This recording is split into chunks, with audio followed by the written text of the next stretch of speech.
One ordinary evening, the city's residents were returning home after a hard day's work. Traffic jams formed on the city's roads, causing a large amount of traffic to accumulate. The hero rode his motorcycle at high speed because he wanted to get home as quickly as possible. The young man was lucky that he didn't have to sit in traffic jams, as the traffic lights were always green.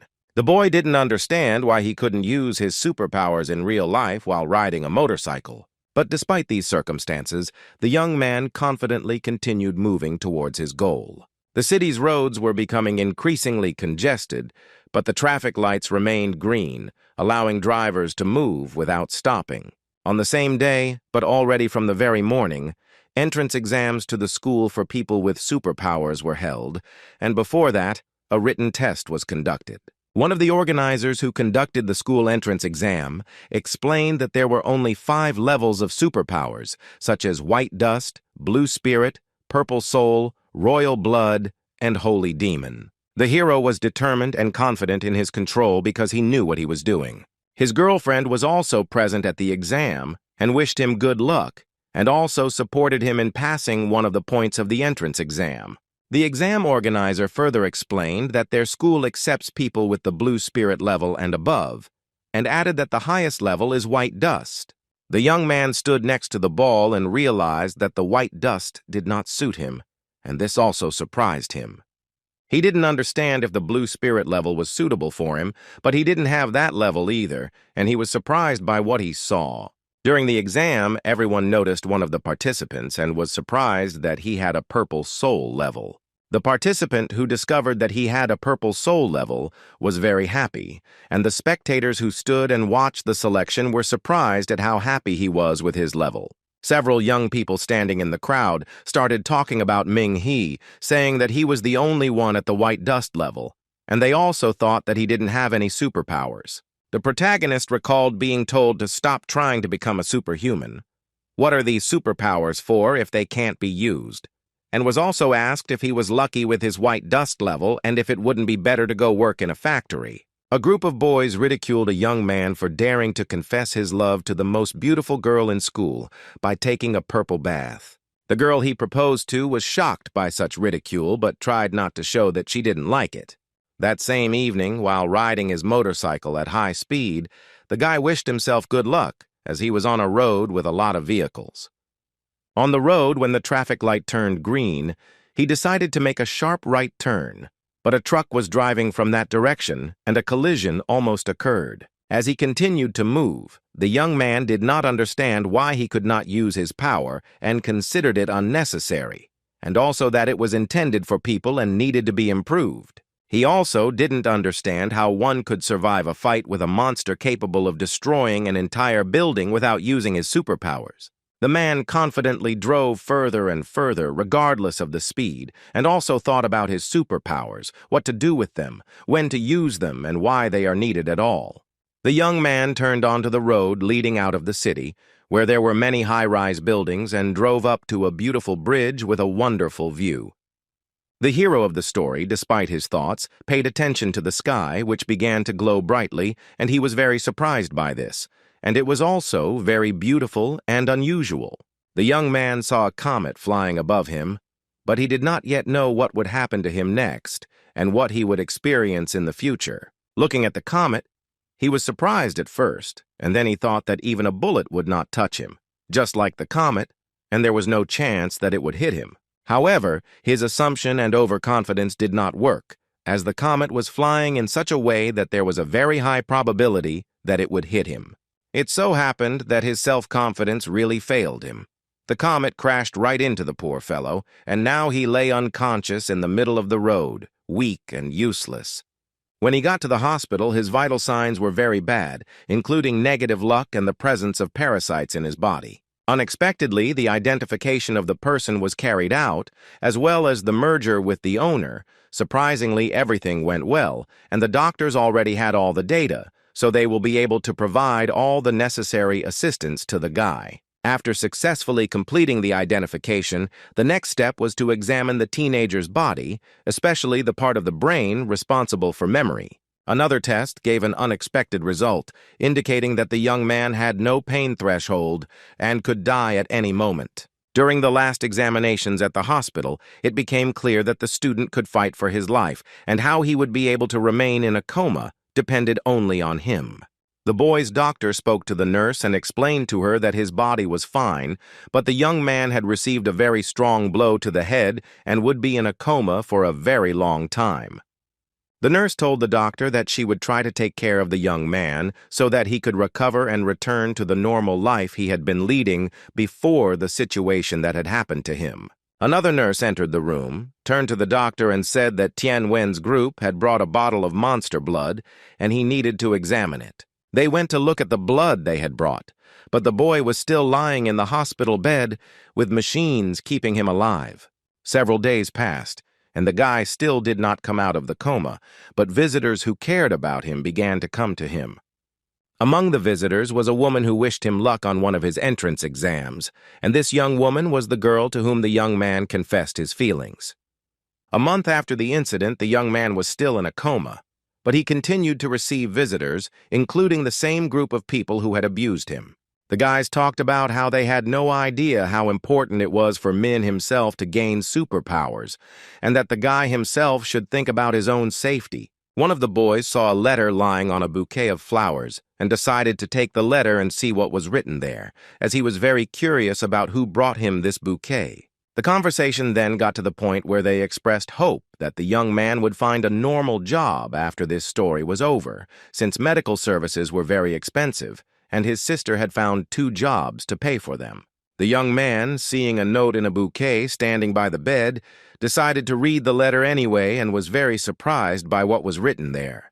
He couldn't believe that the sorceress Lu Qianya reciprocated his confession of love, although no one knew whether the man would wake up or not, and even if he came out of the coma, he would remain disabled. The young man decided to tear up the note because he didn't like what was written there, and it made him very angry. So much so that he didn't even know what to do with all this information. A year passed after those events, and everything was as usual, but the only thing was that the man never came out of the coma, although his friends and the nurse hoped for a speedy recovery. But this did not happen. At this time, terrible monsters appeared in the city, living in the dungeon and hunting people who lived their normal lives and had their own plans for the future. The bell rang in the city, announcing the danger from the monsters, and everyone was asked to immediately leave the building for their own safety and run to a safe place where they would be safe. The doctors working in the hospital where the young man was lying in a coma, upon hearing the signal, panicked and wanted to run, but they were in a panic and did not understand what to do. They started shouting at Dr. Zhao, who was treating the young man, to stop standing there like a pillar, pull himself together and run away. But the man still came to his senses and began to act. The nurse who was caring for the student ran to the doctor and was very embarrassed that the student from room 409 was left alone, and she could not allow this. The beauty could not leave him alone in the room and told her husband that she would not leave him alone, even if the young man did not wake up. After talking with the doctor, the woman confidently headed to the young man's room, but she did not yet know that she was being watched. The nurse opened the room and looked at the young man. But she did not understand how to save the young man. But this fragile girl did not leave the thought that she needed to help him and save him. The young man remained unconscious and had no idea what would happen next. But the woman did not leave him alone with the monsters and began to try to help the young man.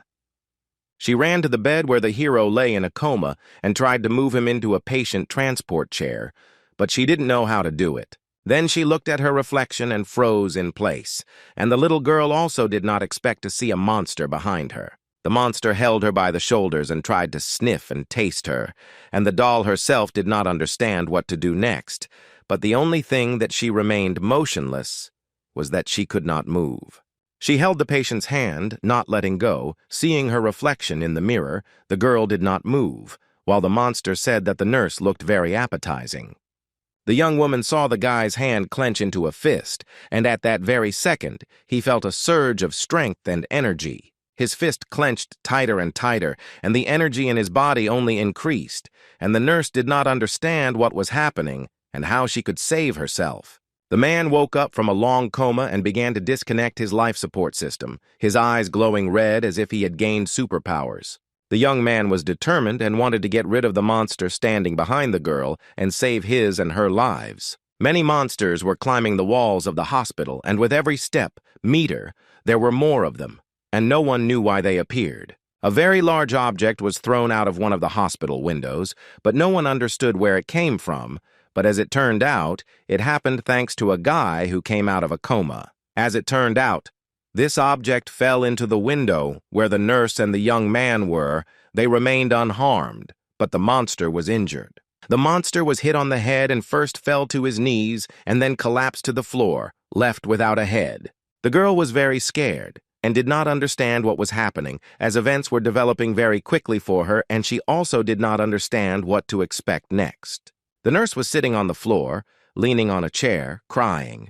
And when it was all over, a guy came up to her and said that everything was fine, and assured her that she had nothing to worry about because the monster was dead. She continued to cry and look at the young man, but it was important to the young man himself that she be able to get up and get to safety.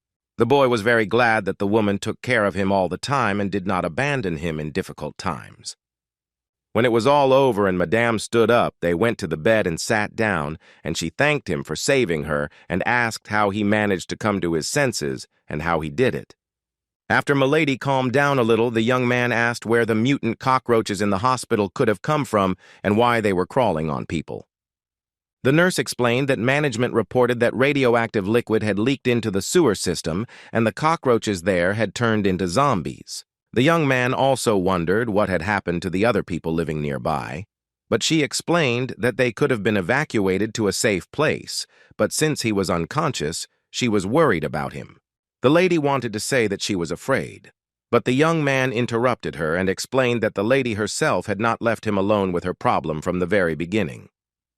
The nurse assured her that it was her job, but she couldn't understand how he could kill a mutant with one blow. The guy started joking with the girl about how he had been practicing fighting techniques for a year already, but the young woman didn't get the joke and added that they needed to quickly leave the building and join those who had already been evacuated.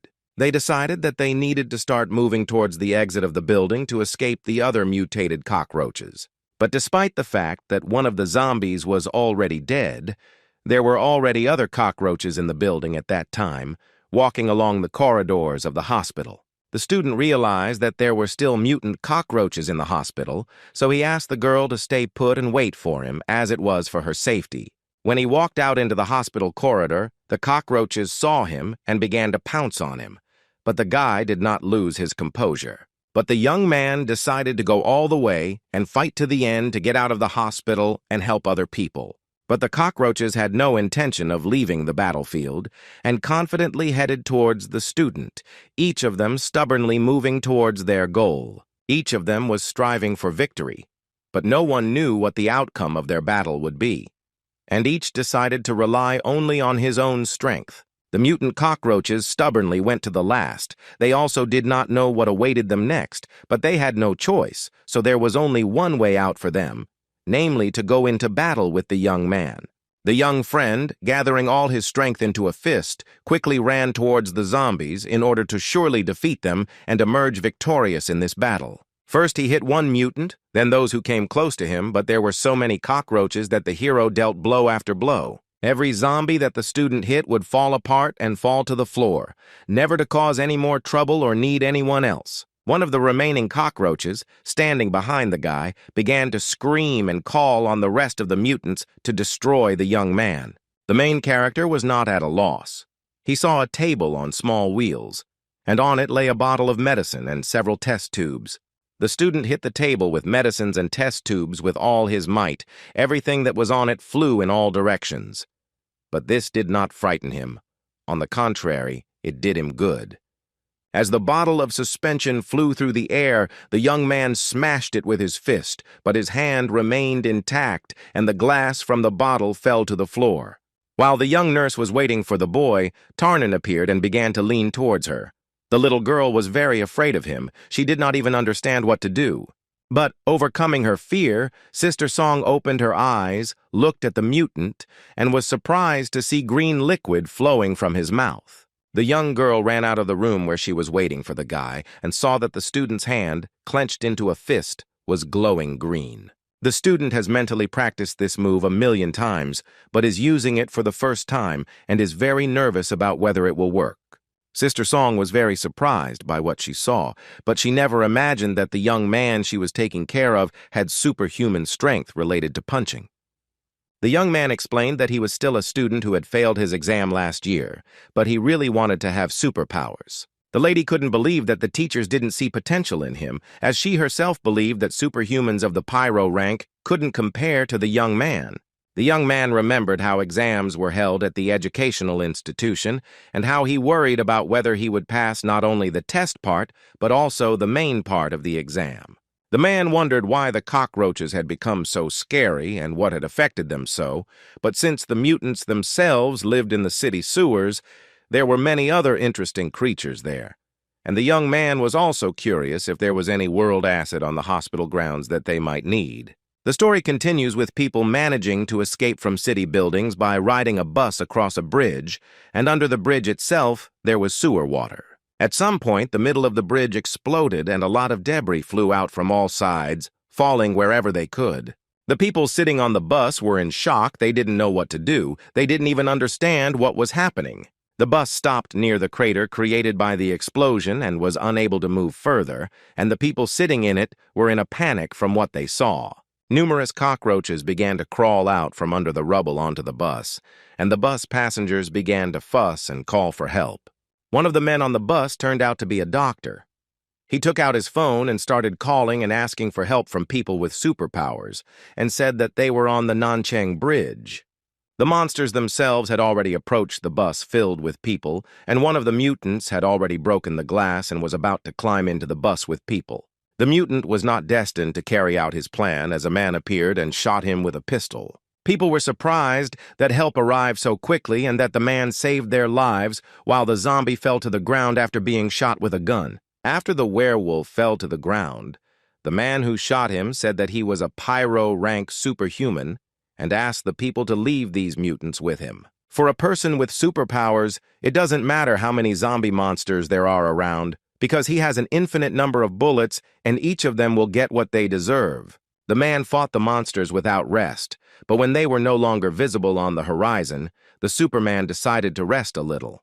But the man never got a chance to rest, because as soon as he lowered his weapon and fell to his knees, he immediately looked up and did not understand what was happening. A man with the rank of pyrotechnician saw an incomprehensible monster running towards him at high speed and immediately jumped into the bus where there were still people. The people on the bus panicked when they saw the monster. They understood that this time they might not be lucky, and the mutant might act to the end. Meanwhile, Sister Song and the student had already run out of the building where the hospital was located, decided to rest, and the main thing for the girl was that the monsters did not chase them.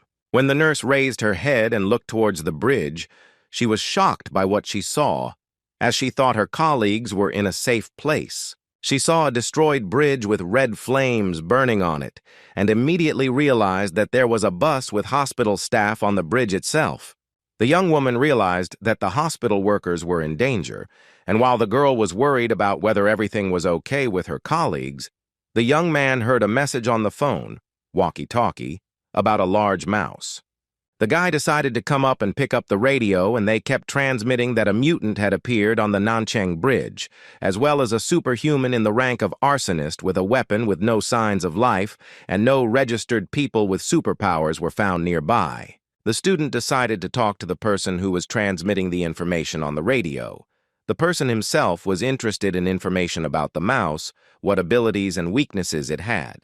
In response, he received that the mouse had a weakness to fire, but the person talking to him did not understand who was talking to him. The young man himself explained that he, namely a high school student, failed the exams at the school for superhumans, but his interlocutor began to dissuade the boy from stupidity, since the mouse has the highest general rank. And the interlocutor also added that this whole theory about mice is unnecessary, and he should not try to do anything, namely, the young man should find a safe place and hide.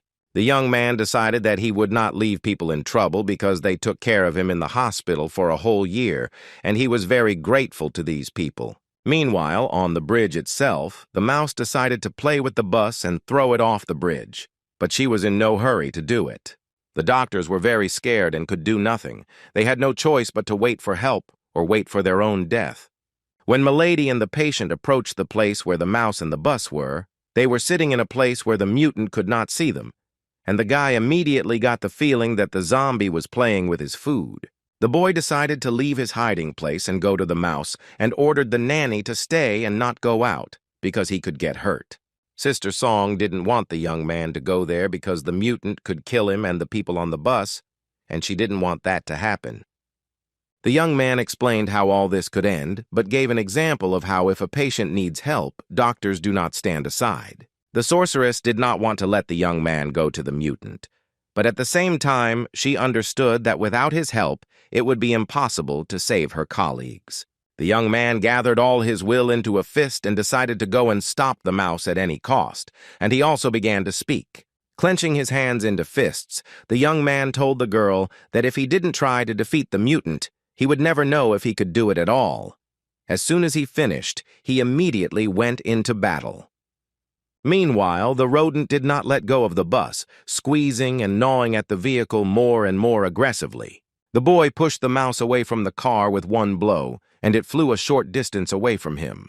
According to the main character himself, the cockroaches, which were previously smaller than a finger, are now as tall as a man, but this did not stop him in the fight for human peace. The mouse stood in front of the boy and waited for a convenient opportunity to hit the enemy, but for the student himself, this was a chance to test his courage. Compared to the cockroaches, the mouse was the size of a multi-story building, but this did not stop the young man from fighting this mutant. One of the student's thoughts was that he was facing a very big monster, but then he gathered his strength and thought that if the mouse hit the guy with its claws, his bones would break and he would no longer be able to fight it. Since rats and mice are very fast, the young man needs to make sure that the rodent cannot hit the enemy with its claws. With every step the enemy took, the guy managed to avoid injury, but in order to continue fighting the mouse, he had to think through every step.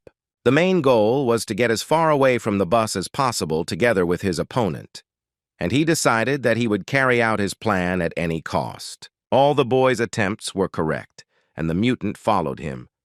But the only thing in this fight for justice and peace was that everything around was destroyed. The giant mouse did not care about the destroyed buildings, cars, and people who could be left homeless and even lifeless. At some point, the guy got a chance to hit the beast and at the same time test his superpowers to find out how strong they were. For the young man, it was truly a chance he wanted to take advantage of, and in one moment he gathered all his strength and struck this blow with great courage. From the powerful blow, the mutant fell to the ground and did not move anymore, and for the young man, this was not a great success in the fight. Although the mouse did not move, the student could not understand what to do next, and also did not understand whether it was dead or still alive.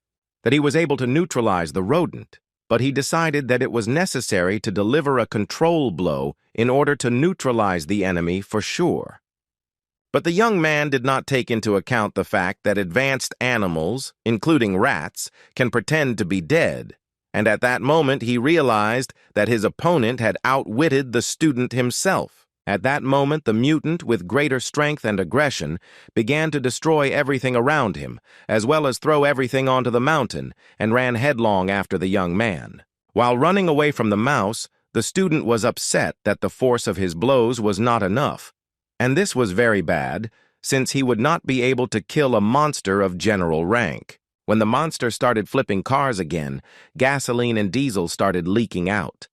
When the young man saw this moment, he came up with a plan and ran to put it into action. At the moment when the monster crashed into the car again, the patient managed to escape from it and save himself, as well as realize his life plan. The mutant saw that the young man was holding a lighter in his hands and became even more angry at what he saw, but at the same time he understood what the teenager was planning. A nurse at the hospital saw one of the doctors she worked with, so she immediately ran up to him and started asking if he was okay, as she was worried about the staff at the hospital where they worked together. Dr. Lin was pleasantly surprised that the girl managed to escape from the hospital premises, and also asked the nurse about the fact that the Superman who saved the hospital staff was in the form of a patient in their hospital, and also added whether this was true or just his imagination. While Sister Song was talking to other hospital workers, the boy put his plan into action. He set fire to the spilled fuel near the cars, and everything caught fire. The young man remembered that when he was communicating with the man on the radio, he was told that the monster had a weakness to fire, and he decided to take advantage of this, as he really wanted to save the hospital workers. When he lit the lighter, he realized that the fire was very dense, and at the same time its strength instantly increased, so at that moment the dude ran as fast as he could towards the mutant. As the man swung his arm with all his might to hit the monster, he asked him why the monster dared to come out of the ditch and attack innocent people, and now he would get what he deserved. Having finished his speech to the monster, he pulled himself together and, despite the fact that the mouse became even more angry, concentrated his efforts on carrying out his plan.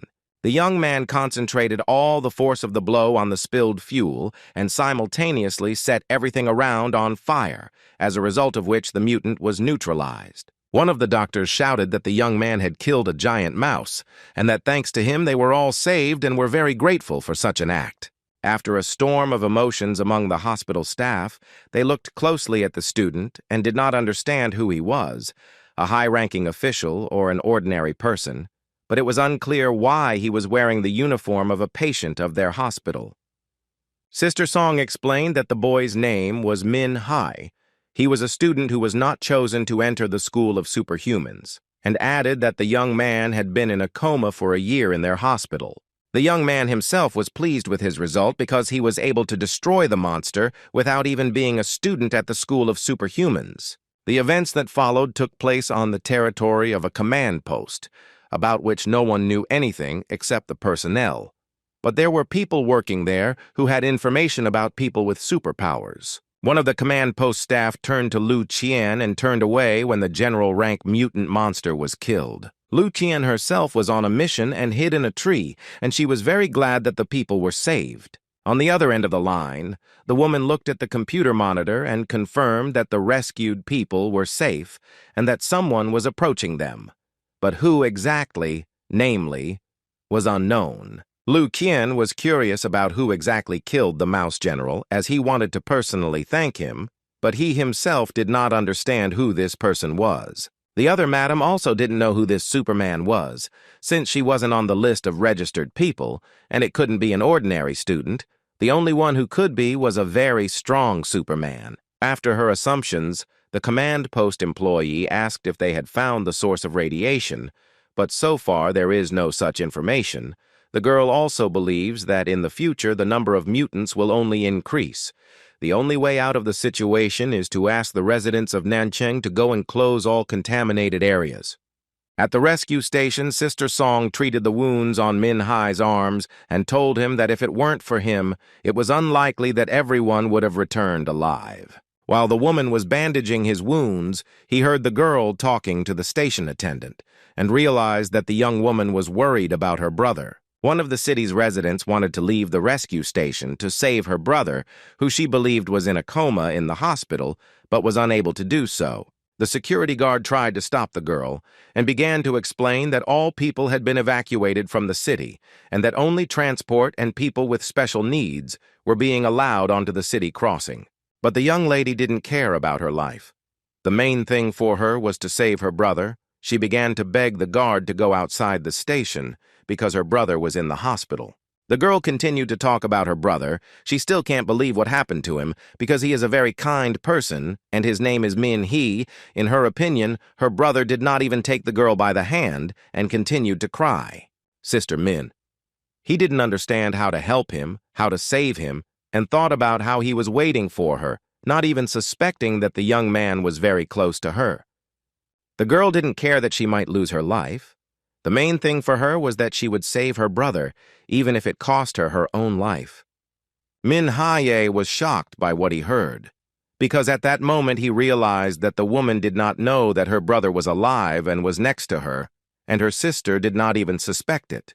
Hearing what his sister was going to do, he decided to approach her to prevent her from going outside the station, as it was dangerous there. The girl, seeing her brother alive and well, could not believe what she was seeing with her own eyes, but tears continued to roll down her cheeks. The young woman jumped on the boy with joy and began to say that his older sister was very worried about him and was very glad that he came out of the coma and was able to save himself. For Min-hai, meeting his sister was also a pleasant surprise, as he understood that it was not safe to stay in their city, and many people might not be able to escape from the mutants. Last year, when the boy was unconscious in the hospital, his sister also came and told him a lot, but she could not come to the hospital to visit him regularly. The first thing the girl said was that she had found another job and was forced to work at night, so she could not come to him all the time. His sister asked him not to be afraid or worried that he would not be able to wake up for the rest of his life. She would come even when she was old and needed a cane. This time they met even under such circumstances, but what is important to them is that they were able to find each other and that Min-hai apologized to his sister for scaring her. The young man was glad that his sister worked hard for him and paid all his medical expenses for a year, and he is very grateful to his sister for this. The rescue station provided people with rooms where they could feel comfortable and rest, as well as somewhere to stay while their cities were unsafe. The next morning, the young man woke up in his room, which was unusual for him, considering he had been in the hospital for so long. Listening to his head, the young man began to look around his room as if he had not been home for a long time. Even sleeping in his room was strange. Looking around the room, he saw that his sister had left breakfast and a note saying that she had gone to work because the medical bills had not been paid, and that she was very sorry that she could not spend much time with him, and also asking him to stay home and gain strength. The boy was upset because his sister had to work to pay the medical bills, and he never imagined that the bill would be so big after a year of hospitalization. He felt very embarrassed that his older sister worked 3 jobs because of him. Madame worked as a waitress, courier, and cleaner to pay the hospital bill. Because of her job, the girl looks even paler than the hospital patients, but she does her job very diligently. At breakfast, the boy decided to find a way to earn money and improve his sister's life. At least she wouldn't have to work so much. After the friend decided to find a part-time job, he found information that the authorities were offering a reward of 50 million yuan to anyone who could tell about the source of the radiation. Min-hai decided to sit down at the computer and watch the news about the radiation leak and the mutants that appeared after the spill of radioactive liquid. The man saw on the news that the current reward for a mutated cockroach was 3,000 yuan, and for a mutated giant mouse demon it was 5 million. The woman was surprised that nothing was known, and the authorities were willing to pay such sums just for information about the source of radiation. The young man liked the information he saw. For the amount the authorities were offering, he would not only be able to pay all the bills, but also buy them a new house, and with the remaining funds buy his sister a lot of beautiful cosmetics and clothes. The only thing this guy didn't know was where the source was, what organisms were the source, and what Nanjiao Hospital and Nanjiao District were like. The young man decided to find and check the information.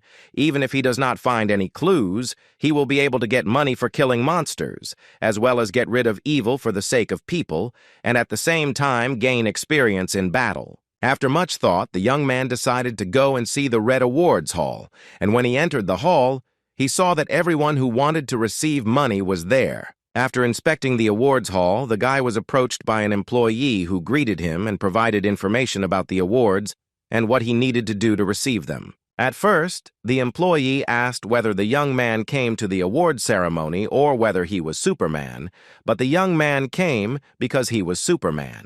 The young girl then asked the young man what rank he was, as the reward hall selects a mission for each rank of superpowered person, but the man didn't know what rank he was, so he decided to ask what rank he needed to have to kill the mutated cockroaches. In order to find out what rank Min-hai has, he needs to show what his superpower is, and then he will be told what to do to kill cockroaches, and she also added that the young man will receive a superhuman trainee badge. The awards hall employee also warned that if the young man really wanted to get the title and become a rating star, he would have to pass a much more difficult exam. The boy agreed to all the girl's conditions and asked to be taken to the training field so that he could demonstrate his superhuman strength. When the awards hall staff and Min Hai arrived at the training ground, there were people who were also demonstrating their superpowers, and each superpower had its own training ground. In order to correctly determine the rank, the girl needed to know what superpower the guy had, and this was also necessary in order to know what place to put the young man in.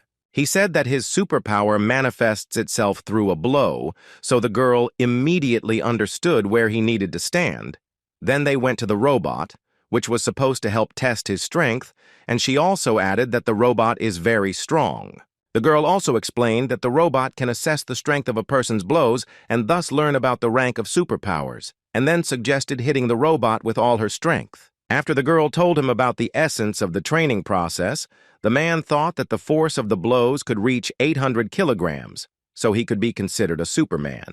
But Min Hai wasn't sure until the very end that he could give it his all, but he decided to take full advantage of the chance and prove to everyone that he had superpowers. The young man doubted his abilities, since he had been unconscious for a whole year and his muscles had not yet fully recovered. Focusing all his strength on the blow, the friend struck the robot and everyone present was shocked by the end result. Eventually, the young man hit the robot with a force equal to thousands of kilograms, and the robot itself was damaged, while the visitors present were shocked by what they saw. The young man sighed with relief and said that 1,000 kilograms was barely enough to reach the minimum. The men who were also in the training room were shocked by what the boy said, as the young man himself had broken the record, and the force of his blow was greater than the robot could withstand. An employee of the awards hall joined the men's conversation and explained to Min that the result of 800 kilograms left behind the first iron kettlebell, which had recently debuted, and the young man became the first to break its record. With her words, the beauty had disgraced the boy just as the young man had failed his first exam at the School of Supernatural Powers. But considering the moment when only a little time had passed after the coma, it was a remarkable result. After the young man completed the training task to determine his rank, they went to the reception hall. The hall employee gave the young man a small reward for the record, namely a shopping card worth 1,000 yuan, and also added that if the guy had a desire to set records during exams, he would be able to receive even more prizes. Min Hai inquired about what ranks they could obtain, and the madam explained that they currently had the following ranks, such as Starlight, Moonlight, Sunlight, and Skylight, and also warned that if he had a rank higher than the 4 she listed, he would have to go elsewhere. After listening carefully to the girl's story and looking closely at the card, the young man thought about her words. The woman also added that she heard that if you reach the level of heavenly brilliance, you can buy a house and an expensive car, but she doesn't know if what people say is true, but it is important for a man to become strong and impress everyone. A young guy came to another organization, saw a lot of people and wondered, because it was unclear why there were so many people, were they really looking for new team members? It was his first experience seeing so many people with superpowers in one place, and he was also surprised that the award could interest so many people. A man approached Ming He and asked if he wanted to join a team called the Blood Eagles. The hero asked all these people, including his interlocutor, who had gathered in this place, to look for people for the team, and in response he heard that his assumptions were indeed correct, since the team members would go to a dangerous place, and if one person went, he could be eaten by monsters and no one would even know about it. The protagonist's interlocutor was Luo Kaixuan. His rank was Meadow Light. He added that in any case, people below the rank of Sunlight are not allowed to enter. Luo Kaixuan asked the young man to show his badge as he was curious to know his rank since his team recruits people with a certain rank. When the man saw the young man's badge, he was surprised because his team was not recruiting new players, and Min Hai was a star trainee. The man confidently began to advise the young man to go and train, as he believed that going to a dangerous place as a Starlight trainee was tantamount to suicide. The young man was upset that the first person who offered him to join his team turned him down, and he thought that he might not be hired because of his low rank. As the young man passed by, he was noticed by a group of people sitting on a bench, and they began to talk about the young man because he was in the same class as the rest of the group. One of the company members started making fun of Min Hai because the previous group did not accept the newcomer. The girl from the group decided to invite the main character to her company for a conversation, but the young man still decided to come up to talk. I heard from a group of young people that a young man was in a coma and they were wondering when he would be discharged from the hospital, to which they heard that it had been a long time ago, and they were also wondering why their classmate had come to the organization. Manhwa confidently replied that he wanted to hunt mutant monsters because he needed to save money to pay his medical bills. Shujung asked with a smirk how this young man was going to hunt mutants using only his structure, since it would only be a blessing for him if he didn't become food for the monsters. Lin Yun warned the young man that it was very dangerous there, and he should not take risks, especially since, as far as the lady remembered, his abilities were not combat-oriented. Lu Xinhong then went on to say that the guy was just lucky, but it was useless. And then he began to say that with his luck, he could only buy a bottle of water and get a cap on it that said, "Congratulations, you've won another one." Lin Yun began to scold her classmate for his behavior and said that he had recently been discharged from the hospital, and as his old classmates, they should help him. Madam offered to join their team and added that in case of danger, they would protect him, and Manhwa agreed since the guards would not allow him to leave alone, so he decided to agree. The protagonist noticed that his former classmates looked down on him, but they had been studying at the Superhuman Institute for over a year, and it seemed to him that they had become stronger. The boy continued to stand next to his classmates and thought that in their eyes he was a loser, rejected by society, and having spent a whole year in a coma. However, the company agreed to accept the young man and decided that he would become their mascot, since they had studied together and decided to help him. The group continued to communicate, and one little girl told them that they had been studying at a superhuman institute for over a year. Lin Yun began to talk about the institute, how the teachers required every student to participate in at least one extracurricular activity, and how they planned to return in the summer and help fight the infection. Minghe wondered if Lu Qian was going to help them with the infection, but one of the young men asked with a smile why he was asking about her. But then he explained that the young lady had become a member of the board of directors of the institute, and also added why she needed to associate with classmates of such low rank. The lady also explained that no one from their company would be able to catch up with her as she was too strong against them, and also said that Lu Qian had returned to Lanyang and started helping the authorities search for the source of the radiation. The girl remembered that the main character had the best grades in humanities subjects and asked what he thought about the radiation leak. Minhee's classmate explained that there was no point in good grades, that with zero combat abilities, the young man would not be able to enter college, and here we are talking about hunting mutants. Another friend of mine couldn't understand how students like them were able to find the source of the infection.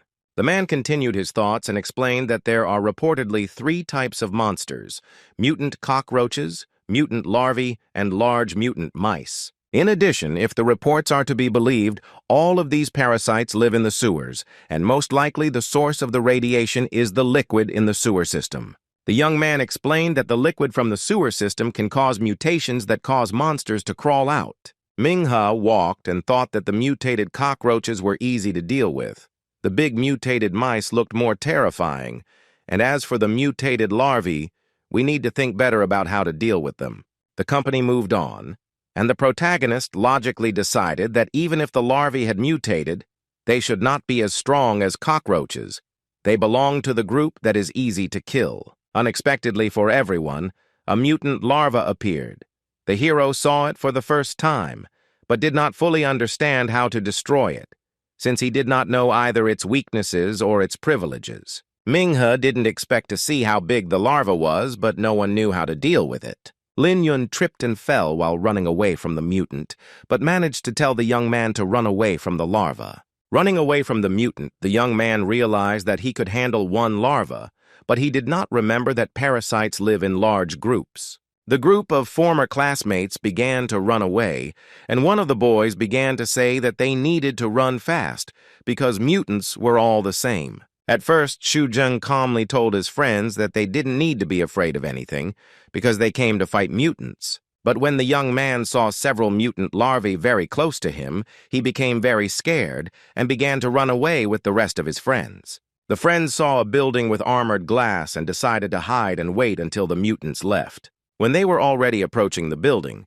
the protagonist noticed that Lin Yun was not there and asked where she was, since he could not see whether the beauty was running with them or not. Their classmate replied that she had tripped and fallen, but the young man did not understand why no one had helped the girl. Unexpectedly for everyone, the young man decided to go back and help the girl, while the rest of the team stood and did not understand why he was doing this. At that moment, the young man came back to help her. Lin Yun shouted at him to stay where he was because he might die, but he decided that he had to help her because the opposite might happen. When the storyteller was already next to the girl, he said that she was talking about how classmates help each other, and using his superpower, he hit the fire hydrant with all his might. After hitting the fire hydrant, the water burst out of it at high speed and pressure and hit the mutant larvae. The guy is unable to cope with a large number of mutated larvae alone, so he decides to make sure that they cannot gather together. Using a fire hydrant, the young man made sure that the mutants were at a certain distance from each other. After finishing beating the maggots, the boy approached his classmate and asked if she was okay. Lin Yun didn't expect the young man to be so strong after all. She had never seen what kind of superpower he possessed, especially since he had failed the exams at the School of Superpowers just before he was admitted to the hospital. Manhwa helped the girl up and they moved towards their group, but the young girl couldn't believe that this was her classmate. When the young people had almost reached their destination, the young woman began to look at him carefully. Lin Yun really liked the guy's appearance, but at that moment she felt sad. The girl felt very sorry that the young man already had a beauty that he liked, and it was Lu Qian. She was also grateful to Manhwa for not leaving the worthless and horrible girl there with the mutant larvae. When the young people returned to their friends, they immediately began to ask if Lu Qian was okay. One of her classmates started making excuses, saying that they would go and save her, but Manhwa was one step ahead. The other friends also supported Xu Jingai's excuse, adding that they didn't even notice the girl trip and fall. After the dust settled, they began to joke about the possibility of saving the girl in trouble, but the girl herself said that the larvae had returned to the sewers. The hero said that the girl's wound needed to be treated first, as the secretions from the mutant larvae could be painful, so Xu Jing might need some healing ointment. The girl herself began to convince the guy that there was no need to treat the wound, since it was just a regular bruise that would prevent him from moving. The young man was glad to hear their words, and added that they should talk about the girl while he inspected the building, and also added that they should not allow the mutant larvae to enter the building. The young man went to inspect the building, and walking along the corridor, he saw that one of the plants standing there was lying on the floor, and the door to one of the rooms was ajar. After the young man left, one of the girls supported the boy and, turning to the other two young men, asked why they did not inspect the building, adding that Manhwa, who did not enter the Superhuman Institute, was much more prudent than them. The two young men who stayed with Xu Jing didn't even think about it, and when the beauty told them about it, they were a little embarrassed.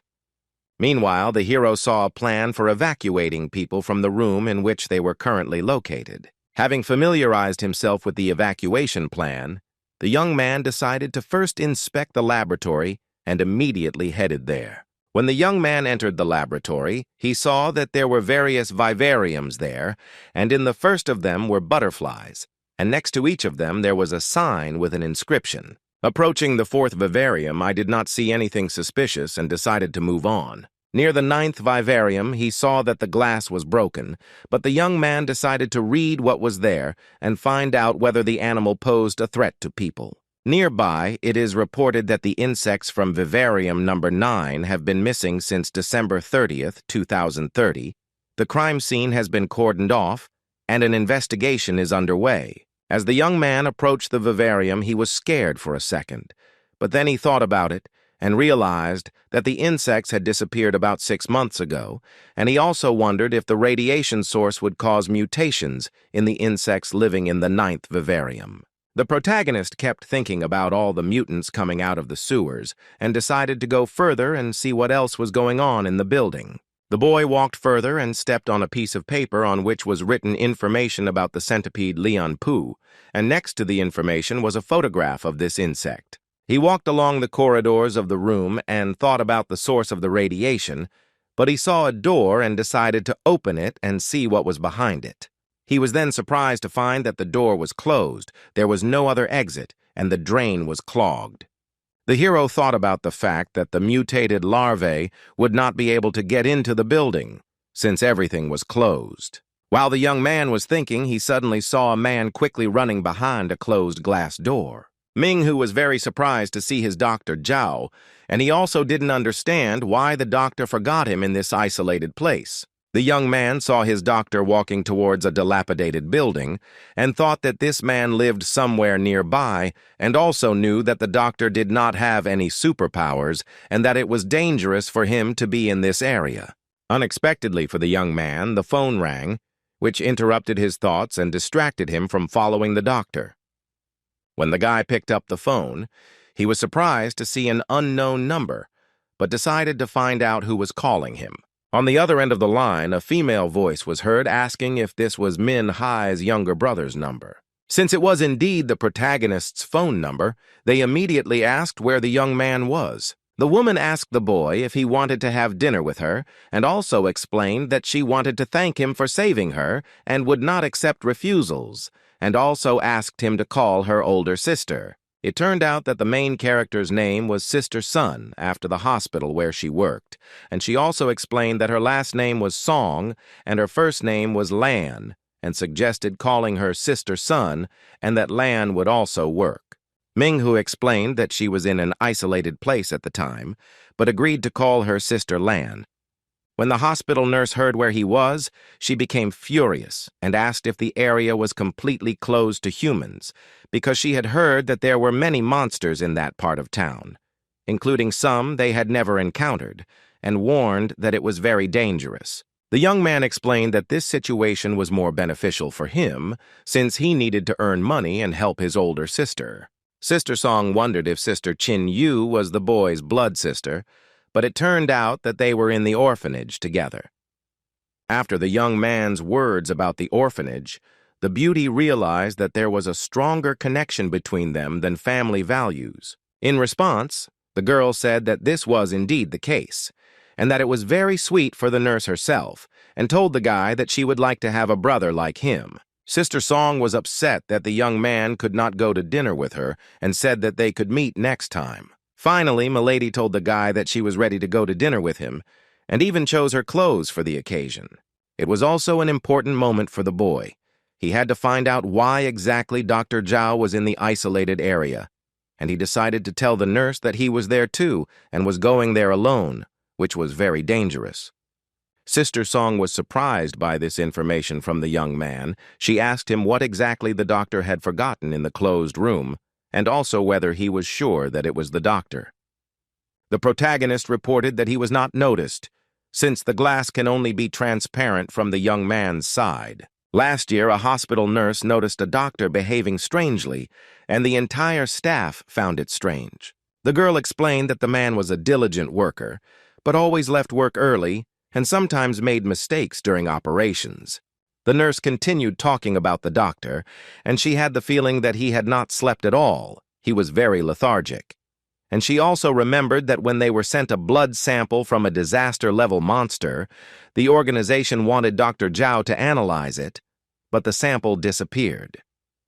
The young man was surprised by this information because when blood reacts with oxygen, it begins to mutate, and the blood of some plague pathogens can have an incubation period of up to a year. The boy excitedly asked Sister Song where the blood was and when the doctor lost it.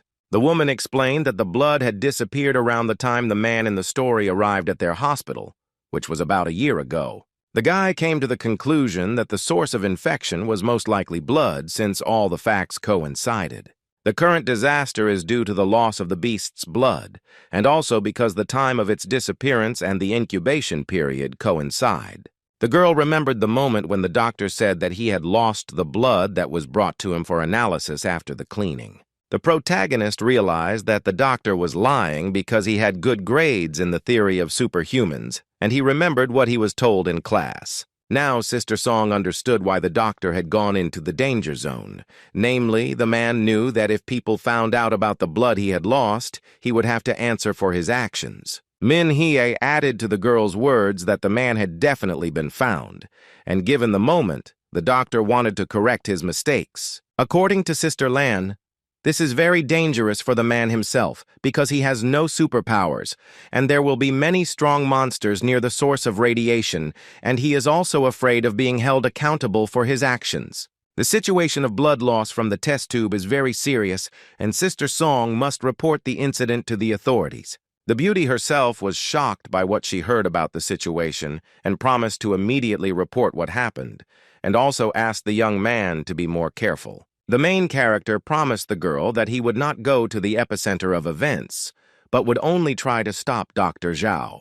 The group of people saw that Min Hye had returned to them and eagerly awaited the news that the boy had managed to find out.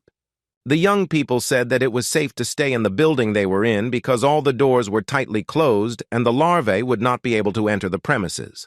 The man told his classmates to stay and rest in this room. He had something to do and he would be back soon. The group of friends were shocked that he would go anywhere again, especially outside the building where it was dangerous to be alone with mutants. The young man did not listen to the evidence. The main thing for him was to stop Dr. Zhao. After the man left the building, he saw that nothing had changed from the moment they hid until he came out. The larvae continued to lie on the floor.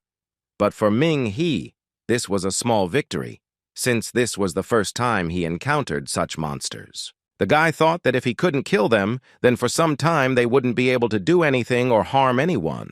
He confidently moves towards his goal, but at some moments doubts visit him, and each time it seems to him that he is definitely there. In one of the alleys, the young man decided to take a shortcut, but when he turned into the alley, he had an unpleasant feeling. His premonition did not fail him, as the mutant cockroaches were already waiting for him, but the young man already had experience in fighting them. The young man did not lose his composure and, thanks to his superpower, easily defeated each of the cockroaches and confidently moved on. Having defeated the mutated cockroaches, the young man felt that he was moving towards his goal in the right direction. Having finished with the cockroaches, the young man moved on, hoping that he would soon reach the place where he would see Dr. Zhao.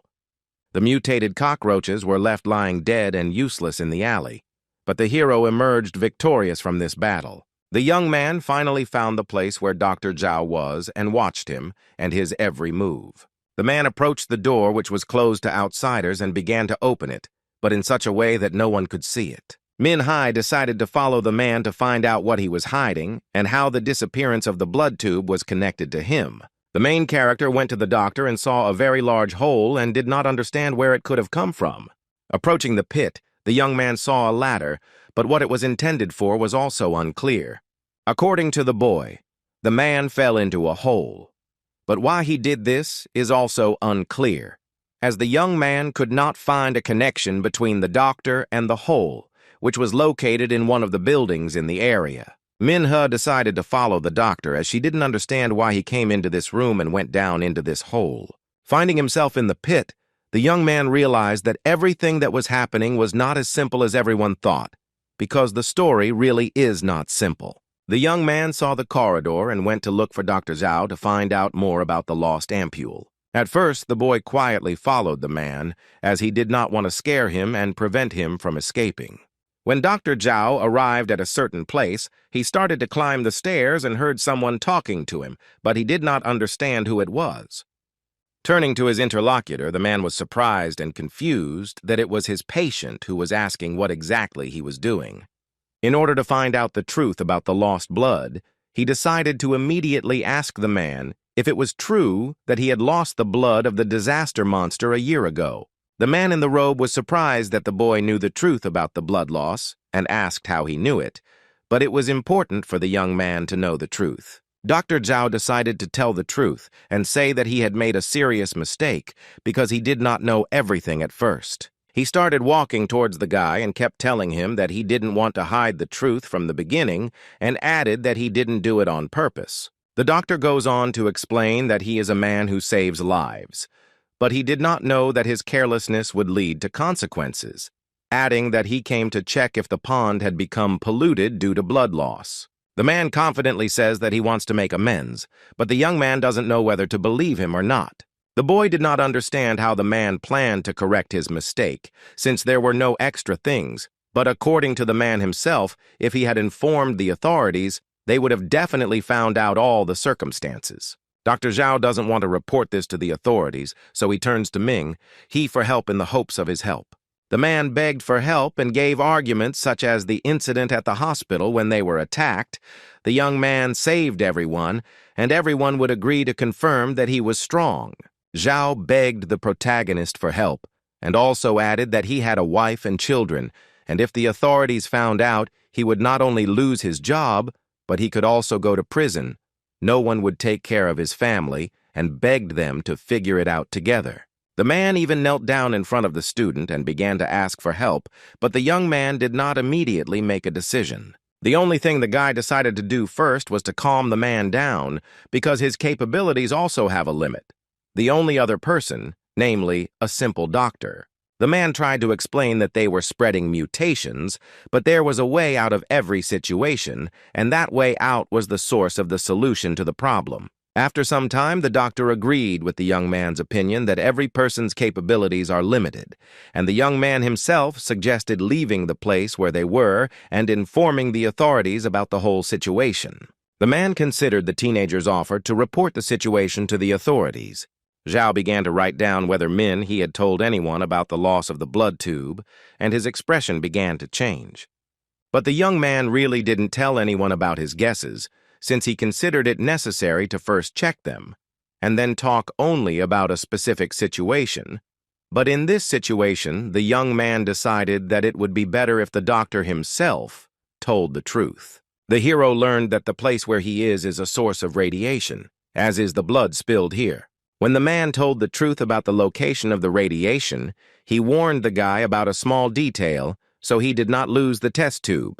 Zhao approached Manhwa and stated that as a student he didn't understand a lot, but as a doctor, he also didn't know much about this guy. Taking a closer look at the young man realized that something was wrong with him, but he could not figure out what exactly. The student did not understand what was happening to the doctor and could not leave until he found out what was happening, since he did not understand what the man was talking about. But the doctor began to talk about the cockroaches, mice, and larvae that the young man had seen and dealt with. He also explained that mutants live in the dark corners of the city and spread diseases through bacteria, and it is they who drive people crazy. The young man did not understand what the man was trying to say, because his words did not convey the most important thing: why he started this whole story. According to the man himself, people reproduce without measure, heartlessly rob and constantly poison the world with their chemicals.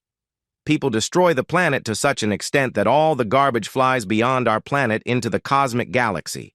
The young man still agreed with his words about the need to protect our planet, and there was no lie in his words about people being no better than mutants. The man continued to talk about how there should not have been any living beings on our planet from the very beginning. According to the doctor, such a peak should never have happened, because the universe without life is beautiful and wild. But after the appearance of life, bacteria appeared in the winter organism. For a person, the emergence of life on the planet is like the emergence of bacteria that destroy from the inside. He even gave the example of cancer cells that multiply and become harmless, while people also develop and multiply their generation. A man who works as a doctor believes that there is no difference between cancer cells and people because he thinks that where there is life, there is no peace. As a student, the young man does not understand the meaning of the words spoken by the man, but the only thing he understands is that the doctor himself is against humanity. But for Zhao himself, there is no such thing as someone not understanding him. But he still gives the example that if a person gets sick because of bacteria, then he himself allowed it. And if the planet itself gets sick, then he considers people a virus. The man believes that the universe wants to get rid of superhumans, just as a person, when he gets sick, destroys bacteria from his body.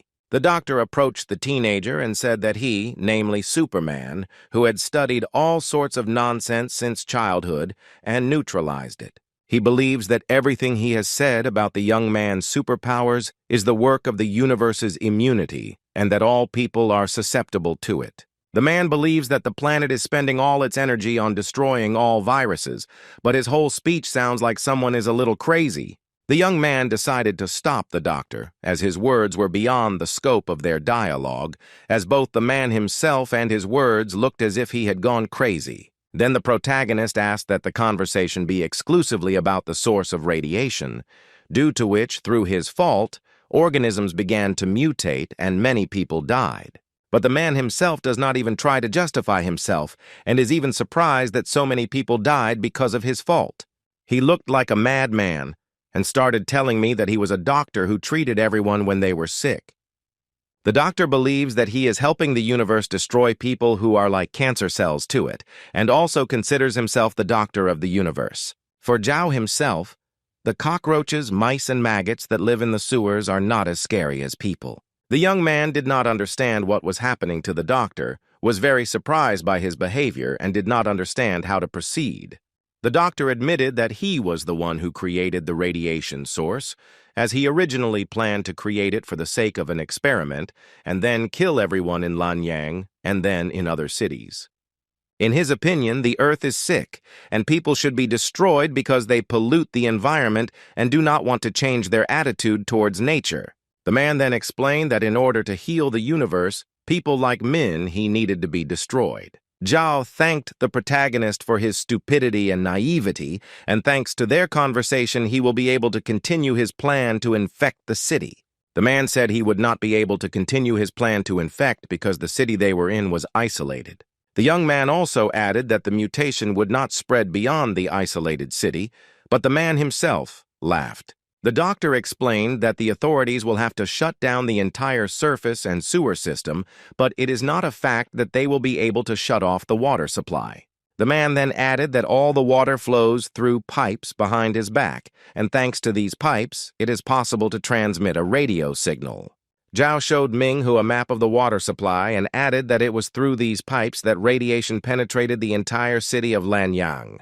The water that flows through these pipes is used by residents of the entire city for washing dishes, eating, taking showers, and washing streets. That is, it is used everywhere, after which it ends up in the city sewer system. As soon as water enters the sewer, all mice, cockroaches, and larvae begin to mutate. The guy realized that the man was acting like a mental patient, so he decided that he needed to get out of there.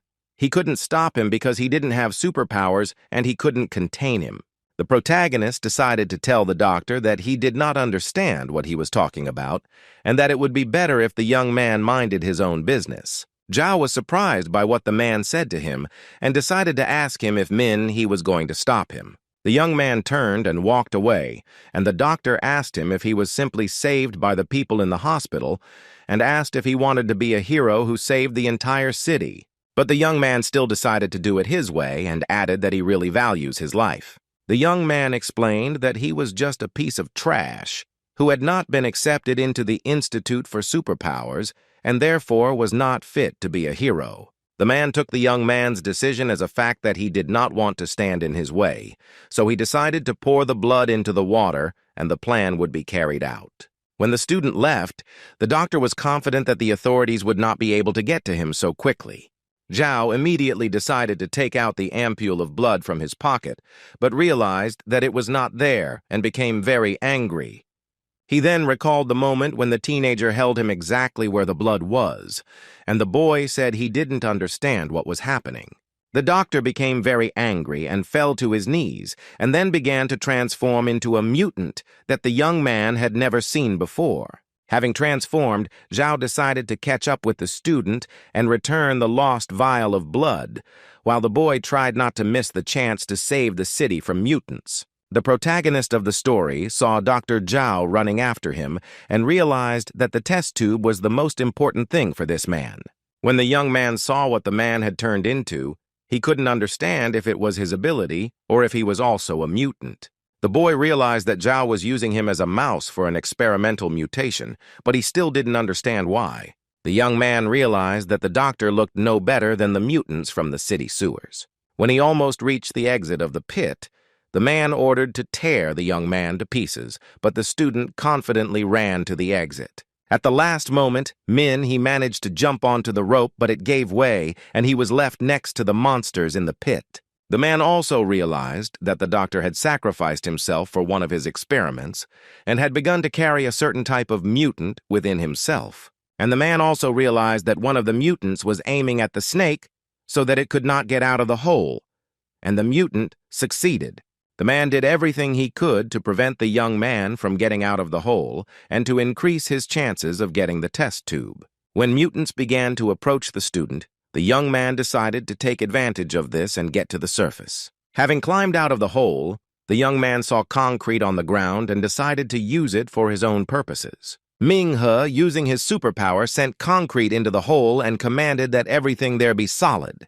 The mutants wanted to get to the surface to see the young man, but the concrete that the teenager sent prevented them from doing so. The young man finished his work, but Dr. Zhao could still smell the blood, as she believed it was in his body. The man decided to do everything to prevent the guy from escaping, but he didn't know what would happen to him next. As the young man ran back to his classmates, he thought about how the strength of the mutated monsters depended on what strength they originally had. For example, among mutants, the weakest are the larvae, as they have the rank of a novice. Then come the cockroaches, they have a normal rank, and the strongest are the mice, which have the rank of a general. The hero thought that the mice were so strong that it would be difficult for the young man to fight them, but for a person with superhuman abilities, it would not be difficult to do so. The young man did not understand what to do if the mutant turned out to be an adult man, how to resist such a mutant. The guy is very worried that he won't be able to fight Dr. Zhao, especially since he doesn't have any skills to fight this type of monster. When he was about to reach his destination, he remembered that he couldn't turn back to where Lin Yun and the others were. The boy knew that if Dr. Zhao caught up with him, he would be able to kill them all, so he had to stall for time until the authorities arrived to collect the blood sample. The young man hopes that Sister Song informed the authorities about the man and that they will come as soon as possible, because it is necessary to give the most valuable thing that the authorities need. A squad of people called Moonlight arrived in an isolated city and are clearing it of mutant monsters. The events that followed took place to the west of the abandoned building where the company of people with the rank of Moonlight was located. Moonlight Xiao Ren reported that the cleansing of this place from the mutated cockroaches has also been completed. Liu Xiaojiang also suggested that Moonlight return to a safe place since he had already used up all of his magic power. The group member said he would tell the dolls that they had received a pretty good reward, and then began to laugh. One of the guys said that he was a healer, and that mutants were none of his business, but asked if there were stronger monsters in the isolated city. Moonlight Rank didn't expect to see a mutant like Dr. Zhao. 2 more people joined the company and cleaned up a little more than the rest of the team. The mutant man managed to escape from the hatch, but he did not expect to see another group of people. Dr. Zhao slowly began to rise to the surface and studied each of the group of people, because he understood that they could be people with superpowers. One of the guys thought that the new guy on the team could cast a spell and immediately summon a stronger mutant from the sewers. Liao Xiaojiang laughed and said that no one would have thought that there could be a mutant hiding in the sewers, and also suggested that they quickly kill it and go to rest. Another guy said that it was a very big monster, and he was very glad that he could get rich on it, because they could give at least 100,000 for the monster, and since there were 5 people on the team, each received 20,000, and it was much easier and faster than just killing larvae. Liao Xiaojiang turned to the monster and called it terrifying, adding that he was unlucky enough to encounter a group of moon-ranked people. This monster was not going to give up, and said that the best way to recover was this, and decided to take a short break. Taking a small step, Dr. Zhao continued to say that the best way to restore was to destroy a group of people. To Liao Xiaojiang, the monster's attack was like a slow attack, and the young man also thought that the mutant would kill him very slowly, that other people with superpowers would be able to kill him. But the teenager did not expect that the man would be so strong and would be able to neutralize him with one blow. Dr. Zhao, as expected, could easily deal with one person and would continue to do so until he had destroyed everyone. The man repeated that the best way to come to his senses was to destroy everyone who stood in his way. The monster continued to mock the student, but no one wanted to help him anymore because the young man no longer had the strength to fight. The mutant tried to fight the student with great pleasure, but in this battle, victory went to Dr. Zhao, and the young man did not have enough strength to fight further. There was also a doll on the Moon Rank team that was very afraid and worried about the guy, and also worried about the other people on the team. While helping one guy, Madame decided to go and fight the monster since her teammate could no longer fight the mutant alone. When the woman asked Dr. Zhao to let the boy go, she heard several unpleasant words addressed to her in response. Despite the man's words, the woman ran up to him with even greater anger and shouted at him to let go of the guy and not come near him. But the monster didn't care what the young lady said, because for Zhao himself, the most important thing was his own recovery, and he didn't care about anything else. Dr. Zhao had already won 2 battles and asked the others if they were happy about the death of their comrades. The other guys were very scared and couldn't even say anything because they understood that they could also lose their lives. The monster smiled and told the young people that they could have much more than they had now. At this point, the mutants came to the surface to see Dr. Zhao, who was already trying to win the fight against Ming He. After the man's assistants appeared on the surface, he informed the young people that, unfortunately, he was in a hurry to go about his business. The monster enjoyed winning the battle, but while he can still pay attention to the young men, the man needs to find a vial of blood. While the doctor was talking to the boys, his assistants quickly ran, and Zhao himself decided that he needed to run after them. The man quickly ran after his assistants and shouted that he was here and would also tear him to pieces. The Moon Rank boys were very upset because their friends were no longer with him, and only 2 were left alive, and they were also curious about what kind of mutant was next to them. His strength was at least as strong as a lord. Further events unfolded in the same isolated city, but at the other end, in the most confusing place. It was important for the protagonist to continue moving away from the place where he saw Dr. Zhao, as he could quickly catch up with the student. Even though the boy had escaped, the mutant and his assistants were still able to find him on the street, where it is easy to get lost if you don't know it.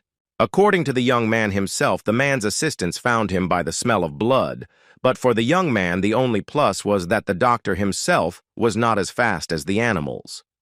The protagonist could not allow the test tube to fall into the hands of Dr. Zhao again, because he could complete his plan with the radiation source. While running away from the monster's assistants, the young man saw a gas station. The man decided to run to the station to rest a little and think about what would be best to do to make the young man stink less. The student didn't know how long it would take the authorities to arrive, but the only thing that came to the young man's mind was to douse himself in gasoline, because that was the only thing that could at least slightly hide his smell. Then he decided that he needed to go to the room near the gas station and watch the monsters. The young man's plan worked, and the doctor's assistants ran past the gas station. But one of the mutants decided to go look near the gas station because he smelled a slight scent of this guy. Seeing one of the mutants running towards the entrance of the store, he decided to hide from him and see what would happen next.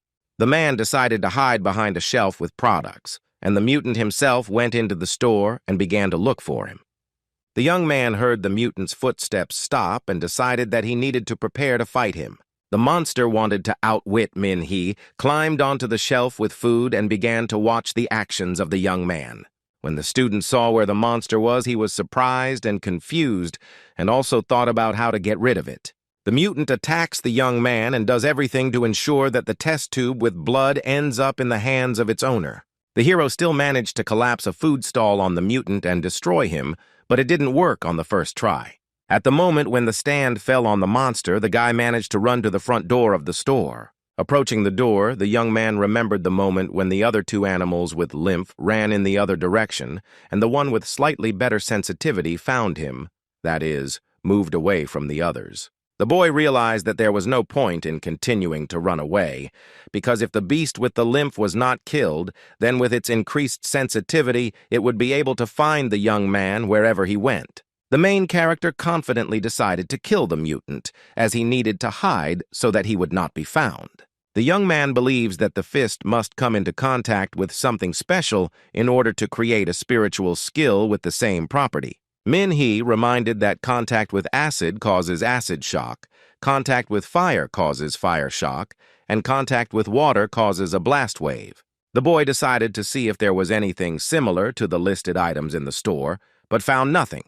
But if he leaves at this moment, there is a chance that the animal will find it faster than necessary. But unexpectedly for the young man, the mutant found him, and he had no choice but to fight with his bare hands. The hero of the story tries to ensure that the beast is destroyed and that the young man himself can find a safe place before the authorities arrive. But the mutant also tried to find what he needed and pass it on to his leader, but the beast had a little more strength than the young man. During the fight, the young man found what he was looking for and decided to get to the ball at any cost. Min-hee managed to reach the ball and carry out his plan, and the beast instantly flew towards the wall. When the mutant flew towards the wall, the young man decided to hit the monster again and thus win this battle. Eventually, the beast was destroyed, giving the young man more time to find a place where he could more easily fight the monsters or wait for the authorities. The events then began to unfold in the present time, where the beast had already been killed and Dr. Zhao had found the remains of his subordinate. After killing the mutant, the man felt pain in his hand, and a deep wound formed. Thanks to this wound, Zhao understood what had happened. Dr. Zhao and his assistants reached the gas station and began moving towards the store. When the man entered the store, he saw that one of his assistants had been killed and realized what was going on there. The mutant doctor was very angry and understood that in order to cope with the student, his assistants needed to develop a little. Zhao ordered his assistants to make sure the dead assistant was not in the store, which was located on the premises of the gas station. The man walked up to the front door of the store and asked if the animals had become better at distinguishing between different smells. After the man's assistants carried out the previous order, they immediately went in search of the young man to bring him to their leader. When the young man finished with the monster, he began to run away from the store so that Dr. Zhao's other monsters would not find him. The young man was surprised that the mutants found him so quickly. He did not understand how they could develop a sense of smell because the boy lost an animal with a very sensitive sense of smell. As for the main character, I also didn't understand how all three animals could run up to the guy from the same side. Another surprise and oddity was that the barking of the monsters became even more terrifying than before he killed one of the four beasts. The boy found a place where he could stay for a while, and if he were found, he would be able to use many mechanisms. The place the boy found has very good mechanisms that will allow him to become strong. The hero of the story decided to think again about how to get rid of the smell, because thanks to gasoline, if he touched the fire, the young man himself would catch fire before he could deliver a burning blow. Since the animals would find him no matter which way he chose, it would be best if the young man continued walking. He plans to create distance between himself and the animals to delay them, but I don't know if he will succeed in his plan. The protagonist continues to move forward and thinks about how to destroy as many monsters as possible, but alone, he can do nothing about Dr. Zhao. At some point, the young man realized that someone was watching him, but when he looked back to see who was doing it, he was surprised. The boy did not understand how the monster became so big because there were three monsters and one big one appeared. Ming-hu was determined because he knew that he would still have to fight for justice and that the battle with the monster could not be avoided. The beast has become much stronger than before, but he does not understand how this could happen. Has he really evolved? The monster continued to attack the enemy, but with greater fury. The main character stubbornly tried to dodge every blow from the mutant and also tried to strike back himself. The young man noticed that the monster had become not only stronger, but also much slower. But for the young man, the fact that the beast had become slower slightly increased the chances of getting rid of the mutant. Ming-hu confidently asked the monster to attack him and really hoped that he would be able to get rid of it. But what was even more surprising was that there were even more monsters, and I fell into a slight stupor from what I saw. While the animals stood in their places, the young man thought about what to do and how to act. To begin with, the young man decided that he would leave the place where he was and then decide what to do next. As the student was running away from the monsters, he saw a support and jumped over the fence, deciding to climb onto the support itself. But when the young man climbed onto the support, he realized that it was very narrow, and if he had to fight monsters on it, the student stopped for a moment. He then continued to think that thanks to this pillar, he would be able to kill one person first, and when he reached the top of the pillar, he would get rid of all the monsters. The young man touched one of the railings and realized that he could use fire to fight the monsters. When the hero of the story reached a certain peak of the support, he saw that the animals began to rise after him.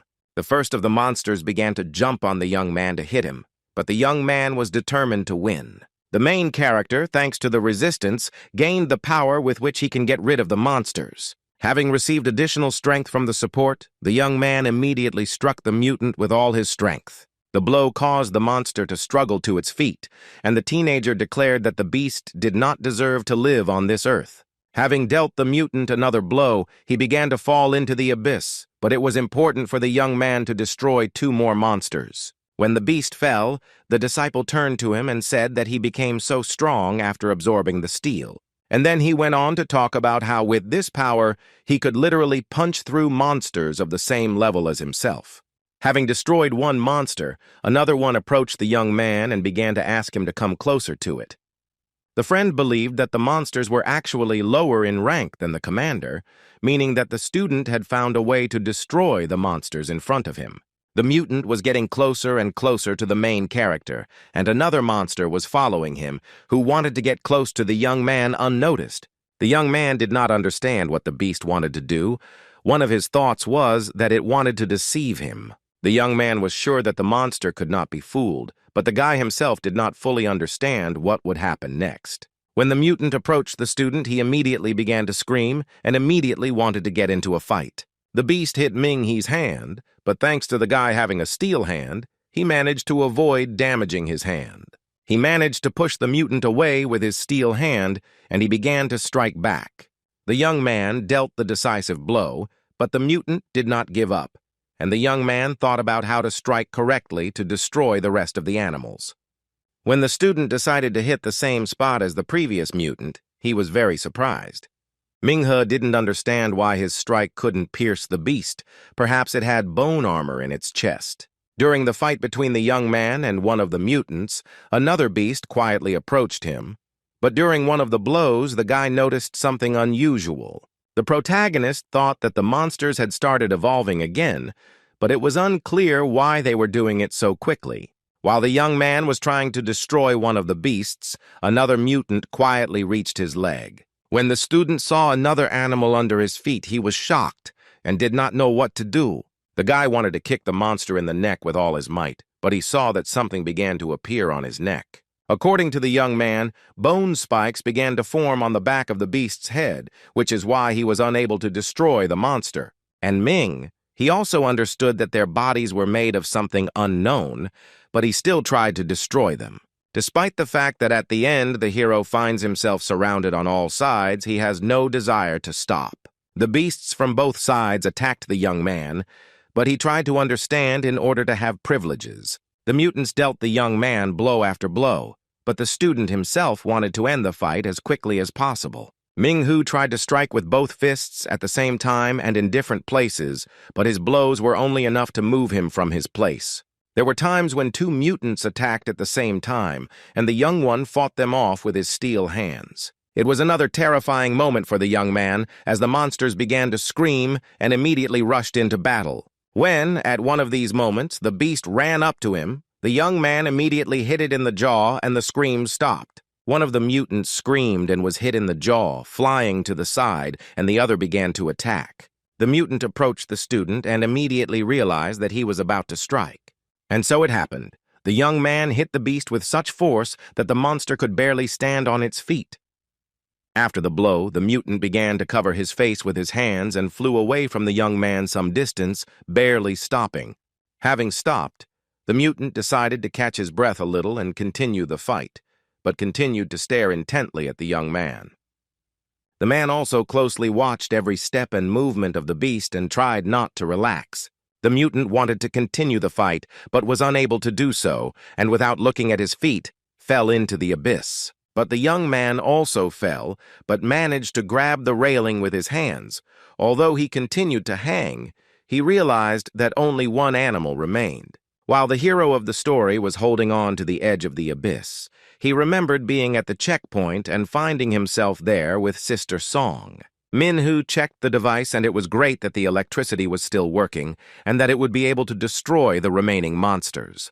While the young man was hanging at a great height and holding on to the support with his hands, he realized that if he fell, he would break both his arms and legs and die. At some point, the hero saw a monster which was also hanging at a great height. The young man realized that this was the last monster and confidently began to move towards the beast to destroy it.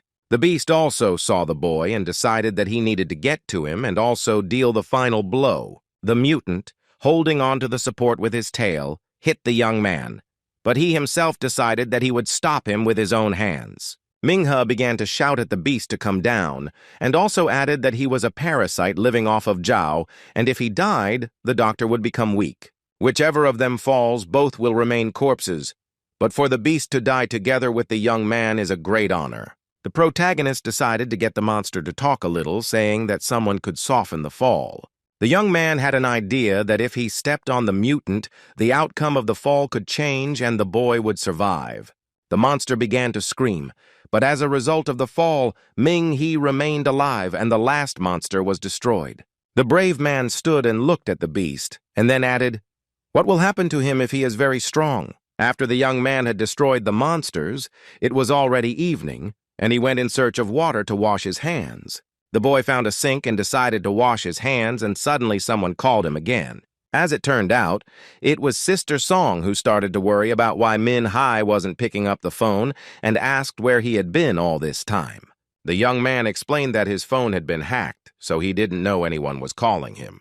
The girl reported that government representatives are already in the isolation zone, have already cordoned off the city, and are patrolling the area. The authorities are driving the monsters out of the house, and the young woman also reported that no one has seen either the young man or Dr. Zhao. The boy explained that they were at an amusement park, and also revealed that Zhao planned to spread the mutants through the water supply, which would be injected with a mutagen and thus contaminate the city's water supply. The girl could not believe that the doctor could do such a thing because he always gave the impression of being a calm and balanced person.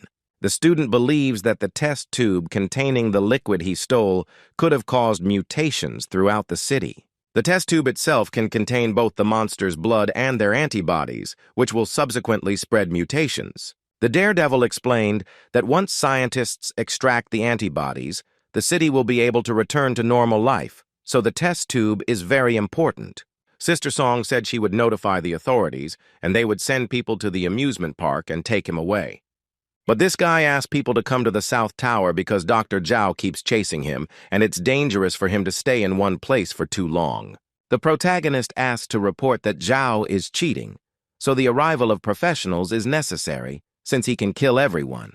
The girl understood what Min-He was talking about, and the young man himself ran to the Southern Tower in the hope that the man himself would not find him. He didn't know that Dr. Zhao was watching him, so he confidently walked towards the indicated place. But the man knew that the young man would come to the tower, so he was already waiting for him there.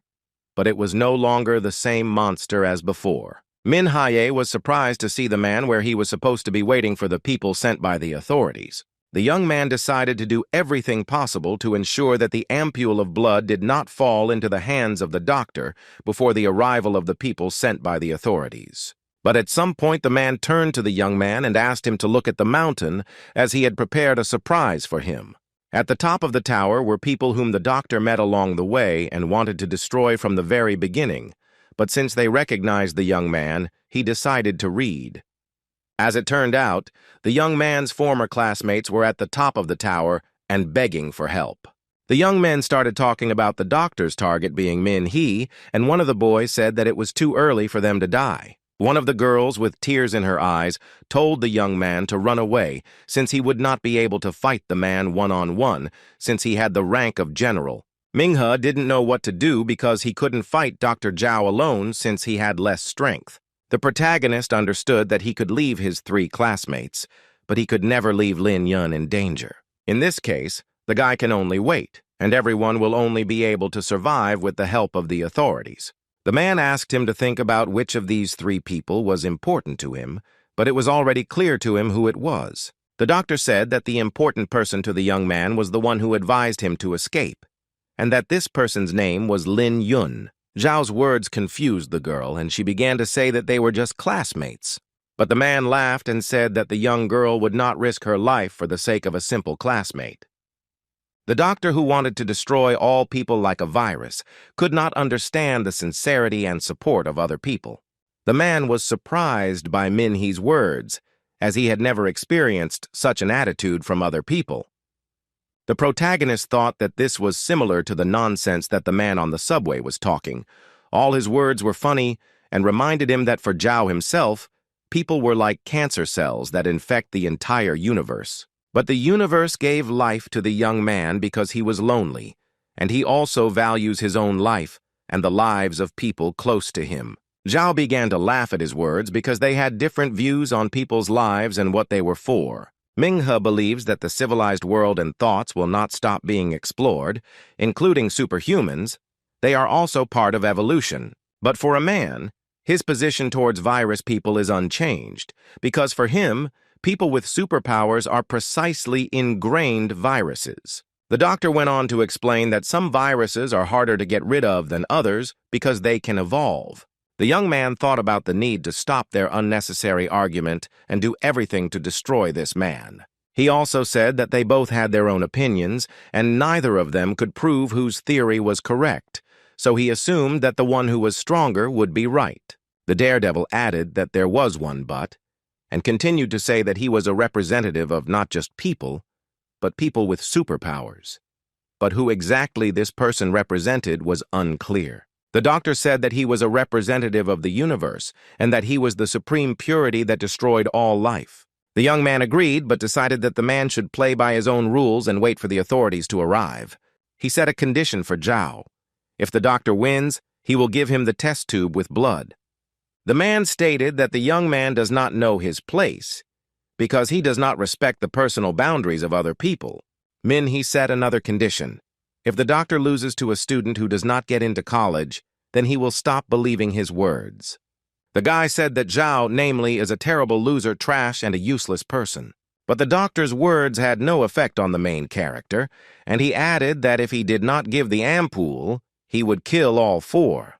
The student decided to test what the man was capable of and said that he was trying to destroy them because they were just students at a superhuman institute.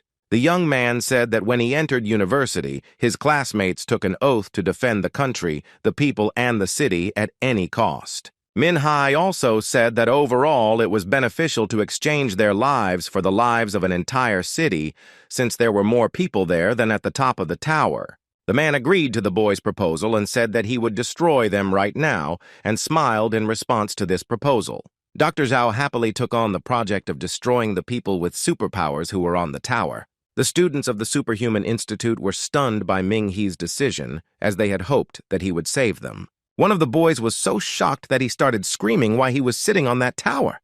The brave man began to run around looking for a place where he could more easily fight Dr. Zhao, because his ability to strike depends on the object he can touch. He started saying that this time he would choose Lin Yun because she had a very beautiful face. Dr. Zhao began aiming at the girl again, but miscalculated the force of the blow and the direction of the object's movement, missing the young woman.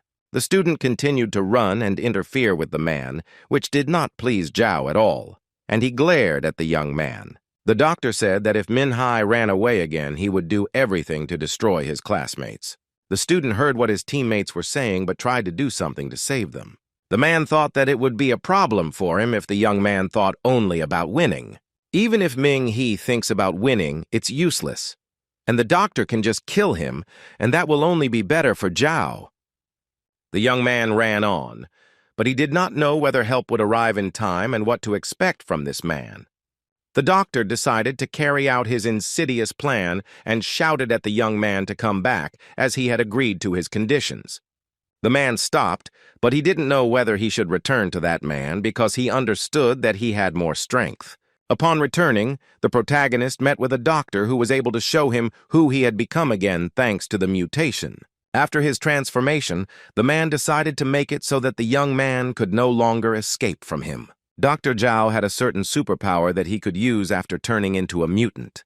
The man, using his superpower, made a multitude of spikes appear from under the asphalt so that the young man could not escape, and the young man himself stood and watched what was happening, covering his face with his hand so that dust would not get into his eyes. After finishing his strikes, Zhao turned to Min-hee and said that everything was fine, adding that if he resisted his strikes, the fight would be pointless. A group of people sitting on the tower believed that the place where they are is the place of their battle. He decided to set one condition. If the hero touched the circle drawn by Zhao, he would destroy one of the team members every time. The man agreed to the proposal, and then the doctor added that if the young man won, he would be able to save his team. The student can become a hero who can save the entire Lanyang city, but the only thing is that he is weaker compared to Zhao. After the doctor changed, he gained another ability. He could get what he needed from his body. The man had information that the guy was hospitalized because he failed his exams, but he couldn't come to terms with it, fell into a coma, and ended up in the hospital. By a strange coincidence, the young man ended up in the hospital where Zhao worked as a surgeon and performed an operation on a student. The mutant doctor began to mock Ming-hee and continued to say that he was the one who failed the exams at the Institute of Superhumans. The man continued to say that no one would look at the main character. Even his classmates considered him pathetic. Zhao believes that the group of people sitting on the tower would rather laugh at their classmate than at the situation. The doctor said that the young man was of no use to anyone except the girl who sent flowers to the hospital. The young man decided that he shouldn't listen to what the mutant was telling him, since his words might not be true. However, the man continues to claim that no one has visited Min-high for a whole year. At best, they sent her flowers. The student was not surprised by the words like, "Your life is trash," because he understood that these were provocations to make him give up. Dr. Zhao felt that the boy, despite those life situations, behaved very arrogantly. Lin Yun was very worried about the boy, as she didn't want him to be destroyed by a monster like Zhao, so she insisted that the boy escape. The mutant decided that he needed to not just talk but go on the offensive, because he wanted to win and take the ampule. The young man could barely stand after the first blow, but he was not going to give up because he did not want people like Zhao on the planet. But it so happened that the man managed to strike such a blow that an ordinary man was immediately destroyed. Watching this battle, Lin Yun cried and wanted the teenager to run away from the mutant as quickly as possible. Min-hye was not the type of person to give up in a fight that had just begun, and despite his injuries, he decided to continue fighting. Dr. Zhao turned to the boy and asked why he was fighting when he should have died in the operating room a year ago. The young man's actions did not convince the man, as he believed that even if he got to his feet after each blow, nothing would change. Another time, when the mutant was about to strike and the young man tried to dodge, he accidentally touched one of the spikes. For Dr. Zhao, this was a perfect opportunity to prove his point and remind them that there was a condition. If they touched the circle, one of them would die. The monster continued to say that the young man could not even adapt to this world. When the man wanted to hit the young man again, the latter had an idea, which he immediately took advantage of. Minghe decided that it was necessary to draw blood into the monster's eyes, and if this idea worked, the young man would have a better chance of destroying the mutant. It so happened that the plan worked. The man turned away, and a chance to strike appeared. Zhao himself did not understand what had happened, as the protagonist was wounded and looked exhausted. The student gained strength and hope that the blow he would deal to the monster would help destroy it faster. As it turned out, thanks to his own blood, the boy was able to deal a powerful blow to the demonic god. A group of people on the tower were shouting that it was amazing and asking for the monster to be finished off as soon as possible. One of the young men started screaming to be saved as soon as possible, as he also had a wound from which blood was flowing. The young woman sitting next to the young man responded that Min-hye had also had injuries, and he did not show the emotions that should have been present when he was injured. Lin Yun was worried about the boy because he needed to treat his wound as he was losing a lot of blood. Unexpectedly for everyone, the monster, who was thought to be dead, began to say that their company was very noisy. When the boy returned, he saw that the monster was trying to get up, and also added that if he destroyed the boy, he would deal with the rest of the team. The young people were shocked because they did not expect such a turn of events and thought that the worst was already behind them. After the monster stood up and pulled the last fragment out of its body, I realized what kind of superpower it had. Even though the man had just stood up, the young man decided that another blow was necessary. But the man himself said that the student's blows were very strong, and he was surprised by this, since he still did not understand what inhuman strength this man possessed. Although the blows are strong, Dr. Zhao thinks that they are useless against him, and he also remembers that the young man bewitched the fire and killed the mouse. At the moment when the guy tried to kill the mouse, it was an impossible task for him, but he managed it. While the man was speaking, he wasted no time in deciding to give Zhao a few blows. After the young man struck with his fists, he decided to combine it with a kick to completely destroy the monster. The student hit him, the mutant flew away and realized what his superpower was.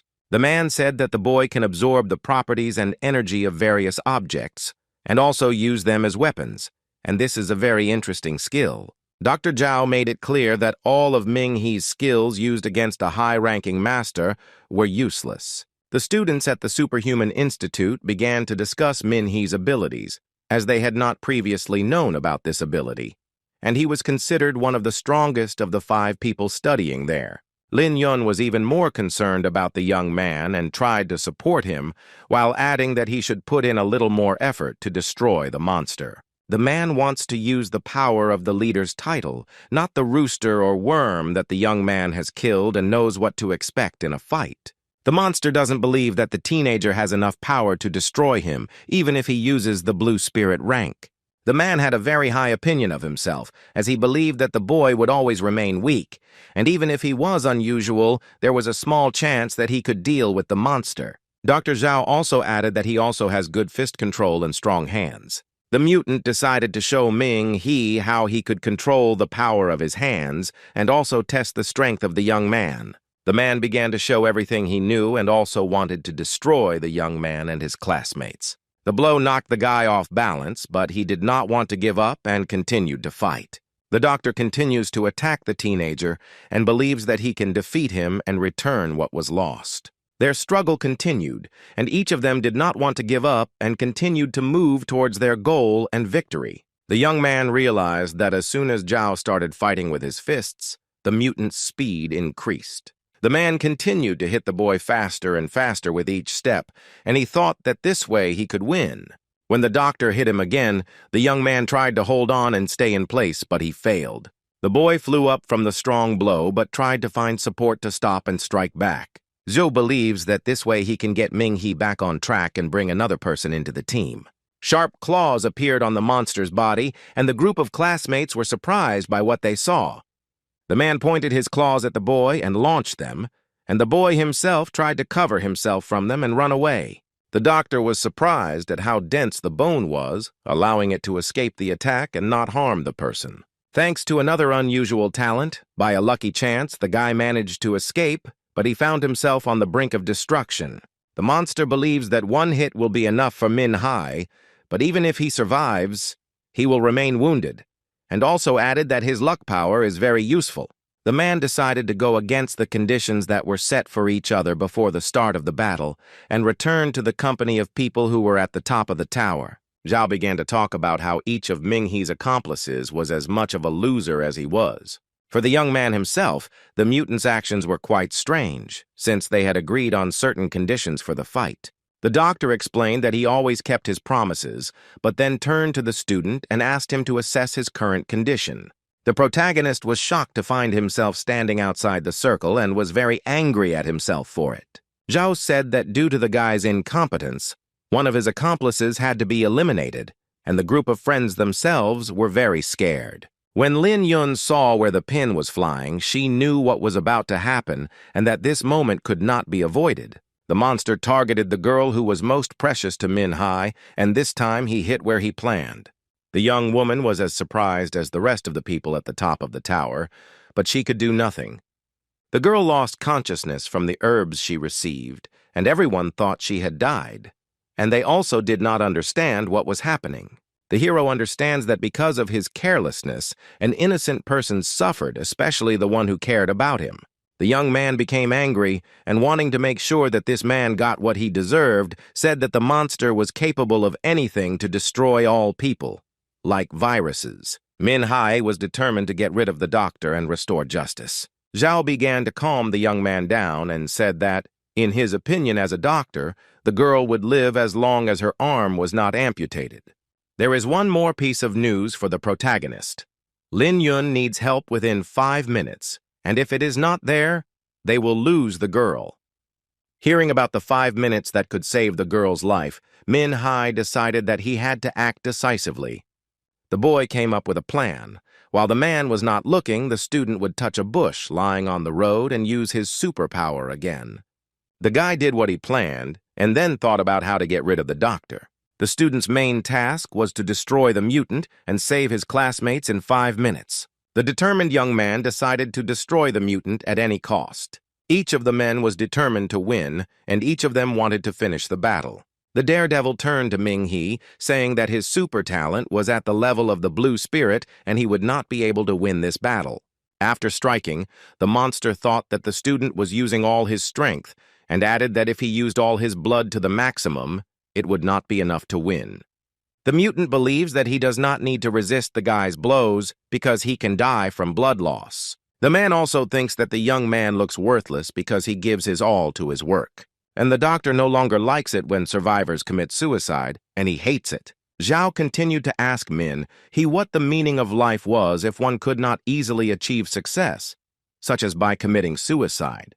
The man believes that the main character was the only one who wanted to die, but he was sent to the hospital and he forced the doctors to save him, wasting their time and energy. For a mutant, a stallion is a terrible worm that no one cares about and he is alone all his life.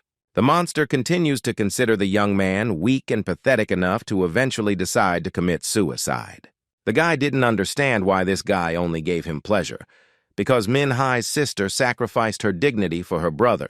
For her brother's sake, the woman knelt before Dr. Zhao and begged him to stay at the hospital when medical bills turned into debt. Min-Hai and her sister always lived on the outskirts of the city, working with their hands for the rich and powerful people. Having convinced the boy of his worthlessness, he hit him again, but the young man remained steadfast. Another proof of a student's worthlessness is that he tries to deceive himself and pretends to be someone great. The villain decided to end the life of the main character with a fight, a senseless one, so that no one would get hurt because of him. Dr. Zhao's hands grew spikes, which he used to destroy the young man and end the fight.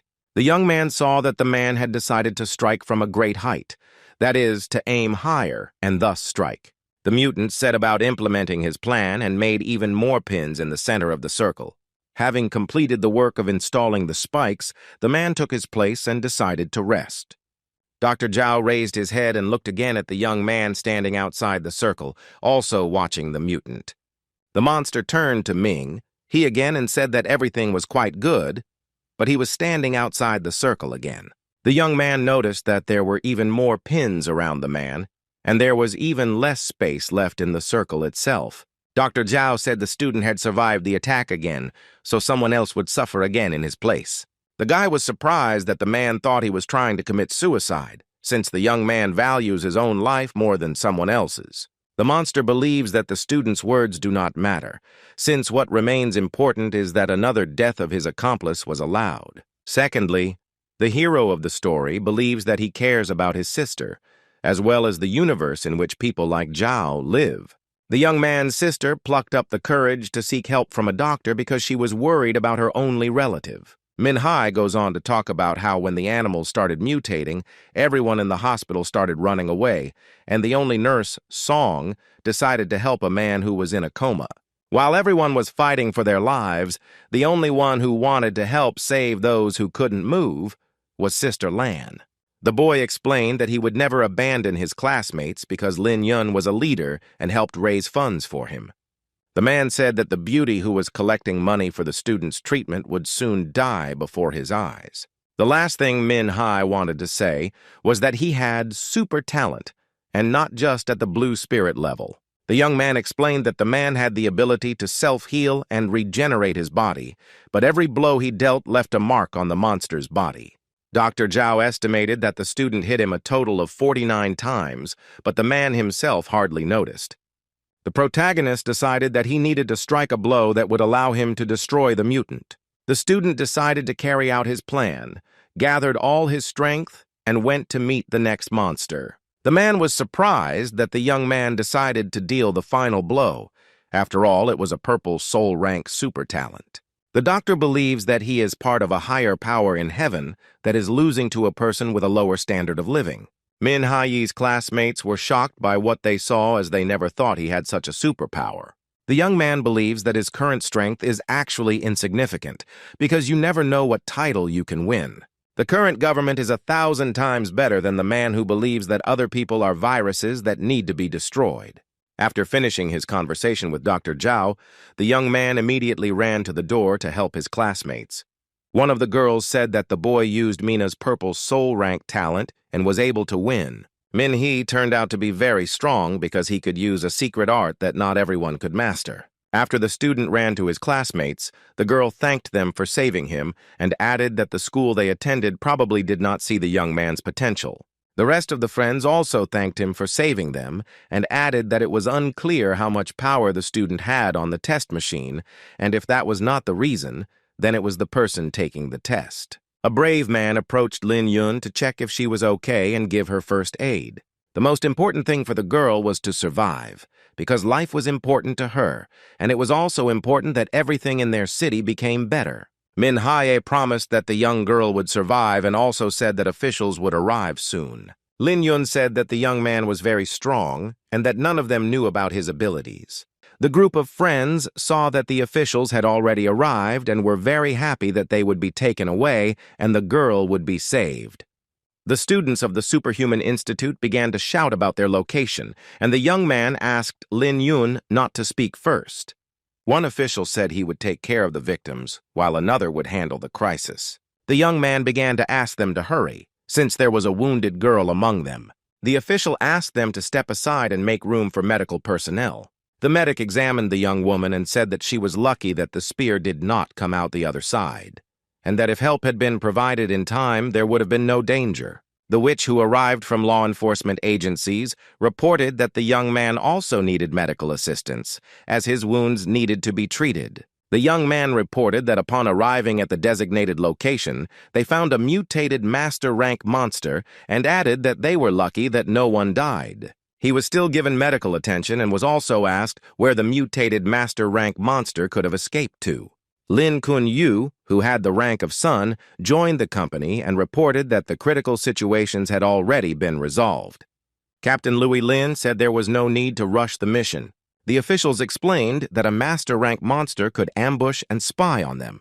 The guy who arrived on behalf of the authorities reported that the master rank mutant had already been destroyed. Lin Kun-yu also added that the dead monster was in the pit and showed where exactly it was. Officials speculated that the mutant likely used several dirty mutations to enhance itself. Captain Louis Lin was surprised because everyone thought the doctor would take care of everyone, but it turned out that he was dead. The girl immediately began asking when exactly the man died and who killed him, since the authorities arrived after the destruction. The group of friends confidently pointed to the MiG-21 and were glad that the authorities would learn about the feat. And Louis Lin herself was surprised that the young man killed the mutant because she didn't think that anyone could kill such a mutant. The young man stated that he had indeed destroyed the mutant and reported it to the authorities, and also gave his name, namely Min Hei. The hero showed the officials an ampule of liquid and explained that he stole it from a mutant, and then said that he wanted to add it to the water supply. The captain carefully examined the ampule, then looked at Min Hee and did not understand what was happening. Lu Lin was even more surprised and began to ask how he managed to do this. The young man began to explain that he had robbed the doctor while he was busy talking, but the authorities were interested in how he had destroyed the mutant.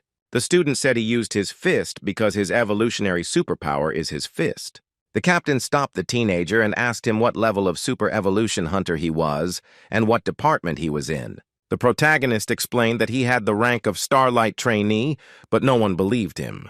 The official explained that Dr. Zhao had recently eliminated 2 Shining Moon rank hunters. The boy's classmates confirmed that he had indeed become an evolutionary hunter. The young man's girlfriend also added the fact that he failed his school exam on super evolution. Louis Lun was once again very surprised, because she did not understand how it happened that an ordinary student who failed the exam suddenly became a super evolutionary hunter. Lin Kun-yu was also surprised by what was happening and asked what was happening to him. The captain remembered that Min Hai was that arrogant guy who didn't listen to her instructions on the radio. The doctor who was with the officials remembered the young man because he was on the bus when they were attacked by the mutant mouse, but he did not immediately recognize him because of the blood on his face. Lin said that from then on, the student became a hero who saved their city of Lanyang from danger. The official added that the young man made high-ranking heroes look like hopeless, low-ranking heroes. Min Hai did everything to buy time and save his classmates because they also helped him in difficult times. The commander was asked if the young man would be interested in joining the Sepper Evolutionary Organization, as it offered high pay, good treatment, and great colleagues. Lin did not like the girl's words, as they were very unkind, and he asked the young lady to be a little more modest. Louis was very offended by the guy because she also believed that similar comments could have been made in another place and under different circumstances. The official decided to rectify the situation and said that the other girls in their company were not as nice as she was. The commander suggested that he consider that their organization was inviting him to join them straight from the evolutionary school. The main character thought about the girl's words and said that he would think about her proposal. After Min Hai said he would think about the proposal, he immediately felt sick and lost consciousness. Everyone was afraid for the young man and was very worried about him, because if it weren't for him, everyone would have been looking for the source of the infection for a very long time. The doctor explained that this could have happened due to overwork, and also added that the young man had lost a lot of blood and was currently very weak. The guy needs to get to the hospital, and the rest of the participants in the event need to prepare for the press conference. One of the TV channels showed a report about the painstaking work of the evolutionary school and the Hunters organization. The news anchor reported that mutants had been exterminated in the southern suburbs of Lanyang City. The woman said that a person was found who made a very big contribution, and also found the source of the pollution and stopped the spread of dirt. For the townspeople, a young friend informed them that Superman was in the hospital, and they would continue to monitor and report new cases. After the press conference ended and the news was broadcast on television, the story continued in the same hospital in Lanyang City. Nurse Song sat at the young man's bedside, just as concerned for his well-being as she had been a year ago. Min Hai opened his eyes and realized that he was in a hospital, and Sister Song was sitting next to him. The beauty was very glad that the young man had woken up and explained that he had slept for 2 whole days, so much so that she even thought that he had fallen into a coma again. The friend was also surprised to see the girl and asked why she was lying in the hospital next to him. Sister Lan explained that she was transferred to this particular hospital and assigned to look after him.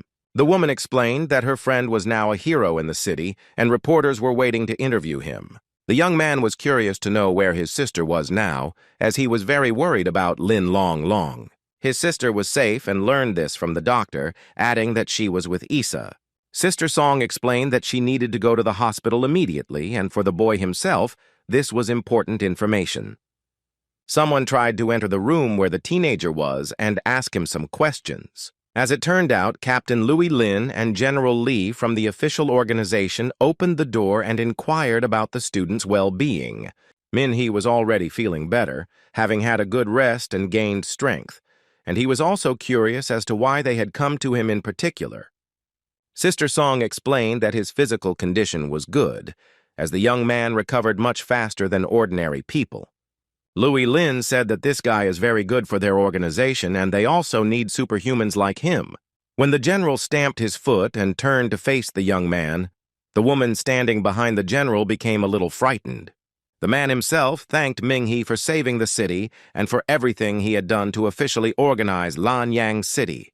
The general explained that if it were not for the student, there would have been many victims both in the city and beyond. The young man was pleased to hear such words, but this is exactly what he had to do, because first and foremost he was saving his loved ones. The man looked at the protagonist, and the student realized that the general wanted to talk to him. Lulin invited Song Lan to have lunch and discuss some matters since she had some free time today. The nurse was delighted with this offer, as she had not been anywhere for a long time and wanted to visit many places in Lanyang. After the girls left, the general sat down next to the young man and waited for a suitable opportunity to talk.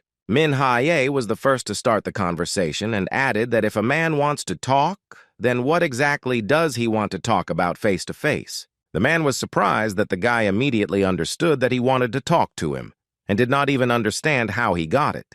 The young man explained that the woman had used this excuse to invite Sister Song to have lunch with her, and the general realized that the student had good analytical skills.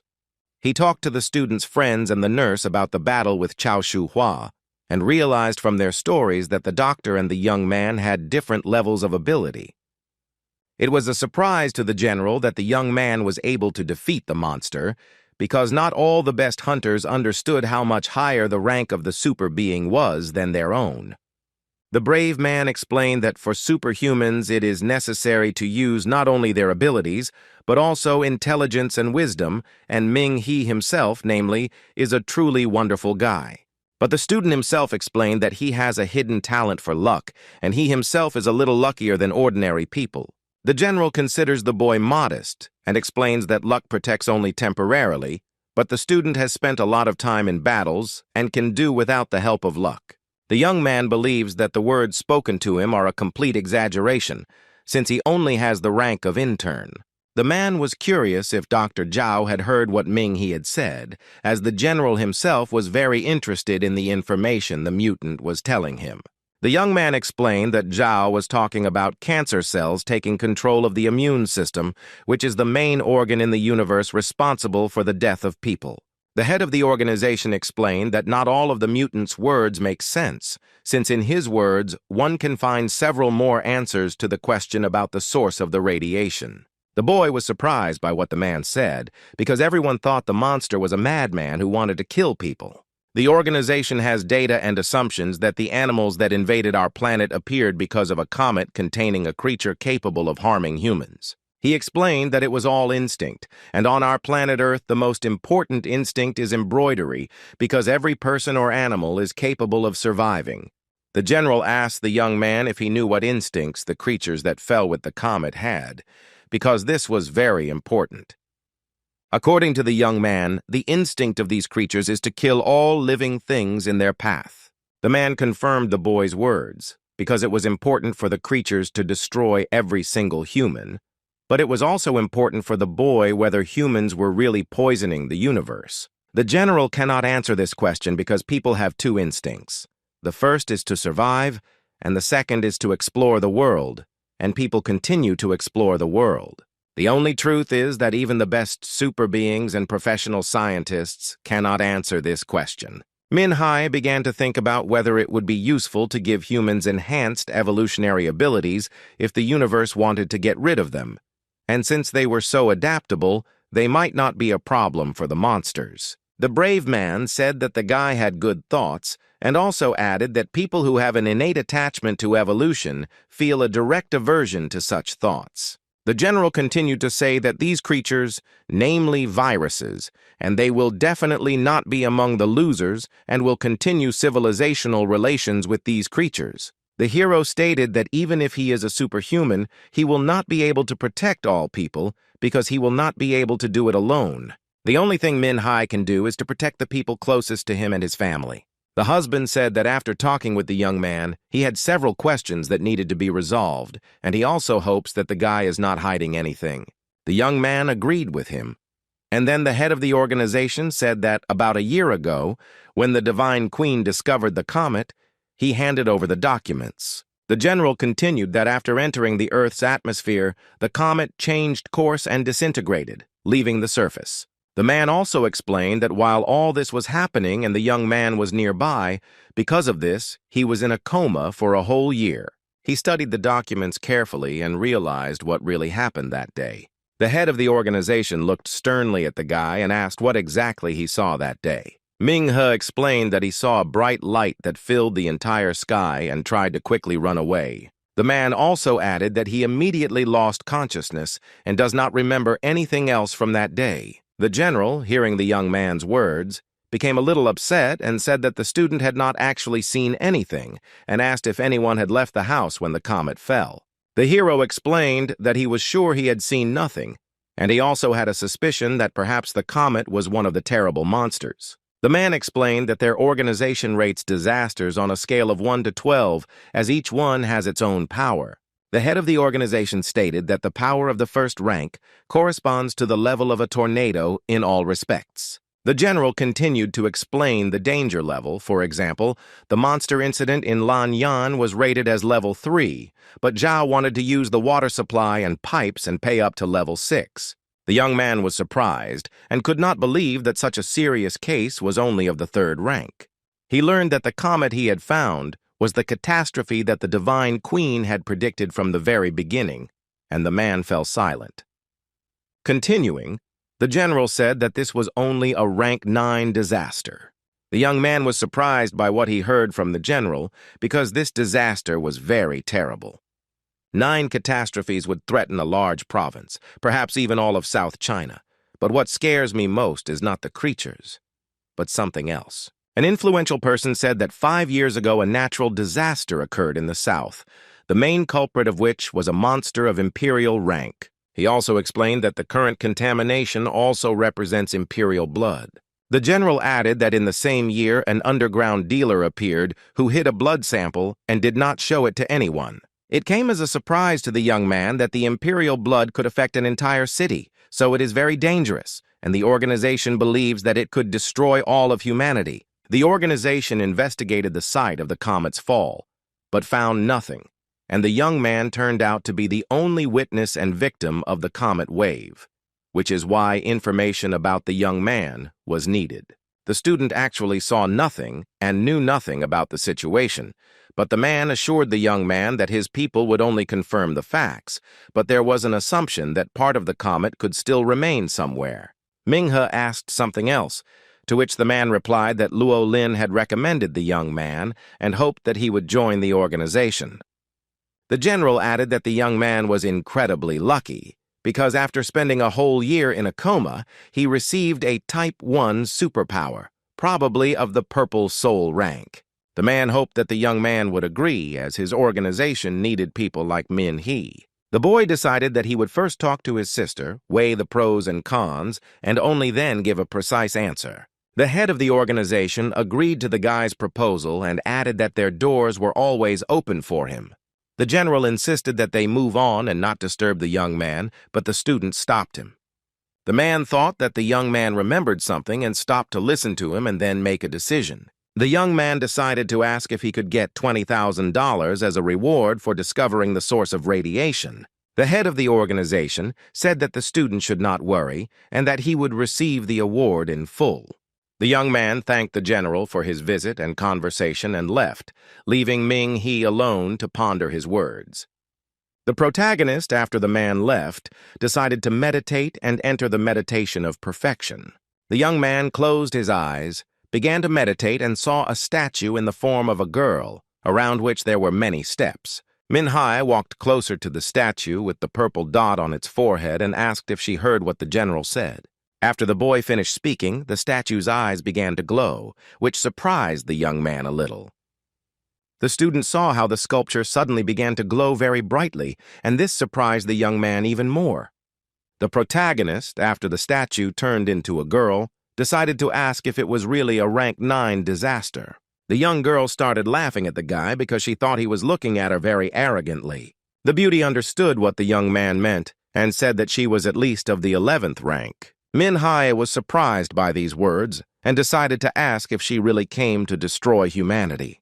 The lady explained that this was indeed the case, and that what Dr. Zhao said was also true, because people were very greedy, and that in itself made the universe an uncomfortable place. The young man realized that it was useless to stop the girl, and then decided to sit down and listen carefully to what she had to say. The hero listened carefully to the fact that it was the girl who gave him the powerful ability to control creatures. As it turned out, due to the fact that the guy was in a coma, Milady helped him with training, and if it weren't for this moment, it's not a fact that he would have defeated Dr. Zhao. They live in symbiosis, And if it weren't for the situation with the comet, the young lady would not have grown stronger in his body, as she considers him weak and unsuitable for her. According to the girl, Min-hai's instinct was to kill, not to survive, but he decided to ask why she had possessed a weak host and chose him, adding that it was not for the sake of survival.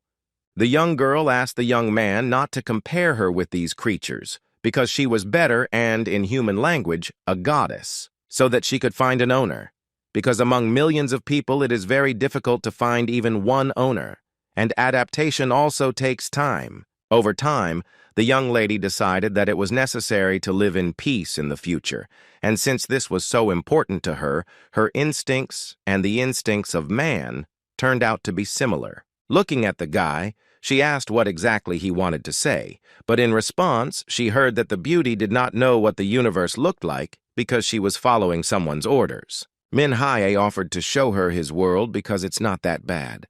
And besides, my lady is very nice, and there is every reason to hope that we can find a common language. She agreed, and the young man also needed training, and they decided to create an unreal monster that almost killed him because he did not want to die with her. The lady decided to start creating a monster for training, but the young man decided to stop her because he was tired. For a student, the best option would be to overexert himself in the place of meditation. When the young man opened his eyes, he realized that Madame, namely, the very same 9th rank catastrophe that the general had spoken of. He realized that there was a real nuclear bomb in his body, and if anyone found out about it, it could explode at any moment. The young man decided that something needed to be done to get rid of the 9th-ranking misfortune. Journalists had already gathered on the hospital grounds and were discussing how the hero who had uncovered the case of the mutation infection would leave the hospital. All the reporters are hoping to interview this guy and are looking forward to it. The journalist asked why the student was wearing a medical mask and asked him to take it off so that everyone would know about the city's hero. Min-hae didn't like that they were attacking him with various questions, and he didn't like it. The young man decided that he would not take off his medical mask, but would talk to people since he understood that they would not let him move further. He explained that he was doing everything necessary to save his loved ones, and that schools and associations would take care of the rest. Lin Yun saw her classmate's interview and was very happy for him.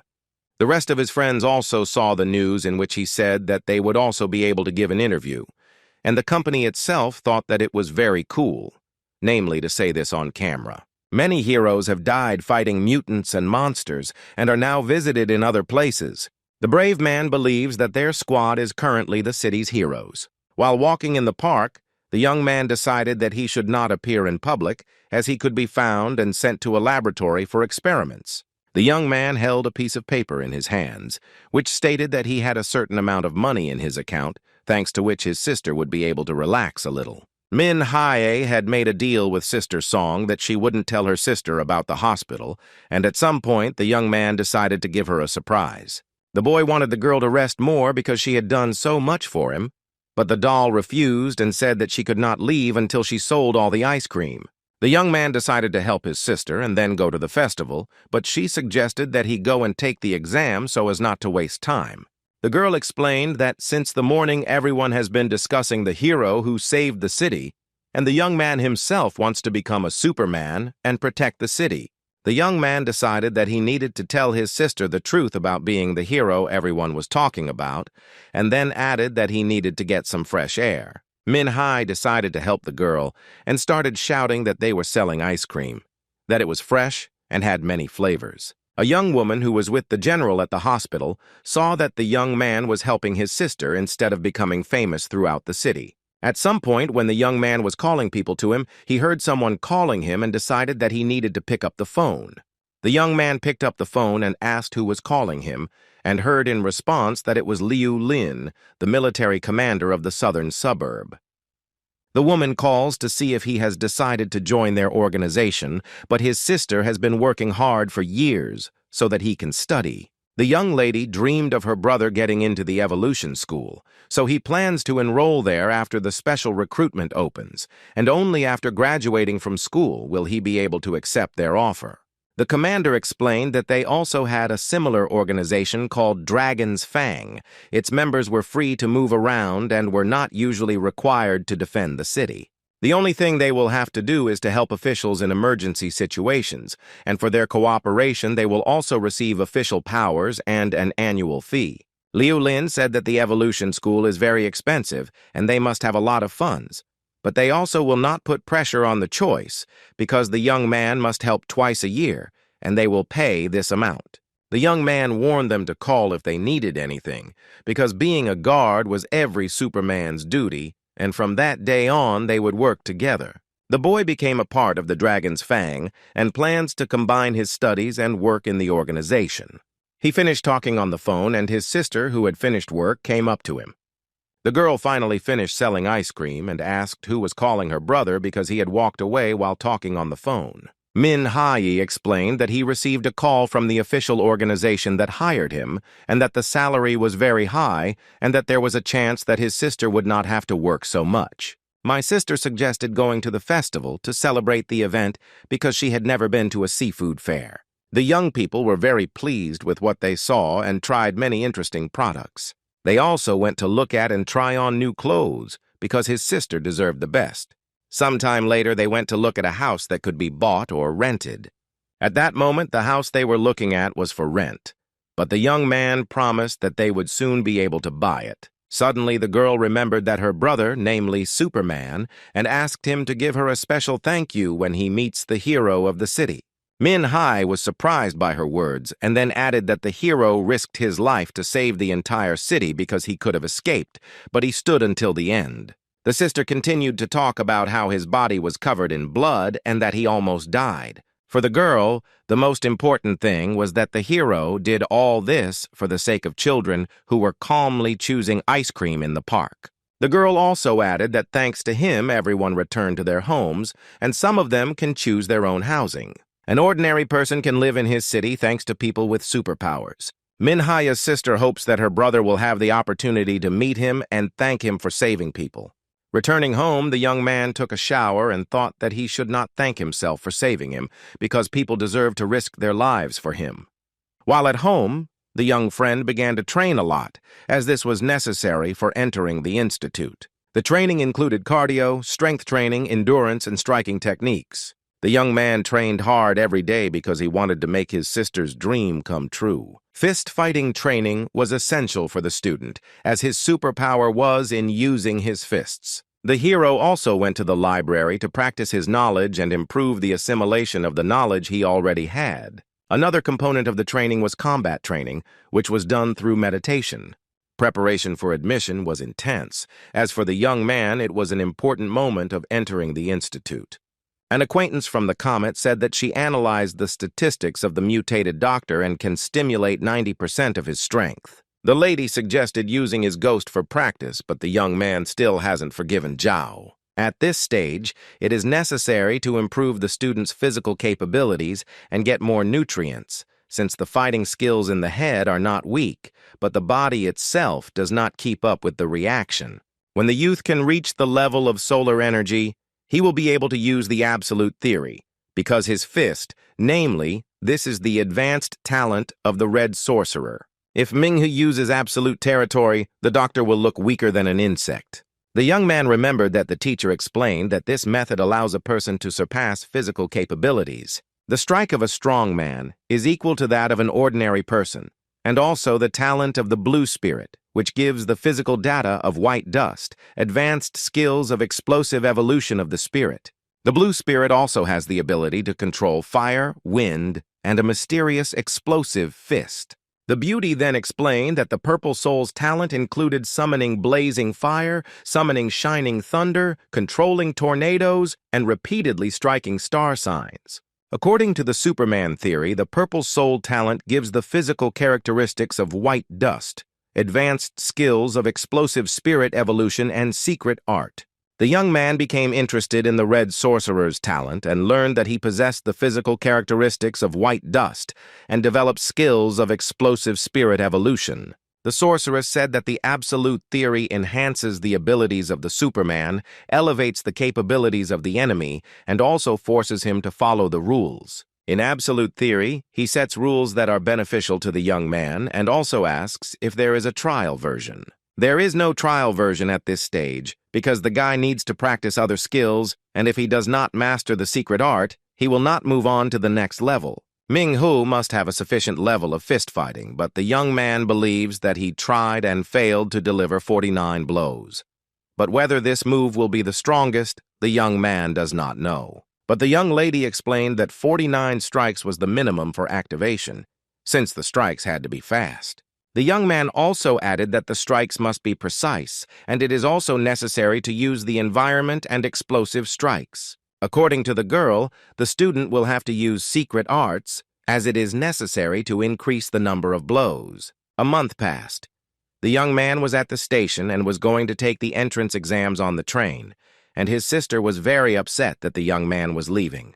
For the first time in history, a very thick fog fell on a park area in the southern city of Binshan at night. 2 security guards worked at night monitoring the park area, as it is private property that needs protection. One of the guards saw such thick fog for the first time in many years, especially at night. Lao Wang's colleague approached him and said that they were alone and advised him not to check the area as the fog was very thick and nothing could be seen. The men decided to return and started talking about how September would soon come and the cold season would begin. Due to the thick fog, the guards did not understand why they had not reached their destination and thought that they had taken a wrong turn. When they arrived, they were surprised again as they thought they were going to the wrong place. But one of them had been working there for 10 years and knew the area very well. But it turned out that they still went the wrong way. And one of them disappeared along the way, and the other heard strange sounds. The surprised man does not understand what is happening because his colleague is not nearby and a monster is standing in front of him. The monster attacked the guard and he screamed for help because he didn't want to die, but there was no one there. The mutated spider dragged the man away, and his colleague ran as far as the eye could see because he wanted to escape too.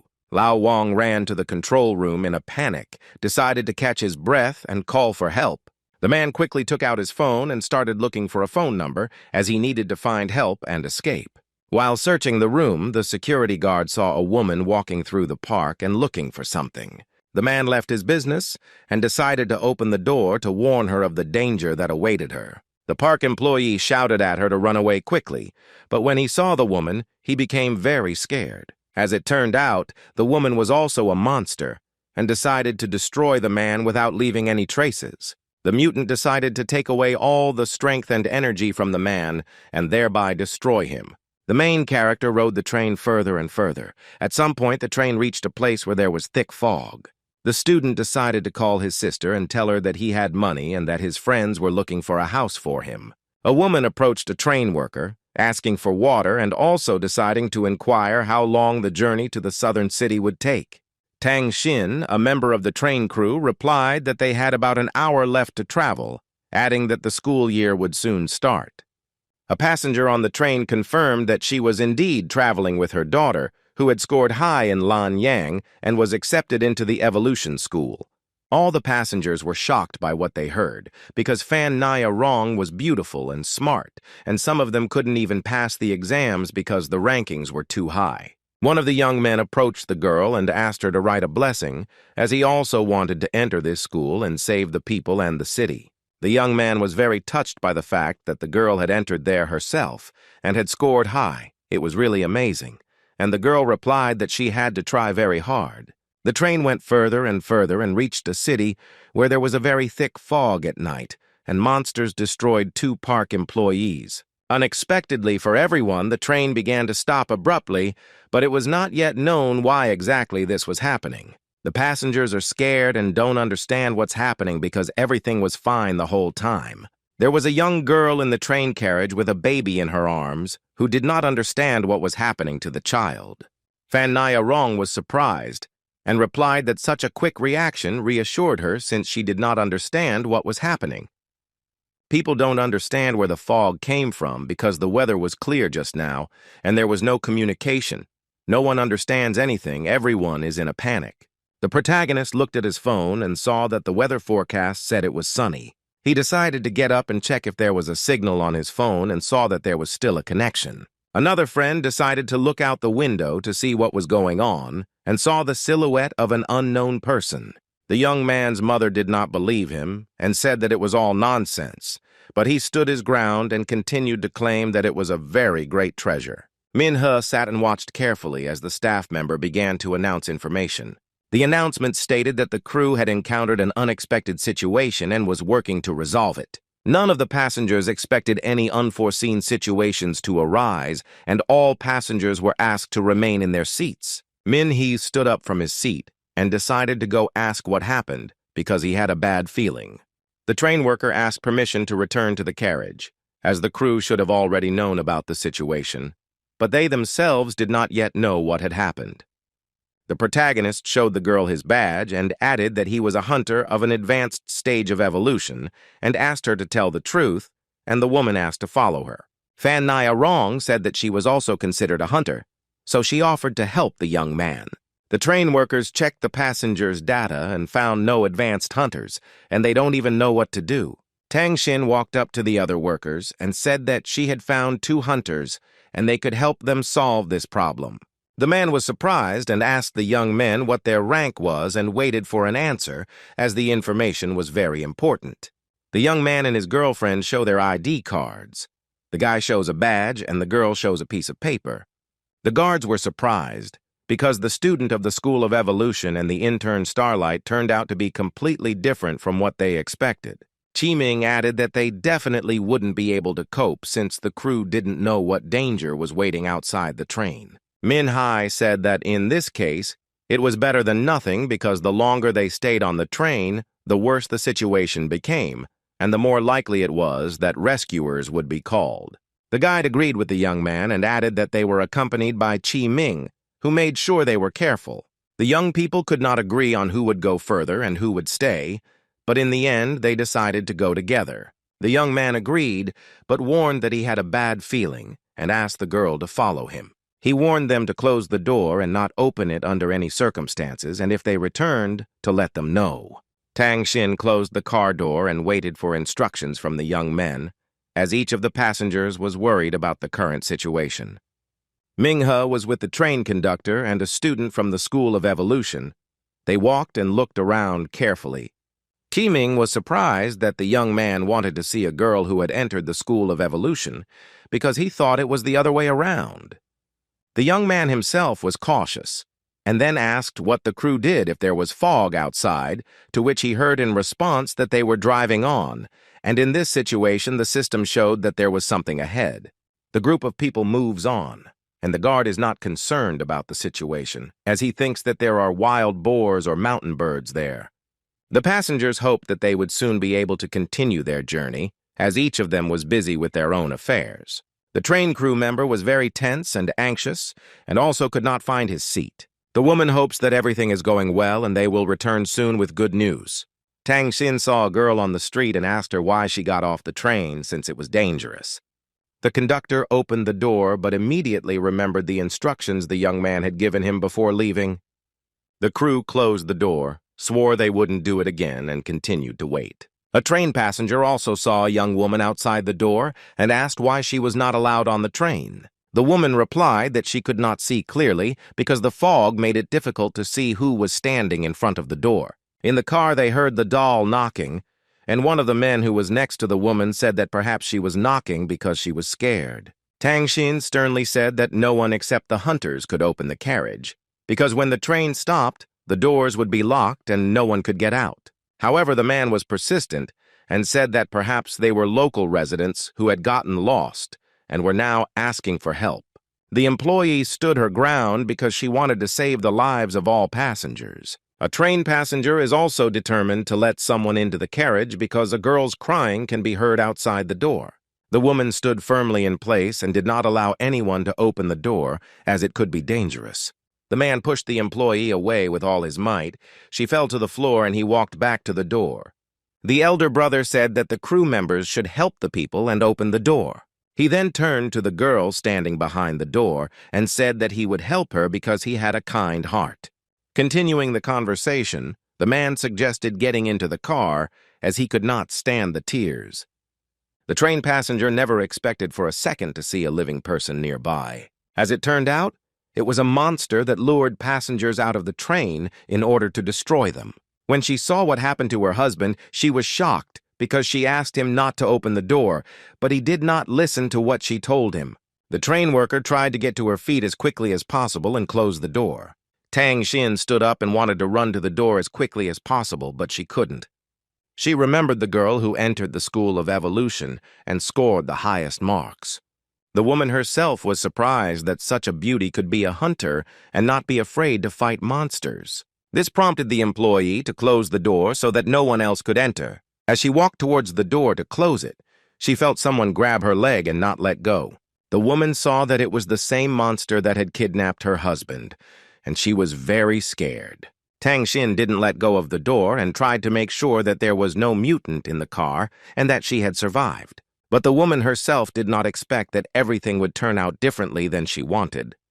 But the monster began to pull her towards itself. The train worker, who was being dragged by the monster, continued to hold the door to save other passengers. The woman managed to close the door, albeit at the cost of her own life, but she does not regret what happened.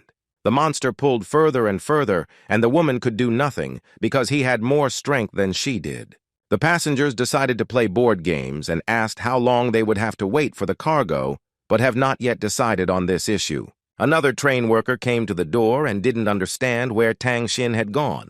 The woman decided to check if the doors were closed and saw that one of them was not closed and decided that she needed to make sure that they were all closed. The monster continues to remain near the train and waits until there is no one left at the door and then opens it again. The mutant tried to open the door but couldn't and decided to wait again until someone opened it. The villain continues to wait for the door to open and harm the new person.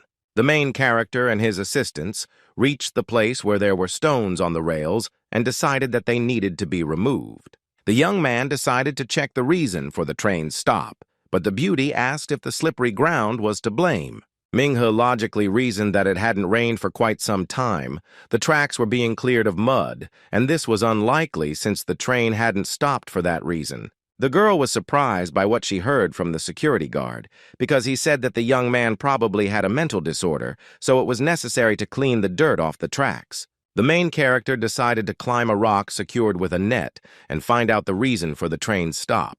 The young man realized that the train had stopped because a huge monster had climbed onto the rock, and it was a demon. Manhwa carefully examined the trace of something large and tried to figure out what it could be and how it appeared. The guy managed to crumble the soil as the animal crawled along the rock, and clods of earth fell onto the rails. While on the mountain, the main character again felt that someone was calling him, and this surprised him very much. As it turned out, he managed to contact the stone itself, and on the phone screen he saw that Luo Lin was calling him. The little girl was glad that the student picked up the phone, but immediately decided to report that the train had stopped because of an unknown monster. The commander explained that he was near Nandu Xiaopei, but the young man added that they had not yet arrived because there was heavy fog, there was no communication, and the personnel could not report this to headquarters. Luolin asked if the train would be able to reach its destination, and Minghe replied that it would be possible if he cleared the train of all unnecessary things and could continue on its way. The girl said that after clearing the area, it is necessary to leave the place where there is fog because there will be problems. The young man asked what happened to the fog, but the woman began to explain that he would be able to survive in the fog, but the train and people could get hurt. The hero understood everything that Luo Lin was telling him, decided to listen, and began to go down to the young man and woman to help them. When the young man returned to his friends, he immediately began to listen to the guard trying to humiliate him. The man could not understand how the young man could do this to them, because, in his opinion, they were working themselves while he was standing there. The student explained that they needed to leave the area as quickly as possible because they had received a call from the center's commander. Fan Nairong was surprised that he was able to find a connection and also found traces of the disaster monster that caused the stones to fall. Minhaye has no reason to lie because he needs to make sure that the train and its passengers are safe. A group of people quickly ran towards the train, and when they arrived, they had to give the command to the main train to start moving. the guards started to fall and didn't understand what was happening, because while they were just standing, everything was fine. The man realized that something had knocked out his tooth, but he didn't know exactly how it happened, and when he saw what had happened, he was surprised. The young people were very surprised to see the dead man and did not understand where he came from. The guard himself was very scared because he realized that the corpse had fallen on him and knocked out his tooth. The young man and the girl were also in a stupor, as they did not understand what was happening. They planned to grab the man and continue running towards the train as they needed to get out of the area. The boy realized that there was something behind them, took the girl by the hand and led her to the side, telling her to be careful. When they returned, they saw a monster that scared the man so much that it almost grabbed the girl. The mutant decided that the companies needed to be destroyed, as he did not want them to continue to live on Earth. The guide, seeing the monster, became even more frightened and even forgot about the dead man next to him. Manhwa ordered the man and the young girl to find shelter and stay there until the monster was destroyed. Manhwa decided to help the young man because she also had hope and she didn't want to leave the young man alone. The monster was ready to destroy everyone present and then make its way to the train and destroy the rest of the people. The mutant decided that he would destroy them with his tentacles, just like his previous victims. Using his speed, the guy tried to dodge every blow, and he succeeded. At an unexpected moment, the monster attacked the girl, who was trying to push the mutant away from her. The young man rushed to help and added that the girl first needed to hide. The young man said that he would destroy the ugly one himself, because he had more strength than the girl. Manhwa realized that the monster's tentacles had begun to wrap around his stomach and were trying to drag him along with them. Manhwa began to say that the young man was just Starlight's disciple and was not stronger than her. The boy did not understand why he was being tied up, because it would not help the monster in its fight against him. The mutant didn't care what the student said, because the monster himself considered his actions correct and was convinced that he was doing everything right. At that distance and that speed, he can land the perfect blow and win. Manhwa used her superpower and decided to destroy the monster. The monster flew to the side from the blow and did not move, and the girl herself was surprised at what the guy was capable of. The evolution school student was surprised by his punch and thought that he didn't look like an ordinary intern. The monster, after a successful turn of events, grabbed his stomach, but was not going to give up because his goal was to destroy people.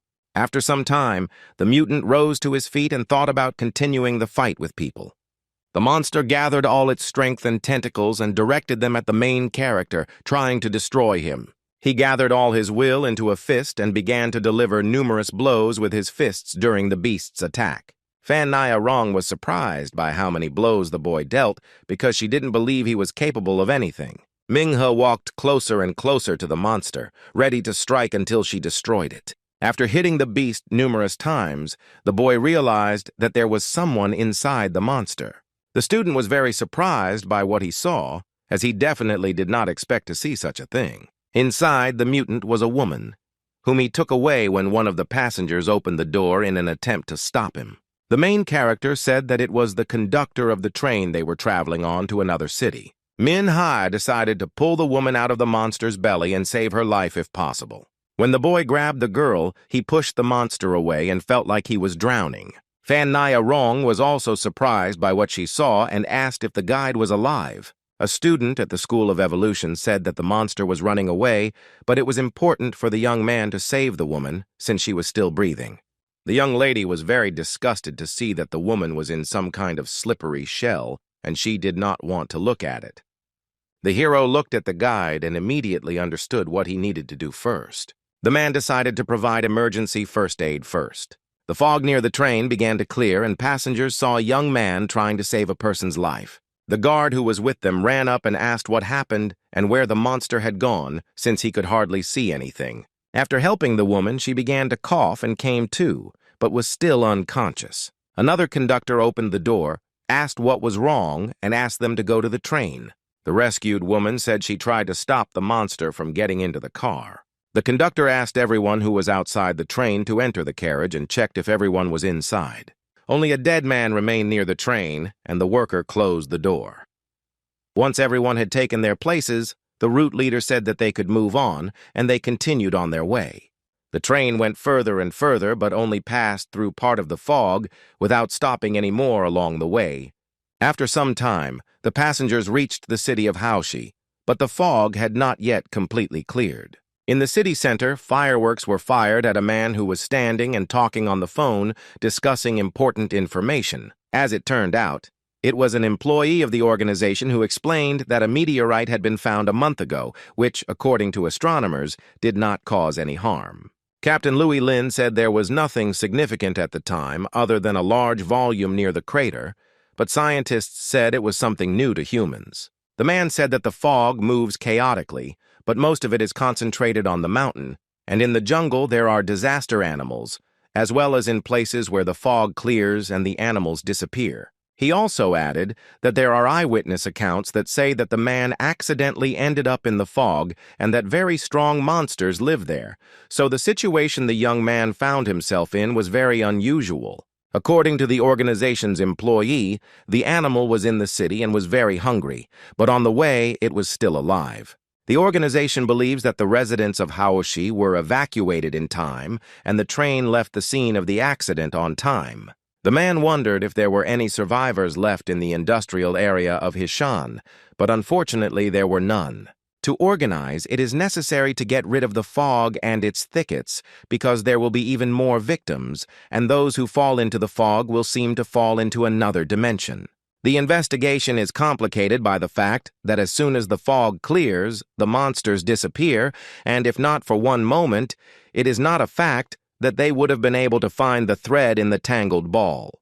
The man became interested in the recent incident and received a message on his phone. After opening the message, the organization's employee did not fully understand what was depicted in the photograph. As it turned out, this discovery was made by entomologists who lost a centipede with a chip and, with its help, found it in a cave near Kishchan. The insect was very large, so they couldn't pull it out and decided to leave it there, and the cave is located near the industrial zone of Kishchan. He realized that the insect was a fog dweller and the only organism that could survive in such fog, and that it also needed to be caught because it was the only witness. The organization has no information about what is happening inside the fog, but it does have information about the situation outside. Now, the brave man believes that the insect may have changed during the time it was in the fog. When the organization's employee returned, he saw something terrible and was very surprised. The young man saw a centipede chasing an animal, but did not immediately see the man. The little girl who was talking to him on the phone asked him what was wrong because she heard a noise coming from his direction. When the man saw the insect, he asked and was told that it was a small centipede.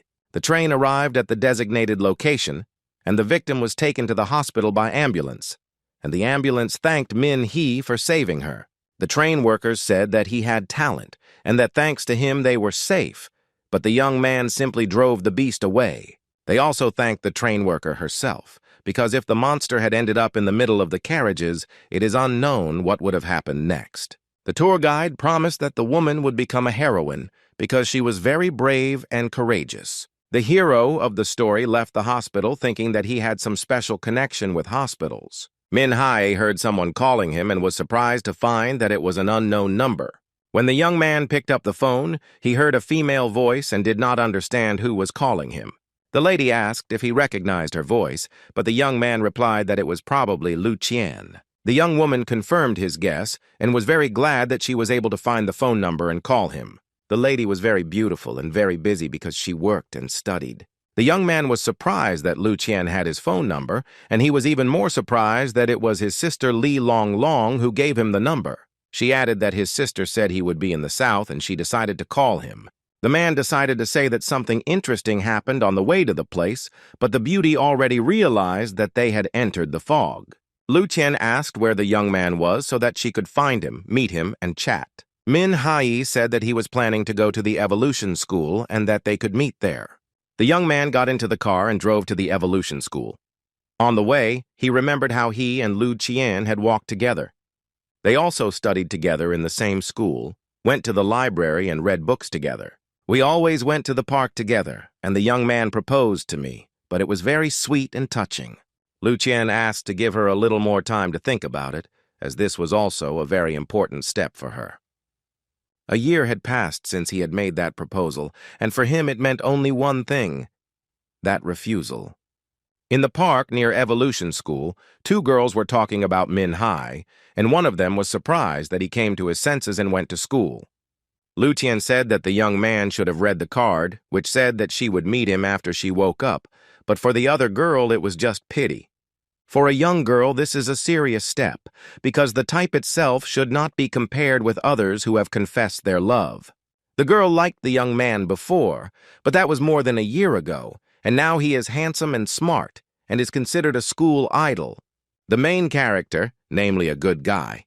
But the young lady decided that if he comes to her after waking up, then she should give him a chance, and if nothing works out, then she will tell him everything as it is. Lu Tian's friend discouraged her from making rash decisions, as she thought that this guy was trash who wouldn't even be able to pass the exam. She decided that she would try to get to know him better, and if that didn't work, she would break off all relations. Manhwa came to the Evolution School and didn't expect that she would become so cool and popular among the youth. The young man believes that he will be accepted into this school unnoticed, and is also confident that the level of education here is high. On the school grounds, the girls were discussing what the student had arrived in, and then they saw Lu Tian and said that she was beautiful.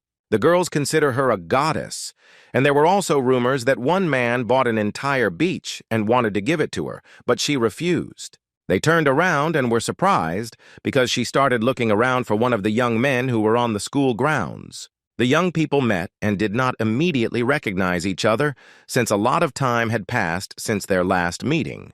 The guy thought that all the girls were giving him weird compliments, but he decided that he needed to invite her for coffee. They were very surprised that the young people went out to drink coffee together, as they thought they had nothing in common.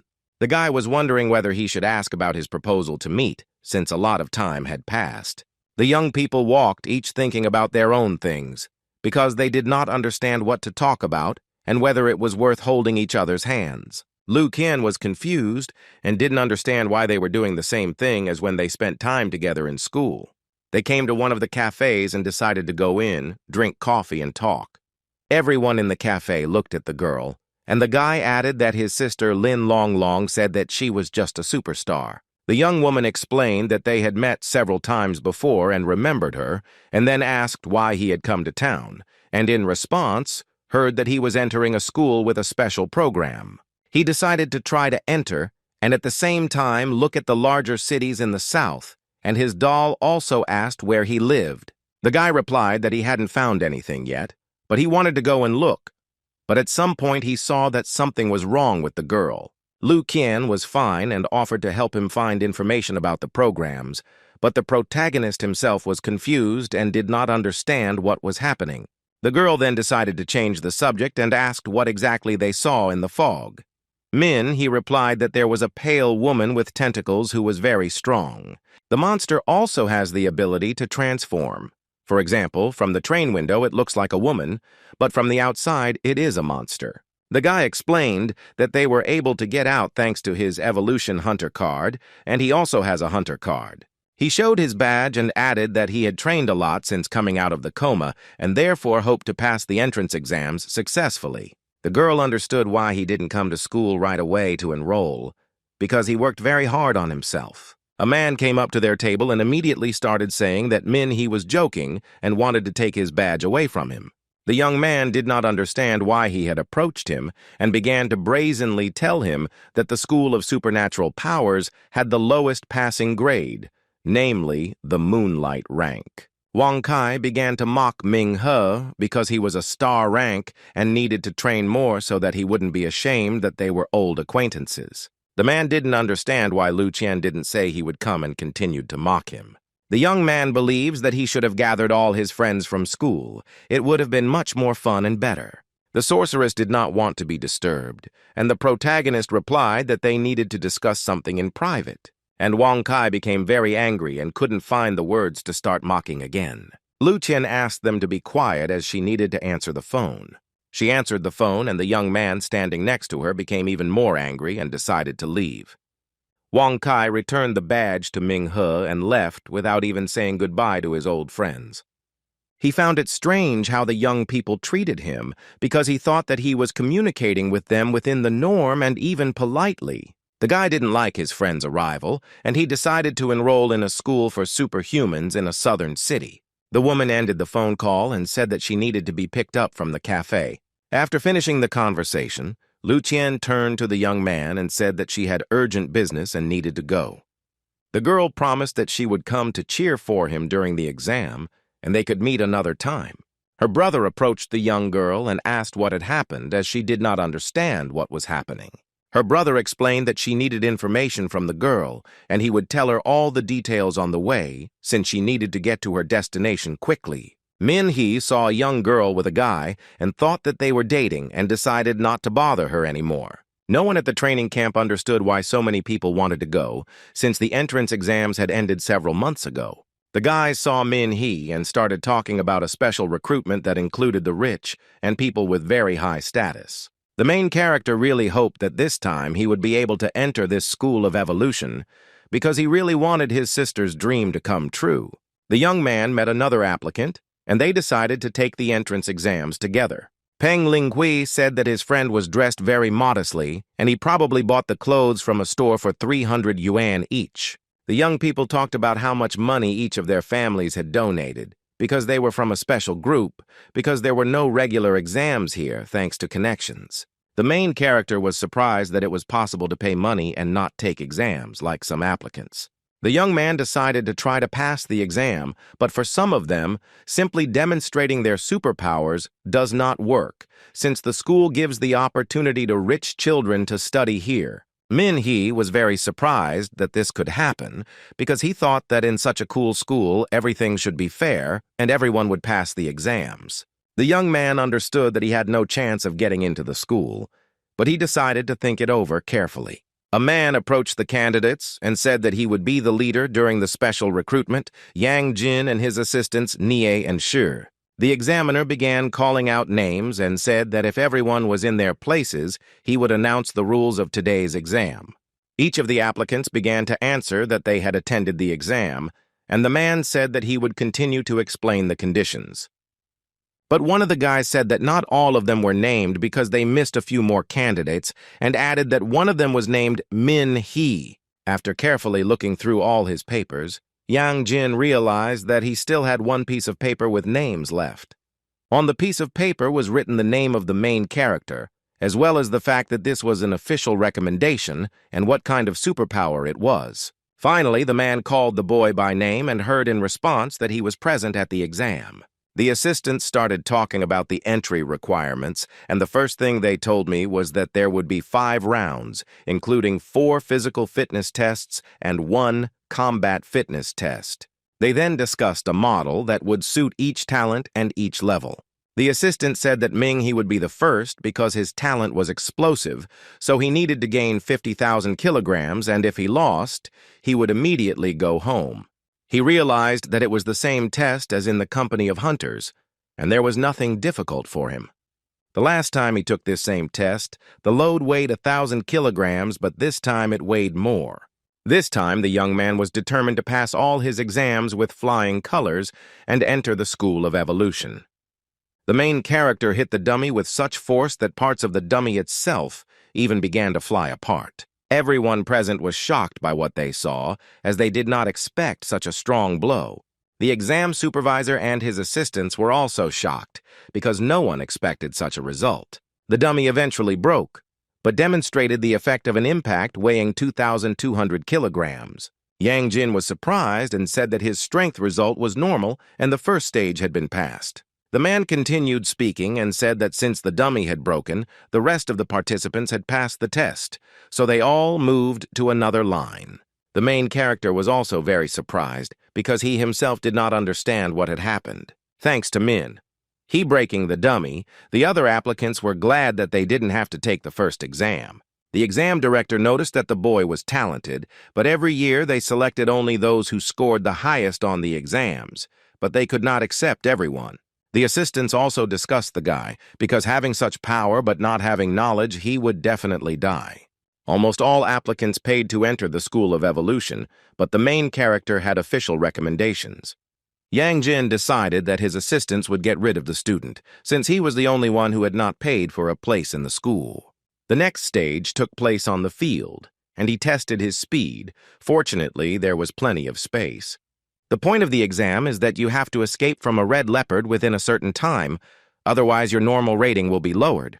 The exam director ordered his assistants to start counting down the time to find out who passed the exam and who did not. Yang Jin then walked up to the man standing next to the beast and said that they needed to destroy Ming-He first and then see what would happen next. According to the school principal, if the beast destroys everyone, then no one will have a chance to pass the exam.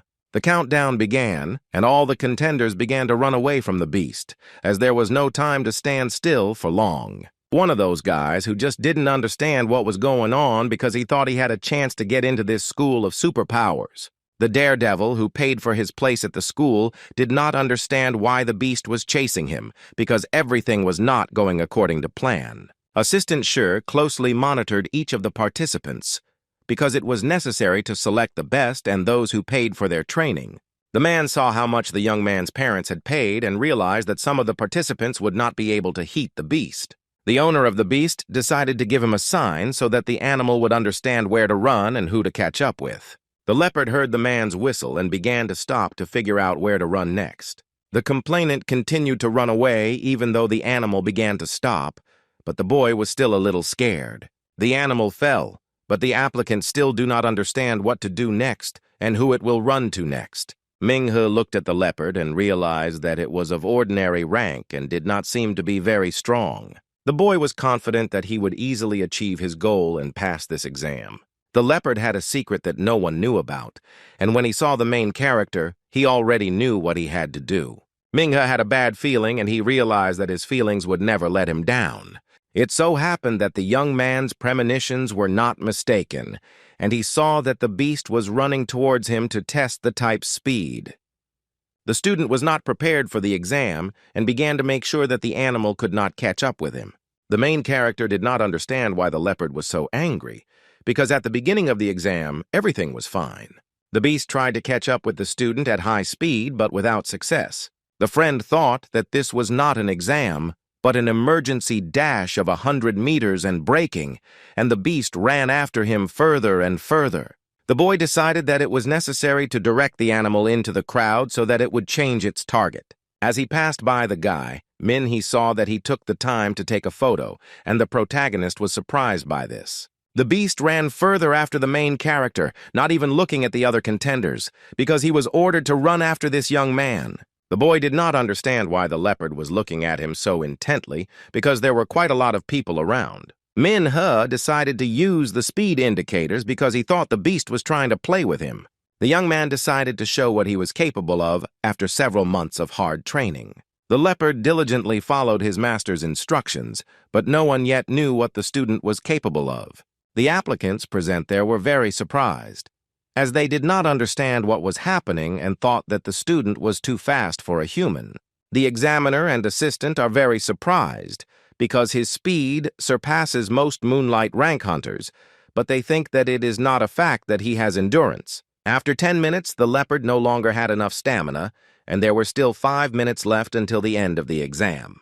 The main character was surprised that the beast no longer had the strength to run after him, and decided to slow down a little. The boy decided that at that moment he had the opportunity to run after him and show all his will. The beast was very surprised, as he did not expect that he would have to run away from the young man himself. Everyone present was shocked, as they believed that this school only recruited those who gave money for special recruitment. Yang Jin was even more surprised, because he thought that the young man would be so easy to destroy and would fail the exam.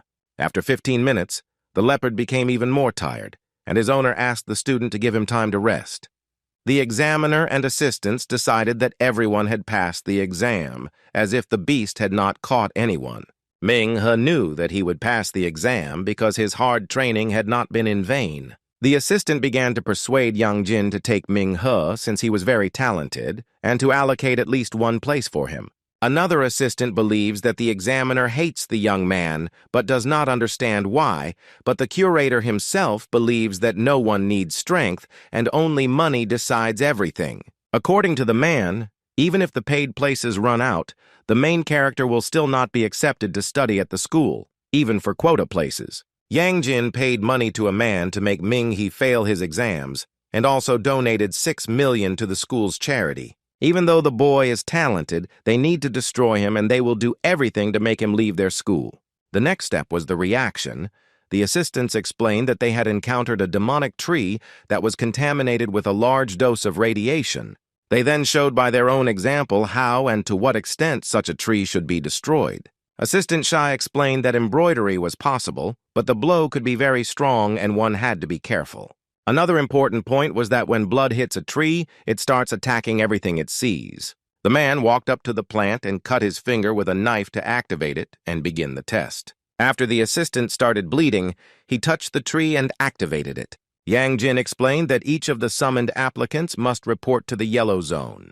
Shizai was called first. He immediately began to examine, but the gentleman was very frightened. When the boy concentrated on keeping the plant itself from growing too fast, it turned out to be very slow. 5 minutes later, the boy was already celebrating his victory and believed that the power of money would solve everything, and the assistant called the next one. All subsequent applicants passed the selection stage and went on to further education. But for the main character, this situation is very strange. The young man immediately understood what was going on, because it was quite obvious that everyone who paid for tuition at the School of Supernatural Powers passed all stages of the exam without any problems. The assistant turned to Ming-hee and said that he was next, and the examiner looked at him sternly. From the man's stern look, the guy realized that he was very skeptical about him. The guy took a knife and cut his hand to activate the tree and pass the exam. The main character remembered that the more blood, the stronger the power of the plant, and decided to take advantage of this. The tree activated, and the gentleman said he would like to fail and take the test again. The plant began to hit the young man with its branches, and he tried to avoid them. The guy knew that one of the branches was where he was standing, and he moved away in time and also planned how to destroy it. Manhwa is determined to see what happens next, and he also doesn't understand why he should take the exams when everything is so obvious. The tree struck the young man with its branches again, but again it missed, and no one knew what would happen next. The tree hopes that it will be able to hit the young tree at least once, but it misses every time, and in the student's opinion, it has no chance. Everyone present was shocked again, because the tree could not have hit the young man every time, and the examiner asked how it was that the teenager had passed the exam again. Assistant Shu said that he would have to become more serious, and decided that he needed to make an effort to make the tree even stronger. The man cut his palm and vowed that he would sacrifice himself to ensure that the gentleman failed the exam. The Evolution School employee put his hand on the tree and felt even greater power. Thanks to the additional blood, the plant was able not only to gain strength, but also to grow several new branches. The main character was not scared, but on the contrary, this situation should have improved his skills. The young man decided to close his eyes and train his hearing, but the plant tried harder and harder to reach the young man. The crowd of applicants and employees of the School of Evolution were even more surprised when it turned out that the tree could not hit the student again. Someone present said that the plant could not have failed to get inside, but the expert suggested trying to do this first. The victim was frightened by the man's response and said that he was joking because he was much weaker than Min-hee. The hero decided to use secret art to destroy the tree. Thanks to this decision, the guy achieved what he had planned, because this situation showed that it is not only money that decides everything. 5 minutes later, the fight ended, and everyone again began to discuss the student, also considering him not a person, but something else. Manhwa himself was pleased, since for him, this was another training session to improve his reaction, and it turned out to be very effective. Yang Jin reported that the protagonist was already ready to pass the exam, and also added that Assistant Shu was in serious condition. Assistant Ni said that the young man was very gifted, and today's exam showed that we still have to work hard to find such students. The man was very angry with the woman because he thought they had a lot of such students, but it didn't end well. All the applicants were waiting for the next test, and Assistant Shu was taken away to provide assistance. The School of Evolution employee was taken to the medical center, which was located in the School of the Supernatural. The medical worker said there was no need to tell about his girlfriend's affair with her uncle because the aide himself was on the verge of death. But it wasn't a matter of betrayal. but rather that a school employee had used his blood to feed the demon tree during the exam and had overdone it. The doctor brought a flower pot and said that in order for the man to get better, he needed to have the pot next to him. Shai promised his assistant that they would no longer bring plants and leave them near him. Yang Jin and his assistant Ni, as well as the applicants who had passed the next stage of testing, entered the training hall. The final and most important exam was being held, which was to demonstrate the rank of each of the exam participants, and the examiner also had information that Ming He was an all-white rank. The hero of the story did not understand why this stage was not put first, because it would be more logical for it to be the last. The man was angry at the guy who said that the rules of admission needed to be changed a little, and at this stage, the guy would go last. At this stage, the order of people is not important, as the assistant will write down the results on paper. Ping Ling Hai decided to go first, as he was very interested to know what rank he was and whether he would be studying here. The young man placed his palm on the layer, and it turned out to be a purple soul rank, and the dude was very surprised. Manhwa was delighted with his new acquaintance's success, as he had also previously taken the exam using this method. Each subsequent person who approached the layer discovered that each of those who entered had a purple soul rank. Bro was very surprised by this information, as he definitely didn't expect to see something like this. The examiner approached the student and said that he had seen almost all the information about him since he had taken the exam at their school last year. The protagonist scored the maximum points in the tests, but completely failed the test, and such superhumanity makes no sense in combat. The gentleman did not understand what the man meant, and Yang Jin himself said that the young man did not understand one thing. The man said that the first thing they teach at university is that superstitions can be changed. The expert then spoke about a liquid called the drop of life, which is released from the bodies of the sick. A life drop can change its superpower and get a new superpower in return, no matter what. It doesn't matter what the student's strength is, because it can be changed if he has a lot of finance and power, and also go through a similar procedure to become stronger. At this moment, Ming He realized why all the challengers were purple soul rank. They had changed their superpower. Yang Jin explained that there may be very good results in the previous stages, but it does not matter whether the exam can interfere at this stage. The examiner asked if the hero remembered what the passing score was for the School of Evolution. The young man remembers that a purple soul is the minimum requirement for admission to the Superhuman Institute. The man went on to explain that such speed, strength, and reaction might simply not be necessary for special selection. The expert also explained that all this could pale in comparison to the absolute power of superpowers, which could prove simply invincible. Yang Jin doubts the young man's strength, thinking that he won't be able to handle the strength of those at the purple soul rank. The hero of the story listened to what the man told him and was a little surprised by his words, because the man was stronger than the purple soul rank. Minghe believed that superpowers could cause destruction many times greater than human capabilities and be more dangerous than their owners. The man decided to remind him once again that this brother, namely, was useless trash, but decided that he would move on no matter what. The man continued to listen to the unpleasant words, but he didn't care. The central character approached the layer and was a little worried that this stage would not work out.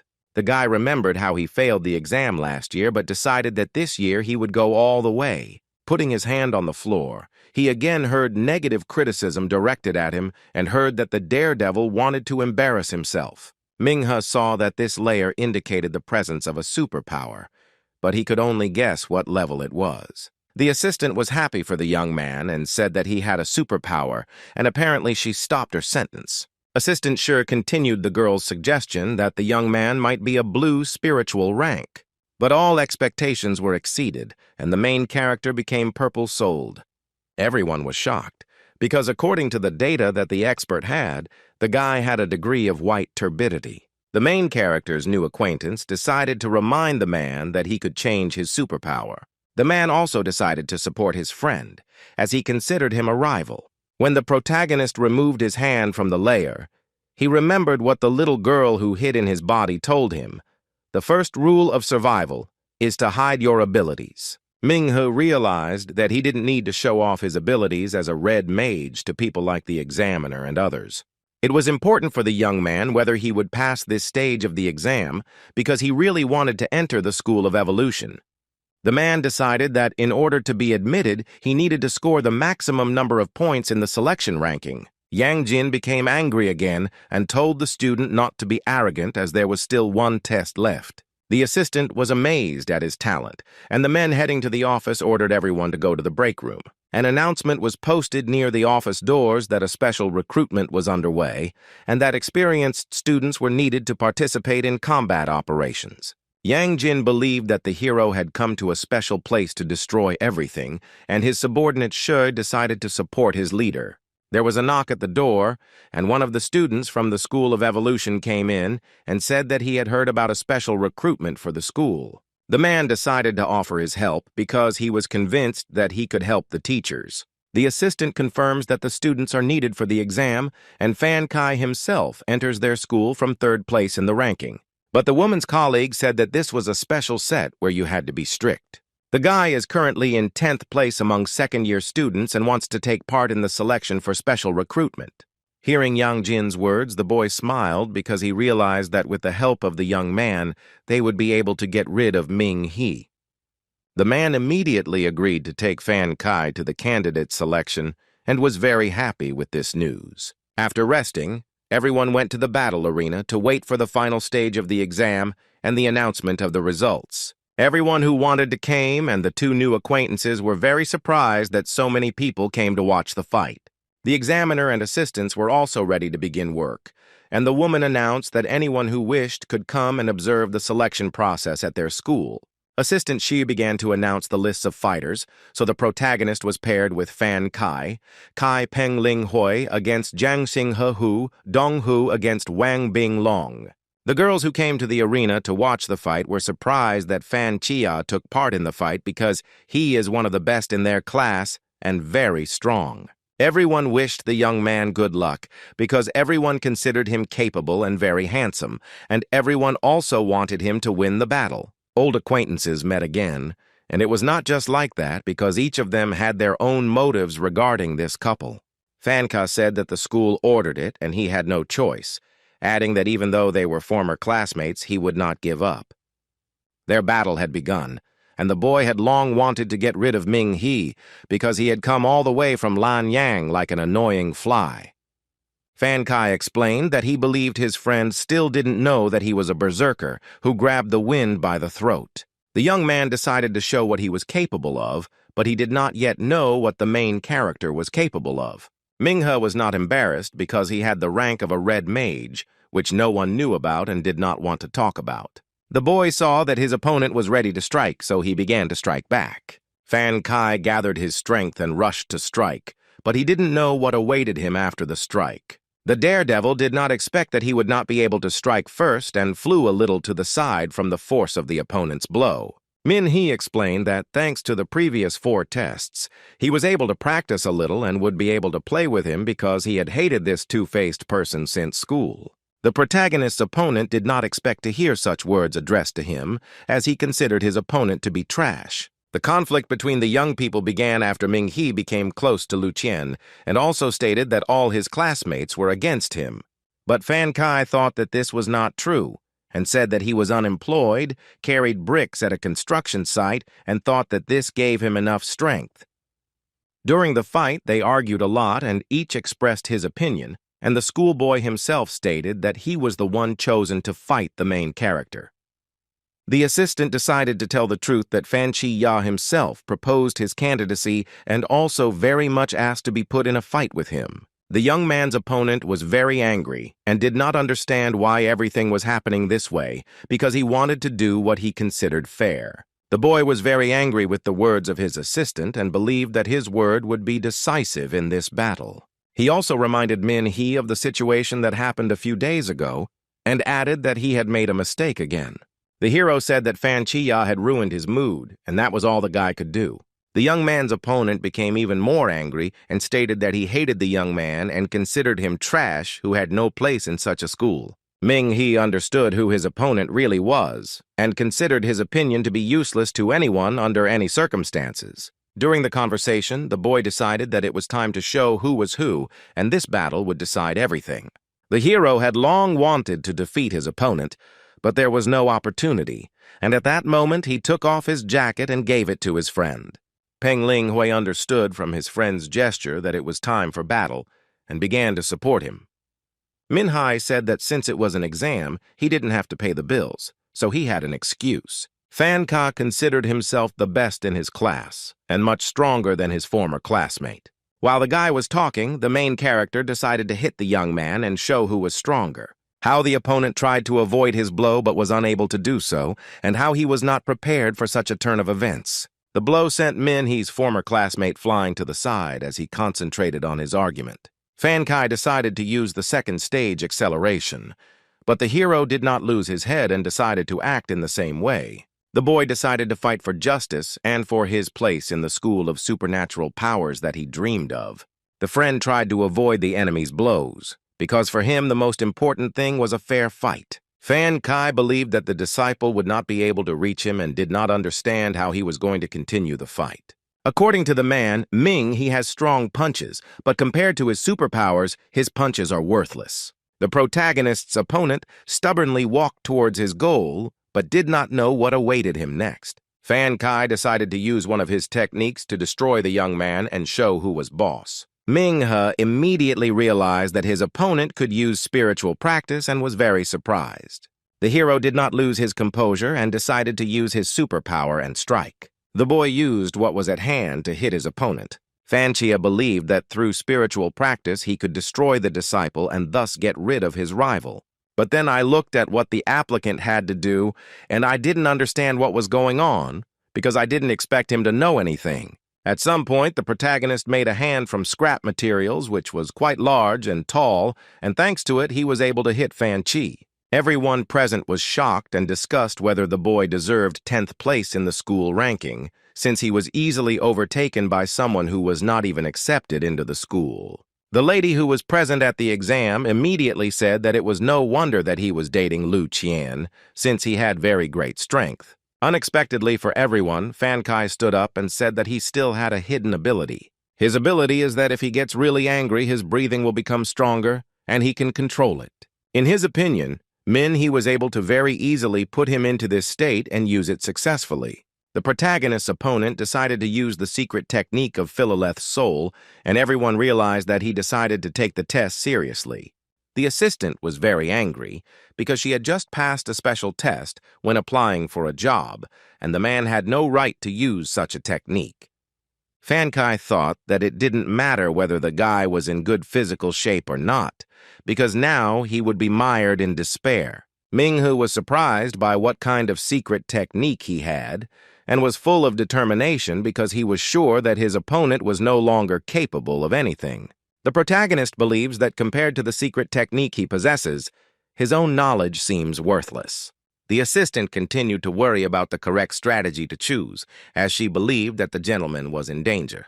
Min-he's new friend also became worried that the young man was in danger and began telling him to run away. Everyone present was shocked, because the secret technique absorbed the main character, and no one knew what would happen to the young man. Teacher Yang was very excited and worried that the applicant he disliked so much would be forced to take the exam. Someone came up to the examiner from behind and decided to give him some advice.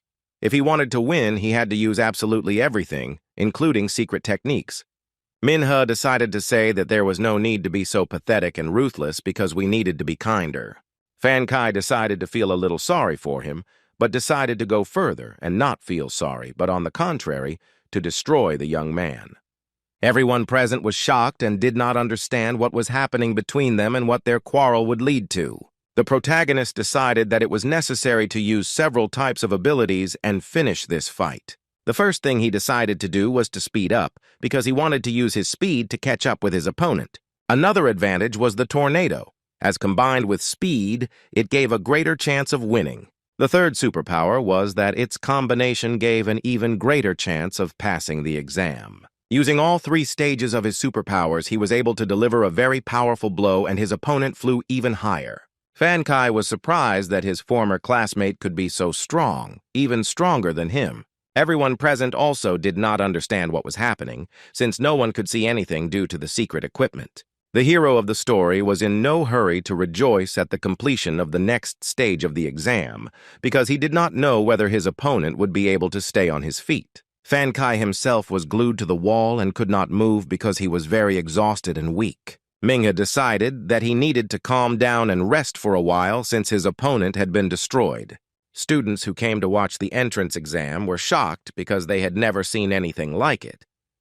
The examiner and assistants were even more surprised because they did not expect to see such a result from an ordinary applicant. Fan Kai looked terrible, but he was able to fall to his knees and realize that he had lost this battle. The evolution school student fell completely to the floor and was unable to get up because he was so exhausted. The man did not understand what had happened, and the story's host explained that the mystical fist could absorb various energies, including the breath of wind. Fan Kai tried to stand up, but couldn't. The only thing he could say was that his former classmate didn't know how to use spiritual techniques. The boy didn't have the strength to stand up, but he asked how he managed to defeat his secret technique with a simple spiritual technique. Manhwa decided that he would not use his secret technique because then there would be nothing left of his former classmate. The main character's new acquaintance explained that he had passed the test for the Purple Soul rank and did not need a secret technique to destroy him. Medical workers approached Fan Kai and told him to shut up and lie down on a stretcher, and the protagonist added that the guy's injuries were serious and he would be in the hospital. The young people walked and talked about how one of the top 10 was such a useless person that they could quickly reach the top of the southern city. Assistant teacher Yang said that if they don't accept her into their school, there will be a lot of criticism. The gentleman also asked the examiner whether he would now become a full pupil of their school. However, the man himself replied that they had never had a shortage of geniuses with fighting abilities and asked that his name not be mentioned. The protagonist asked the teacher to think carefully about what people might think about Fan Kai being among the top 10. The man became very angry and decided that he would study at the Northern School of Supernatural Powers. The examiner continued to shout at the young man to respect the teachers, not to be arrogant, to be persistent and diligent. The next thing everyone was thinking about was who would pay Fan Kai's medical bills since he had violated the rules of the student fight. Peng Lingwei said that he had seen such arrogant people, but for them to demand payment for their medical services for the sake of their pride was the first time. After the end of the last duel and the announcement of the exam results, all those present dispersed. The main character's new acquaintance said that his father had prepared a holiday party for him, so he would go first. A witch approached the young man and asked if he had recently arrived in the southern city and probably did not know anything. The boy asked where the hostel was, and the young girl said she could be his guide and help him get to know the area. The girl agreed to show me where the hostel was, since she was going to go there herself. Lu Qian stood behind the young people and recalled that Manhwa, the elder sister, and she had studied together in high school. The young woman was surprised by the girl's words and agreed to become the young man's guide, not expecting such a reaction from her. Regarding the phone number, Lu Qian replied that his phone was broken and was still being repaired. She also added that the SIM card was also broken and she still had no way to get a new one, which upset their friend. The boy was surprised that the woman somehow found out about his desire to change his phone, and she found it strange that her friend was so active. Manhwa explained that he only received a high rating because he showed what he was capable of and did not expect that his opponent would be Fan Kai. The girl was surprised but remembered that her brother bullied the student at every opportunity. But the host of the story explained that although he looks so dry on the outside, he is actually a cinnamon bun on the inside. The beauty congratulated the young man on his admission to the School of Evolution, and they became classmates again, like in the good old days. Despite all the obstacles, he finally got the school life he dreamed of. The school also had a grass-covered training arena where all the students of the School of Evolution trained. The school also had a student street where many students interacted with each other. For additional learning, the School of Superstitions had an old-school library where one could study. Students were given classes on the basics of using combat superpowers, and every student was required to attend them. In class, the teacher told us that each of the superhumans has their own talent, which has a diverse basis, and there are also 5 ranks of talents. Teacher Zong asked the students if they knew what the basis of white smoke was, and asked one girl to answer. Fan Nian Rong replied that compared to ordinary people, white-ranked people had higher characteristics, and if they trained, they would be able to surpass themselves. The man said that all this was true, and also added that from the past, they knew about strength, speed, and accuracy, and that everything has its limits. At this stage, almost all superhumans have surpassed them, and since this is the basis of the white rank, it can be called the physical rank. Teacher Zong continues to talk about rank specialization. Each representative can be fast, someone strong, and their school checks 4 characteristics. A student had a question about one of his classmates who had a white rank and could not enter the School of Evolution. The man said that they had just reached this point, and they needed to know about the Blue Spirit rank since they were all from the school in the southern city. The teacher decided to stop and talk in more detail because people with this rank have better characteristics and have special, unique abilities. The student decided to try to show everything that the man described because she has the rank of Blue Spirit, because she has a talent for bright light, and the basis is this lighting. The man agreed, and they decided to slightly reduce the quality of the light in the auditorium so that the girl could demonstrate her strength and talent. Zong dimmed the lights in the classroom to the minimum, and the girl demonstrated her talent with light, claiming that she could control the brightness.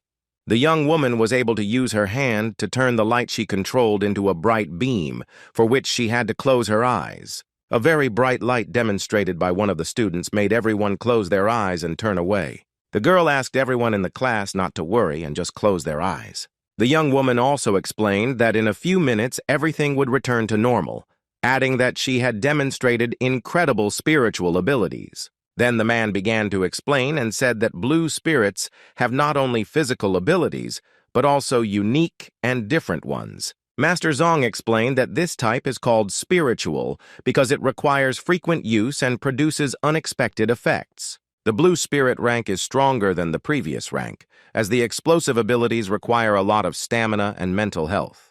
The student's next question was about the rank of the purple soul, as they not only have strong physical abilities and characteristics. The student said that there weren't many purple soul rank people in the entire school because it was a very strong rank.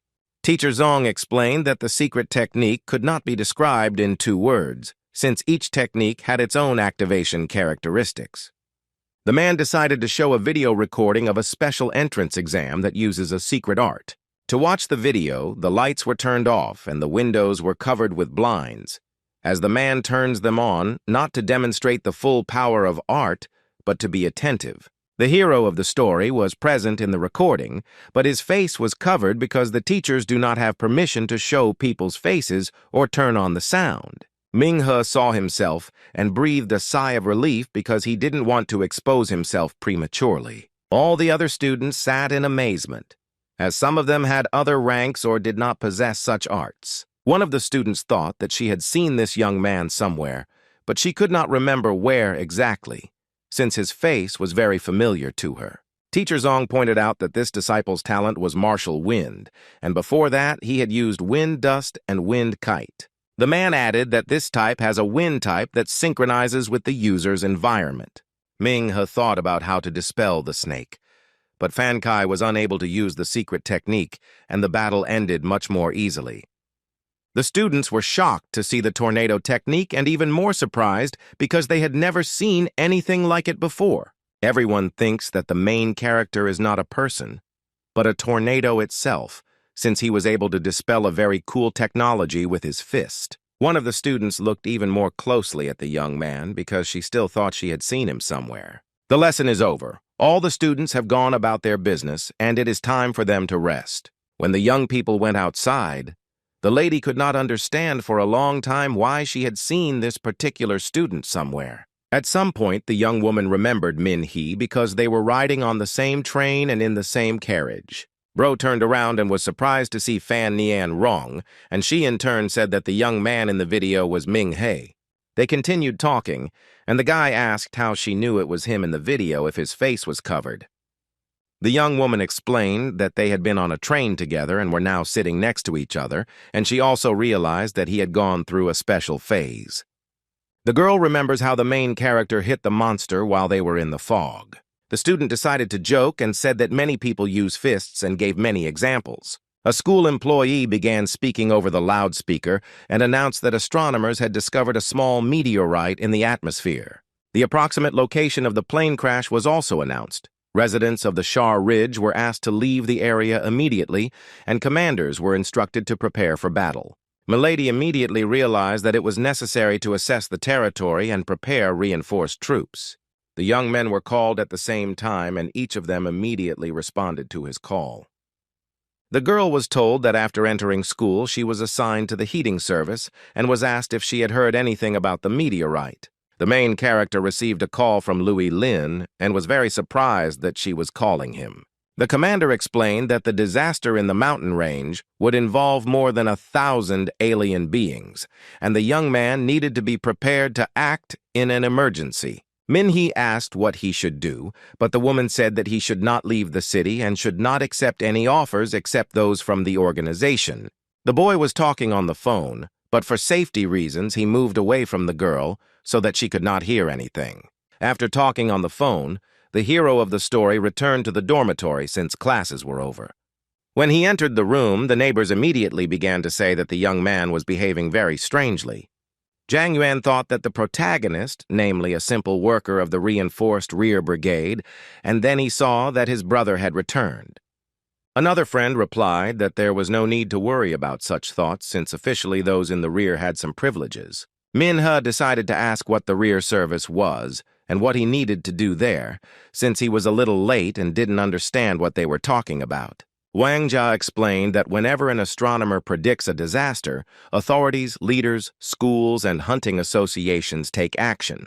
The man went on to explain that he was in a small town where there were no particular problems, while all the southern cities were competing with each other. The School of Evolution is the leader of the school forces, and if someone becomes a member of the rear service, it will be a great honor. Zhang Yuan stood up from his chair and explained that an ordinary person has something to be proud of, but he also believes that he will be scared if he sees the shadow of an animal. The young man's brother, Zhang Tu, is fighting on the front lines, and he also added that it was his brother who saw the meteor crater and is fighting the animals face to face. Wang Jia was surprised to hear that soldiers on the front lines live in one-room apartments and have assistants to help with cleaning and laundry. The guy pointed to certain buildings and said that frontline soldiers lived there, and the other guys were surprised by this information. Zhang Yuan, while taking a walk after lunch, saw a local goddess heading towards this building, and he also thought that it was a soldier on the front lines. Manhwa decided to ask which goddess they kept talking about, and one of the neighbors explained that people outside the school knew about the three beauties, but this brave man didn't know about them. Wanja decided to talk about the girls and was very happy to have the opportunity to talk about them. So the first girl was Ice Princess Tannen. She was considered not only beautiful but also strong. The next girl who was considered beautiful was the warrior Fang Lin, who was also very strong. The last beauty is considered to be Ming He's former classmate, the lightning princess Lu Qian. The protagonist was curious why all three of them had such pretentious titles, because they could be very modest. A dorm mate explained that the titles were given to them by the students themselves according to their talent, and their abilities were proof of this. Ming-he said that he was Lu Qian's classmate in high school, but he was not believed and was ridiculed. Zhang Yuan explained that they called it waifu, but the female lead still tried to prove that they studied together. Young people think that the young man is making it all up in order to get a room opposite the women's dormitory. The hero, a little upset, decided to go to his room and rest a little. The guy decided that he needed to take up meditation and exercise to release his negative energy. Ming-he closed his eyes and began to meditate because it was better for him to hold on with the help of the mutated people. The bro came to the place where he was training and saw a girl who was helping him. The man was eagerly awaiting information about who his opponent would be today, as he needed to improve his skills. At the moment when the hero came to training, the young girl was resting and had just opened her eyes. The girl replied that the mutated Dr. Zhao was no longer suitable as an enemy for him. Minhee decided to go to the training ground, find his opponent, and start training. The boy approached the place alone, took off his jacket, and left it near the sign stating that the use of spiritualistic techniques was prohibited here. The leader of history found his opponent, who warned him to be careful with his fists, as his feet had no eyes. The young man, despite the strength of his opponent, began to strike, but thought that blows would follow in response. The boy dealt blow after blow, but his opponent was very weak against virtual opponents. Manhwa decided that this would be a warm-up before a real fight with a strong opponent. At the same time, only in zone number 3, a fight is also taking place, which even passers-by are watching. The fight took place between the girl and the beast, which is slightly stronger than the young lady. But the training continues. A young girl tries to strike with varying force in order to destroy her opponent. The girl manages to destroy her opponent and win, as she has very good skills. The beauty of the School of Evolution deals the final blow to the enemy and wins this battle no matter what. The beauty thinks it's just sparring, and her opponent asks if she could have held back a little. The battle was won by the warrior Saint Feng Ling, who changed her clothes and decided to ask who would fight her next. But after what they saw, no one wanted to fight her, because they knew that she was a very strong opponent. Everyone who approached the girl began to run away because they understood that they would not be able to defeat her. As soon as Feng Ling approached each of those present, they would immediately start running away and did not want to engage in battle with her. The young girl was very upset because she had to struggle to improve her skills. The girl saw a man sitting there and decided to go up and talk to him, since there was no one else there. The young lady said that she didn't even break a sweat today because she was hardly born in battle. The man thinks that with her skills it is similar to beating children, and also asks if she knows why she is called a saint fighter. Feng Ling didn't care about any nicknames. The most important thing to her was having a good opponent, which she didn't find. The stranger supported her and said that he saw a young man in the first zone, and he also looked very strong. The young lady no longer wanted to quarrel with anyone because she was not interested in it, and decided to mind her own business. A young woman walked past Zone 1 and saw the young man the man was talking about and became curious. The main character's fight with another young man was in full swing, and the girl saw how he grabbed his opponent by the arm and wanted to hit him. The hero decided that with one blow he could end the fight and find another, stronger opponent. Everything happened exactly as the boy had planned. He threw the enemy over his shoulder and flew back. The doll and the man passing by were surprised, as the young girl did not expect to see such a strong opponent. Feng Ling decided to change her mind and try to fight the main characters. The girl thinks that he has very strong legs and he can probably last 2 or 3 minutes in a fight, and starts to take off his sweater. The man said it was hard to believe, but if the vessels had been logical, he would have been able to hold out longer. The young friend does not believe the words of her mentor, but decides to try to make a bet. If the young man holds out for less than 3 minutes, then she wins, and if more, then he wins. Feng Ling approached Ming Hu and suggested that they fight together because she wanted to win not only the fight, but also the argument. The young man agreed to the fight because he wanted to fight a strong opponent and also improve his skills. The young girl decided to strike her opponent first and also demonstrate her skills. The girl wanted to kick him, but the guy managed to dodge the blow. The holy warrior continues to strike, but is a little surprised by his own good reaction. The fight between the two students was observed by the man who was with the girl and several students from the School of Evolution. Feng Ling praised the guy's reaction, but the girl was also not bad because she also had superpowers. Young people continue to fight because it has a special meaning for each of them. The young beauty tries to apply new strength every time and tries to deliver a stronger blow. The martial arts festival didn't expect that the young man could have such strength and endurance, because she hadn't seen such strong people among the new students. Feng Ling thought that the main character wouldn't last long, but she was wrong. The friend did not expect such endurance and began to use one of her superpowers, namely the falling moon. Meanwhile, Manhwa decided to use the power of the rebel dragon and directed it at the young lady. For each of the opponents, the fight was very exciting and very tense, as they wanted to train well. The audience was very surprised, as they did not understand what was happening and considered them inhuman. The hero, thanks to his superhuman strength, was able to deflect the blow that his girlfriend was inflicting on him with her fist. Feng Ling was able to withstand such a blow and confidently stood up to deliver another blow. The man who was with the girl said that 3 minutes had already passed and she had lost the bet. The little girl realized that the gentleman was strong and greatly underestimated his abilities, and the young man in turn said the same thing about her.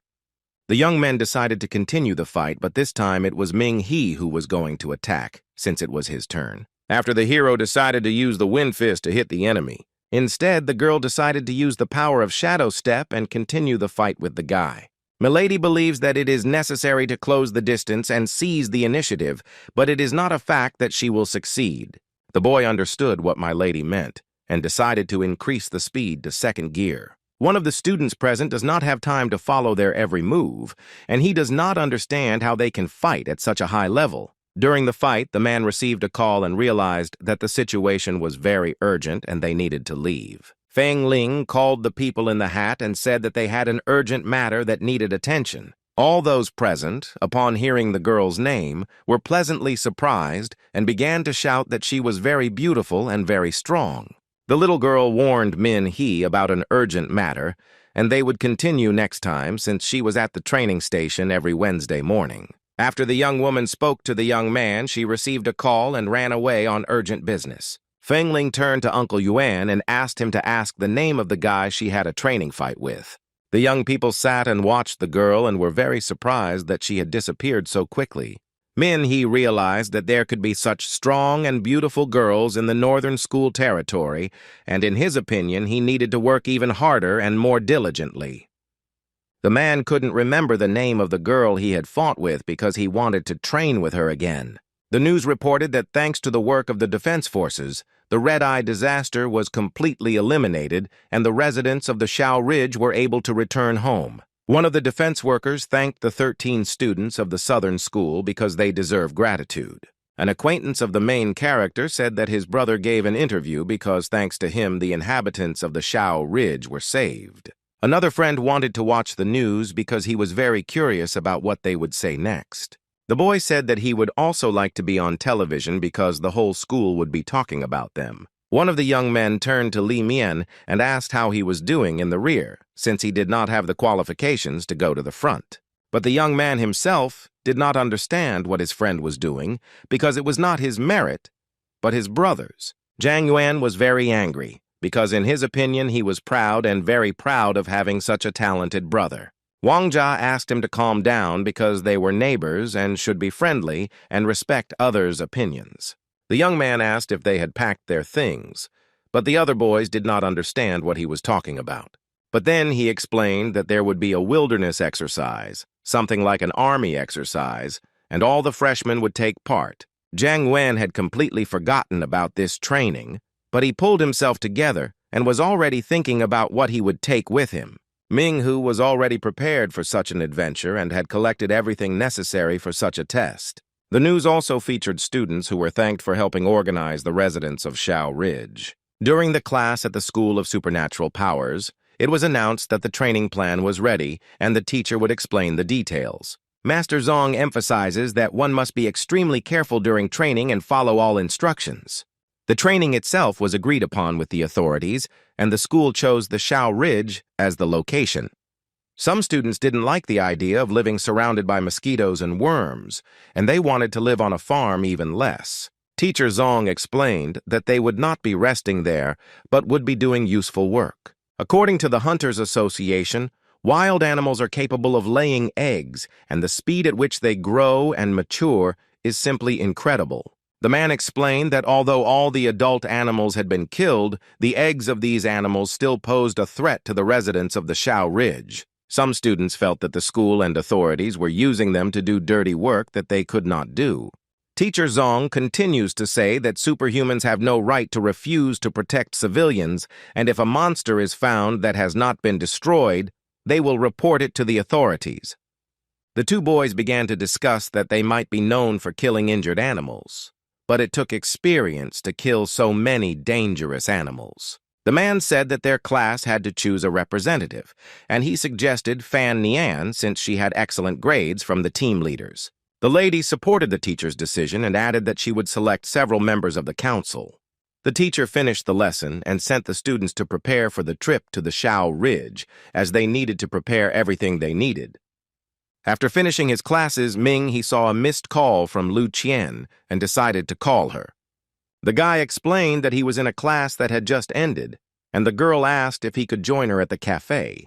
The main character's classmates were shocked by what they saw and decided to ask who he was talking to. Wang Jia asked if the young man had a doll because they heard a female voice, but they were told it was just a classmate. Ming He's friends thought he had a young girlfriend because Lu Qian spoke to him very politely. The young men continue the interrogation as they are curious about who she is and why the young girl is inviting him to a cafe. The young people began to ridicule the fact that it could be his imaginary Mrs. Lu Qian, as they still did not believe that they were former classmates. Min decided to go to the cafe anyway and find out why the girl was looking for him and said goodbye to his friends.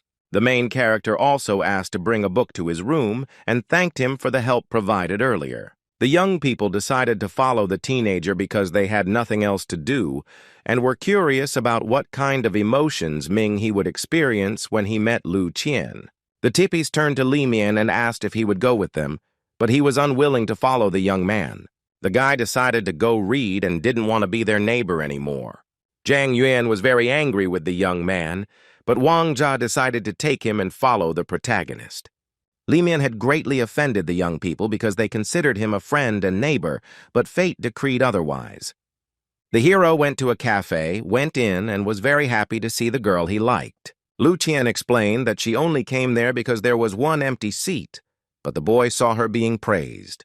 The main character was very worried about the girl and also asked if she was hurt during the fight. It was great news for the young man when the beauty replied that she was fine and that she had no bruises or scratches. Min-hee decided to ask why she was looking for him.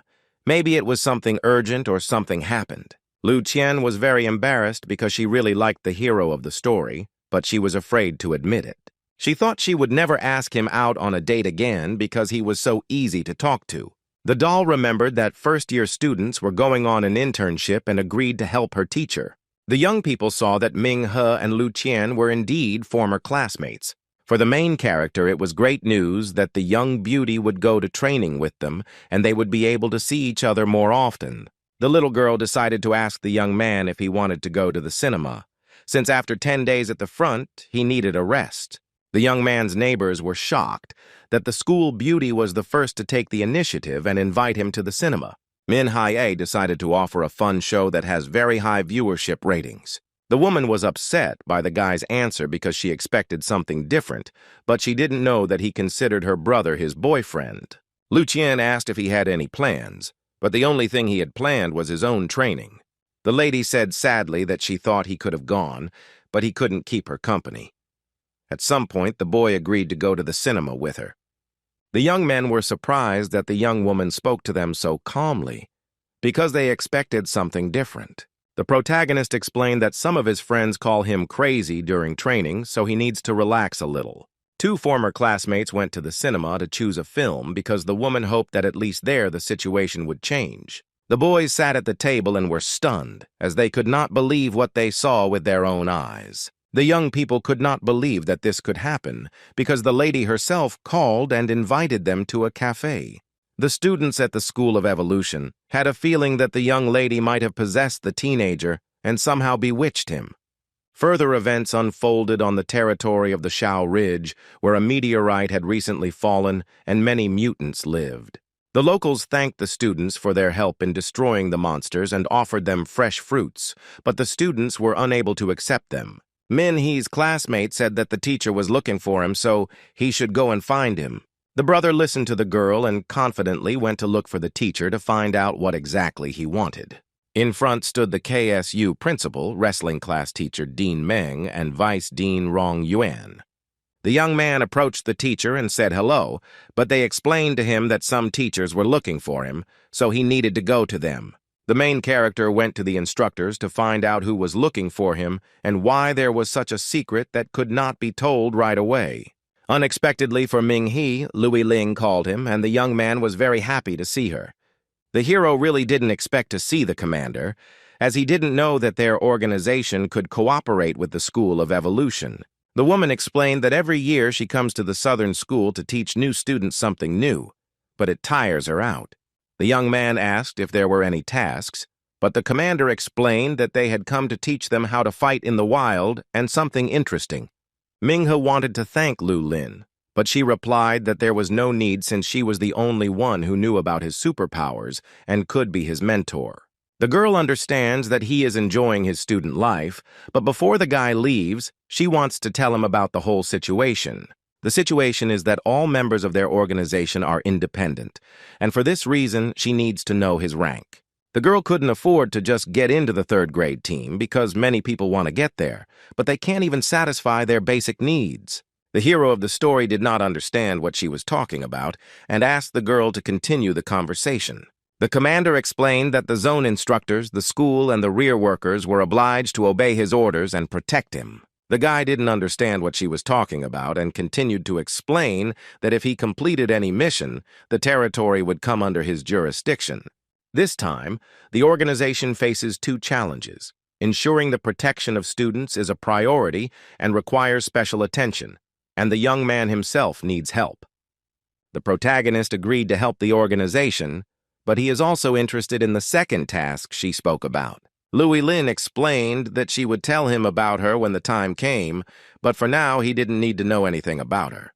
The girl promised to keep his involvement in the organization a secret, since the young man did not want to attract attention to himself. The students of the School of Evolution arrived at the designated location and began to set up tents and settle into the new place. The students were shocked at the thought of staying there as they imagined they would sleep in more comfortable conditions. Master Zong explained that hiking was a basic survival skill and every student should take his instructions seriously. Some students did not understand why they needed this, because such cases would not occur in their lives. Min Hee's former classmate showed the new students how to pitch a tent properly. The hero quickly took care of the tent and decided to sprinkle his sleeping place with insect powder. Instructor Juki talks about what to do to protect yourself from wild animals, as their senses are very heightened, and they are also afraid of fire. The girls said that they were all people with superpowers, and there was nothing to be afraid of.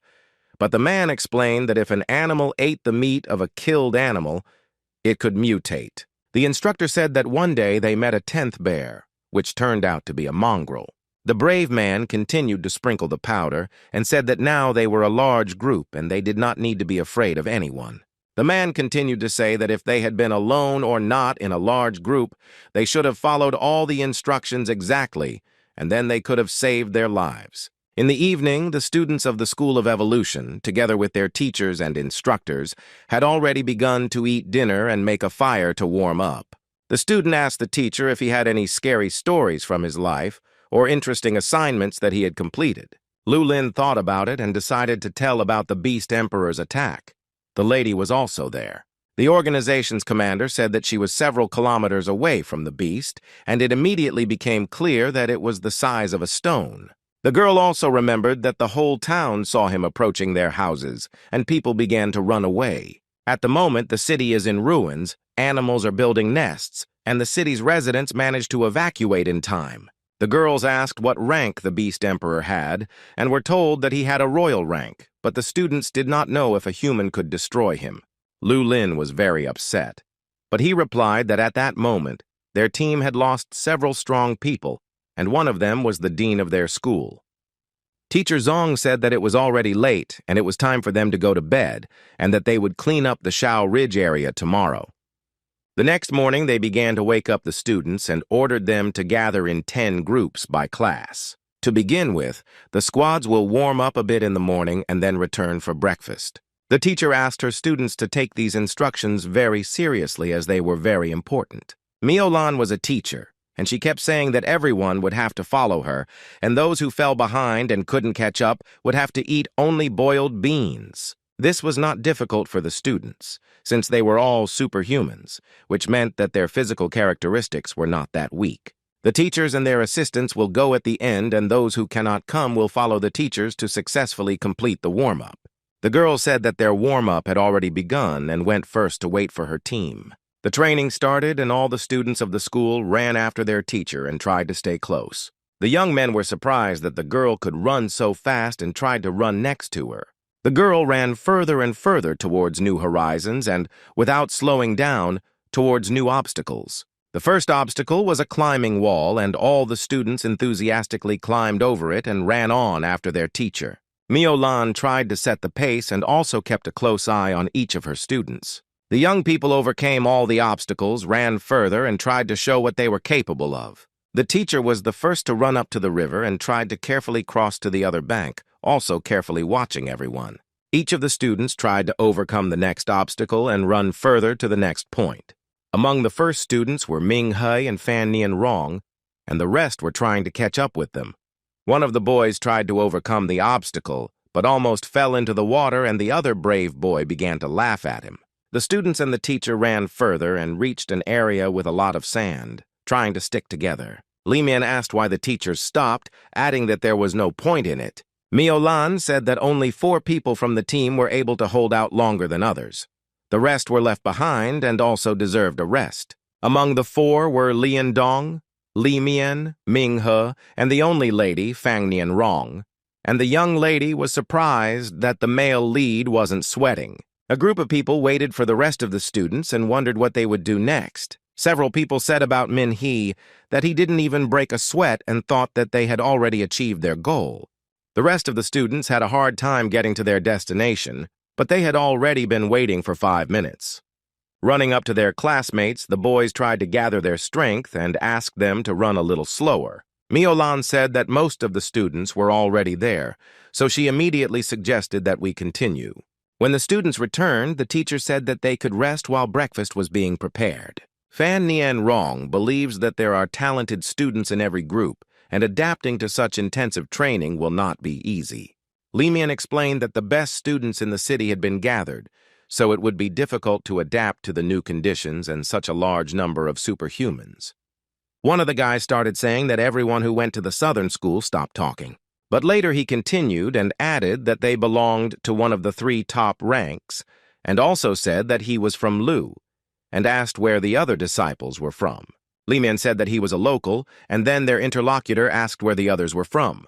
Fan Nian Rong was from Lanyang City, and Ming He was also from Lanyang City. As it turned out, the young people were fellow countrymen and were very surprised, since they did not know such information about each other. A new acquaintance in a group of classmates smelled breakfast and was happy to have breakfast. The organization's commander asked if they remembered the route they had taken this morning, as they would need to study it in more detail. Students must not miss any holes, depressions, or caves, and must also get rid of all mutant eggs. Another order stated that when they encountered the red-eyed monster, they should not act alone. Lu Qian added that they would have to return to base and fire a flare so that the teacher or assistant could find them, and asked if everything was clear. The teacher said that the result of this learning will affect their grades, and they will also have to work hard to complete the task successfully. All present enthusiastically decided to begin searching for mutant eggs and complete this training. One of the children suggested dividing into groups and letting each group choose the direction they would go. Li Mian said that this morning he noticed a lot of bushes growing downstream, and from the information available, the red eyes resemble wet places where the bushes grow. The young people praised the young man for not only running, but also exploring the surroundings, and also suggested that they go see the river. The students decided to listen to their classmate and went in search of eggs, but they did not like that the bushes were very high, and in the wild you can't use superpowers. Li Mian said that he would clear the way and asked the others to be careful and attentive. The young man's classmates were surprised by his work and said that it was much better to walk this way. Fan Nian Rong wanted to ask what Ming He wanted to talk about, but the boy warned him that mutants loved snakes, and if they heard them, they might run away. The young people saw that part of the trail was not cleared and were very surprised, as they had to clear the area before they were allowed in. The young girl asked him why he thought so, but the boy explained that he did not consider this area unexplored. The main character also added that the teacher has excellent navigation skills, and she did not get lost during the training. The boy also said that the teacher chose one route out of the camp and another on the way back, and while everyone was sleeping, they cleared the route again. The girl was surprised that the instructors gave her such a task, but the student explained that the eggs are small and not everyone can find them even with the help of special equipment. Manhwa said that the beast's eggs resembled those of snakes, which could not be detected even with special equipment. The main character did not notice that yesterday evening the teachers were inspecting the place where he is now. Fan Nianrong was surprised by what she heard, as she had thought otherwise and thought that they should search in the area where they were in the morning. The lady began to look around and suddenly froze in place at what she saw.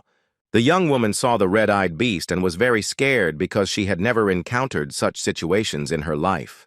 The main character also saw a monster that was on a tree branch, but the young man did not lose his head and decided that he needed to act. The mutant began to crawl down the tree and decided to hide for now and not take any hasty actions. Minhee turned to the girl and said that she wasn't thinking about running away because it could be dangerous. Fan Nianrong didn't understand what was going on and what this guy was planning, because according to the instructions, they were supposed to return to the camp. The main character decided to run up to the rest of his classmates and see what was going on around him, and the girl asked what it was. The young people saw many mutant eggs and were shocked by what they saw, as they did not think that there could be so many of them.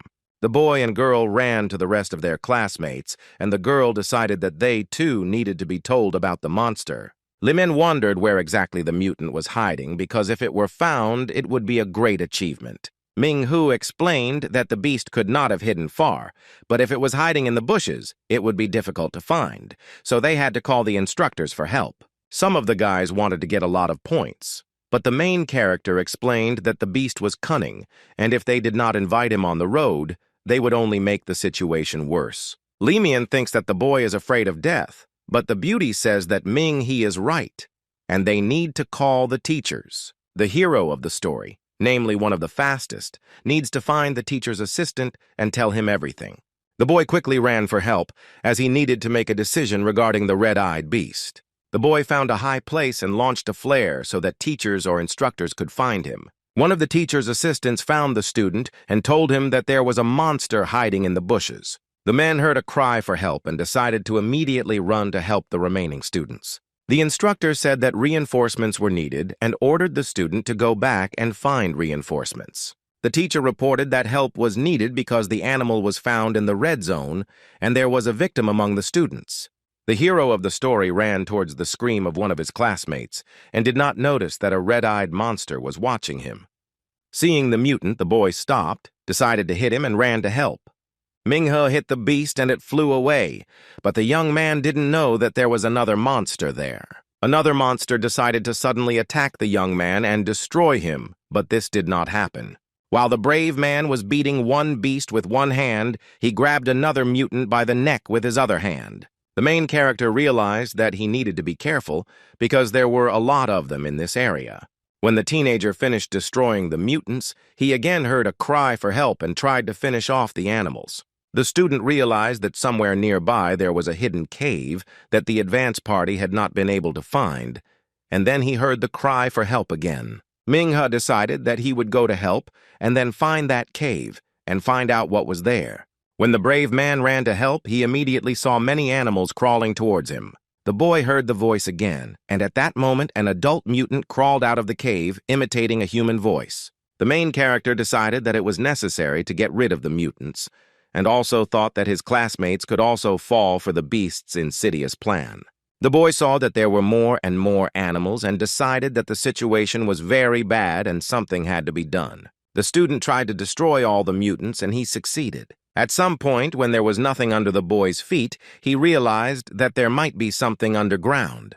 The protagonist found himself in a large nest underground, where he destroyed several animals and also realized that they were hiding there while the squad was checking the surface. It started to rain on the Shao Ridge, and the fog typical for this area descended. The rain did not stop, but did not intensify either, and all the commanders examined the ridge area from different sides. The assistant commander reported that there was information about students who had discovered a nest of mutants. One of the girls confirmed that the weather in this area is characterized by rain and morning fog.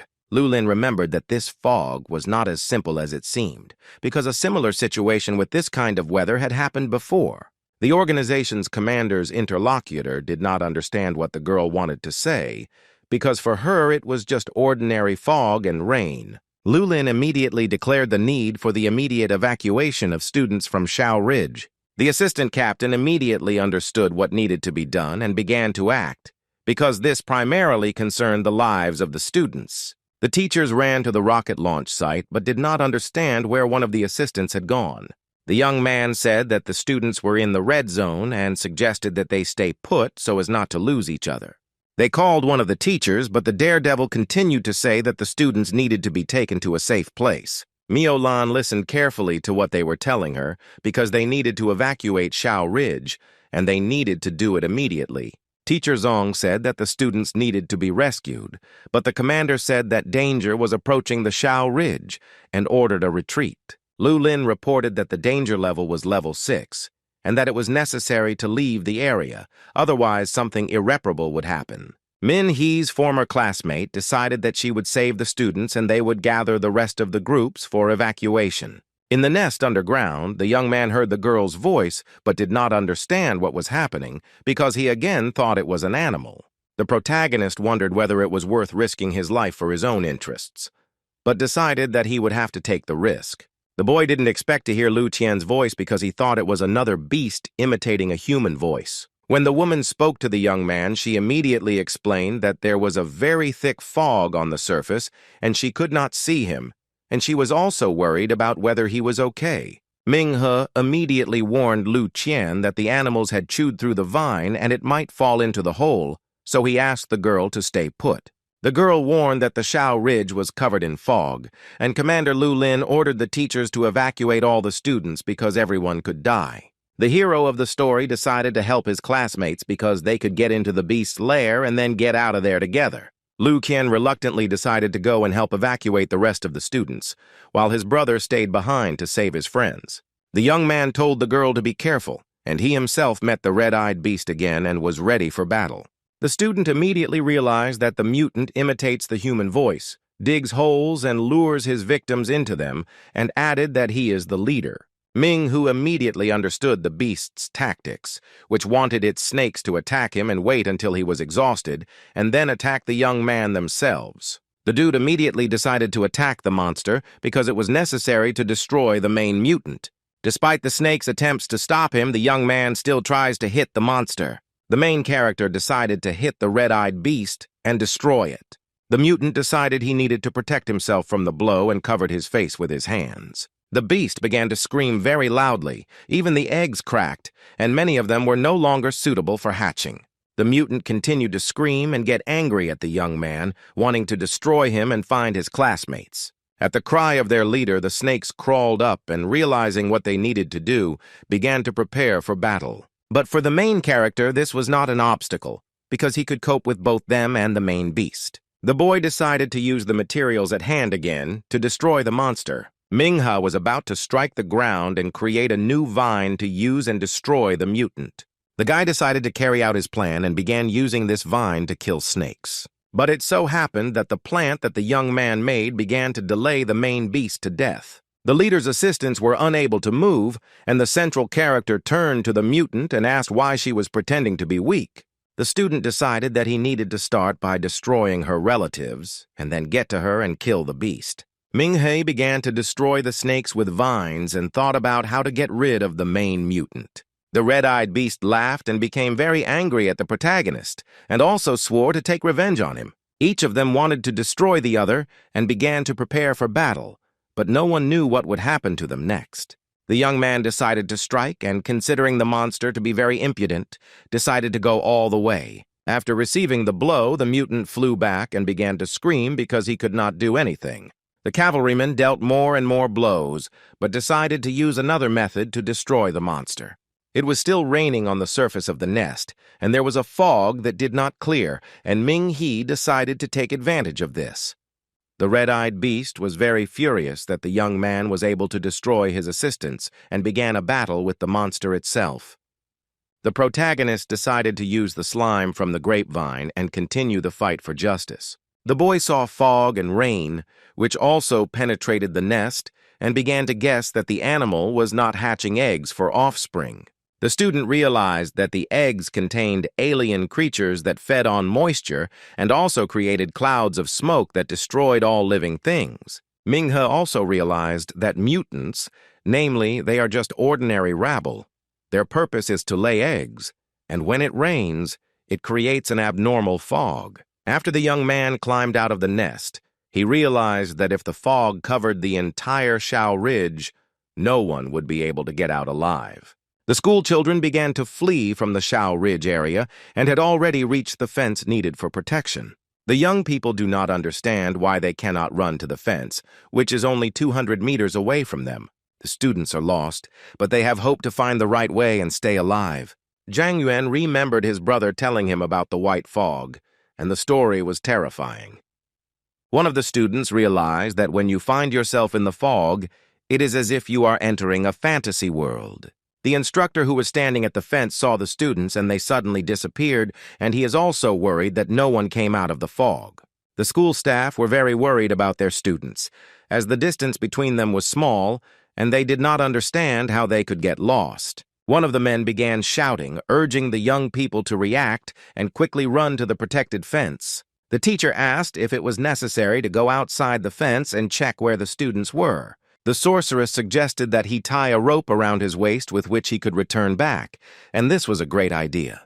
The young man was warned that if he encountered anyone dangerous, he should shout or pull the rope. The instructor left, but was still warned to report danger if necessary.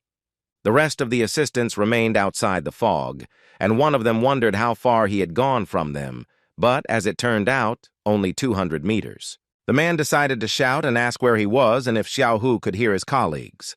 There was silence in response, and they did not understand how screams could not be heard at a distance of 200 meters. One of the guys thought that something had happened to their colleague and ordered him to be taken away quickly. The girl began to pull the rope towards herself, but they were surprised because the boy had disappeared. Only the rope remained. The young people were very surprised, as they did not understand what was happening and where their colleague had gone. Min He was able to escape from the nest alive and well, and is now confidently looking for his friends. The young man's classmate became curious about where this terrible fog came from, and when they saw the young man, he immediately asked why they did not follow him. Fan Nianrong replied that she heard a woman screaming and thought someone needed help. The hero explained that the main mutant could memorize or improvise human voices, and asked if any of them had called for help. As it turned out, Min He's classmate was screaming for help because her foot got caught on a random tree. The boy realized what kind of voice the monster was imitating, and he would have to act with special caution if he heard a cry for help again. Li Men was surprised by this information since it was not written in the books, and why then did the members of the advanced team not know about it? Lu Tian explained that they have some thoughts on this matter, but there is no confirmation of this information. One of the students suggested calling the instructors and teachers, but there was no telephone connection.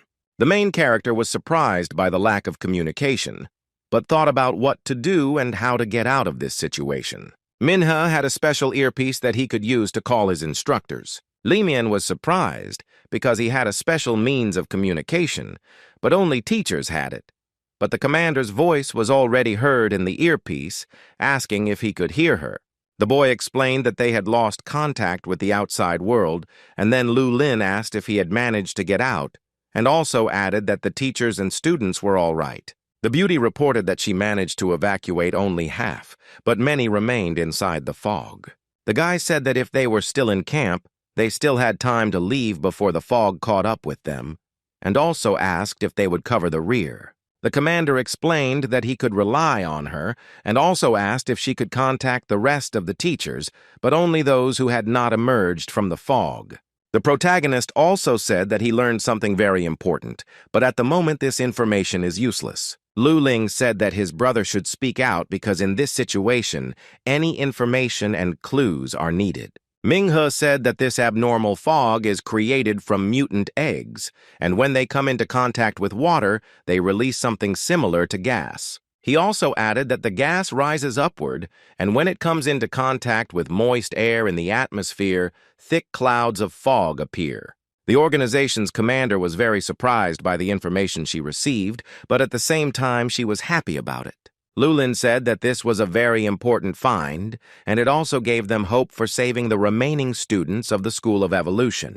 Manhwa decided to listen carefully to the information regarding the order of all the people in the Shao Ridge area. The organization's commander reported that the research center recently released a large centipede with a human face. The girl also added that it was the only creature they managed to catch, and they also tried to bring it back.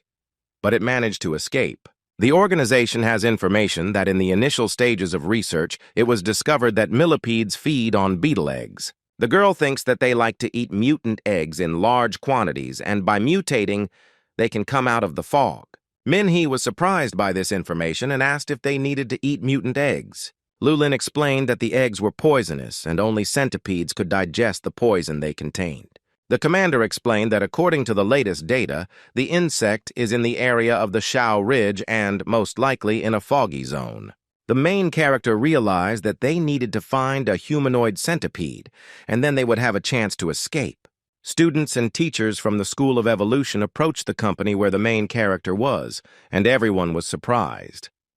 It was indeed Teacher Zong and the disciples of the School of Evolution, and they were also wondering what they should do next. The man himself did not know what to do because it was impossible to get out through the anomalous fog, and the ability to isolate remains a mystery even for astronomers. One of the young men asked if they would stay in the fog forever, because he had heard a lot about this fog. The teacher explained that people outside the fog did not know what was happening inside, but they should not expect reinforcements. Manhwa told everyone what Luo Lin had come up with, but for it to happen, they needed to work together. The girls confirmed that the boy had spoken to the commander, and the young man had told them that they needed to leave before the monster returned and find as many eggs as possible. Li Mian didn't want to do anything stupid because he needed to find a way to get out of the fog and save himself. But the main character explained that this is their only chance to get out of there, because they can use the eggs to lure the beast, because this is their only chance. The main character told everything that the organization's commander told him and what he himself learned. Teacher Zong listened carefully to the teenager's words, thought about them carefully, and replied that it could work. The student said they had no other choice as the fog was terrible, but they should not give up so easily. The man decided to support his student, as there was no time to give up and they needed to split up and find the eggs. Lu Qian and Teacher Zong are faced with the task of rescuing the remaining students, as well as not getting lost in the fog and gathering everyone back at the camp. Li Min knows well where to find nests with eggs, and Fan Ni and Rong will help collect as many eggs as possible. The boy explained that the more eggs they had, the faster they could catch the centipede and get out of the fog. Teacher Zong was curious about what Ming Hu himself would do, while everyone else was busy searching for eggs and rescuing other students. The protagonist explained that there was something left in the fog, and it needed to be dealt with while they were still there. A classmate asked him to scare him so much that his hair would stand on end. The woman began to explain that there was much more danger there than what they were going to do. When Fan Nien Rong and Ming He were on their way to school, the train stopped at the edge of the fog, and then a monster appeared out of nowhere and destroyed everything in its path. The dude explained that because of this, they would have to be very careful, and if they encountered a mutant, they would not let him catch them. Lu Qian and Teacher Zong began to search for the students who could not find their way to the camp. The rest of the students looked for nests with eggs and tried to collect as many as possible because their salvation depended on it. The main character goes in search of a beast that destroys all living things in its path. The boy had a device to communicate with Commander Lu Lin, and when the teenager ran to look for the monster, his friend called out to him. The young woman explained that she had switched the communication channel and was trying to talk to all the instructors and teachers. Lu Lin ordered all battle groups to contact each other to provide everyone with the necessary information. All instructors called by the commander have contacted and are ready to receive all necessary information. Among those present was the protagonist Ming He, the Dragon's Fang, who was meanwhile searching for the beast. Among those present was Teacher Miao Lan, who was also looking for everything necessary to find the beast. The girl was very surprised to learn that the guy was a member of the Dragon's Fang organization and a student of the School of Evolution. The young woman then asked if Min He was the student who was absent from training that morning. a device that everyone present had and was ready to detect monsters. Commander Lu Lin looked at the map and saw that the fog had spread within a radius of 3 kilometers. The map showed that the monsters were not visible and could move further and inspect the area. The young man was curious about what happened because Lu Lin's voice was surprised and he didn't understand what exactly happened. The girl explained that the monsters appeared simultaneously in 3 places: in the valley, at the source of the river, and on the top of the mountain. The commander himself was surprised that just a few seconds ago they were not there, and now there were 3 of them at once, and he did not understand how they could multiply so quickly. The hero decided to ask where they came from since he himself was interested in where they had been before that moment. Lu Lin explained that there was no suitable place for them to live, and she also believed that they appeared out of nowhere. The girl looked carefully at the map and immediately decided to warn Fan Chin about the danger. The commander explained that right now there was a huge mutant standing behind her, and she needed to immediately escape from the beast. The beauty was surprised by the commander's words, because from the very beginning there were 3 monsters, but it was unclear where another monster came from. The girl decided to see what kind of mutant was standing behind her, turned to face him, and was surprised. Fan Chin decided to throw knives at the monster so that it could not get close to her. The girl's knives fell into the spider's claws, but it had no effect, and it immediately began to attack the young woman. The lady herself tries to escape from him, but she fails, as she begins to fall. And she also does not miss the opportunity to escape. The organization's commander reported that the mutants were attacking again, and several of them were right behind Min Hee. The young man was surprised by this information since the doll had not seen anyone just a few minutes ago. The main character was shocked by the number of monsters, but did not even know what to do. The boy was also surprised by the level of these mutants, namely the level of the minions. The man decided that it was necessary to destroy them as quickly as possible, because he still had to find the centipede. The monsters happily pounced on the young man, and he, in turn, tried to destroy them, and he succeeded quite easily. The monsters also tried to attack the main character, but he turned out to be stronger than them. The only thing that stopped Ming, he was their number, since a few could be dealt with, but if there were too many, it would take a long time. The hero of the story does not give up and continues to destroy monsters, wanting to go further to find out where they came from. The boy began to use various types of power strikes, including a swing, a punch, and many others.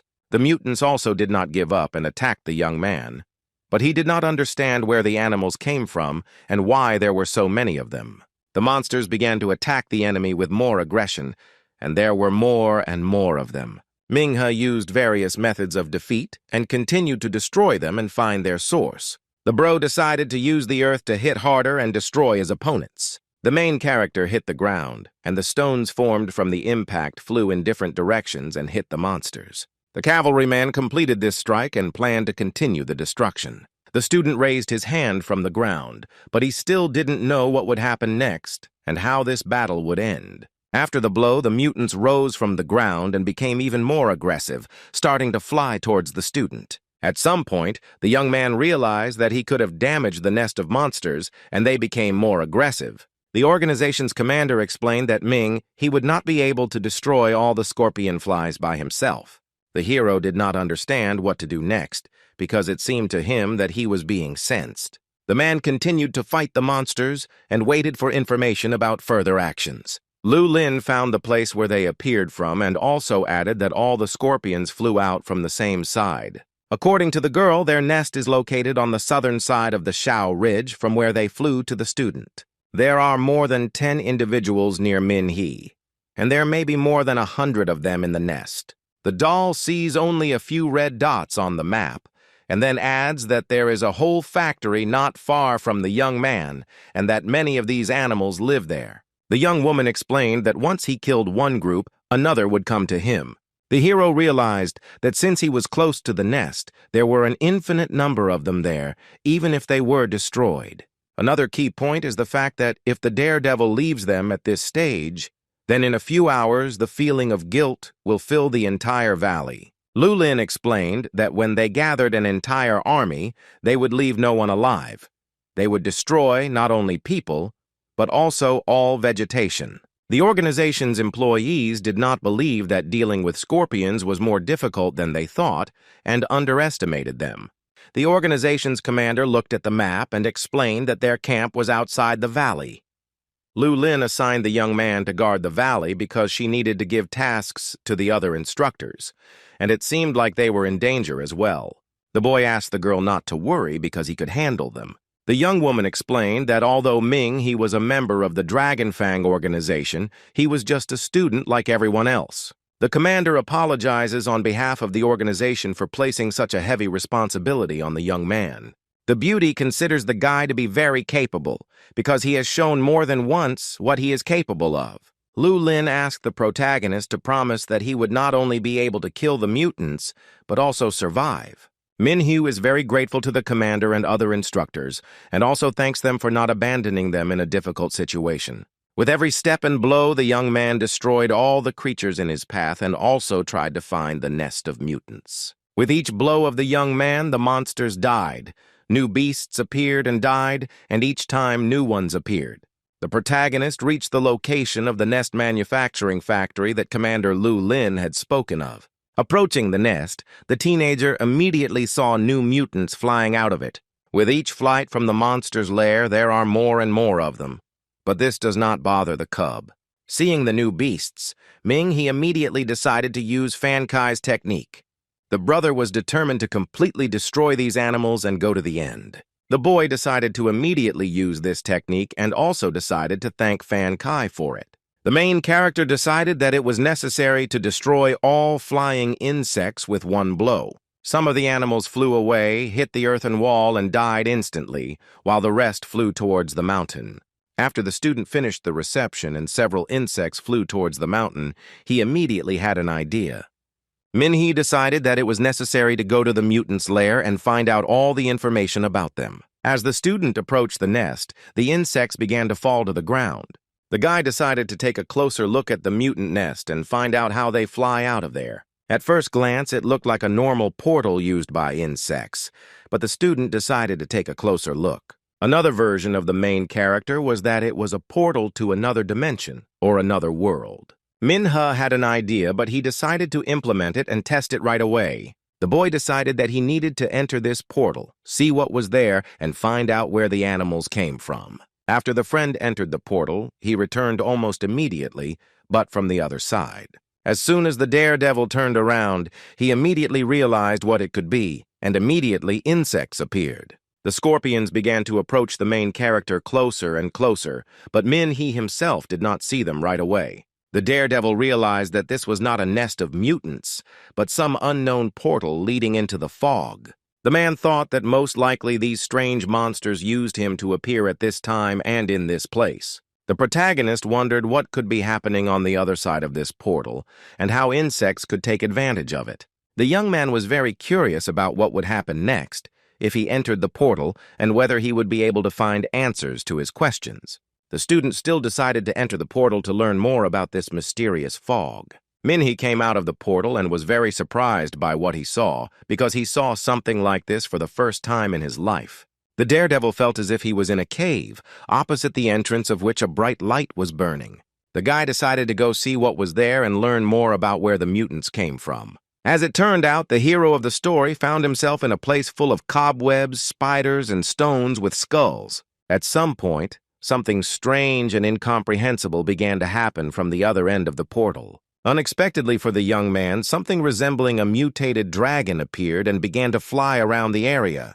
The monster was flying around the area and looking for something, but it was unclear what exactly was happening and where exactly this guy was. The protagonist looked up and saw the mutant, but didn't know what to do next. Several more scorpions appeared on the horizon, saw the young man, and decided to fly up to him. The mutants were aggressive and planned to destroy Minhwa in the hopes that no one would find out about the place. The man standing near the portal also saw the insects and was determined to fight. The student suddenly heard the voice of the girl who had been with him during his coma and throughout his studies, and she told him how he had ended up there and that he needed to return immediately. Minhwa was even more surprised than the young lady because he didn't understand why she was here or what was going on. His training instructor ordered him to leave the area immediately or he could die. The guy saw the insects and was even more surprised, and he had the thought that he needed to leave this place immediately. The friend listened to the girl and decided to run to the portal and return back to report the situation to the commander. The main character tried to run to the portal as quickly as possible to return to his classmates. The doll told him to run as quickly as possible to where he was, and she would decide everything herself. The young girl decided that she would use her superpower and resolve this situation. Meanwhile, Ming, who was able to return to the same place where he entered the portal and obtain some information. After the dude ran out of the portal, he started to close himself with the help of that girl. As it turned out, one of the instructors was killed by the same monster that was near the train on the day when Min-hee was traveling to the evolution school. The mutant approached the dead girl and decided that it was necessary to unite with her and use her to further reduce the size of people. The monster carried out its plan and used the young woman's body to further advance along the Shao Ridge. The beast's plan worked, and at the moment he had the appearance of an instructor of the School of Evolution, but inside, he was the same monster. The students of the Superhuman Institute could not see where to go next due to the fog and did not understand what to do to save themselves. One of the boys saw a silhouette of a man and told the other students about it, and they decided that they needed to call for help. As it turned out, it was teacher Fan Chin, and the students were happy to meet her, but they didn't know what would happen next. The young man asked why she was silent, since they had to run away from many monsters that they encountered along the way. Unexpectedly, for all the students present, the teacher turned into a terrible monster and began to attack people. The first victim was a boy standing next to the monster. The beast itself attacked the teenager and bit him on the neck. Eventually, the mutant let go of his victim and began to look at the rest of the students, while the young man himself fell to the ground. After the students of the School of Evolution saw what the mutant did to their classmate, they immediately began to run away.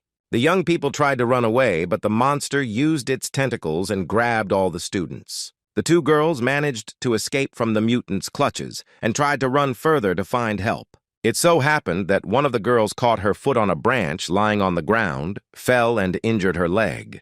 Another young girl saw her classmate fall and immediately decided to go back and help her save herself. The girl turned to Jing Jing and begged her to get up and run on, but her leg hurt so much that they didn't know what to do.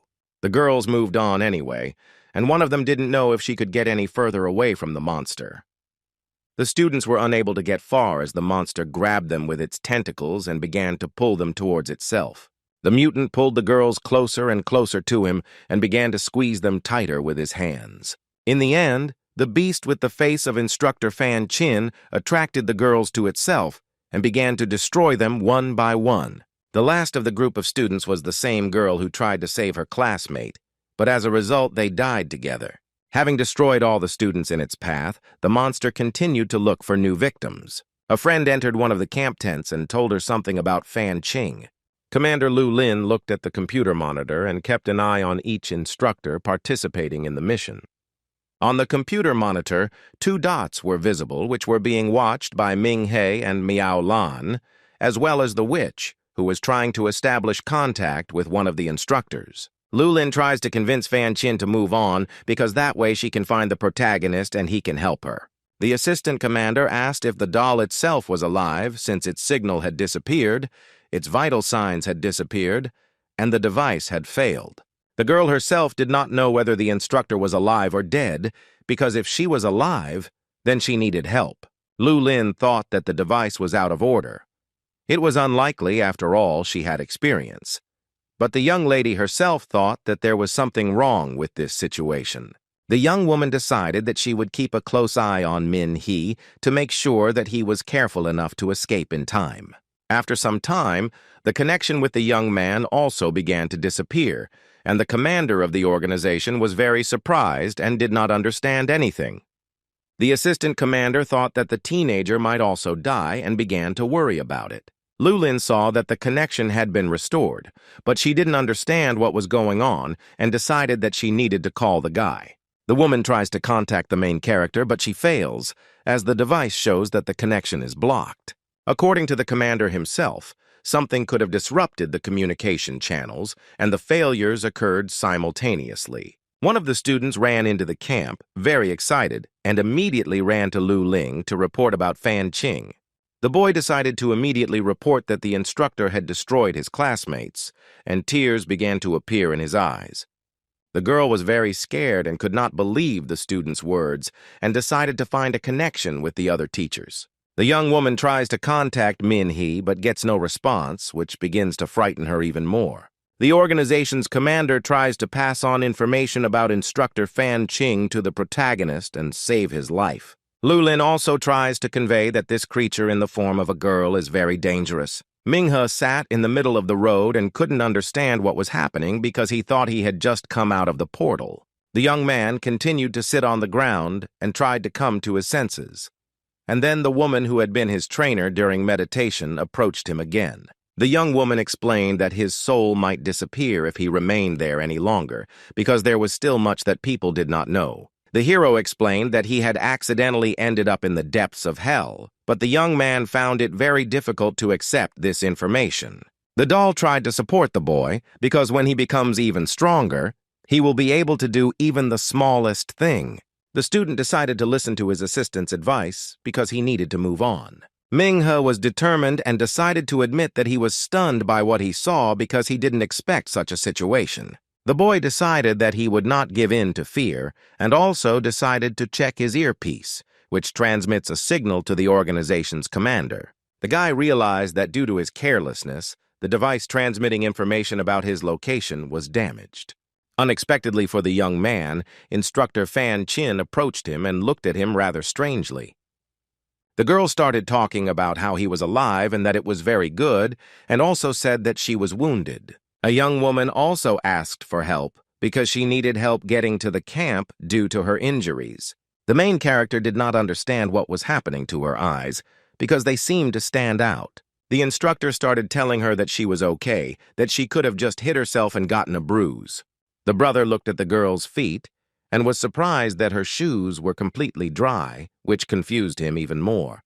The boy remembered that in order to get to this area, she had to cross the river, and in this state she would not be able to jump from one stone to another. The hero of the story, lost in his thoughts, did not expect to see what would happen next, as he believed that it was his mentor. The student was surprised that in an instant the girl turned into a guy with glowing eyes and began to attack her student. The monster began to attack Min-hee, wanting to destroy its opponent and continue searching for new victims. After the guy was shot, he realized that it was not his instructor at all, but a mutant with a different face. The monster decided to show his true face, destroy his rival, and enjoy the killing. The young man remembered that this very mutant was at the station, and that because of him the train stopped, and also that because of him the driver almost died. The main character understood what was going on, namely that after eating the conductor he had to digest her as well. Having digested a woman, he could take on her image, easily enter the train and destroy all the people in the carriages. The boy realized that Instructor Fan Chin was already dead, and the monster must have eaten her and turned into a person with her face. Manhwa realized that this animal was very cunning and cruel, and if the young man had not paid attention to the red eyes, he too might have fallen into the trap. The monster began to talk about his instructor, namely this tasty morsel, which he really likes, and which he wants more of. The boy was surprised that the beast could also copy the voice of the person it had destroyed, and the young man decided that the monster would not get rid of him so easily. The student decided that he would destroy it at any cost and everything would end, and the beast would regret that it had not escaped earlier. The mutant himself considers the young man a pathetic person and deals him the first blow, from which he flies away. According to the monster himself, Ming, he had a perfect plan, and now he will regret it and will not leave a single piece behind.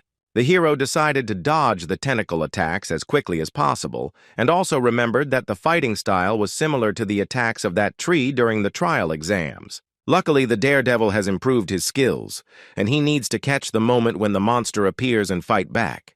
The boy tried to dodge each blow and waited for the moment when he could fight back. The main character had a plan, and he decided that he needed to implement it immediately and find a convenient moment to strike the monster. The student began to look for a place where he could use his spiritual fist, since ordinary techniques did not help here. The monster also did not lose hope of destroying her rival, because she needed new victims to improve her abilities. The beast was glad that thanks to his mentor, Fan Chin became even stronger and more resilient, and also more confident that he could destroy anyone. The evolutionary student barely held onto a tree branch as the mutant tried to knock him out of his hiding place. Manhwa had an idea that he immediately put into action, as it was important for him to destroy the beast and avoid numerous casualties. The leader of history struck with the spiritual fist technique and immediately declared that this was not the limit of his capabilities. During the battle, a deep hole formed on the ground, and in it stood a beast who said that if he ate it, he would become even stronger. The brave man decided that it was necessary to use the sand to improve his abilities and destroy the monster as quickly as possible. The guy confidently prepared for a new blow and waited for a new blow from the mutant, who was already ready for battle. The beast drew level with the young man, so he immediately struck with his sand fist. After this blow, the monster flew much further than it was originally standing, and the student said that his mystical fist was not strong enough. The daredevil also added that the blow was not strong enough to kill a mutant like him. The beast began to mock the boy, who was able to easily rise after the blow, and asked if this was all he could do. The monster came closer and closer to his interlocutor and added that their instructor was very disappointed. The protagonist decided to use the earth to restore his strength, strike, and get rid of the monster. Manhwa dropped his hands to the ground and they turned into stone, which was good because he could deliver a stronger blow than the previous one. The monster was already at the student's feet and still believes that people do not know how to fight for justice and stand up for themselves in battle. The boy tried to hit the beast, but the beast itself thinks that people hit very predictably. The mutant began to think about giving many examples and telling about how people do not know how to show all their strength. One example of a monster is that superhumans can only run away from the blows inflicted on them. A spike appeared under the boy's feet, which was formed with the help of a mutant to destroy him.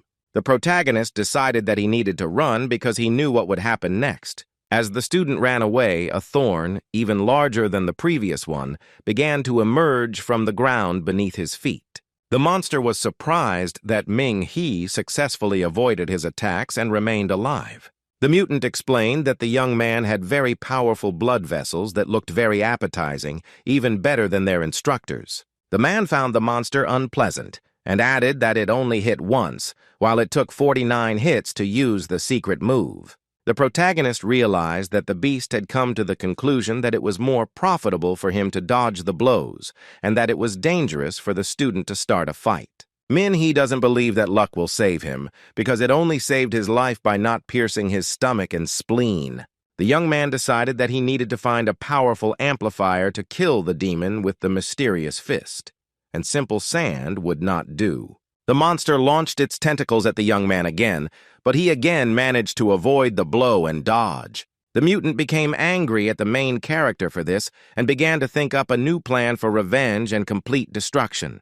The beast again caused spikes to emerge from the ground, but the student managed to avoid their attack. The mutant decided to surround the student with spikes and make them very high so that he could not escape. When who saw what material the spikes were made of, he realized it was obsidian, which was 10 times stronger than ordinary stone. The hero of the story, while jogging in the morning, noticed an obsidian cave in one of the mountains stretching across the valley. The boy cannot understand in which direction he needs to move, because he is in a very thick fog. The student decided that it was necessary to find obsidian and use it to destroy the mutant and save all the students. The young man remembered that there was a dry tree near the cave, and he needed to find it and use it. Manhwa actively searched for the dead tree and eventually found it behind the obsidian cave, after which he decided to find the cave itself. The monster caught up with the young man and began to shout at him not to think about running away, because it wanted to destroy him and take possession of his power. The mutant tried to catch up with him and continued to shout at the boy that he would not be able to hide and that he wanted to eat him. The main character continued to run away no matter what, because he needed to find the cave and finally destroy the monster. Eventually, the young man found this cave and was very happy because it was the only way to destroy the monster. Manhwa decided that it was necessary to go down to the middle of the cave and use the obsidian to complete the work. The mutant, hoping to find the cub, confidently moves forward in his search and plans to finally destroy it and enjoy the successful completion of the battle. Meanwhile, The daredevil has found what he was looking for and is about to head to the beast to continue the fight and find the missing students. The monster met the protagonist and warned that his fists would not be able to harm or destroy the beast. But the boy had other plans and decided to hit the ground with his obsidian fist. Mingha used his super strength and slammed the ground, causing cracks and spikes to form. The mutant was very surprised by what he saw and at the same time very scared, as he did not expect such a turn of events. The spikes formed from the obsidian fist's blow grew larger and larger. Once the spikes began to form, the monster had no time to escape and became entangled in the formation itself. After the mutant was pierced with a spike, the brave man approached him and said that he would succeed and destroy him. The main character will not spare the monster, because his life and the lives of people are more important to him, and the beast did not understand how the guy managed to do this. For Mingha, it doesn't matter who they are or how powerful their kingdom is, and if the mutants themselves decide to take over the earth, the superhumans will destroy them. The monster was surprised by these words, but said that people would not be able to escape and would be completely destroyed. The beast continued to say that all people would be destroyed and that they would not be able to hide from the fog. With the last of its strength, the monster tried to speak to the young man and warn him that people would not be able to hide.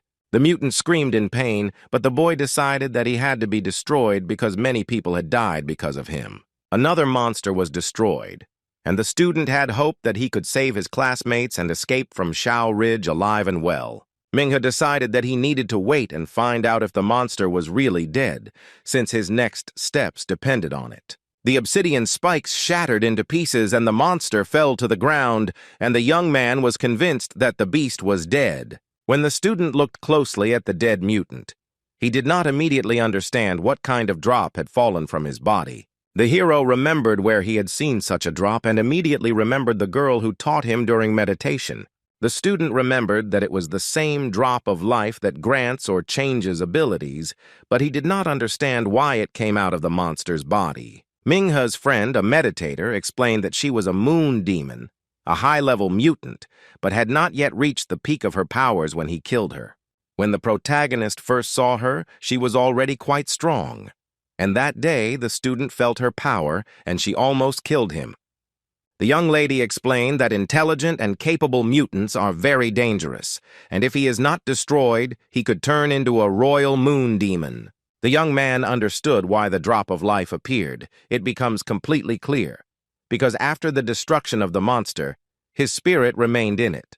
The woman explained that the drop needed to be purified, as the student would not be able to use it while the spirit of the monster was in it. Mingha decided to give the drop to the girl and asked Xiaohua if she wanted to use it to become stronger. The main character feels that she is a level higher than this moon demon and much stronger than him. Xiaohua knows that she is stronger, and the demon does not need to compare with her because it is already clear who is higher in rank. The woman remembered that her brother wanted to show her how beautiful and important human life is, despite the fact that the recent situation was proof of this. The boy knows that the young girl will support him and make him stronger, and then he will be able to fight the most powerful creature in the world. Xiaohua supported him and reminded him of their agreement that they would help each other develop to a lower level. Minhai decided to ask about the hell he saw because he needed to know more information about it. The witch decided to ask him if he believed what he saw with his own eyes, and although the daredevil believed what he saw, he still could not forget it.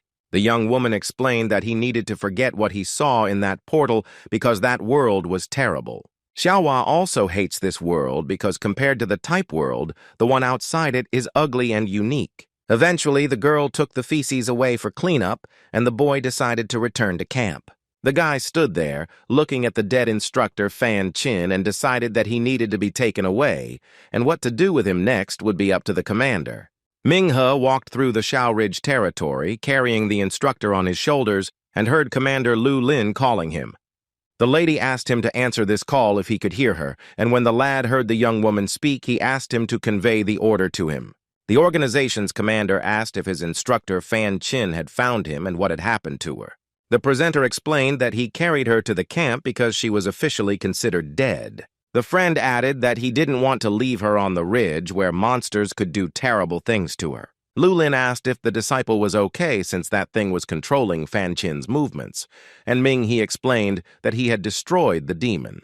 The young man asked if the eggs had been collected, as they had to quickly leave the place because he saw some monsters. The guy decided that he needed to tell about the terrible picture he saw, otherwise when the monsters came to them, nothing would be left of the people.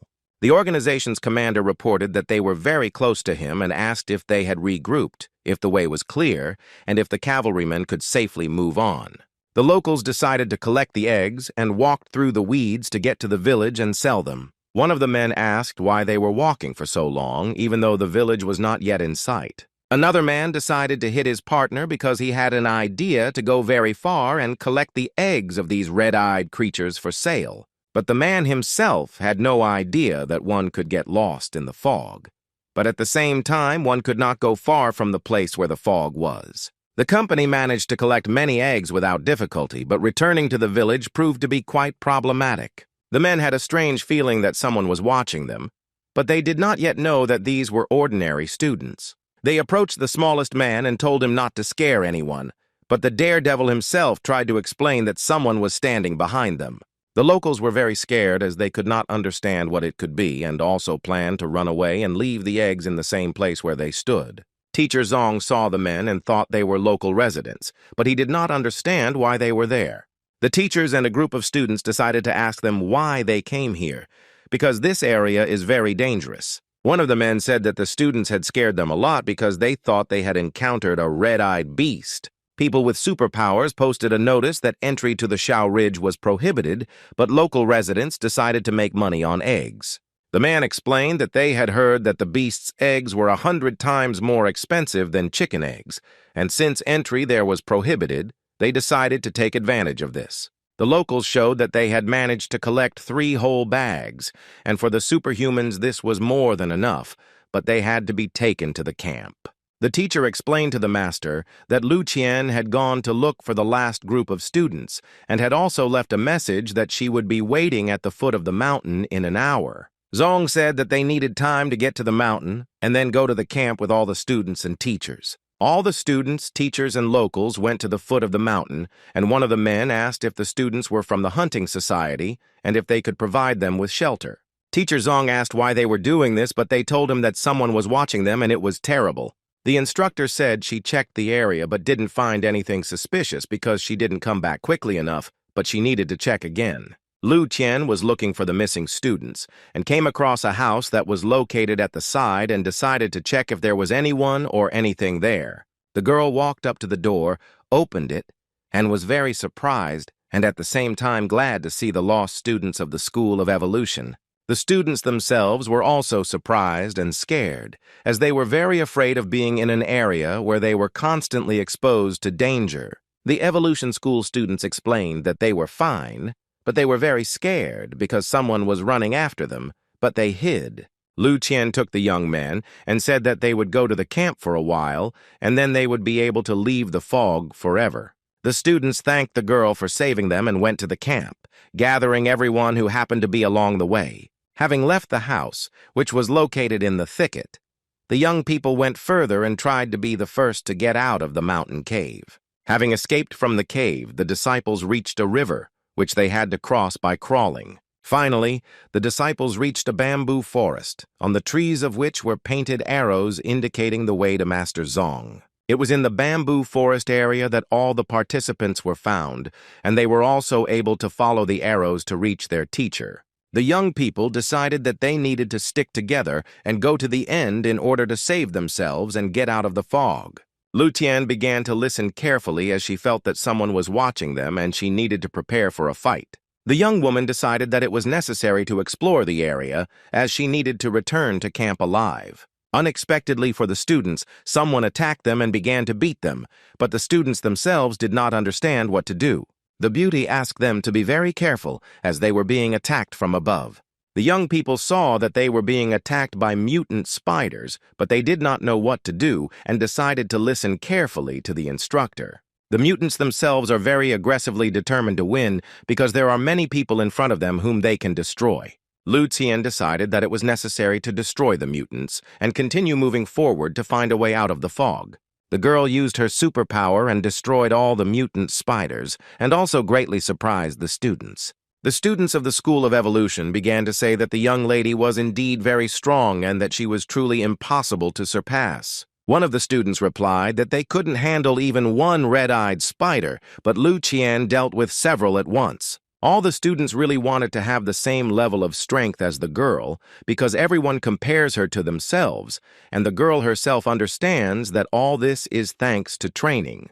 The young people reached the place where the man and the instructors had agreed to meet. Everyone present began to question Teacher Zong about the strange fog and the mutants they had seen. The young lady explained that monsters periodically appear on their own, and in order to get out of the fog, they need to work together. The man said that even though they were students, they had the potential to become hunters. Teacher Zong added that young people already know what awaits them on the front lines, and they also need to pull themselves together. The young people decided that they needed to move on because they just needed to climb the mountain path and they would reach their goal. One of the young men raised his head and was very scared because he had never seen anything like it in his life. There were many dead mutants lying in front of the students, and they also believed that if they themselves had encountered these monsters, they would have been dead. The students of the School of Evolution looked at the monsters very carefully because they had never seen them before, and they were also curious about who exactly killed them. The young people saw something strange on their way and began to shout for the others to look at the girl. Lu Qian was very surprised and, like everyone else, did not understand what had happened to instructor Niao Lang. The instructor asked them to hurry up and return to the camp as she was already waiting for them, and Min He's former classmate asked if she was okay. Niao Lan said that she was fine, she was just a little tired, she needed to rest a little, and she would be as good as new.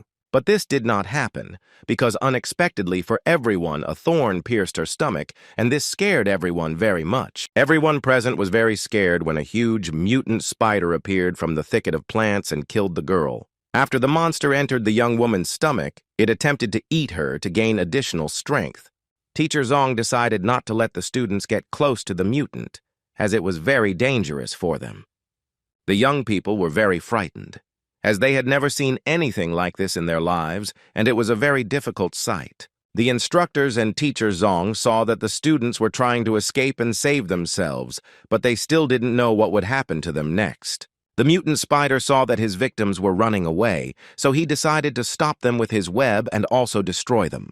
The students became even more frightened, it seemed to the school, that their bodies were entangled in a web, and the monster began to pull them towards itself. The young people were entangled in the web and could not move, and the locals did not understand what to do. The students of the School of Evolution realized that they would not be able to escape because they were trapped, and they panicked even more. A local resident said that someone was following them and began pointing at the monster, saying that it was watching them. The instructor was also scared, but decided to ask why the beast hadn't attacked earlier, as soon as it started chasing them. Teacher Zong explained that the monster waited for everyone to gather together and attacked everyone at once, and also looked like an anteater. The man continued to talk about the anteater because when he finds a group of ants, he does not eat them right away, even if he is very hungry.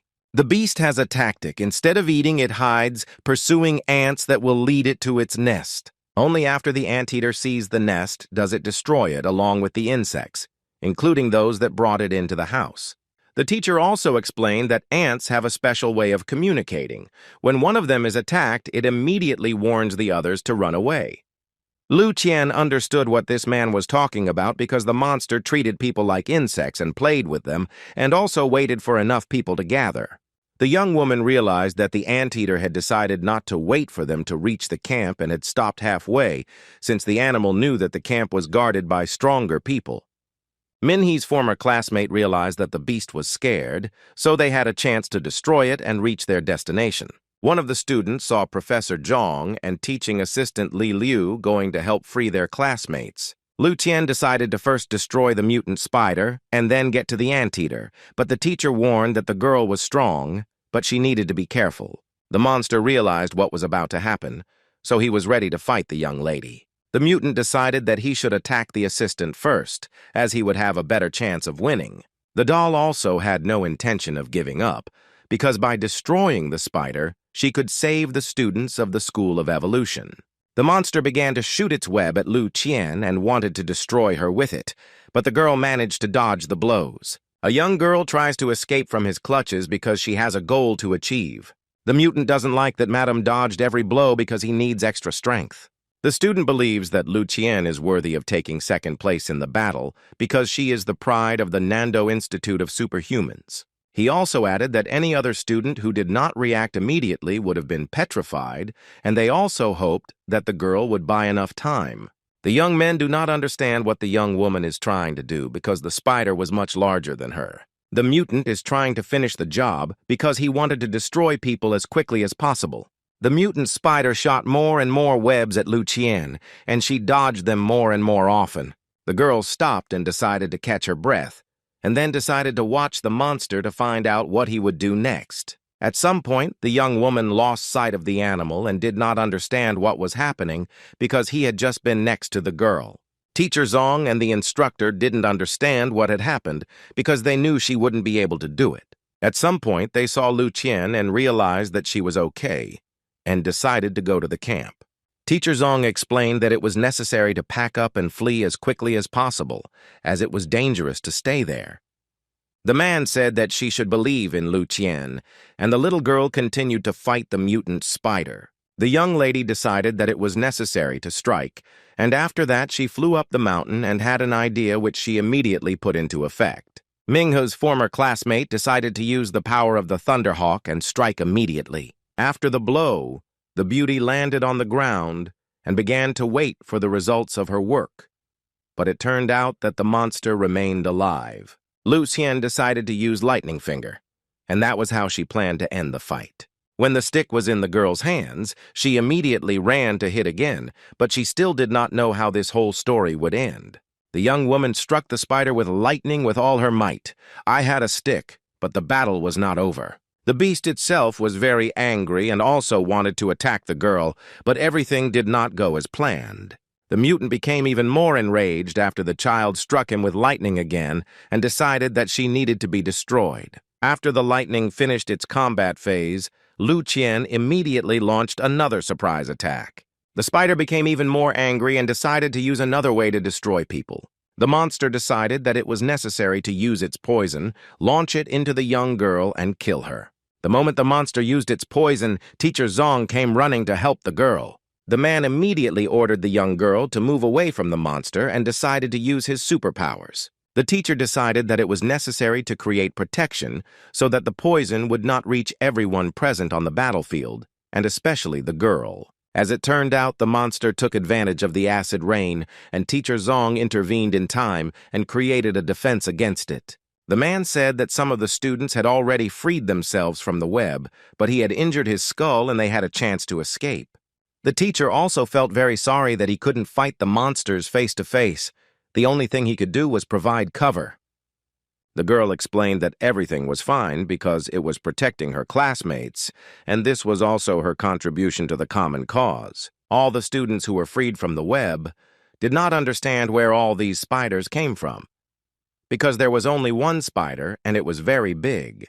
The arachnids began to approach the dead mutants and frightened the students of the School of Evolution even more. The student was very scared and did not want to look at what they were doing because it was disgusting.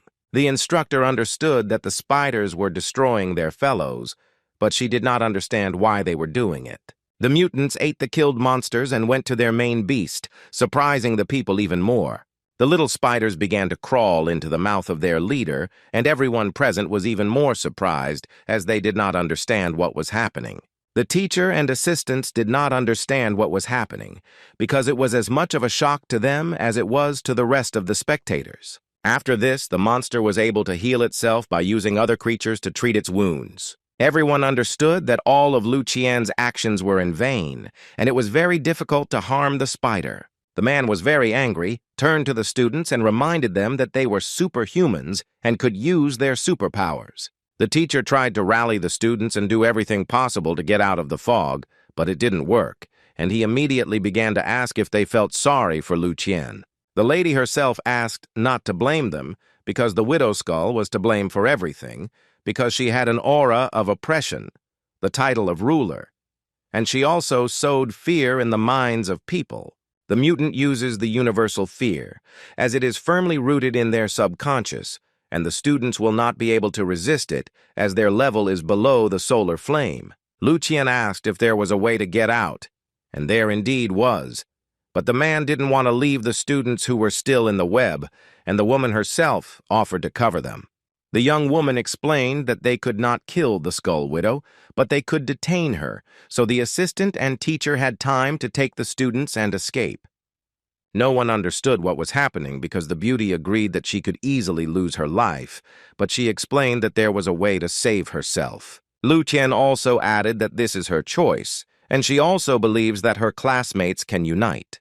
The girl hopes that when their classmates are in danger, they will be able to stand up and fight. The young girl confidently walked towards the spider, hoping that she would be able to get out and thus gain time to save the rest of the students. Professor Lu's assistant explained that the Black Widow ate half of the demon spiders, and thanks to them, she became stronger and was able to heal her wounds. Despite her fear, the doll began to use her superpowers and look for a way to increase time in order to save the rest of the students.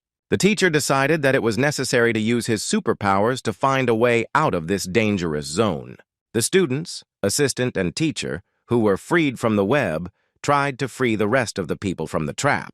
Unexpectedly for everyone, the student decided to strike the monster and help Lu Qian buy time to free the others. The student, despite being paralyzed with fear, still believes that she must fight monsters like this spider. The assistant saw the woman trying to use her superpower and destroy the mutant. Lu Qian, at a great height, tries to strike lightning and get out of the fog. The young woman struck the monster with a powerful lightning bolt and tried to hold it back as long as possible to increase the chances of destroying the monster. Having finished, the friend decided to go down to the ground, rest a little, and think about what to do next. Lu Qian tries to even out his breathing and looks very carefully at the place where the Black Widow was. Nothing could be seen through the black fog, but the young woman was still trying to make out something. After some time, the black fog began to dissipate, and the Black Widow began to set her traps in which she wanted to catch the girl.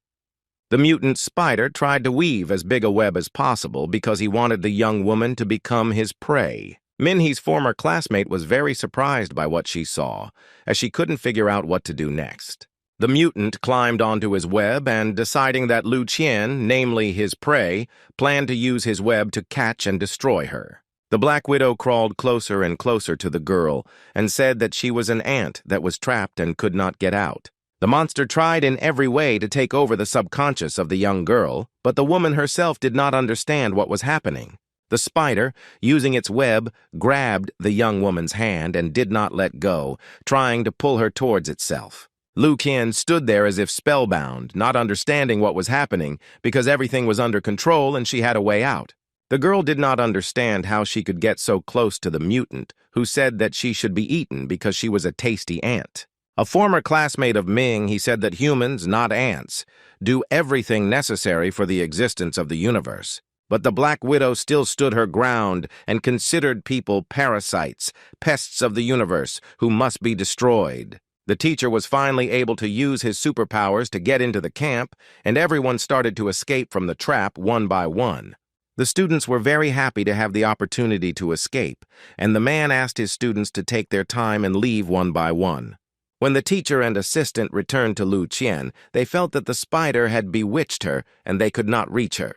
The girl did not hear her classmates and teachers calling her name because she thought she was caught in a web and trying to get out of it. They tried to shout to the girl because the little spider started attacking again, but she still couldn't hear anything. More and more demonic spiders approached the Black Widow, but Lu Qian was still mesmerized and stood in one place. Teacher Zong and the assistant realized that the spiders were blocking the passage again, and they needed to escape immediately, or it would be too late. The girl turned to the man and told him to protect the students as they could not remain in danger. The teacher realized that if the Black Widow was holding Lu Qian by illusion, then no one could save her except herself. The man hopes that the girl will have enough willpower and will be able to get out of this trap on her own. It was important for the assistant to save everyone, but she apologized to the girl, and everyone hopes that she will be able to survive. After the last student escaped from the trap, it immediately began to become covered in webs. Black Widow began to talk about how all the students would live on, rejoice and cry, not noticing that everyone was trapped. The monster began to mock the girl and continued to say that she would be eaten by spiders and only bones would remain of her, and her soul would be locked here forever. Lu Qian tries to break out of the illusion and says that no one can trap her. The mutant believes that although the girl's willpower is very strong, it is an illusion, namely one of the terrible vices of humanity. The monster tries more and more to convince the young girl that faith in a better future is not an important element in her life. Black Widow still continues to mock Lu Qian and also added that time in their world flows very slowly, so there is something to think about. The spider suggested that the girl remember that she is a genius who attracts the attention of all the students, as well as all the people around her. The monster believes that the young lady has never felt sincerity because everyone around her says one thing to her face, but in reality, behaves differently. Some guys think that a girl is surrounded by many men who can give her many gifts. According to the mutant, Lu Qian praises many people and also pretends to treat them very well, but at the same time keeps his distance. Those around her do not feel the slightest affection for the girl because they consider her ideal image to be insincere. The mutant spider reminded her that time moves very slowly here because she is in another dimension. The young lady will have enough time to think and remember the pleasant moments of her life. Lu Qian continued to stand next to the Black Widow, but she still seemed mesmerized and didn't understand what was going on. After all the students and teachers ran out of the dangerous place, the main character ran towards them. Manhwa decided to ask if everyone had gotten out, and also added who was still in danger and who still needed to be saved. Lu Qian started shouting again that humans are not parasites, and also added that it was not funny at all that the Black Widow was a disgusting animal that ate its own kind. The girl continued to talk about the spider because it ate its own kind to heal its wounds and continued to mock people. The young lady explained that humans are 100,000 times more generous than mutants because humans risk themselves for others, while monsters are capable of using each other. Black Widow just laughed at the girl because her friends left her alone, but the girl doesn't care that the monster talks the way he does because it's her choice. Manhwa decided to make sure that everyone could get out of the dangerous place, but Teacher Zong explained that they got out thanks to Lu Qian. The instructor also joined the man and explained that her victim did not have to be the tree because thanks to her, everyone was able to get out. The teacher asked the boy what he was doing there and added that he should not go there because the spider, namely the master, uses the power of illusion to lure its victim. Teacher Zong began to dissuade the young man from going to Lu Qian, as he would be overcome with fear and would only become a burden to the young lady.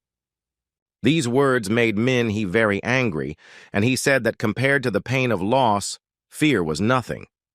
The protagonist of the story was very angry that Lu Qian was left alone with the monster and decided to go to her aid. The boy decided to break the web that blocked the entire passage and entered the dangerous place. Everyone present was very surprised, as they did not understand why this boy was acting in such a way, putting himself in danger. Assistant Lu heard someone calling her on the intercom, and the doll immediately began to take it out of its pocket.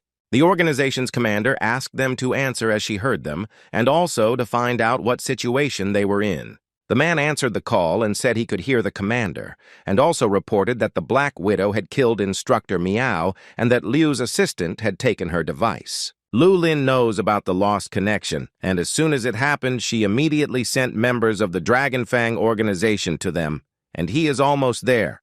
Teacher Zong explained that it wouldn't hurt to help the members of the organization, but they didn't see anyone except Manhwa. The man began to guess that the commander was talking about a young man, but everyone considered him an ordinary first-year student. The teacher couldn't believe that the new student could be a member of such a large organization, and Lu Lin herself asked him to accompany the students to the camp. The protagonist was already in a dangerous place and started calling for Lu Qian, trying to save her as quickly as possible. The gentleman decided that he had to destroy the little spiders first, and then destroy the monster. The girl remained enchanted, and he destroyed all the small monsters to get to the biggest one. Black Widow was very angry and was preparing to destroy the young man, while the young man himself was already directing his blow at the monster. The protagonist turned to the monster and said that if he dared to touch the girl, he would kill him immediately. Manhwa immediately attacked the Black Widow and planned to completely destroy it and save Lu Qian. Having received a very powerful wave, the spider froze and did not move, but the animal itself did not know what awaited it next. The main character, immediately after the first blow, decided that he needed to hit the monster again. The young man dealt the monster numerous blows, as this was necessary to save the girl's life. The brave man was very angry and struck a decisive blow, but in order to destroy the monster, it was necessary to strike 49 blows. Black Widow realized that she needed to run and save her life, because the main character had a better chance of destroying the mutant. The spider decided to direct its web towards the tree and escape from Ming-He, because it felt like its path was coming to an end. The mutant flew higher and higher, but he was unable to escape from the young man because he caught up with him. Ming-He knew that the monster would not be able to escape from him because he had a reliable way to kill such an impudent beast. The protagonist decided to aim his fist to perform his secret move. The young man put his plan into action, aimed it at the Black Widow, and waited for the result, because this was the only chance to save Lu Qian. The young man's secret technique worked, the spider was destroyed, and the girl was saved.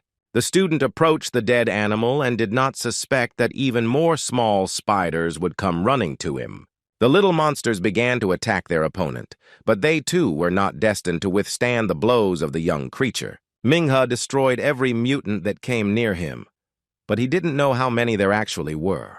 The hero decided to use his superpowers again and finish what he started. The young man realized that he needed to strike a blow that would destroy all the spiders and allow him to get out of this terrible place. The man did what he had planned, and the impact sent a wave of smoke up the mountain and destroyed the web that the Black Widow had spun. After the student finished the reception, a deep hole formed and a lot of smoke appeared. After the disciple cleared some of the space of cobwebs, Lu Qian began to fall with her eyes open. When the boy saw his former classmate fall, he immediately realized that he had to save her. Manhwa took the girl's hand and tried to bring her back to consciousness, but he failed. The protagonist was very worried about Lu Qian because not only did he like her, but he also hoped that they would meet. The friend did not regain consciousness for a long time, but the brave man tried to bring her to her senses, but she had no strength at all. The young woman did not understand what was happening and also began to ask what had happened to her, since she did not remember anything. Lu Qian also didn't understand who was next to her and how this person ended up next to her. Manhwa decided to carry the girl in her arms, but she had a severe headache and realized that the young man had saved her. The protagonist, heading to the camp from the islands, meets instructor Zhu Qi, who runs towards the young man. The man reported that the rest of the students had made it to the camp safely and also praised him for killing the Black Widow, as there could have been more victims. The boy explained that the girl had done the main work and he had only delivered the finishing blow, and that she needed help, as she had fallen under the influence of an illusion. The instructor looked closely at the girl and explained that the spider did not have time to catch her soul, otherwise she would have remained paralyzed. Min-He believes that she is not in any danger because she said something before losing consciousness, and her husband added that everything is fine and they need to return to the base. Zhu Qi is sure that Commander Lu Lin has already informed the young man about another mission. The boy replied that the beauty had told him about this task when they were riding to the mountain range. The man asked if there were any witnesses to Ming-He fighting to save Lu Qian, but it turned out that the students saw him simply walk in. When asked what happened, the instructor replied that he had doubts when Commander Lu Lin recommended him to their team. At this moment, Zhu Qi is even glad that the student is on their team, but the daredevil himself does not understand what the man is talking about. The instructor decided to introduce himself again, as it turned out he was the commander of the Dragon's Tooth Squad of the Southern Division, but he was not embarrassed by being called an instructor. The main character was very surprised, as he did not know that the commander of the detachment was standing in front of him, especially from the Dragon's Tooth organization. The man warned that the members of the Dragon Tooth Club must keep their identities secret, and gave the example that Ming-He is a disciple of Nandu during the day, but a member of the Dragon Tooth Club at night. And Juchi also has to conserve his strength, and he also knows that the boy is exhausting himself left and right, but the man asked him for help. The protagonist couldn't understand why his apology meant that the instructor still had powers.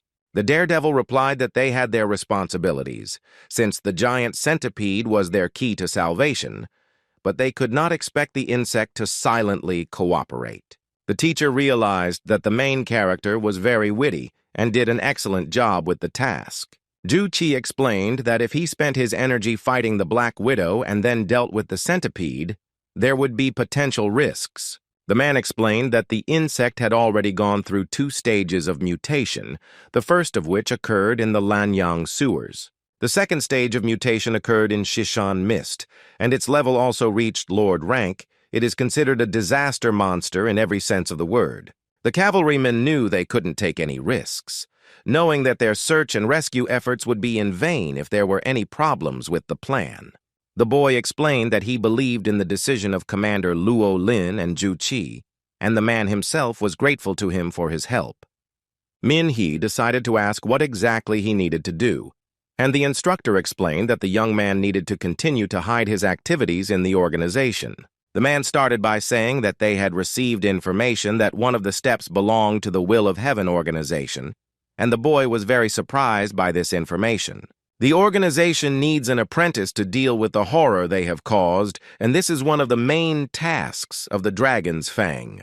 The instructor explained that Dr. Zhao Shuhua, whom the hero fought, belonged to this organization, and with the help of the mutagen, he wanted to gain their approval and join the organization. The boy decided to ask if the man was talking about the mutagen that turned animals into monsters and plunged the entire city into crisis. Dr. Zhao did all this to join the Heavenly Will organization, and then that man went crazy. The protagonist realized that there was a student in his school who shared the organization's views, and the man asked him what he thought about this fog. Manhwa is certain that the fog was created supernaturally, that it was a real natural disaster, and that humans had nothing to do with its appearance. The young man also believes that this could have been planned, and someone decided to get rid of the new generation of hunters. The guy also believes that someone could have intentionally created the fog in such a way that it would benefit the new victims on Shao Ridge. The hero of the story knows that modern magicians do not lose their vigilance, which is why it is so difficult for the Heavenly Will to kill them. If every disciple does not finish singing, it will be difficult to restore order to the universe in 10 years. For example, Ming He and Lu Qian are destined to become the pillars of humanity. Juchi explained that if the young man and woman died in the fog, victory would go to the enemy, but the young man himself did not think about this. According to the man, the war between the organizations will be long, because while they are fighting for survival, their enemies are fighting for their destruction. The Will of Heaven organization uses all possible options, and it turns out that man, namely, is not the only intelligent being on the planet. Manhwa would definitely find out who created the fog if it was really created intentionally, because the enemy could be anyone. The man said that in the southern city everyone should be treated with suspicion, since the enemy could be a teacher, a student, or even an instructor. The instructor warned him again that he should not tell anyone about the Dragon's Fang organization, not even his girlfriend, and the boy promised. The hero of the story explained that no one had seen him fight the monster, and Juchi asked him to tell him that this man had saved Lu Qian. The student was very surprised that he would be given a reward for killing the Black Widow, and not only financial support, but something else as well. The young people returned to the camp, and everyone saw that the girl had been saved, but they did not understand how this could have been done. The first one who decided to ask this question was Teacher Zhang, because he was interested in who saved Lu Qian. Manhwa decided to say that it was he who saved the girl, and that the Black Widow was destroyed by instructor Juchi. The boy explained that he had acted recklessly because the doll was his former classmate. The protagonist decided to carry out the order, adding that he would never be able to destroy such a strong monster. Ming-Hu's classmate said that everyone thought the young man belonged to the Dragon Fang organization, but they only accept the best representatives, and he had just entered this school. Li Mian said that they were roommates, and the young man had no dealings with the Dragon Fang organization. The main character was interested in whether the students managed to collect eggs that were not wet from the rain. The roommate explained that they had put it in a certain place and were now waiting for the centipede. When the students said that they were already waiting for the beast, they immediately saw that the water in the puddle began to move.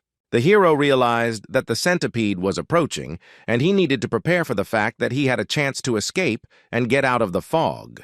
Minhee remembered that it was the same monster that stopped the train and almost killed the driver. Everyone present was shocked because the centipede was so huge that it caused a whole earthquake. Instructor Ju Chi stood at the edge of the abyss and waited for the insect to appear, but he was not afraid that something would go wrong.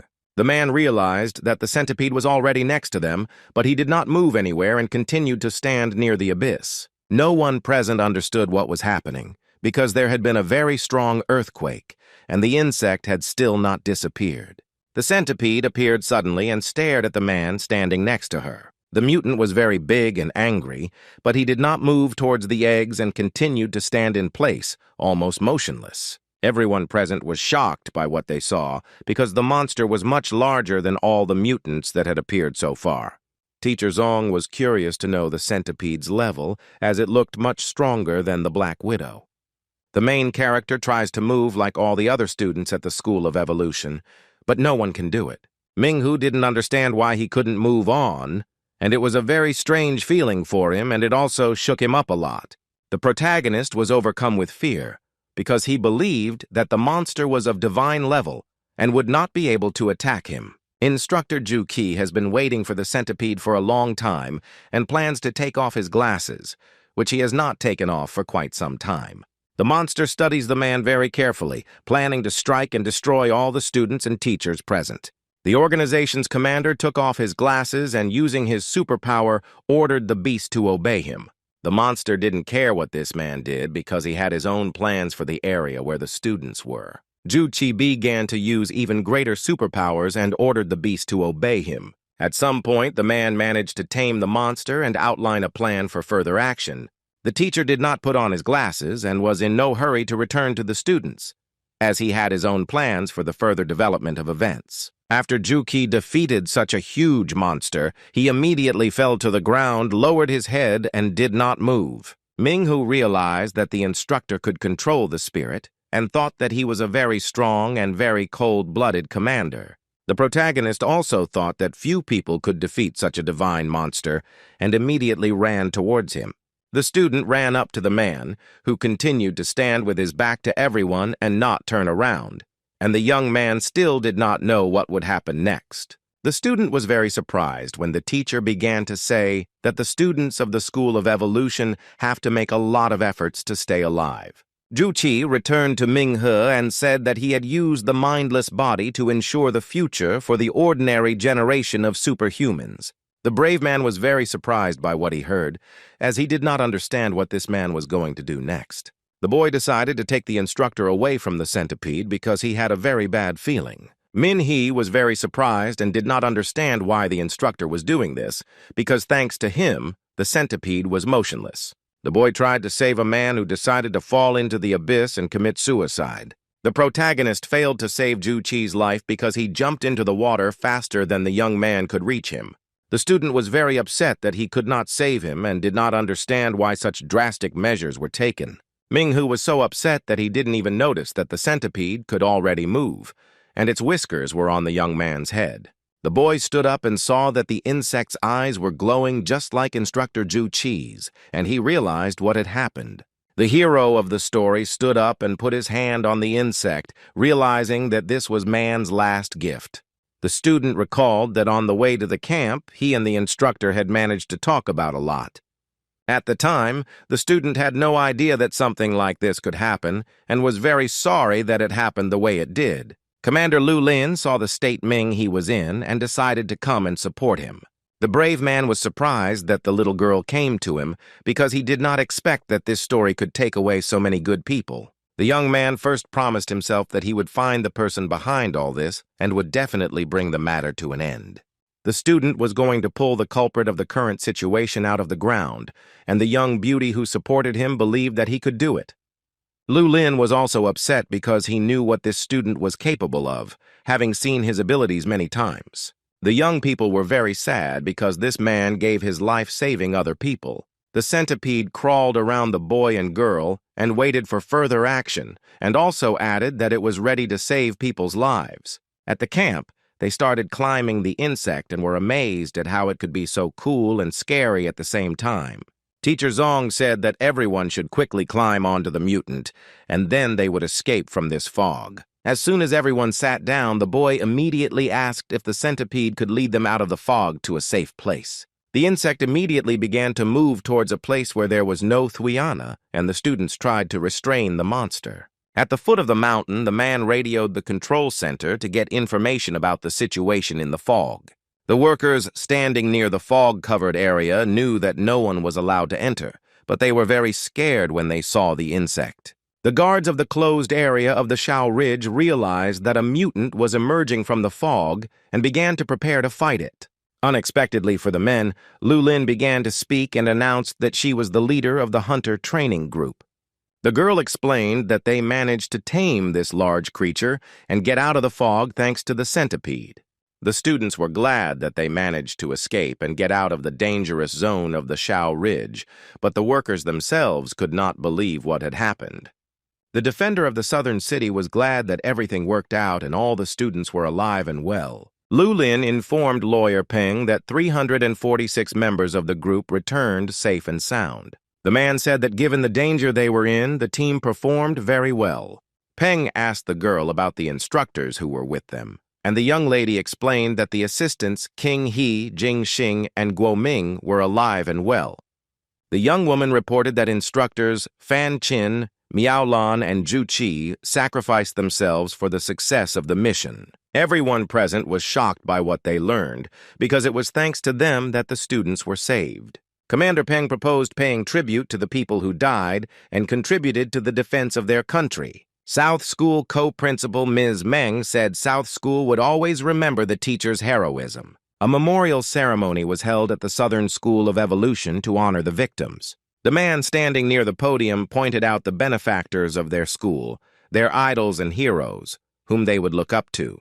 Students of the School of Evolution honored the memory of their deceased mentors and saw them off on their final journey. The man continued to talk about the need to remember the dead and their souls. The students held photographs of the fallen teachers and took them to a designated place to honor the heroes. The remaining students stood respectfully during the official part of the memorial ceremony and paid tribute to the people destroyed by the monsters. The teacher of the School of Evolution will not single out first-year students who have shown themselves brilliantly in battles with mutants. The man simply thanked everyone who had made a significant contribution to the development of the academy, and the students began to discuss among themselves what their teacher had meant. The students continued to talk about the student who was part of the Dragon Fang and could make a great contribution to the academy. The young people don't understand who it could be because he is a very mysterious student, very cool and strong. The young people started talking about how if any of them were in the organization, they would start talking about it in front of the whole school. Lu Ken received the second-class combat award, and the beauty was also an accompanying assistant teacher from the 2 and 2 register. The young men continue their conversation, but this time about a young lady who single-handedly fought a Lord-ranked monster and saved over 100 new students. Also awarded was third-class lifeguard with distinction, assistant teacher Liu Shu from Register 1 and 2. The teacher continued to present awards, and the next certificate was presented to Li Jing from Register 2 and 2 for his efforts in support. Manhwa of Register 2 and 2 also received thanks for his efforts in providing support, but he was very saddened by the loss of wonderful people. The last student was Fan Nian Rong, who also received gratitude for her support. The man explained that the exercises and the subsequent disaster made everyone aware of the horror and cruelty of the outside world. The trials that all new students go through are essentially the daily life of every Superman. The teacher also explained that the bodies of the dead are vessels for their will and create a safe environment for people to flourish. Every student lives up to the expectations of their teachers, and those who are willing to take risks have a great future ahead of them. Young people are the future, the ray of hope in the midst of the country's crisis. All the students present at the Superhuman Institute in London started to applaud loudly after the teacher's speech. Lu Qian received a military award and a very beautiful bouquet of flowers, which she took home with her. The girl returned home very tired and decided that she needed to rest after a hard, emotional day. Angry, the young woman picked up her phone and decided to check all messages and calls. Min He's former classmate was very upset and sat checking his incoming calls and messages. Lu Qian was very surprised when she saw a call from the protagonist on her phone. The young woman was very happy to hear the young man's voice because she liked him, and he also warned her that someone was standing at her door. The protagonist asked if he could visit her since he was alone near her house, and the girl happily agreed. The student walked up the stairs and knocked on the door, then opened it because his former classmate had warned him that it was open. Lu Qian was very happy that Ming He came to visit her, and she also thought that they could have a normal conversation about their relationship. The girl beamed with happiness and approached the young man to close the door behind him. The guy explained that he came to visit her to see how she was feeling, but the girl was already feeling better. Min He's former classmate invited him into her room and asked him to sit on the sofa. Lu Qian walked to the refrigerator and opened the door to pour water into a glass. The lady gave the young man a glass of water and decided to ask him about something, as she was very interested in knowing the truth. The young woman decided to ask about this anonymous student as she thought it was him. The teaching assistant explained that many people saw the student enter the spider's nest, but the student himself was in a daze because the monster almost knocked him out. Ming Hu explained that instructor Ju Qi came to their aid in time and it was he who saved them. The girl herself remembers who exactly saved her from the deep hole. The student continued to talk about how the Black Widow took over his mind, and maybe it was just a dream, because he was an ordinary student who was barely accepted into the Nando Institute. The lady decided to thank the young man, since what he said did not matter to her. The young woman was embarrassed by her actions, because she just wanted to thank the guy for saving her. At the training field, the main character was met by an acquaintance with whom he trained last time. The young woman was unhappy that Min He had missed training this time and last Wednesday, as they had agreed, but he had not shown up. Uncle said he had never seen anyone upset her, but the worst thing for the girl was when people did not keep their promises. Feng Ling was surprised by her uncle's words because he told her that the freshman's award ceremony would be held today. The man added that training had taken place last week, and if the brave man was a newbie, that would explain why he had been absent for 2 weeks. The friend was surprised by this information because the leader of history was very strong, and if he really was a first year, then she would have gone to the center of the field and danced behind him. The young girl was reminded that she had lost the bet, but the main thing for her was that the student would show up, and if not, she would find him herself. Feng Ling doesn't want to look for a fighting partner because he is a great training partner. Minghe talked to Lu Qian and went to his dormitory, but was surprised by the girl's behavior. The young girl did not understand what she was doing, as she felt awkward in front of the young man, although they were not officially dating. A former classmate thinks they are dating and thinks it is normal for any couple. The main character constantly thought about what happened, because he also likes her, but he thinks that she has a boyfriend. The boy tried not to think about it because he found justification for this situation, that in this way she thanked him for his help. Minghe decided to go to the training field and train to take his mind off Lu Qiang. The brother watched other students train, but he himself could not forget the situation with his former classmate. The student remembered that he had promised Feng Lin to meet at the training ground on Wednesdays. The main character remembered that today is Wednesday and completely forgot about it, and also hopes that it is not too late. The girl's uncle laughed and said that the student decided to come to training with the young lady. Minhe decided to apologize for being late since he was at the freshman awards ceremony. This information was another shock to Feng Ling, as she didn't expect that he was actually a newbie. The man started laughing at the girl again because she lost again and decided to immediately fulfill his promise. The young girl was very angry that she lost again, as it was a shock to her that a freshman was as strong as she was. The protagonist decided to ask if they would train today, but Feng Ling told him not to see her anymore. The girl's uncle explained that she thought the brave man was older because he fought her on equal terms, and my lady had no idea that the boy was 2 years younger. It was also a surprise to the student that the young girl was a third-year student, as he did not know the girl. The man decided to ask the young man if he knew who Feng Ling really was, but he actually didn't know who she was. The uncle was surprised that there was a person in this school who did not know who this girl was. The young man was given a phone number and told that if he felt sad, he could call because the girl needed a strong rival. The man asked about the price for fighting with the boy, but the boy himself did not understand what was being discussed. The main character was offered $10 for a minute of fighting lessons, since the girl had to be very well prepared.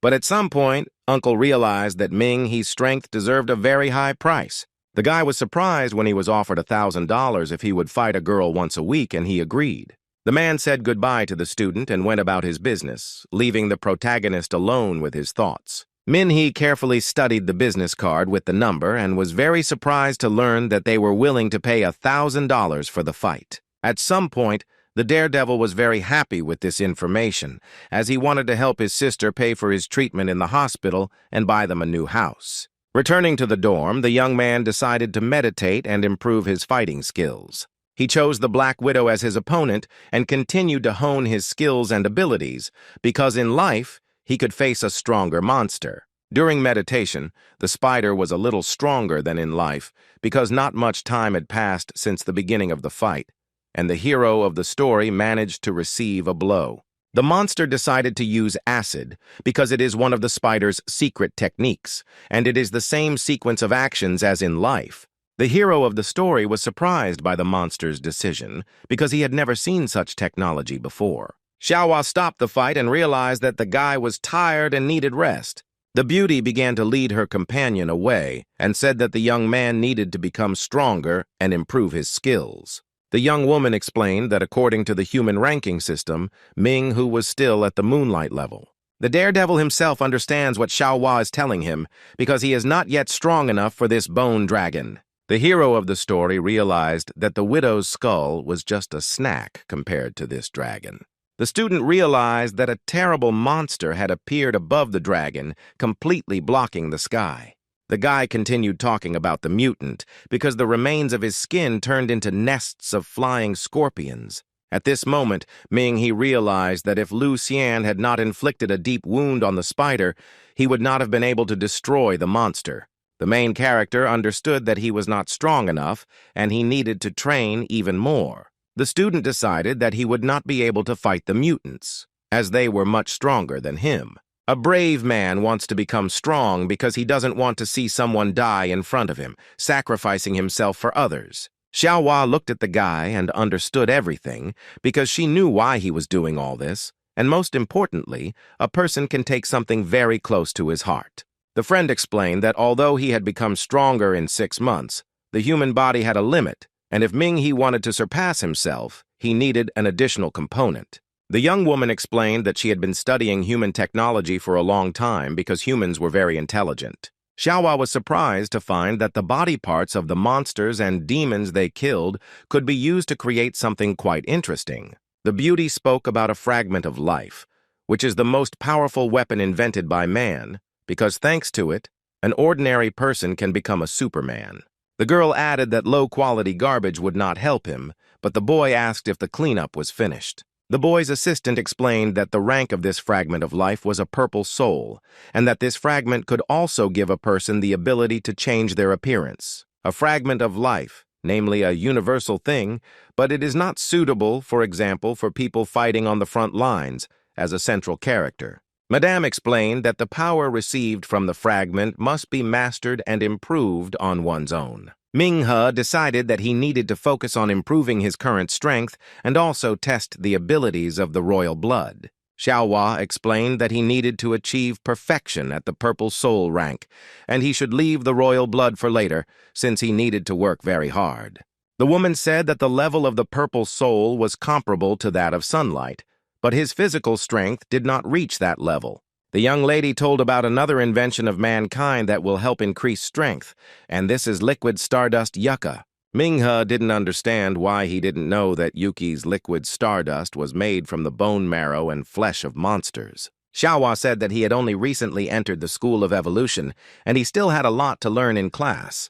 The woman spoke about the Stardust yucca, which only rich people can afford because it is very expensive. The more the boy trains, the stronger the effect of the stardust becomes, and the lady also realizes that the boy is a very diligent student, but he lacks energy. Xiaohua explained that protein shakes, egg whites, and milk will not have much effect, but liquid stardust will be the ideal solution. The protagonist was very happy with this information, as he really wanted to reach the rank of sunlight and decided to find this liquid.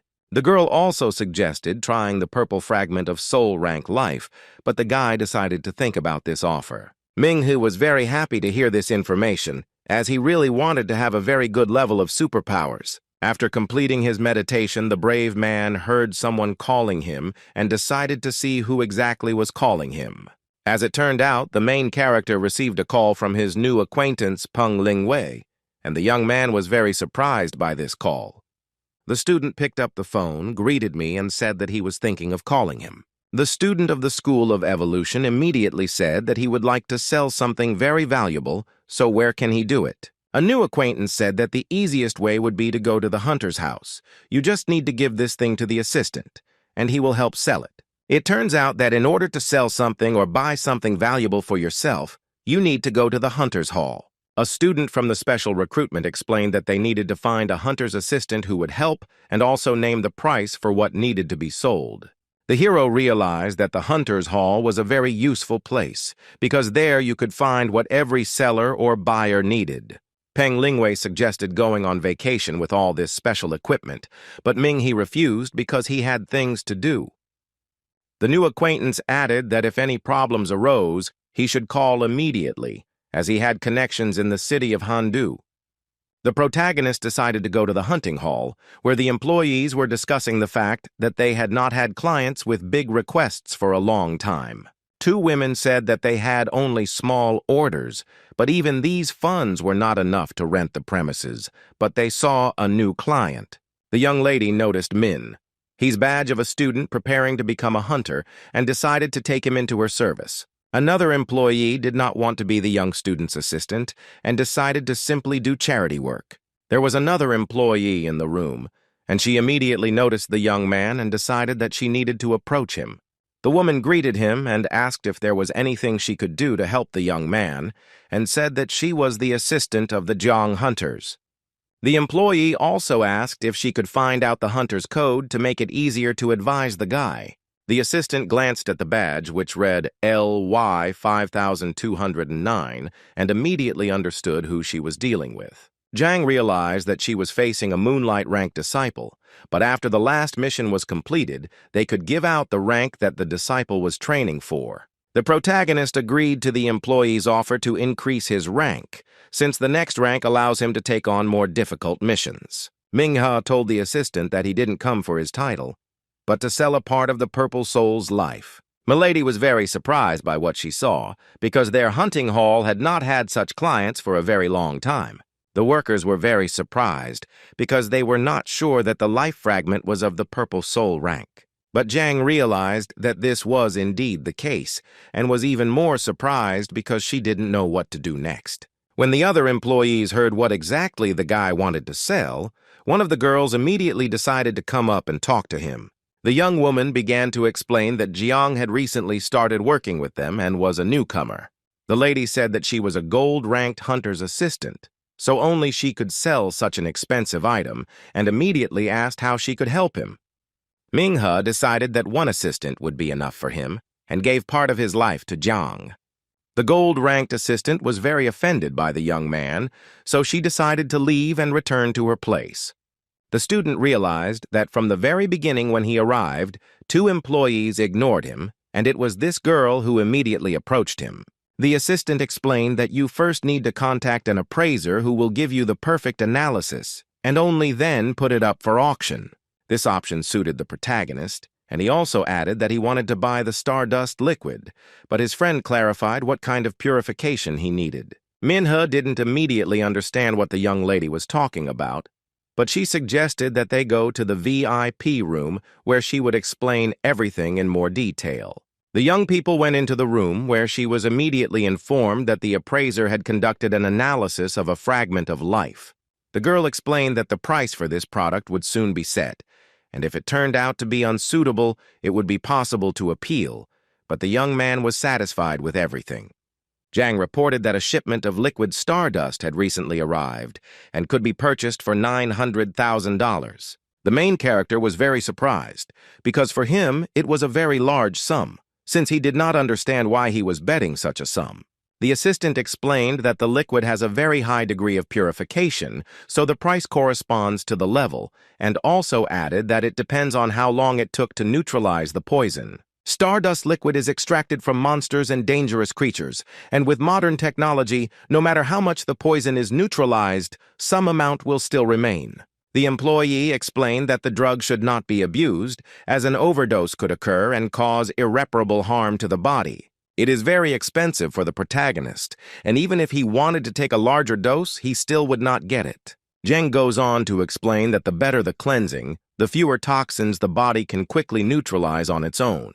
Even with a high degree of purification using stardust, it will take about 6 months to completely remove the poison from the body. The young woman explained it more simply and said that the liquid should not be used more than once every 6 months. The only thing the young lady hasn't told you yet is that if a young man fights and trains a lot, the poison will leave his system faster and the interval between fights will be shorter. Manhwa decided to ask about the low-purity stardust liquid, and the assistant began to explain that if the poison was eliminated from the body within 4 years, it could be sold for $40,000. The girl explained that despite the fact that the price fluctuates between $100,000 and $200,000, complete neutralization will take more than 10 years. The main reason why you should not buy it is that it can cause great harm to your body. Min-hee realizes that his body lacks the necessary elements even for training, and the only way out is to buy highly purified yucky stardust.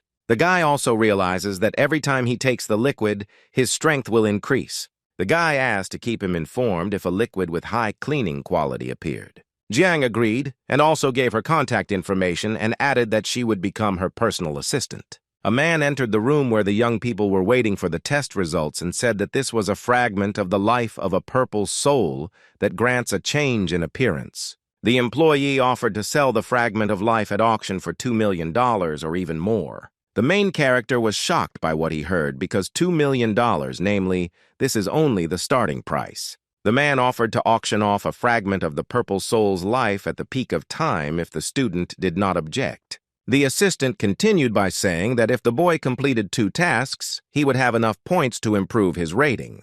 Madam explained that if Ming-hee passed the test of strength, he would be able to advance his rank to sunshine. The young man explained that his strength had not yet reached the level of sunlight, but it would not take long. For this, Yuku's stardust was needed, and he informed her when it would be available. The hero was glad that he could go to school again, because it was important for him to be not only in good physical shape, but also in knowledge. Min-hee remembered that recently, no matter what happened to him, he could now go to school without any worries. The boy was enthusiastic about this learning process as he could improve his fighting skills and expand his knowledge base. In the morning, the student had classes at school where he could learn a lot of interesting and useful things. After classes, the young man trained a lot and increased his rank, trying to defeat the new mutants that Xiaohua created. In the evening, the main character did his homework assigned at school and tried very hard to complete everything on time.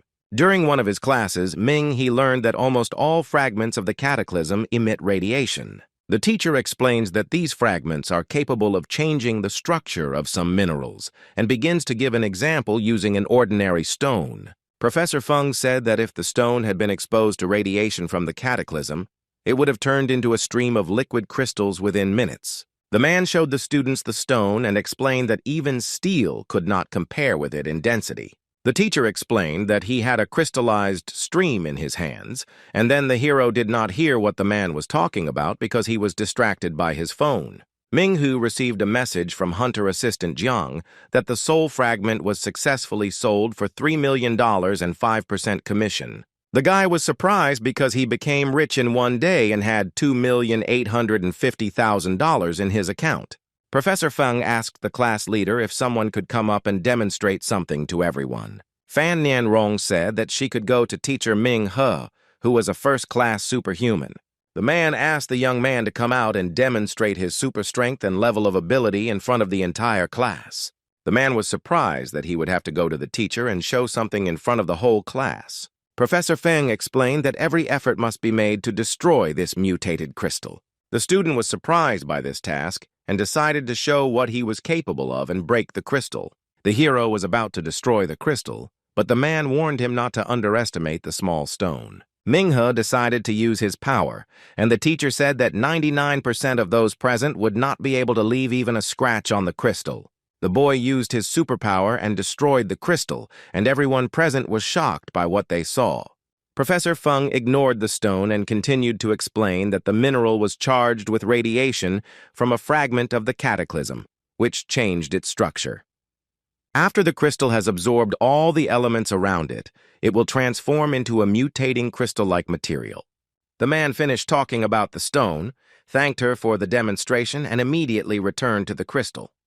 Professor Feng was surprised as he didn't expect that a newbie would be able to destroy the crystal. The man asked what the boy had done, but the teacher himself asked him to try his best, but then added that the boy could not have been a high school student who had been secretly attending classes. Fan Nianrong explained that the hero of the story was in the same class with them and had good superpowers. The young man's classmates said he was very cool, but his roommate thought the crystal was defective. Professor Feng explained that his mistake was that he needed to bring a stone of a higher grade. The man collected the remains of the stone in a box and continued to talk about how these crystals were considered high-quality minerals. The teacher also added that if the students of the School of Evolution can find such crystals, they will be able to keep them for themselves. The stone could be useful to the students, and He himself saw that parts of the stone remained on his hand. The boy didn't understand what was happening because the mutating stone reacted strangely to his mystical fist. Classes at the School of Supernatural Powers ended, and all the students went about their business, and some of them went to rest. The boy's classmates were discussing where they would go after school, and one of them said that the boy was really talented. The leader of the story decides to approach Professor Feng and ask him about the mutating crystals, and he himself is ready to answer this question. After everyone left the office, the young man decided to show his hand and ask what happened to it. The teenager explained that it happened when he exerted force on the crystal and the teacher became interested in his abilities. Manhwa explained that he had a mystical fist with which he could absorb various materials and release their properties through his fist. The man realized what had happened, and it was not surprising that something like this had happened. But such a small mineral could not have caused such a strong reaction. The teacher explains that the boy was not listening carefully and asks if he heard what was being said in class. A mineral exposed to radiation absorbs everything around it, turning into a crystal with a density greater than that of ordinary stone. The boy realized that his fist was reacting not to the size of the material, but to the density of the material itself. To understand what was happening to the hand, the boy needed an experiment, and the professor asked him to follow him. The man said that his laboratory had better samples than this one and invited me to follow him. Manhwa decided to ask if he was distracting the teacher, but the teacher explained that what they said outside of class didn't change anything. Professor Feng also said that this gentleman could ask him this question at any time, since it was his duty to answer students' questions. The protagonist thanked him for his help and followed the teacher, who explained the situation in more detail with his hand. The men entered the laboratory, and the hero of the story began to examine everything there. On one of the tables, there are samples of various stones and other exhibits for study. On another table, the hero saw many test tubes with samples of various substances. The guy went further and saw a large stone, and the pieces of crystal on his hands changed color. Manhwa saw his hands and was very surprised, as it was the first time he saw something like this, and he didn't understand whether the crystal pieces would disappear from his hands. Professor Feng first gave the protagonist protective gloves and asked him to put them on immediately. The man realized that the young man had outstanding abilities and royal blood and asked if this was true. The student did not immediately understand where the teacher found out about his abilities and decided to ask about it. The teacher explained that with experience he would be able to identify and, thanks to this, teach superpowers at school. Professor Feng surprised the young man even more because he could tell not only about his rank, but also that he was still far from fully mastering his strength.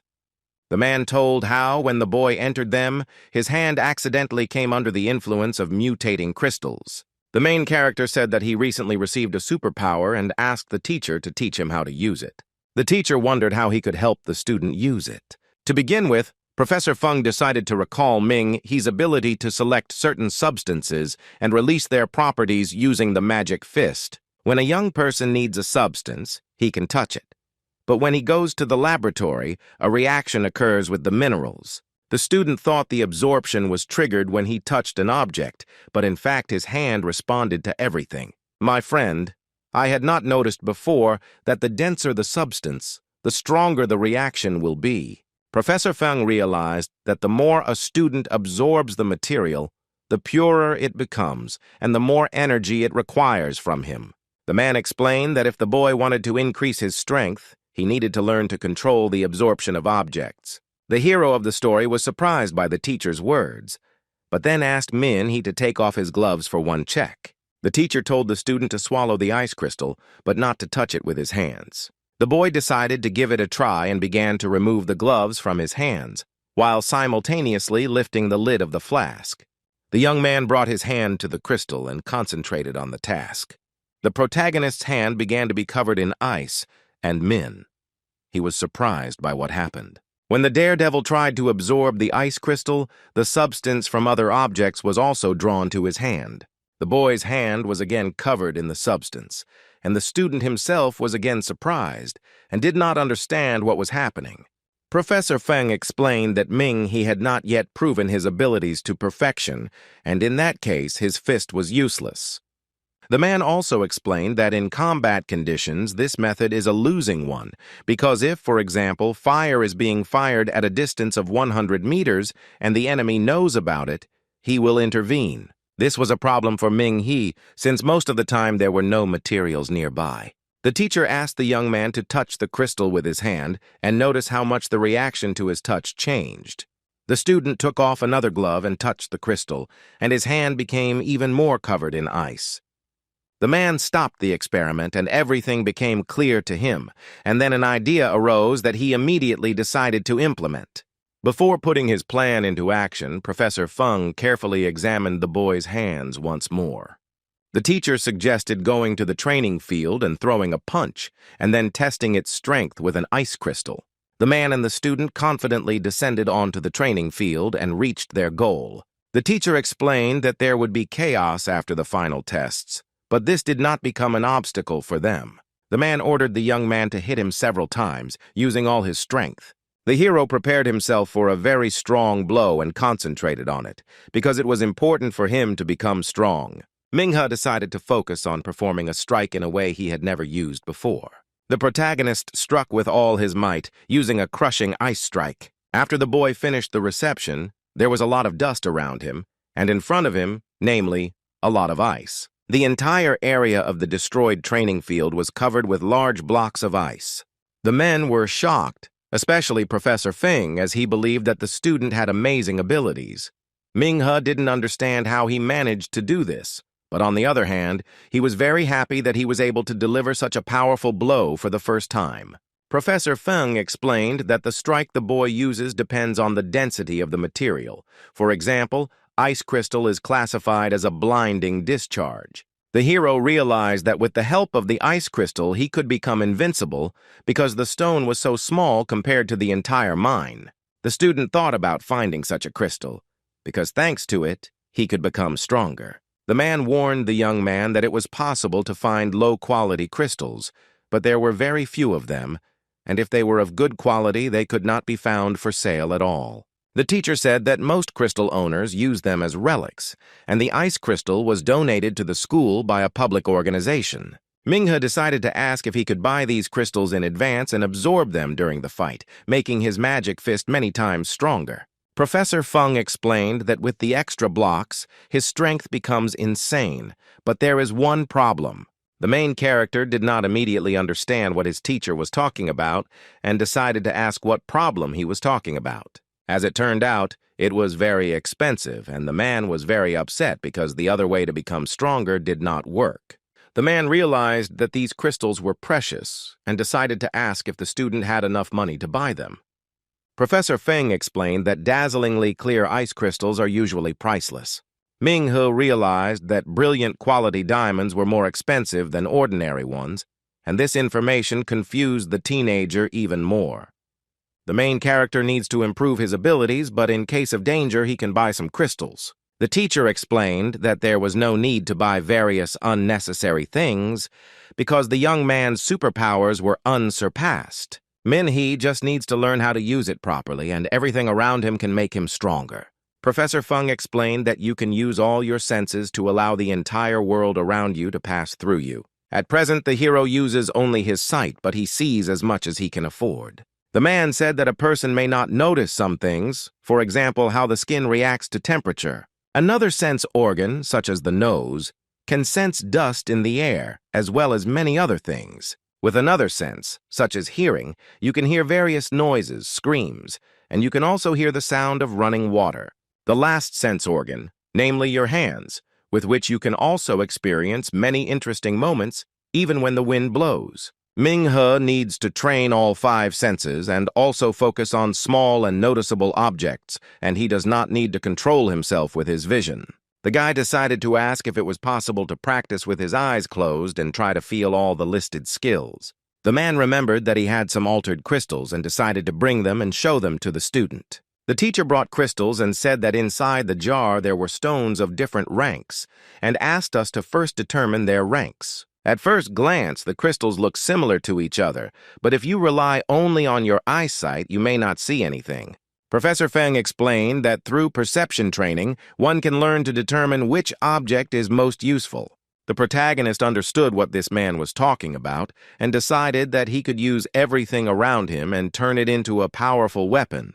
The teacher explained that perception is the first thing to work on, and assimilation is the second goal of the student's learning. The main character was surprised that he did not have to pick up an item, but could choose those items that were within a radius of 10 kilometers from him and that he liked. The young man was amazed that he could master materials that were so far from him, but he did not value himself. The man asked him to imagine what awaited Ming-He as a king and what he would be capable of, and added that one day lightning would strike and this guy would be able to catch and absorb it. It's time for the protagonist to train his Dachian, and for the student, namely, to train his feelings. Min-He hates feeling worthless and useless because it makes him feel incapable of anything.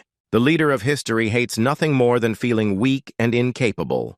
The young man is not strong enough yet, but he will do everything to become much stronger.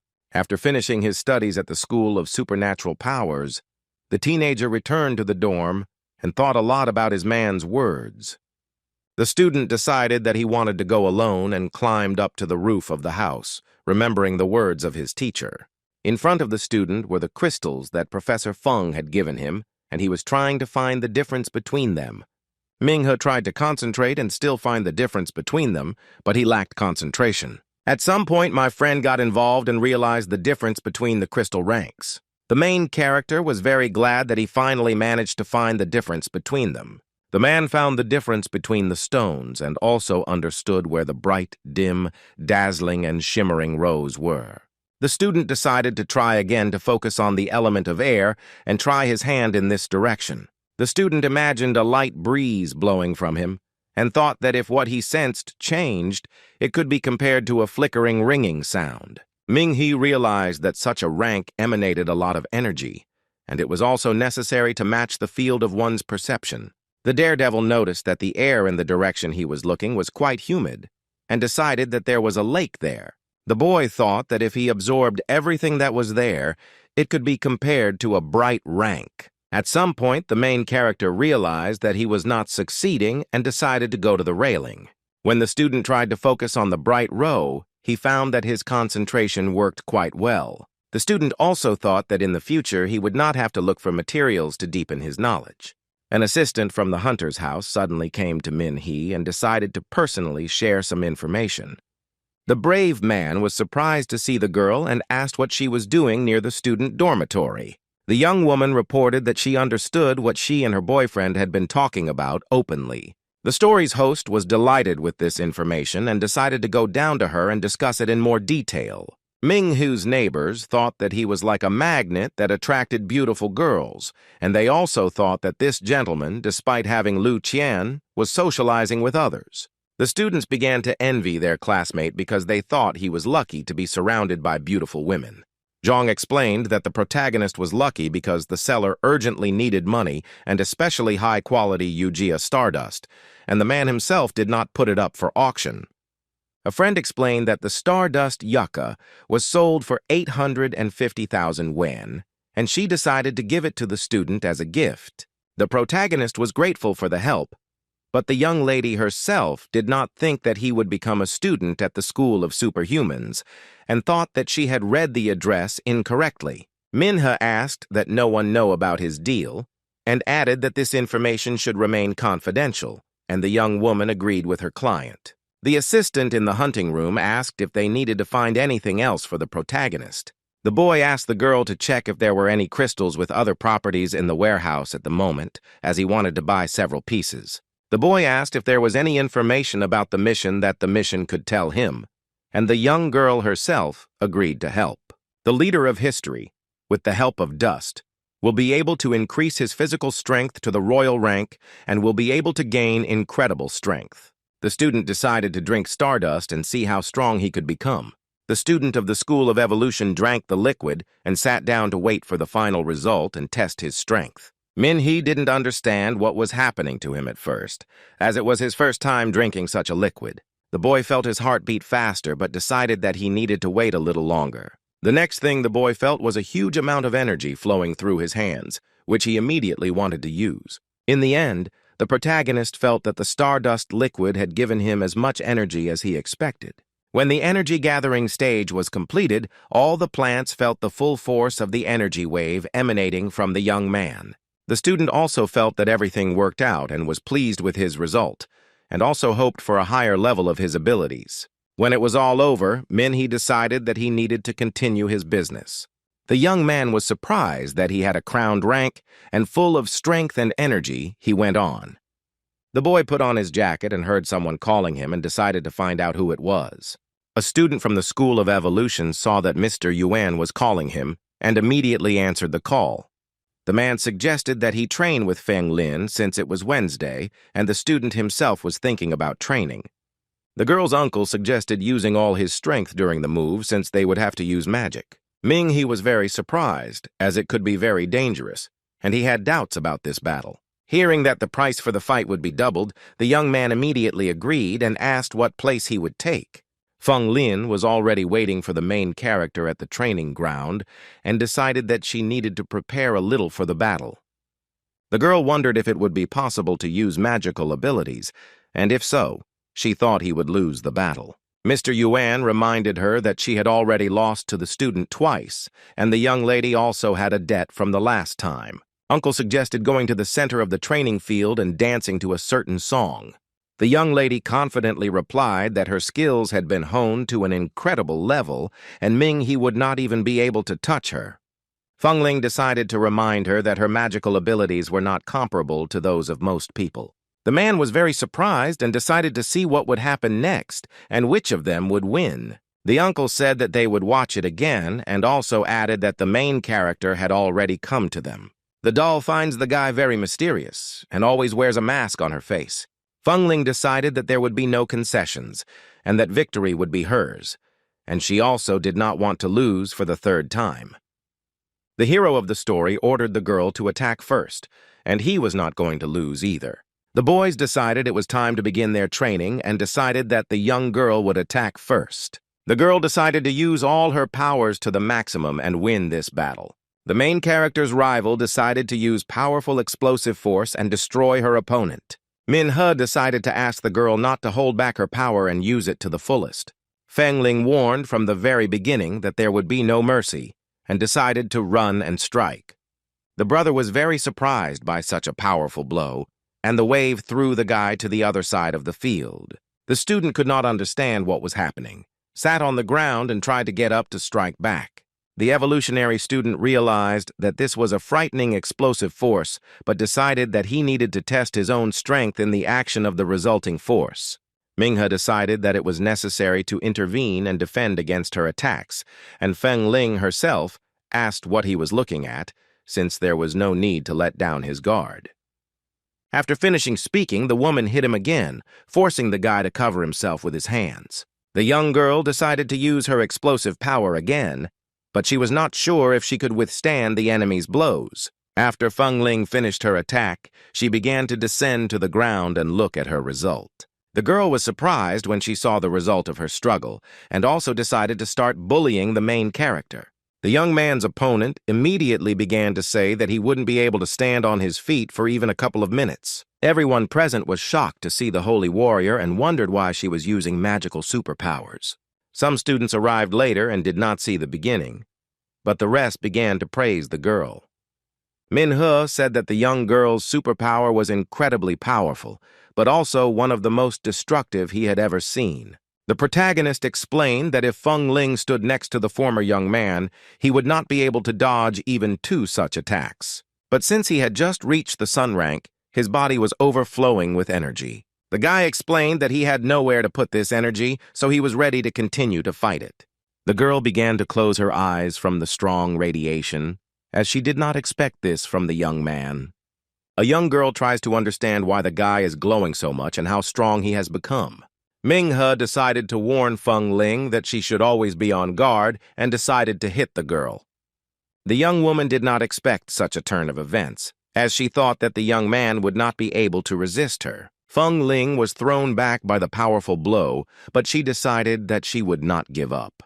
The struggle between the young people continues, and each of them does not want to give up because victory is at stake. The main character's opponent decided to use a fire attack and end the fight with her victory. The beauty pushed the guy away strongly and did not understand how this battle would end.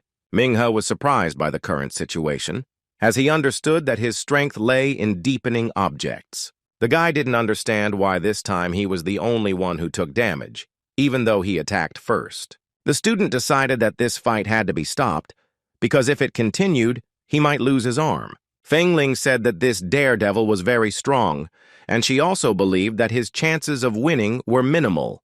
The main character was determined. He believed that he could win, so he had a certain idea. At some point, the student saw that his young friend had decided to use the dance of the flaming phoenix. Manhwa agreed with his opponent because he wouldn't be able to defeat her if he continued like this, and he also understood the true strength of a holy warrior and was wrong to underestimate her. The hero decided that he would first use what he had at hand, as well as the dark dull rank. The young man decided that he first needed to protect his hands from burns and absorb the power of the earth. The young woman began to attack the guy over and over again because she wanted to win this battle. Feng Ling walks towards the student with confidence because she is confident that she can use her superpower to its fullest extent. A fierce fight broke out between the young men, in which each of them tried to emerge victorious. Each of the opponents confidently emerged from such an attack and tried to continue the fight. The young lady had a plan, and she decided to put it into action immediately and emerge victorious in this battle. The girl immediately put her plan into action and decided, without wasting time, to attack the guy again. Manhwa was prepared for the next attack, and also tried to find a way to use the girl's strength against her. This time, the girl's attack was stronger and the smoke after it was much thicker. The hero of the story realized that he needed to change something in his approach to the battle itself. After Feng Ling's final attack, the boy found himself on the ground again, his jacket engulfed in flames. The student immediately stood up, took off his burning clothes, and continued to wait for a new attack. The boy knew that the battle would not end until someone lost, and neither of them was going to give up. For a follower of the School of Evolution, the phoenix form that Feng Ling possesses is very powerful, but he understands that it is just a magical ability. Manhwa realizes that the girl's abilities are much stronger than those of other people with similar abilities. Everyone present was shocked by what was happening, as they believed that each of the opponents was very strong. The protagonist realized that the soil he had absorbed was not strong enough. The only thing he could do was absorb its fire, but he could not get rid of the fire completely. Bro realized that he needed to keep attacking and then he would definitely win the battle. Feng Ling asked the guy to finally admit his defeat, since in her opinion she had already won.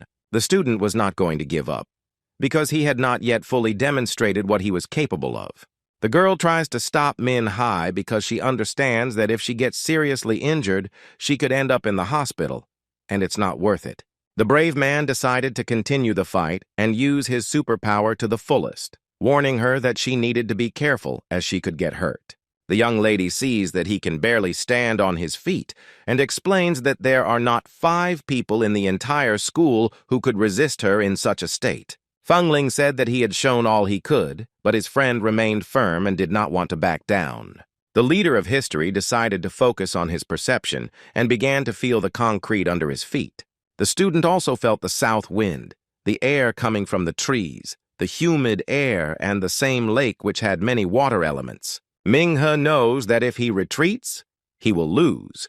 But he decides to use what Professor Feng taught him because he will only absorb water. Feng Ling decided to wait until his brother concentrated his forces and could either surrender or continue the fight. The girl is tired of wasting time on the guy, but she wants to win and move on.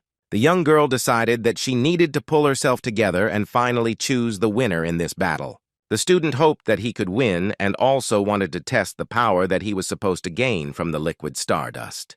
The protagonist turned to Feng Ling and asked her to quickly join the battle. The young men decided to continue the fight and attack each other to finish the duel. The young lady wanted to end this senseless struggle as soon as possible and get the well-deserved first place. Feng Ling was the first to attack the guy again, but she still didn't know what would happen to her and everyone present next. The girl was very tense, as she did not understand what was happening because water began to appear in her side. Suddenly, water appeared everywhere and the young woman lost her power and could no longer control the fire. Everyone present began to run away as water began to pour onto the platform, which greatly frightened the students. Young people began to talk about how they saw such a superpower for the first time and did not understand when the university allowed them to use forbidden magic. The boys saw a blue glow, not even purple, and one of them said that if magical abilities could reach such a power, he would go and drink water from the lake. The mock battle ended in victory for Minghe, as his superpower proved stronger. The leader of history believes that the power he has shown is truly crowned and has incredible power. All the water that was on the training field, as well as rainwater, went into the sewer manhole. At some point, the boy saw Feng Ling lying unconscious on the ground and decided to go and find out what happened. The girl continued to lie unconscious in the water. Some time passed, but she never regained consciousness. The boy ran up to the girl and realized that this was very bad because she did not regain consciousness for a long time. The hero decided to help his rival come to her senses and also asked if everything was okay with her. The student realized that Feng Ling had swallowed water and decided that artificial respiration was necessary. A student from the School of Evolution began to provide first aid, but nothing helped. Minghe continues to save the girl, but Mr. Yuan says that it won't help her. The man explained that artificial respiration was necessary, but the young man had no great desire to do it. The young woman's uncle asked the boy to start helping her quickly and asked if this method of helping the students of the School of Evolution had been explained. The guy didn't want to help the girl in this way because he didn't want to have anything to do with her except training. The student, despite everything, still decided to save Feng Lin's life and began to remove the mask from his face. After the boy took off his mask, he began to follow the doctor's instructions to provide emergency medical care. Min-hee came very close to the girl's face, but did not have time to help her. The young woman opened her eyes, closed the young man's mouth, said enough, and tried to get up. Despite her condition, Feng Ling noted that she was not so weak that it was necessary to provide her with first aid. After the beauty opened her eyes and stood up, the brave man immediately put a mask on her face and was glad that she was okay. Mr. Yuan was embarrassed and very upset that he could not give her artificial respiration. The lady admitted her defeat and said that she had won, and the boy himself explained that in this battle there are no winners or losers because they learn from each other. The hero explained that the lady herself was very strong, and if he had not revealed his potential, there would have been no trace left of him. Despite everything, Feng Ling still started talking about how victory is victory and defeat is defeat. It was important for the newcomer to have a rival in the person of a girl since she is very strong. The young woman, despite what had happened to her, suggested turning to spiritual art next time. Mr. Yuan didn't want them to use it against each other, as it was only used against mutants that attacked their city. The young man agreed with the man since their enemies were monsters, not humans, so they immediately abandoned the idea. The main character immediately announced that he had other things to do and said goodbye to his friends. Everyone around looked at the young girl as a goddess, as everyone loved her and considered her ideal. Feng Ling tied her hair back, and the young men kept looking at her because she was one of the 3 girls who were strong and beautiful. Mr. Yuan gave her a towel and invited her to come back as she was completely wet. The uncle and the student got into the car, went about their business, and began to discuss today's events. The girl was drying her hair with a towel, and the man said that he was different from other types. The young lady believes that she can still win next time, but her uncle explains that there are many talented children in the school. Each of these people, having survived the battle with Feng Ling, will tell stories about him and perhaps become the star of the university, but the girl does not understand why the daredevil is so mysterious. Mr. Yuan believes that the guy does not want many people to know about his abilities, and that few people can resist his popularity. The young woman recalled that the master of ceremonies had named one person who had made a contribution during the disaster, but that person had not even given his name. Feng Ling began to wonder about the protagonist, but his uncle explained that he was an ordinary freshman and they had to respect his secret. The little girl wondered if the man had managed to see Min-hee's face, but he refused to talk about it. Mr. Yuan thought that the young woman might feel awkward after the fight, but he insisted that she admit that the brave man was handsome. The man knew she would be fine, but he wondered if she would like this guy or not. Feng Ling did not like what her husband said and explained that she could make him sweep the streets since she could handle her own personal life. After the training battle ended, Ming-hee decided to go to the Hunter's Hall and find out what he asked him to find. The young man was met by the assistant of the hall, Zhang, and they went to the VIP room, where they were to discuss all the details. The lady handed over the box with the crystal the man had asked about and began to wait for the client's reaction. The young woman placed the box next to her client and said that it was the very one he had recently asked her to find. The main character opened the box and was very surprised because it was very difficult to find it, but the girl managed to do it. It was a crystal in the form of ice, and he decided to clarify that it was indeed a dazzling variety. The assistant explained that this was indeed the case and asked if the young man was okay, and Min-hee himself was very pleased. The main character realized that if he met a monster stronger than himself, he could easily destroy it. He was very surprised when he learned that its price was $1 million, but such a crystal is very difficult to find, and the girl had to go to another city. The man was very grateful to the young girl for her help and asked if she could continue observing the crystals. The brave man said that she wrote to him and decided to ask if anything had happened, but nothing special had happened. Assistant Jiang decided to personally congratulate the student on his official promotion to the Crowned Hunter title. Min-hee was surprised that he would have a new badge, but he sincerely thanked the girl. The hunting lodge employee explained that receiving the crown title opens up new opportunities for the main character. The girl explained that the hunting center would send all the necessary information and that it was also possible to participate in hunting conferences. But the young man was more interested in his friend. The hero, as soon as he received a new badge, saw his roommate and did not understand what was happening. The boy decided to ask Jiang if she knew Li Mian, and the girl herself explained that he came looking for work, but the boy himself was not a classified hunter. The young woman added that there were few people willing to hire him in Handu City, so Ming-hee decided to say that he knew this guy. The protagonist wants his neighbor to do something for him and asks the assistant to help him place an order and also asks how much it will cost. The hunting lodge employee explained that there was no need to organize anything and the guy would do it for free. The doll once again explained to the student that the crown title entails certain privileges, since the young man himself did not pay attention to this. The girl explained that hunters' recommendations are calculated through points, and in Ming-hee, you can exchange your points for 4 recommendations, and the choice is made by the clients themselves depending on the number of points. The hero of the story was surprised by this information and thought about how to help his roommate. Jiang goes on to explain that a daredevil is a professional hunter who can ask lower-ranking hunters to carry out various tasks and assignments. Hunters with higher ranks can take on more serious quests, while hunters with lower ranks can complete quests with greater pleasure. The lady explained that few people know about people like Li Mian, so it is difficult for them to find high-paying orders, and the student himself asked not to give his name. The main character doesn't want his neighbor to find out what he's doing with his classmate. The doll agreed to the offer and asked what exactly she wanted to entrust, since it was necessary to prepare an application and indicate that the reward would be a recommendation. Li Mian left the hunter's hall very upset because there was no task for him again. One of the hunting lodge employees approached the young man and instructed him to complete a task. The student was very happy and thought that he had finally been noticed and that he had become a crowned hunter.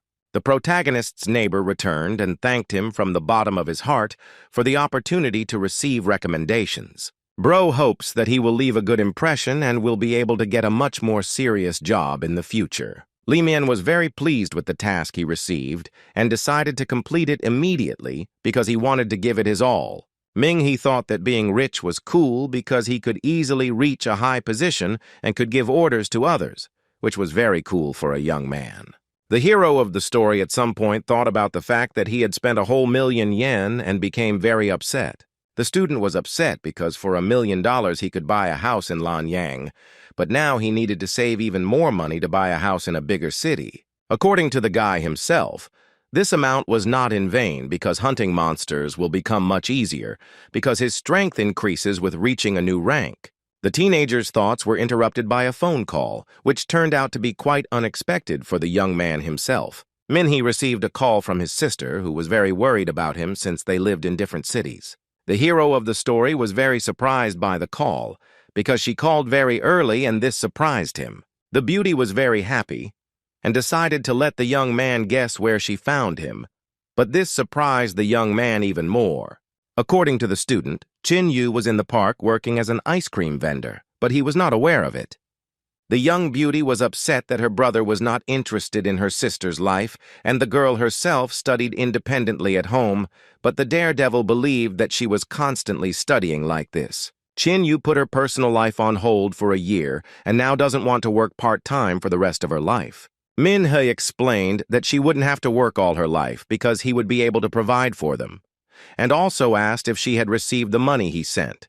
The girl continued to worry about her brother because the school for superhumans is very expensive, so she did not want to take the money, and she also wanted to work. The protagonist was shocked that an astronomy company wanted to collaborate with his older sister. Chin Yu explained that she was a temporary employee, but it was a great experience, and she also hoped that her brother would be able to buy everything he needed. The student thinks his sister is amazing because she was able to get into a cool group on her own, and her friend also asked to meet her. Minhee forgot that his sister was very smart and that she dropped out of school because of him.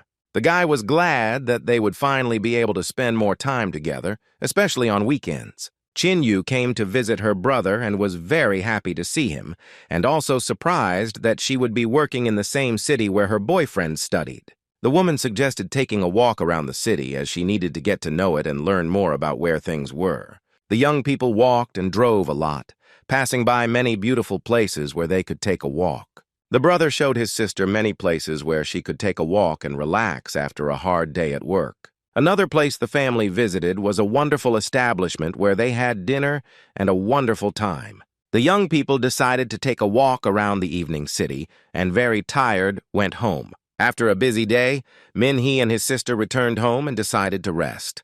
The hero was very tired because he had been doing his own thing all day, and then he had to go for a walk with Chin Yu. The beauty thinks the town of Nandu is wonderful and plans to work hard to buy a big house there. The young woman was very surprised because the houses in this city were very expensive, and the price was about 1,000,000 yen. The protagonist's sister decided to start working hard again to buy a house. Ken thought that the easiest option would be to marry a man who had his own big house. The young people had a great rest and decided to go about their business and continue planning their lives. The gentleman decided that he needed to go to the astronomical company with his sister, and at the same time she would be able to remember the way. The protagonist and his sister reached the Nandu astronomical group and were very surprised as the structure looked very large. There were security guards on the company premises who immediately began checking the young people. An Astron Group employee checked Chin Yu's documents and asked her to follow him, and her brother wished her the best. Min Hee was left alone and his sister went to work. The young man carefully watched what was happening on the territory of the astronomical company. The boy saw that everyone in the company was under surveillance, as expected for such a company, and their duties included observing the stars. The friend knew that thanks to this observation, people with superpowers could predict the occurrence of disasters around the world. As soon as the company's employees foresee a disaster, they immediately take the necessary measures. The protagonist believed that the people working in the astronomical group were the eyes of humanity, constantly observing outer space. The student couldn't believe that his sister had actually been hired by the company, as it was a small but absolutely amazing job. Min Hee continued to think about the company, but at some point a man began to descend the stairs. The respected man made it clear with one gesture that the company employee should not make noise, and he himself decided to go and sit on the sofa. The hero did not immediately pay attention to the man and continued to think, and the man himself was glad that everything worked out for him. The venerable man sat down in his chair and thought that his head would explode before he had time to understand the complex algorithms. The student could not remember who was sitting in front of him because the man looked like Dr. Wu, whom he had read about. The man decided to ask the young man if this was his first day on the job, but he explained that he was simply taking his sister to an interview. Dr. Wu couldn't understand what such a boy was doing in an astronomy company, but everything became clear when Min Hee told him about his sister. The host decided to ask the man if he was really Dr. Wu Long, and it turned out to be true. The boy explained that he had read about him in his book, but the man was curious about how he was described there. Bro decided to tell me that the book describes how a man discovered a rainbow using energy observations. Dr. Wu Long, after listening to the student, realized that his words sounded like praise and was a little surprised. Min Hee said the book said the man was an outstanding scientist, and if it weren't for his research, their organization would not have been able to respond effectively. The doctor asked the guy if he wanted to take a photo with him, and the daredevil happily agreed to take a photo with his husband. The man agreed to have his photo taken, and they got a wonderful photo together, but the doctor himself wanted to be alone. Wulong asked the boy not to do his business and not to disturb him anymore because he wanted to rest. The man continued to explain that he had come here for peace and quiet, and also to read a modeling magazine. The doctor thought that magazines, which is exactly the same as books, and asked not to bring them to him during the short break. The guy understood what the doctor meant because he and his roommates sometimes watch similar shows. The employee approached the man and asked him not to run away and suffer so stupidly, because they were already halfway to achieving their goal. Dr. Wu Long explained that he simply wanted to clear his mind and rest for a while. The man didn't like it when a member of the astronomy group asked him to finish his work first before spending time on his hobby. The doctor explained that there was no rainbow fragment at the crash site in Lanyang City, and there was also no way that the distress signal had been missed. The lady still stood her ground and asked to check everything thoroughly again. The man decided that he needed to go and check everything again, since he understood that he would not be allowed to sit quietly and relax. When the doctor left, he gave Min Hee his journal and said that he could look through it because it would be a shame to throw it away. Lun and the member of the astronomical group left, and the boy remained to wait for his sister, who was due to arrive any minute.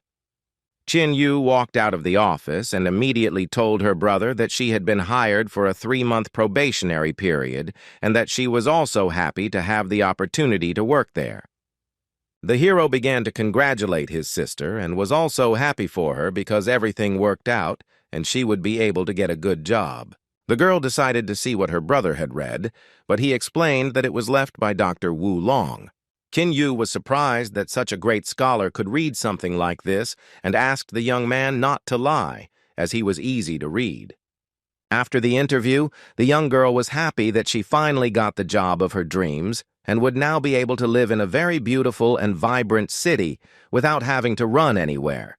The young woman sat down on the chair with ease and realized that everything was going as it should, and also realized that she would be able to buy the house she dreamed of. Min-hee remembers that his sister loves growing flowers because now she can grow as many flowers as she wants. Shin-yu remembered that as soon as they arrived in the city, she immediately noticed a flower shop and asked her brother if he wanted to go there. The young people decided to go to the store, choose flowers that the girl would like, and plant them at home.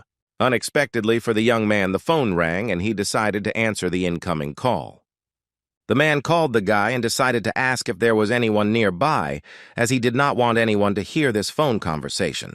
The hero asked if his sister could go to the store to buy flowers alone, since he might be given a task now.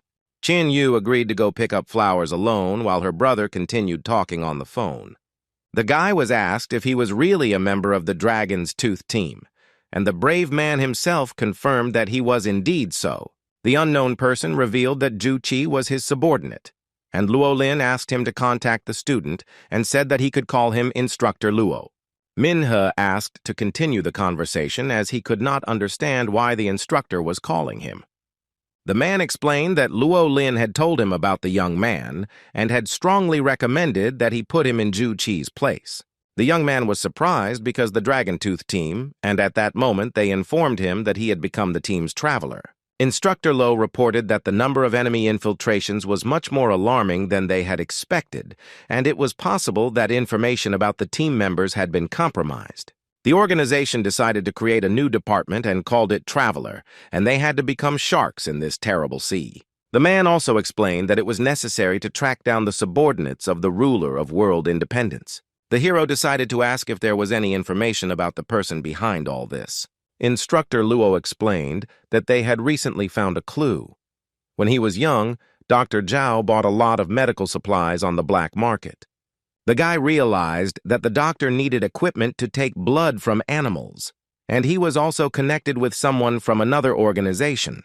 The man warned that he would send him the address, since the organization would not be able to catch the newcomer, and also expressed hope that the daredevil would be able to find the person who had communicated with the doctor. The protagonist agreed to this case because he is also interested in learning more about this man. The instructor asked him to be careful, and if he discovered any organization hideout, he should immediately report it to Luo-lin. Ming-hu was surprised that the black market at that time was so big, and he also didn't think that the market could be hidden in a castle-like structure. When the gentleman saw the four, he immediately realized that they were not ordinary people, which was clear from their appearance. The young man decided that he needed to go into the room and find what he needed. Unexpectedly for the student, at the door of the building, he was stopped by the same people who were standing at the entrance to the building. One of the men decided to ask what the purpose of the visit to the black market was and what he needed. The guy had an idea to say that his sorceress had become unattractive and to recommend that she come to them, but he didn't know what the price was and came to ask. The woman, who was also standing with the men, said that the young man needed to go up to the 3rd floor and that everything else, namely the operating rooms, he did not need to go there. Min-hee went up to the indicated floor and exited the elevator, but he still didn't understand what exactly he needed to find there. The main character saw many people who had their own specific questions and assistants who helped with the choice. A man approached the young man and asked how he could help him since he was a sales manager. Gen-tan asked if the student would like to enroll in one of their treatment courses, and also if he would like to learn more about their biochemical treatment. The friend was surprised, but the sales manager said that as soon as he saw it, he knew he wanted to buy the services for his parents. The hero thought about the man's words and decided to go further and learn more about this black market. The market employee began to tell another client that everyone who comes to them for procedures for the first time has doubts, but when they see the results, there will be no doubts left. Manhwa decided to ask if their procedures could really prolong life, but the sales manager explained that their company only performed one type of surgery. Gen-tan said the surgeries were done solely for the purpose of gender reassignment, but the student wanted to see the results and then sign up for the procedure. The man decided to take the guy to the studio where the potential client could see everything with his own eyes. The sales manager told them that they would have to take the elevator up the mountain. Gen-tan was about to press the elevator call button, but he remembered that he needed to ask something. The man decided to find out who exactly recommended their services to the young man, since it was not possible to simply call them on the phone. The protagonist realized that everything was very suspicious, but decided to say that he had simply heard about their good services. Black market workers need to know the name of the person who referred them, because if he does not tell them the name, they will check his details. Minhee realized that the guards were surprisingly tall, but he had some suspicions about the situation. The men stood in a circle, and the daredevil himself found himself in the center, but the guy had the feeling that he was trapped. The hero of the story noticed that when he entered the building, the guards did not ask him any personal questions. They probably waited for him to approach the elevator. The man decided to be a little tricky and asked that they needed to know the name of their regular customer so that he could go to a certain place. The sales manager confirmed the student's suspicions and said that if he wanted to know more about their procedures, he could simply give the name of the person who had advised him. The man said that all the employees should be vigilant because if he wanted to know about their equipment, it would be very bad. The main character decided to say that it was his aunt who recommended their company and their cool procedures to him. Jintan said with a smile that this friend was definitely their client and decided to show him around. The black market worker informed that it was necessary to go up to a certain floor where the client could use their services. As the men rode the elevator up to the 22nd floor, the manager said that people knew that the blood of infected animals could cause mutations. Jintan explained that people do not know that mutations can also occur in plants. The protagonist was surprised to see a sunlight lamp and an automatic liquid collector in the black market room. The man pointed to the cacti they kept in a certain place and added that they worked on them first, and the result was wonderful.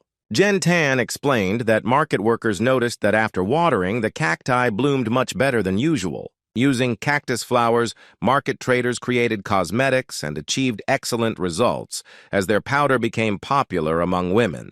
Manhwa asked if they really watered the flowers with contaminated water and also asked where they got it and if it was really real. The man explained that they have their own sources, and in fact, many such channels have been created in Shanghai. The sales manager forgot to mention that the serum is from infected animals, namely their eggs, brain, and heart. The dude understood why they ended up on the black market, because it doesn't matter how big and beautiful the packaging is, the main thing is that everything was bought on the black market. Jintan volunteered to follow him, but the protagonist did not understand how the remains of the serum ended up in the hands of the criminals. The man led the student to a glass container with mosquitoes, and these hated animals have no analogs anymore. They threw lard into a container where mosquitoes were, and they began to attack it. The worker explained that the insects do not absorb human blood, only fat. The sales manager said that many overweight people might like insects. Manhwa decided to ask if they use manual fat removal or apply it to the bodies of women who want to lose weight.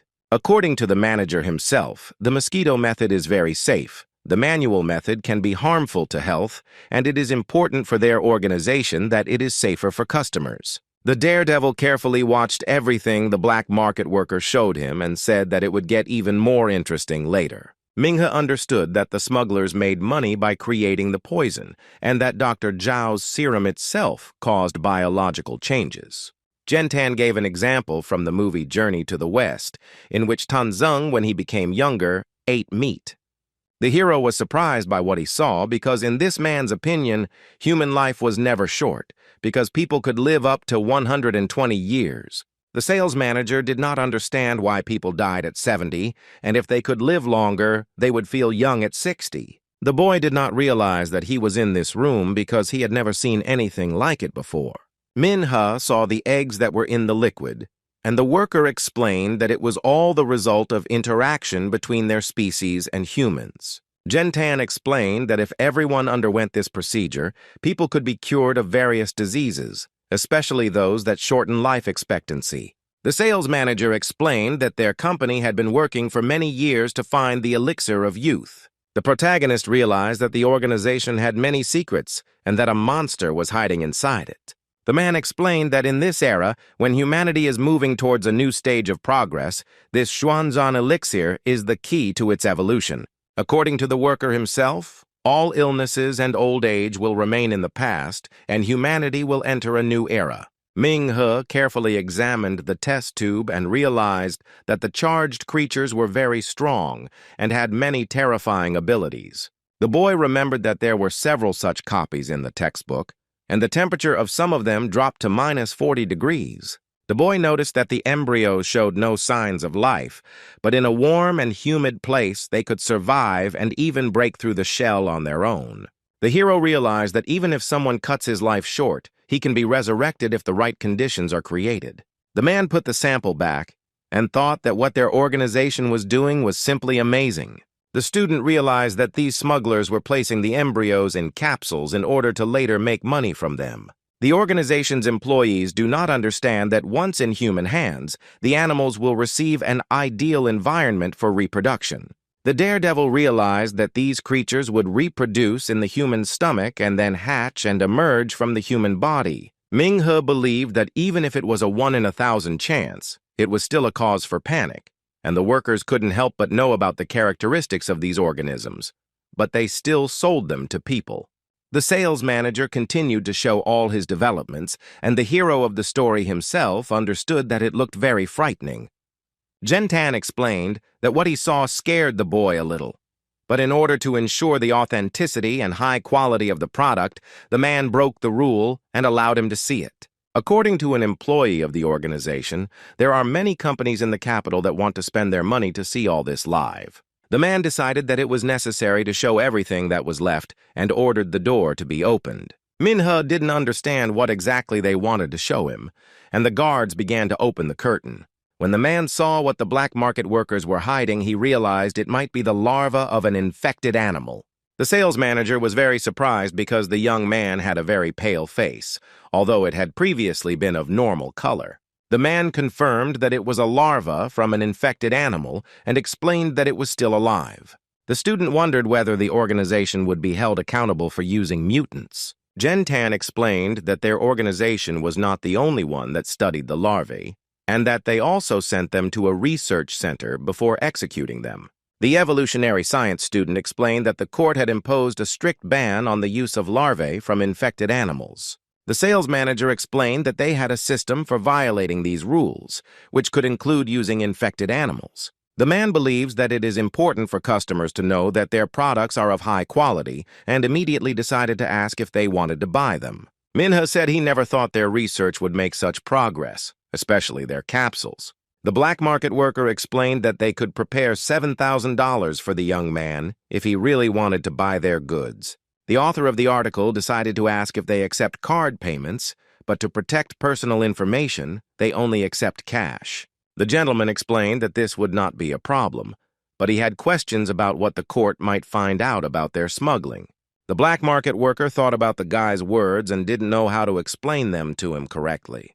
The man doesn't like to talk about it, but he immediately decided to take the young man to Mrs. Hu would tell him everything. The black market worker reiterated that they have additional sources that they use. Gentan explained that these sources were located in the Department of Extraordinary Research of Nandu University and that the young man did not need to worry about it. Having reputable trainers ensures that organizations can safely market such products. Min-he was very surprised, as everything indicated that the university he attended might be involved in this story. The protagonist decided that he needed to continue his investigation and asked when he needed to make the payment, to which the man himself replied that he needed to return to the 3rd floor. The organization's employees and the guy entered the elevator and began to descend to the desired floor. The guy thought about how he hadn't realized that the elevator took longer to reach 9 of the 10 floors. The student noticed that the elevator's downward speed had not changed, but it was unclear why it took 2 minutes for it to go down from the 10th to the 9th floor. When the evolution school student entered the elevator, he had the feeling that there was something else between the 9th and 10th floors. He thought that if what was on the surface was forbidden, there might be something hidden on the floor that could cause horror, but he didn't know where that button was. The main character did not understand what exactly they could be hiding there because something forbidden could be on the surface. But what is there? The elevator stopped on the 3rd floor, and everyone started to get out and go to the place to pay for the goods chosen by the young man. A very beautiful girl was walking towards them from the elevator, and she also had a lot to choose from. The guard led the young girl further. and the main character noticed her but decided to pass by. Everyone present went about their business, but the guy didn't know what would happen next. The student noticed that something strange was happening to the black market workers, but he didn't understand what exactly. The sales manager turned to Min-hee and asked if he noticed the girl passing by, but the guy decided to ask him what he was talking about. The man asked again if the student noticed the girl passing by because it was very difficult not to notice her. The student explained that he had seen it but did not understand what the question was because he had to go and pay for the item he had chosen. Gen-tan saw that the boy recognized the woman because he thought that she was the one who recommended this company to them. The main character realized that he had been exposed and did not understand how to act correctly in this situation. The man insisted that Min-hee explain why he had come to them and what he wanted. The sales manager explained that they disliked spies the most, and they surrounded the young man from all sides. Gen-tan said that they do not leave any spinner who comes to them unpunished and do everything to ensure justice. The guards decided to take immediate action to ensure that the information obtained by the young man did not leak outside the black market. The boy realized what was about to happen and decided to immediately take out his crystal, which he had recently bought. Everyone present was on guard because they knew that at any moment one of them could strike. Everyone present was surprised when a girl approached Xiaoming and called out to him, but the student himself did not understand what was happening. The young woman turned to Director Jen and asked why they had detained the boy when he had come to meet her after work. The entire staff was shocked when a hospital nurse called the young man her boyfriend. The sales manager explained that Ms. Hu had passed by recently and her fiancé had not recognized her, but before they went up the mountain, he said that she had introduced him to them. Sister Song explained that she asked her aunt about their product range and asked the student for help. The girl also added that she turned to her boyfriend for help in solving this problem, and everyone was even more surprised. Gen-tan said that he should have explained right away that Song Lan, namely his mistress, and they immediately told and showed it to him, and Ming-hee explained that he did not want to tell everyone about their relationship. The sorceress did not ask anyone present to say that her boyfriend was younger than her. The sales manager began to joke that the next day everyone would find out that this young girl liked men shorter than her. The man said he was joking and added that he would give his colleague a very good discount, especially since he was entitled to it. The young men left and said goodbye to the black market workers as they had to go about their business. The director was very surprised, but watched them warily, as if he had suspicions about the young man.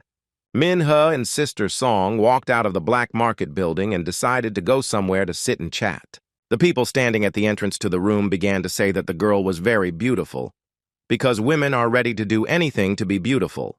The protagonist didn't understand how Song could work in such a place, but the young lady understood that this job was quite risky. Sister Song said that as soon as she came to study at Mr. Zhao's university, he immediately bought some equipment there and then often came to the school. The hero realized that this place was somehow connected with the Tangchuan organization, and the madam wanted to know more about the black market and tell the student about it. Ming-hee decided to thank her for her help, because the young lady came to his aid in time, because his strength would not have been enough to fight the guards. The guy almost used hydrocrystalline freezing, which can be used 3 times and then breaks. The young woman decided to ask him if he had noticed anything suspicious, since she had something interesting, and the brave man himself was not sure of his guesses. The protagonist explained that there were a lot of people in the cafe who didn't need to know anything about him, and she worked with very dangerous people. Sister Song said that her friend also died because of the serum situation and she can't calm down.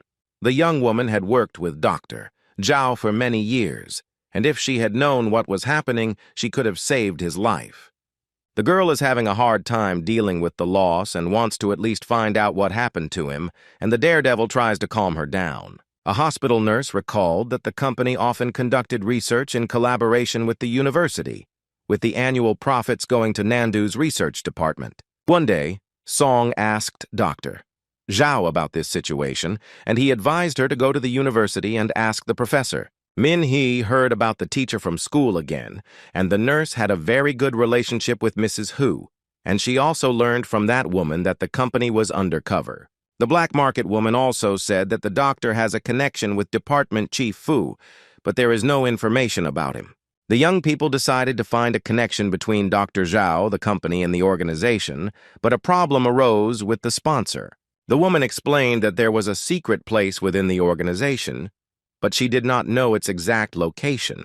The guy asked Songlan to quit her job because the director's influence was very great, and after what happened, he could expose her. The student decided that he would go to the university and find out about the sponsor, and the young lady asked that no one know of her presence, especially Lorraine. The hero agreed to help her, and also asked her not to appear in this place again and not to take risks. Sister Song said that looking at the student made her feel better, and that hiding for several months had paid off. After talking with the nurse, Min-hee decided to go to the city center and find out more about the sponsor. The main character got out of the car near the university and heard someone calling him. The boy saw that Lorraine was calling him and decided to pick up the phone and talk to her about Songlan. The guy picked up the phone and said he needed to discuss something, then added that he had met a nurse at the Lichen Center. Lu Lin knew that the woman was there, and the student was surprised by this information as he did not expect to hear it. The organization's captain, this young woman, also went to Lan Yen on business as she had been suffering for the past few days. The nurse was worried about her colleague, about the townspeople living in the slums, and about these mutants that people had turned into because of the infected animals. The girl had to take on a huge burden of guilt in order to stop everything and put an end to this situation. The protagonist is very worried about her, but he heard that the Lichen Company has a warehouse in the main building. Lorraine explained that their spy was Mrs. Hu, but she was merely a symbol of the company and was also under surveillance. Min-hee was very surprised that he would have to deceive Song, and he really didn't want to do it. The organization's commander explained that she had not said that, and that Ms. Hu often acted without thinking. Something strange started happening in the black market building, and Director Jen decided to teach the woman a lesson. The man and woman exited the elevator and headed in an unknown direction, and the director turned to the girl. The sales manager explained that their company had rewarded her generously over the years, and she decided to use their services. Jen began accusing the girl of selling counterfeit masks and causing trouble, but she said she had done nothing. The man explained that he liked to suspect people and that her words were useless. The guards and the director came to one of the research departments and explained to the young woman that they were studying a new type of larvae that could regenerate limbs. Ms. Hu realized what was about to happen and explained that she actually had nothing and tried to explain that there was no need for it. The director said everything was fine and they would just let her go there because they trusted her. According to the man himself, their tests gave very good results and she could be trusted. But the woman said that she would do whatever they asked. The sales manager asked the security guards to wait a bit, but still decided to do what he had planned. The men threw the woman into a barrel of maggots, but she began to scream and wish the worst on them. The girl fell into the barrel and continued to cry, but she understood that it was all over for her. After the girl was thrown into the barrel, Zhentan began to smile because he thought it was a fair punishment. The director saw that the laboratory staff had arrived and decided that all the blame should be placed on them. The man started screaming that because of them, the woman had fallen completely into the barrel because he wanted to restore her legs, and their larvae do not restore limbs. Min-hee continued talking to Lorraine on the phone, and she said that their organization could protect every person, including him. The hero of the story was located near Nandu University and decided to find out about the sponsor who was helping the black market. The gentleman approached the main entrance to the educational institution and wondered who this secret sponsor was. The man confidently sets out to find a person who may be involved in the terrible events that took place in their city. A student was walking down the university corridor and noticed a stand with portraits of the institution's teachers on one of the walls. The student considered it necessary to carefully examine the stand on which the list of scientific staff was written. Min-hee was upset because he realized that one of his teachers might be the sponsor he was told about. The boy decided that he needed to move on and look for some clues, but so far he had not found anything suspicious. The daredevil reached the laboratory where he was with Professor Feng and saw that the light was on there. The student decided to go in and see who was there and also talk to this person. Professor Feng was sitting in the lab and noticed that his student had stepped away from his work and decided to talk to him.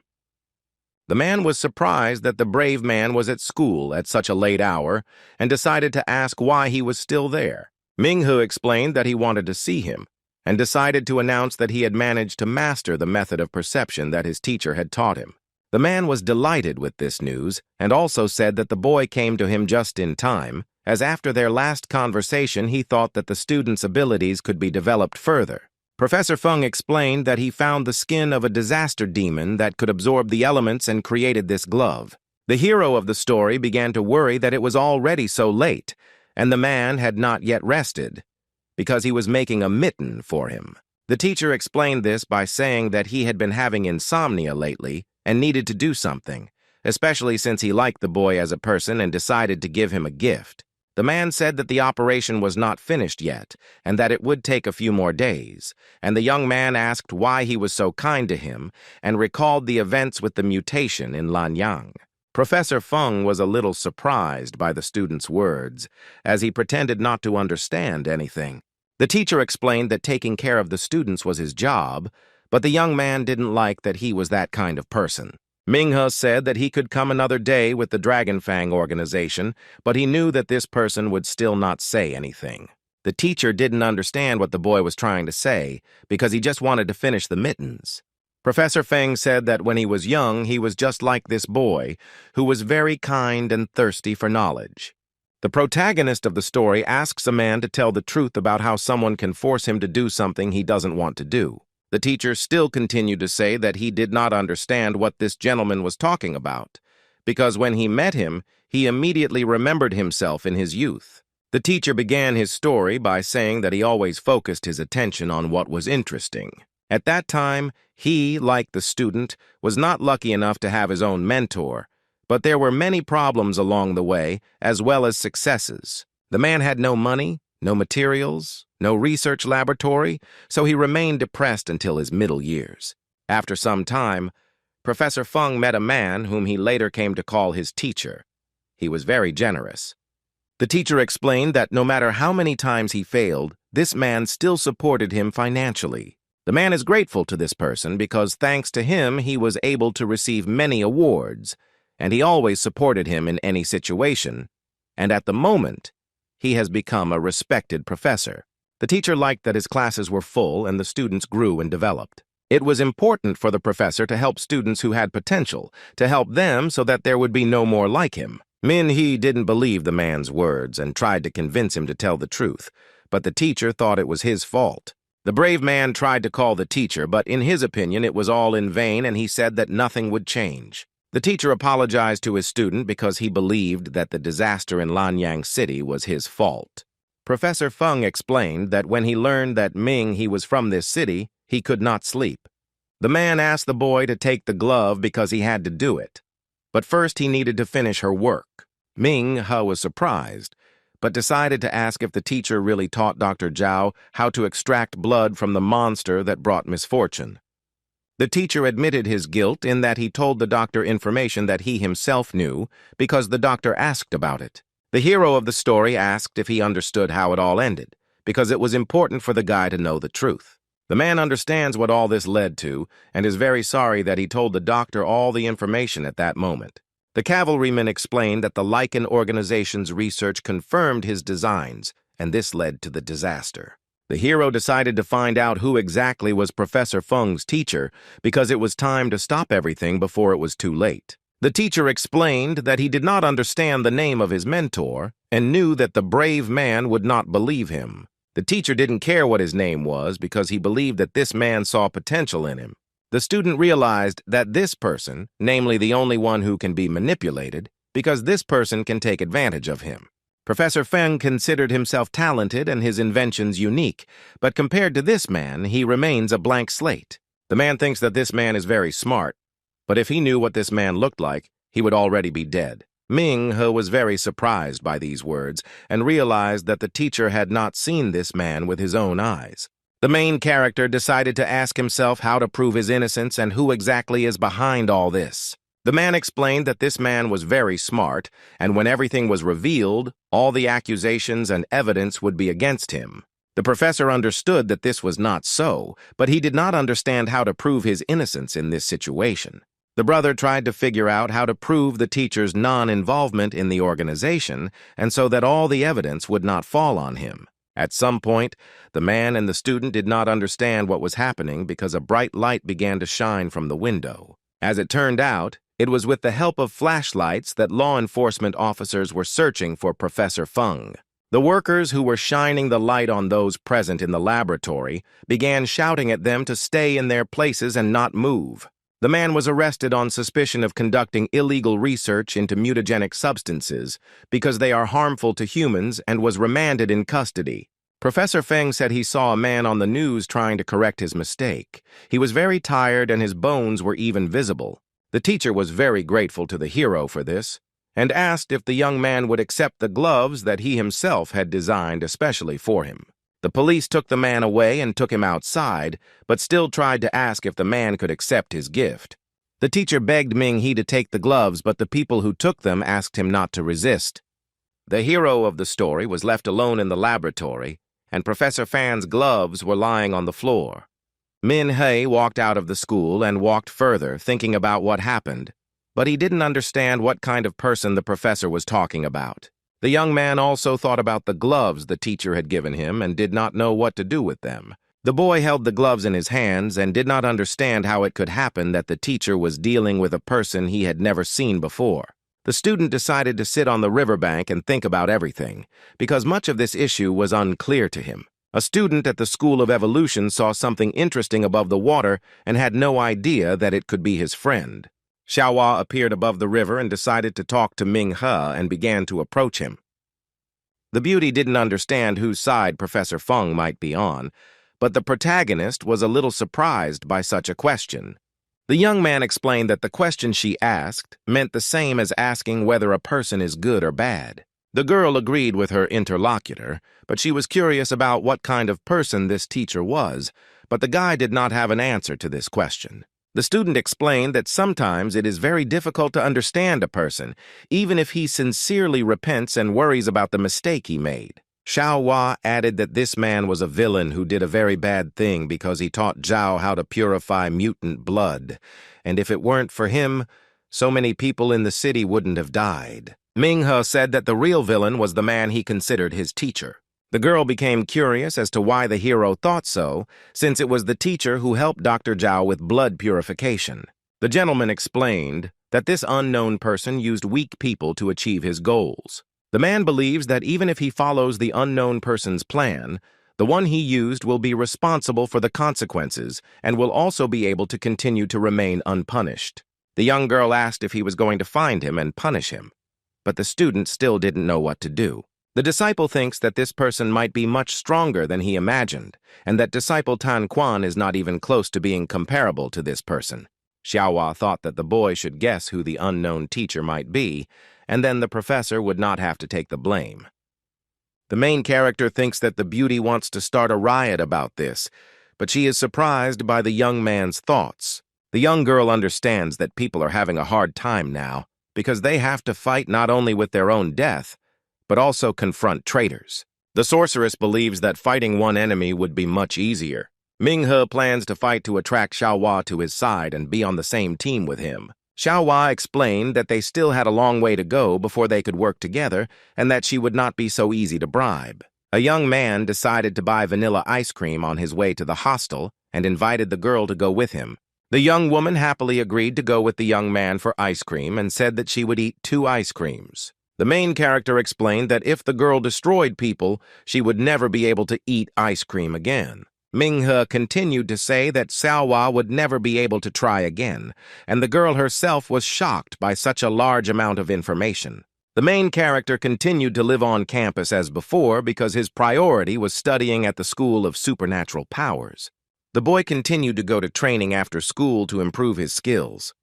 One of the extracurricular activities was reading books to learn how to properly fight monsters. One of the young man's neighbors said that the scoundrel Lu Jing was very good at pretending, but the other did not understand what he was talking about. One of the young men did not like the fact that the crowned hunter showed charitable initiative to his classmate and gave him a badge. Jan Yuan didn't like the fact that the university was interested in the social practices of its students, such as the mysterious organization Dragon's Fang. Smelchak believes that if an organization came to his university to recruit interns, they would 100% prefer a person with a badge. Lu Jin entered the room and explained that his neighbor needed to forget about the Dragon Fang organization. The brave man said that if Zhang Yuan couldn't find a job after graduating, he could become his pickup truck. The young man did not like what his neighbor said to him because he did not understand who he represented if he said such things to him. In Lu Jing's opinion, Minghe is much more reliable than the other people in the room, and he doesn't like them either. The brave man asked the protagonist if he would join his team if he had the opportunity to join the Dragon's Fang or astronomy organization. The student decided to think about his offer, but his thoughts returned to the fact that his roommate wanted him to mind his own business. Zhang Yuan didn't understand why he was acting like this, but their neighbor said that he needed to put some information in order, so he asked him not to stop him from shouting. Lu Jin doesn't want to let his crowned lord down, so he needs his neighbors to be quieter. Minhee decided to ask if his neighbor had finished his work, but it turned out that he still had 2 more reports to do. His friend Pink Lin Hui enters the protagonist's room, who doesn't even know that he lives in a dormitory. The young man's new acquaintance began to talk about how he promised that they would go somewhere together and spend time together.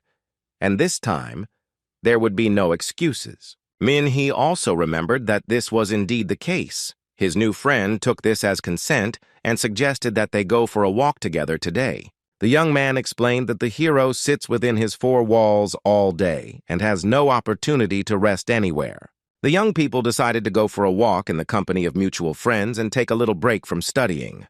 Zhang Yuan asked if there would be girls present, and Pink Ling Hui explained that there would be a mystery guest of honor. The protagonist's neighbors decided to go with them, since there was nothing else to do anyway. The young people quickly got ready and went for a walk, as they had never gone anywhere together before. Zhang Yuan said that Ming, who was a very good friend, and because of him, he had to force them to go out and have fun together. A group of students spoke about Professor Feng and how his case was blocked, and his classes were replaced by other teachers who said he was going abroad. The students from the School of Evolution came to a nightclub they had never been to before and also thought it was a really cool place. Pink Ling Hai explained that he didn't organize it. He was just invited because Feng Ling was celebrating her birthday. Zhang Yuan and Wang Jia were very surprised because they knew that this girl was the star of the school, and everyone was delighted with her.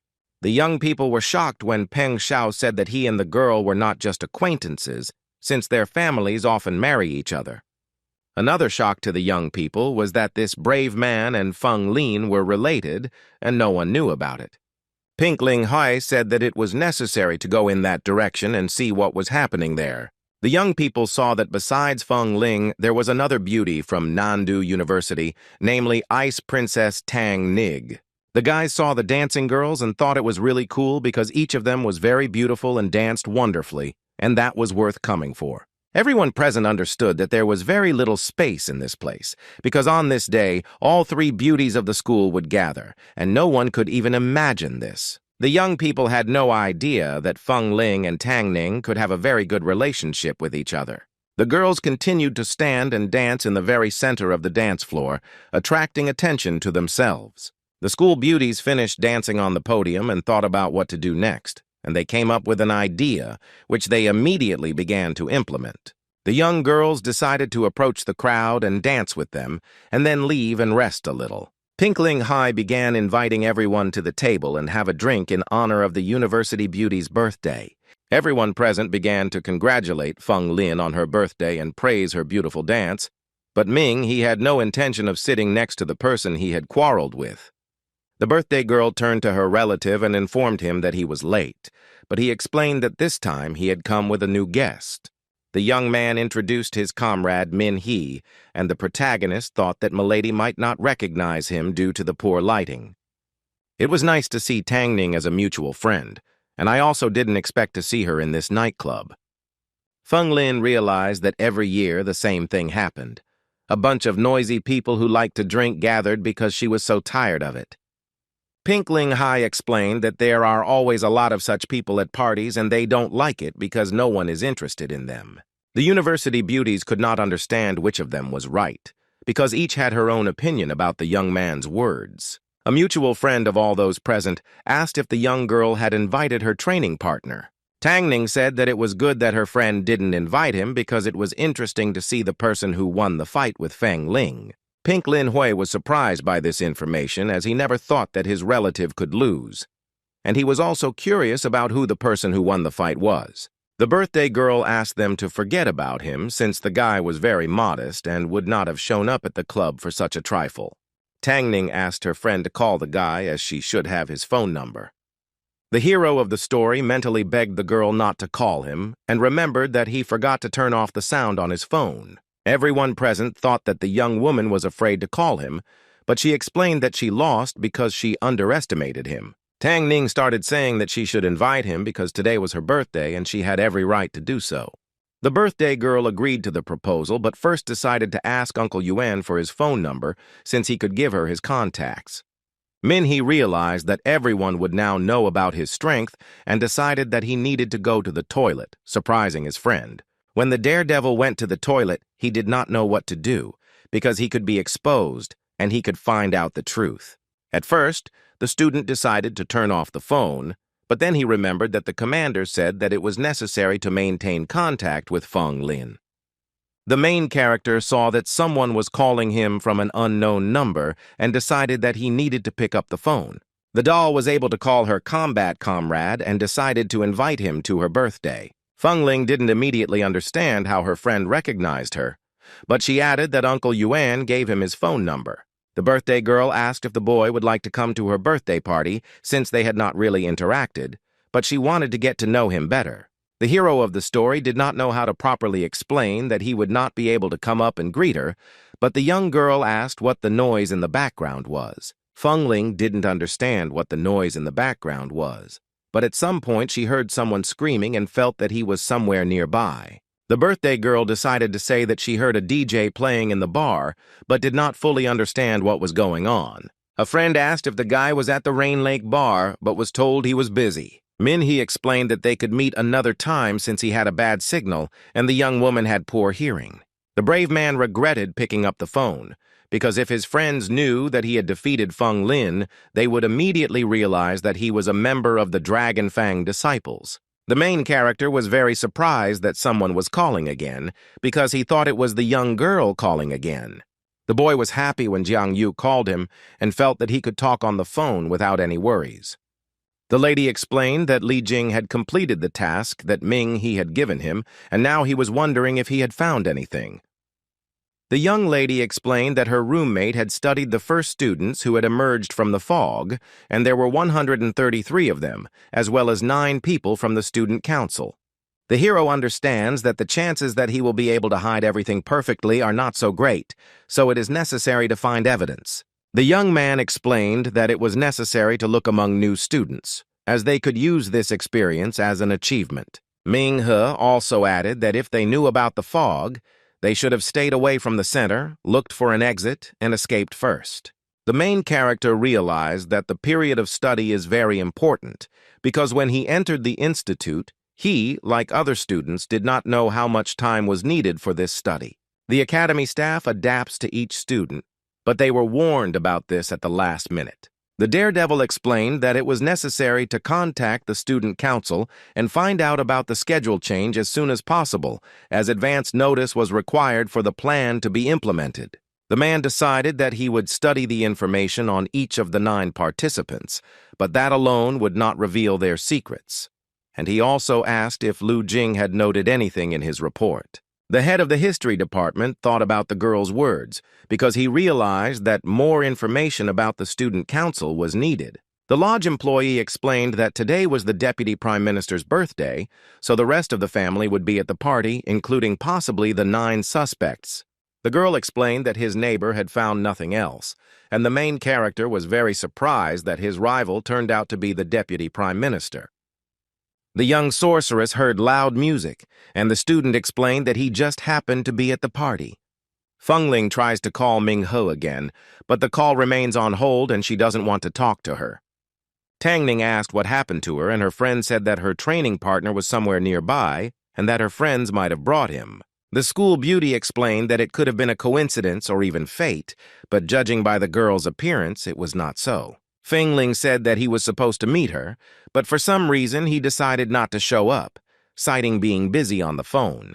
Ping Hui realized that this sounded quite interesting and suggested playing a game to see who could reveal the identity of the secret fighter. Manhwa walked up to the table where his friends were sitting and asked if the birthday girl was really the vice premier of the student council. As it turned out, this was true, and the student council president was Tang Ning, which came as a shock to the young man. Ping Hui explained that Feng Ling was the vice premier, and all the student council members were present. The protagonist decided to explain his questions by saying that he didn't know about it, and it looked really cool. A mutual friend suggested playing a game to help them determine who would win the Battle of Feng Ling.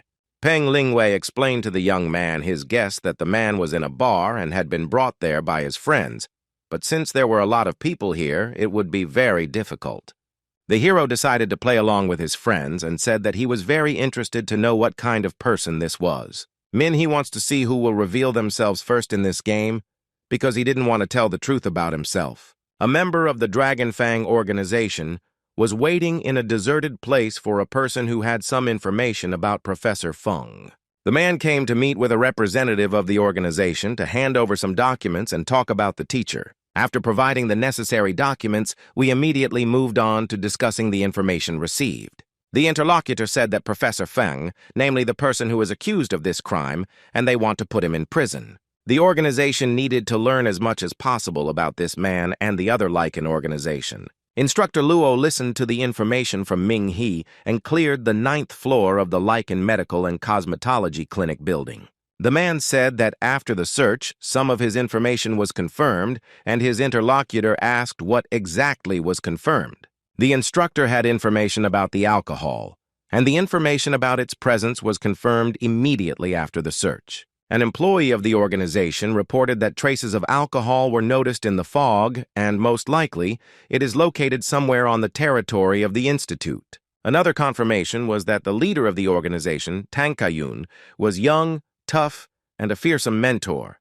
This man is very good at covering his tracks and also knows how to adapt his crimes to everyday affairs. Lin Kunyu knew that no one knew about the fog, but this person could understand how it worked and when it would happen, so he infiltrated the institute and was able to arrange the incident. Instructor Lo agreed with these words and explained that his plan relied heavily on luck, which is why he managed to combine two completely unrelated events. Men understand that this person is very smart because he was able to combine what an ordinary person cannot do. If the organization's employees had not discovered suspicious traces, they would not have even realized that the real criminals were the Tansayuns. Instructor Lo understood that many people did not know about the disaster, because this man could have used all his knowledge and planned everything perfectly. While the men were talking, they noticed that debris began to appear under their feet, and they did not immediately understand where it came from. The organization's employees noticed a pond where garbage was flying very quickly and thought that with such speed they could help people. Instructor Luo explained that since they had caught a fake mentor, the other organization would be careful. Men understand that if an alcoholic is not stopped in time and not allowed to spread his influence, he can, in principle, create a monster similar to his mentor. Just the thought of the organization's staff mentor makes the dragon's fangs sweat, because they will never forget the day the monsters of disaster appeared. Men say that alcoholism may end, but the day will come when more people will die. The men continued to discuss the whole situation, as it was necessary to stop the man who had caused so much suffering to so many people. At Rain Lake Bar, young people continue to celebrate Vice Premier Feng Ling's birthday. One of the students present said that the police had caught an innocent man, and the biolab had been closed, and advised them to flee. The boy explained that it was very dangerous to do anything now, as they could be caught at any moment. The student said that the hunt had begun, and if he panicked, he would take off like a duck, spread his wings, and fly out of hiding, but would immediately fall into the hunter's field of vision. The young man is warned that he is quite loud and should be careful, as someone might hear their conversation. The mysterious man pretended to be at a bar while his peers were enjoying their youth, and then asked if anyone knew anything about the dragon's fang. The boy knows that the mentor will be happy if someone destroys the dragon's fang with his penis, but it is unclear why he hates him. The boy learned that there was a secret member of the organization hiding among the students, and since he was in charge of the flower operation, the case fell to him. The guy explained that he would do anything to destroy the organization member because he would do anything to make the mentor very happy. Ping Linghai explained that this would be an unusual dispute since the referee in this case was Kai Han. According to the young man, everyone knows how strong his girlfriend is, and it's not for nothing that she's nicknamed a walking lie detector. The friend was glad that no one could lie, because the young lady would see the whole truth, and they would find the secret winner in the battle with Feng Lin. One of those present said that he did not like such games because they offended his feelings, but to his interlocutor it seemed like an ordinary game. Ping Linghai explained that their prices were very high today, and if they didn't like them, they could go and pay at the cafe next to the bar. The brother danced very actively and had fun, as he loved to visit such establishments, and also added that today was the day of all women and men. The student standing apart from everyone else realized that he didn't need to play with the other students because there was a person among them who could read minds. The young man was tasked with playing the role of a diligent student and finding a way to leave the bar unnoticed. The guy explained that he would do everything to leave no trace of his presence in the bar and would leave unnoticed. The secret student was walking down the stairs and wanted to leave unnoticed while everyone was actively dancing, but he didn't know that he could be followed. Ping Ling Kai decided that he would explain the rules after the weaklings left. But he knew that things were going badly. The protagonist thought that if he were a member of Tanka Yune's organization, he would not take part in this game because it was not worth it. Manhwa stopped his friend who was dancing very actively because he needed to share some of his guesses. The boy decided that he needed to take action and asked the student who was standing apart from everyone else, and decided to stop his friend first. The guy explained that if the person they were looking for left now, there was no point in this game, but the other student didn't know what to do. Manhwa pointed at the person who had to leave the club to prevent the truth from being revealed about her, but she still asked her questions. The story's host asked the man a question and told his friend that he just needed to say whether he had won the fight with Feng Ling. Peng Lingwei asked everyone to stop, as he had a question for a certain person first. The young men the boy approached began to get nervous, but before they left, they had to answer a question that turned out to be simple. Peng Lingwei immediately asked if he had defeated Feng Lin in battle, but he immediately replied that he could not defeat the vice premier on his own. No one understood what was going on, but there was one guess that the one they were looking for was a member of the Dragon's Fang organization. The man who had been hiding the truth about himself realized that a member of the Dragon's Fang organization had been found. The secret student realized that the game was becoming more interesting and wanted to know more about the member of the organization. The boy wanted the Evolution School student who was collaborating with Dragon Fang to show his face. Peng Lingwei explained that the rules are quite simple. Each person present can ask one question and must answer it. The next rule is that those who answered yes must go out onto the dance floor, but so that everyone can see them and they cannot lie, because today everyone will know the truth. The boy decided to ask the first question, but before asking it, he thought for a long time. After a while, he had an idea. He asked whether the students were bored at the party or not, but it depended on whether there was a person they liked in the nightclub. Another question was whether there was someone at the party that the students had a crush on and started hitting on. Those who answered yes began to climb up to the podium so that everyone could see them and began to dance. Some students remained at their desks and watched the events unfold. Young people continue to celebrate the Deputy Prime Minister's birthday and have fun. The girls from the student council chatted and discussed their problems among themselves, while Manhwa watched each of the members. Kai-han decided to check if the young men's heartbeats were abnormal. If so, they were lying because they could not hide the truth from her. The girl turned on the TV and started checking her pulse because it was important to her whether people were lying or not. The young woman was upset because no one lied and she finds it very sad and doesn't even know what to do. Peng Lingwei announced that the first round was over and it was time to honor the memory of those who were on the dance floor. Manhwa and his neighbors sat at the table and chatted because there was a lot to discuss at this party. A student in the special group decided to announce a second round and then choose who would ask questions next. Tang Ning put down her drink and stood up from the table, declaring that she wanted to ask a question. The beauty explained that since today was Feng Ling's birthday, she wanted to ask a question related to her. The young lady decided to say that those who are secretly in love with their birthday girl should dare to go out on the dance floor. Almost all the kids raised their hands because they really like Madame, and she will learn a lot of interesting things that day. Feng Ling was very angry with her friend because she didn't expect such questions, especially about herself. The youth continued to celebrate and have fun at the party, but no one knows how it will all end. Kai Han decided to check the heartbeat vibration again and find out whether someone was lying or everything was okay again. The beauty thought that Wang Jia was lying and decided to ask if he was sure that he did not want to go out on the dance floor. The young man was surprised that the young lady could actually sense who was lying and who was not, and no one expected that the young man really liked the vice premier. No one present expected the boy to even come out onto the dance floor, and Ming, he couldn't believe that so many guys had secret crushes on Feng Ling. There were a lot of people standing in the center of the bar because everyone liked her, and some of them were secretly in love with her. Feng Ling decided that she needed to ask a question and stood up so that everyone could see her, and she also knew what she would say. The girl turned to those who liked President Tannen and asked them to come forward. The young lady waited for everyone to make their choice because many people also liked the student council president. Some of the boys were hesitant about whether they liked Tannen or not, but in the end, they made their choice. There were a lot of people on the dance floor who liked the president again, and her friend was standing there too.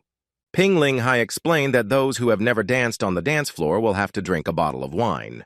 The hero of the story has never been on a dance floor, and he has to fulfill this condition of the competition. Manhwa decided to immediately take the necessary measures and continue monitoring the student council. Ping Linghui asked his friend if he liked any of the three beauties in the university because they all liked them. One of the girls decided to say that if the protagonist didn't like Feng Ling and Tang Ning, then the only one he could like was Lu Qian. Wang Jia laughed at the fact that this guy was her loyal fan and said that Feng Ling, namely Lu Qian's friend. Everyone present is surprised that young people can date because no one knew about it. The protagonist asked not to listen to what Wang Jia said because they were just former classmates and there was nothing between them. Jian Yuan said that they didn't need to lie because they saw with their own eyes that they were sitting together in a cafe and drinking coffee. The guy said they heard my girlfriend propose to him at the cinema, and after the cafe they went to watch a movie together. Another important piece of evidence that they are dating is that after the award ceremony, the young people headed to Lu Qian's room. One of the girls came up with a plan to expose the main character and decided to carry it out immediately. Tang Ning walked up to Ming He and asked if he was really dating another beauty from the university. Ping Linghai decided to ask a question about how a person who is not in a serious relationship goes straight to the dance floor. Everyone present was shocked, because the first one to come out onto the dance floor was the main character himself. Young people do not understand how it happened that a young man had so many beautiful girls, but he did not have a serious relationship. Several more young people joined Ming He, and Zhang Yuan began to mock them, but he still didn't know what the next question would be. The next question was also asked by Peng Lingwei, and it was about who wears underwear. The boy who had been teasing the previous kids was quite surprised by this question. The students were shocked by what they learned, as no one expected such confessions from their friends. 2 students answered this question, but they had excuses, one of which was that the wind blew it away when it was needed. The 2 young men sat and talked about how Ming he had never asked questions before. But his brother still thought about it because he wanted to ask the question in a way that would reveal a certain person. The hero wants to ask the question indirectly because it might cause panic, and if the question is vague, there will be a lot of people on the dance floor. Tang Ning remembered that they had to find a secret guest, and her friend was upset because they would have to wait. And now they would have to wait. Peng Lingwei explained that there was no need to worry because he would find someone to ask for them. The young man went in search of those willing to ask questions, as the young people needed to find the secret guest.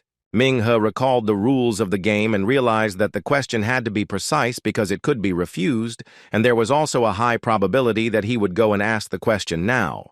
The next question was about the man who won the battle, and the Deputy Prime Minister also added a question about whether that man had ever stepped onto the dance floor. Everyone present began to discuss this matter, as everyone believed that Feng Ling was the strongest among the disciples. Peng Lingwei said that 3 more questions had passed, and Ming He had never stepped onto the dance floor again, so he needed to drink another bottle.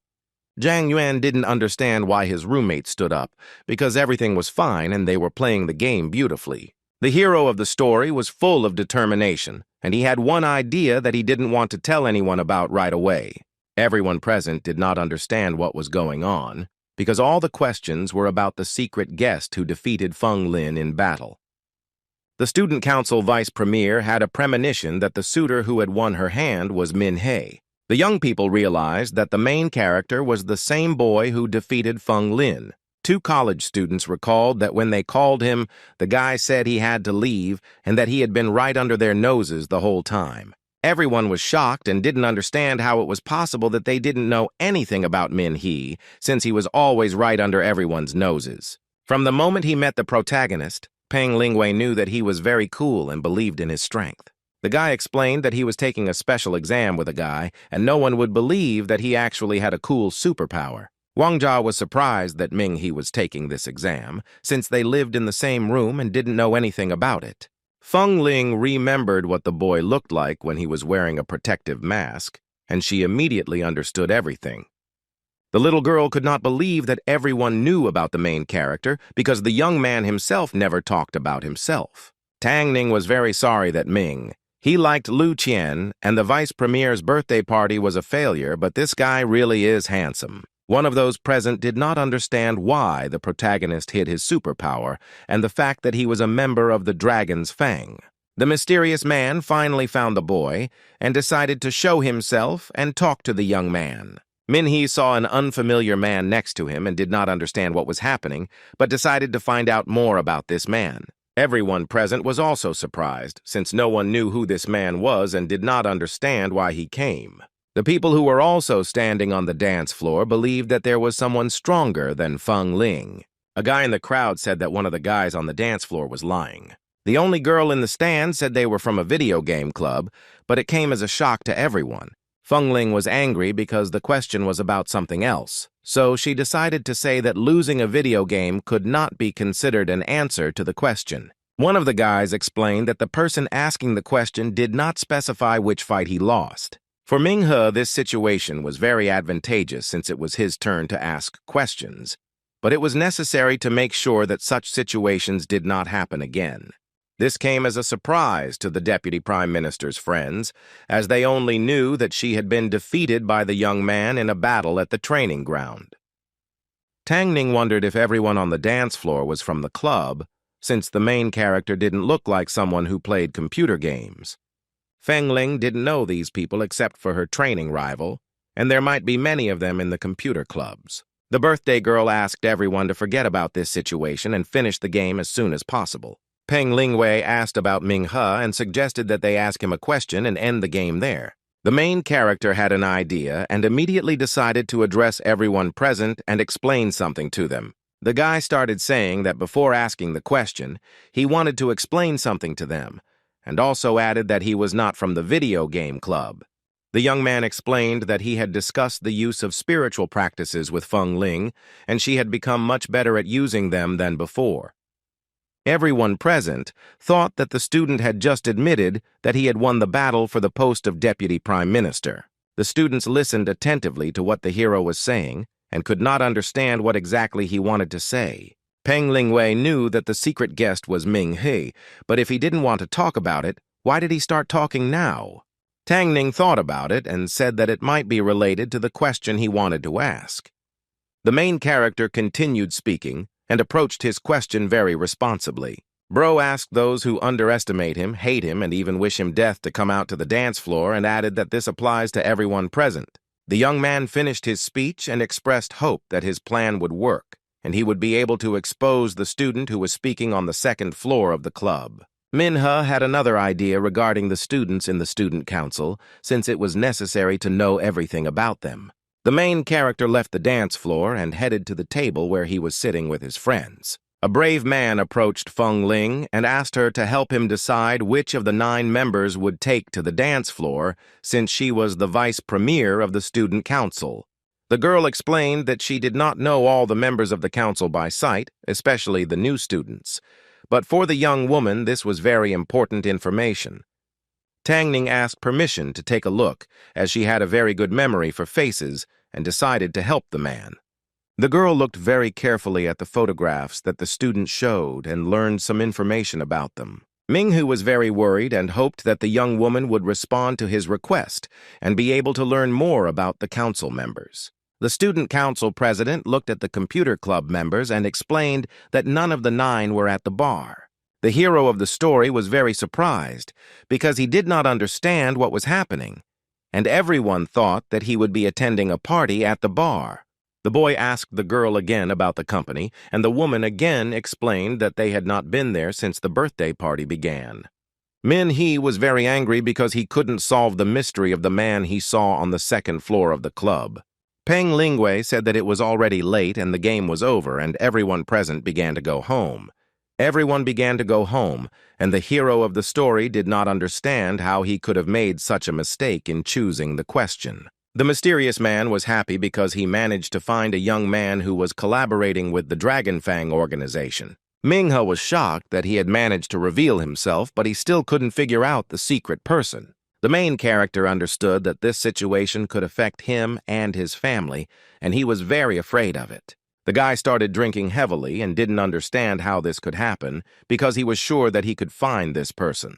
Feng Ling walked up to the guy who didn't understand what was happening to him because everything was fine and, in her opinion, everything ended wonderfully. The main character did not understand how this man managed to leave unnoticed because he calculated everything correctly. The deputy prime minister approached the student and apologized for causing him trouble today, but explained that he had not been able to solve the problem himself. Peng Lingwei said goodbye to the students and arranged to meet again. The young man had never seen his friend in such a state and decided to cheer him up a little by going up to him and saying that he didn't know he could drink a lot. The guy explained that after learning this information, he called his friends from the special forces for a break because they, namely, are like a bottomless barrel. Jan Yuan asked about the special admissions, and his friend explained that these were students who entered through a special examination, and there were 5 more people who entered in the same way. Peng Lingwei explained that there was also a special group at the party who sat not far from their table. Minhe forgot about those students, and his friend explained that they were talking about how brave the hero of the story was during the exam. The student remembered a special exam and made a guess that needed to be tested. The brave man thought that his path with the mysterious man might have crossed somewhere, but with this approach, the man might not have appeared. The man realized that his question was asked incorrectly and did not intend to kill until his identity was confirmed. Minghe thought of one more thing. Even if he knew him before, he would not have the desire to kill him, so the question did not work. The hero decided to ask Peng Lingwei about which of the 9 participants took part in the special selection. His friend looked closely at the photograph and pointed to a specific person who had been with them at the exam. The young man pointed to the name of the person who was in the special selection for the university. His name was Zhu Yue.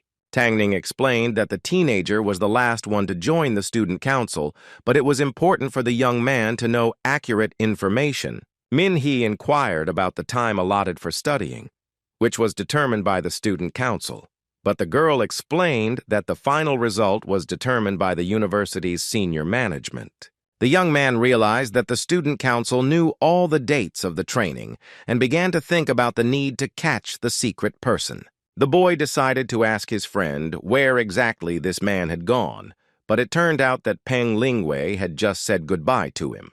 The guy also added that Zhu Yue should have been in the parking lot at that moment and indicated what kind of car he drove there in. The main character quickly ran out into the street and started looking for his boyfriend, as he needed to be stopped. After Zhe Yue learned about Ming He, he had hundreds of ways to destroy him, because if it weren't for him, the entire world would be shocked by his deeds. The man was hatching a plan for revenge, but he didn't yet know what would happen to him next, and calmly planned to return home. The main character found the young man in time and learned what a person who wants to destroy the whole world looks like. Jie Yue didn't expect to see Ming Hu in front of his car and didn't know what to do next. The Special Forces soldier suddenly decided that he needed to run and do everything so that no one would prevent him from carrying out everything he had planned. The guy stepped on the gas and drove at high speed, and the hero of the story realized that he needed to catch up with him. He thought about how to stop him and take back the world from the abnormal student who caused so many deaths. The daredevil used his superpower and began to run quickly, as well as think about how to stop the enemy. Jae confidently rode further and further, but he didn't think that they would be able to catch up with him so quickly. The daredevil saw that the student had almost caught up with him and immediately realized that he needed to increase his speed. Peng Lingwei rode his motorcycle up to Ming He and asked him if he wanted to catch up with the sports car on foot.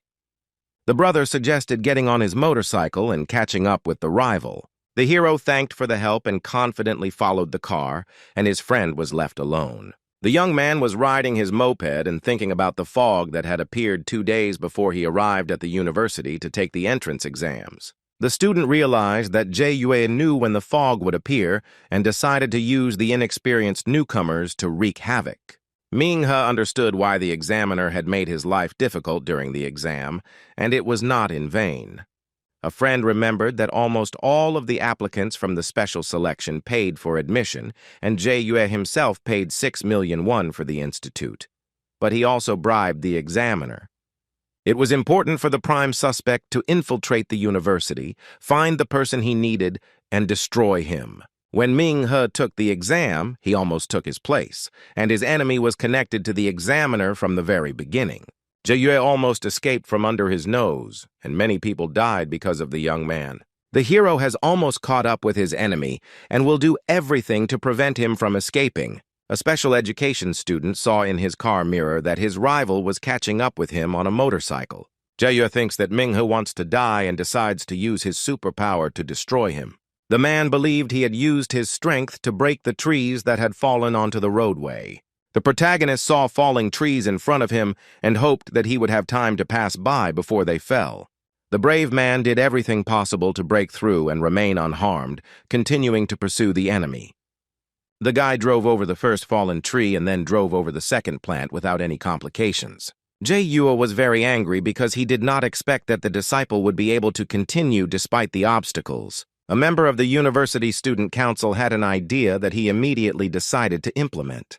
The guy unbuckled his seatbelt and stood up, deciding to use the same force again.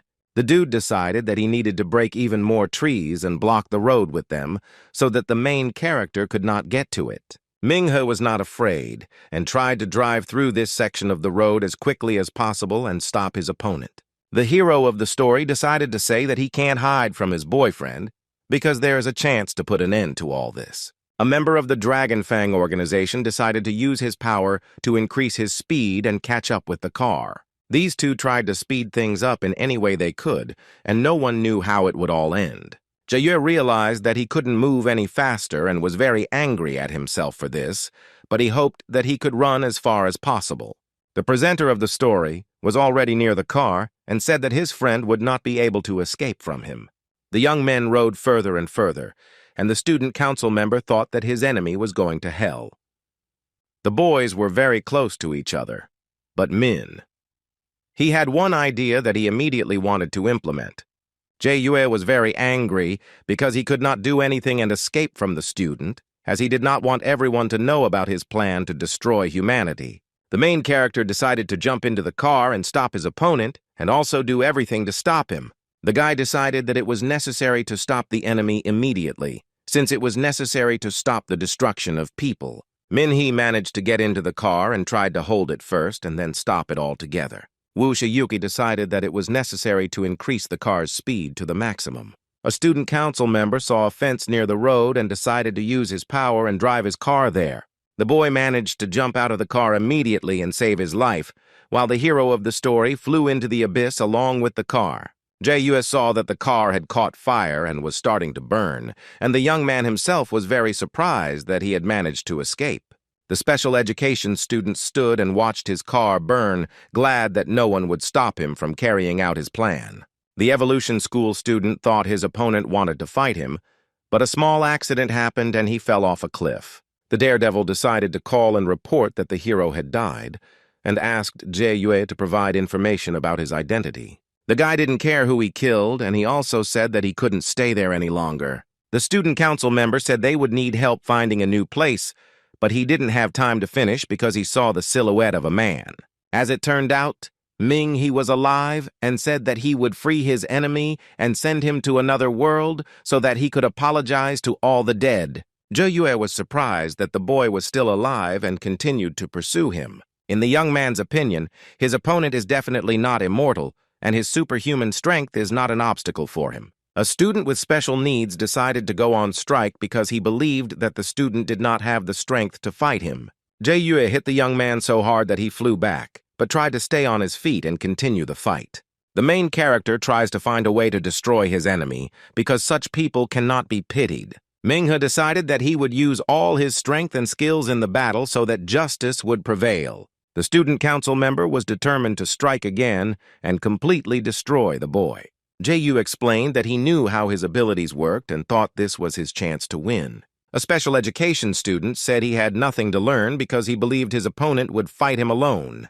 The brave man believed that the hero dreamed of defeating him, but decided to show his true strength. The mysterious man decided to show what Superman really looks like and used the same power that can destroy trees. Manhwa decided to use the ice crystal to destroy the man who had killed so many people. Yue used his strength to the fullest because he needed to destroy the enemy. The daredevil directed all his strength at the main character and thought that this would help him escape responsibility. With the help of an ice crystal, the student decided to destroy his rival and find justice. Manhwa decided that he first needed to stop everything flying towards him, and then the enemy itself. Each of the young men turned their strength against each other because each believed that he had to put an end to this battle.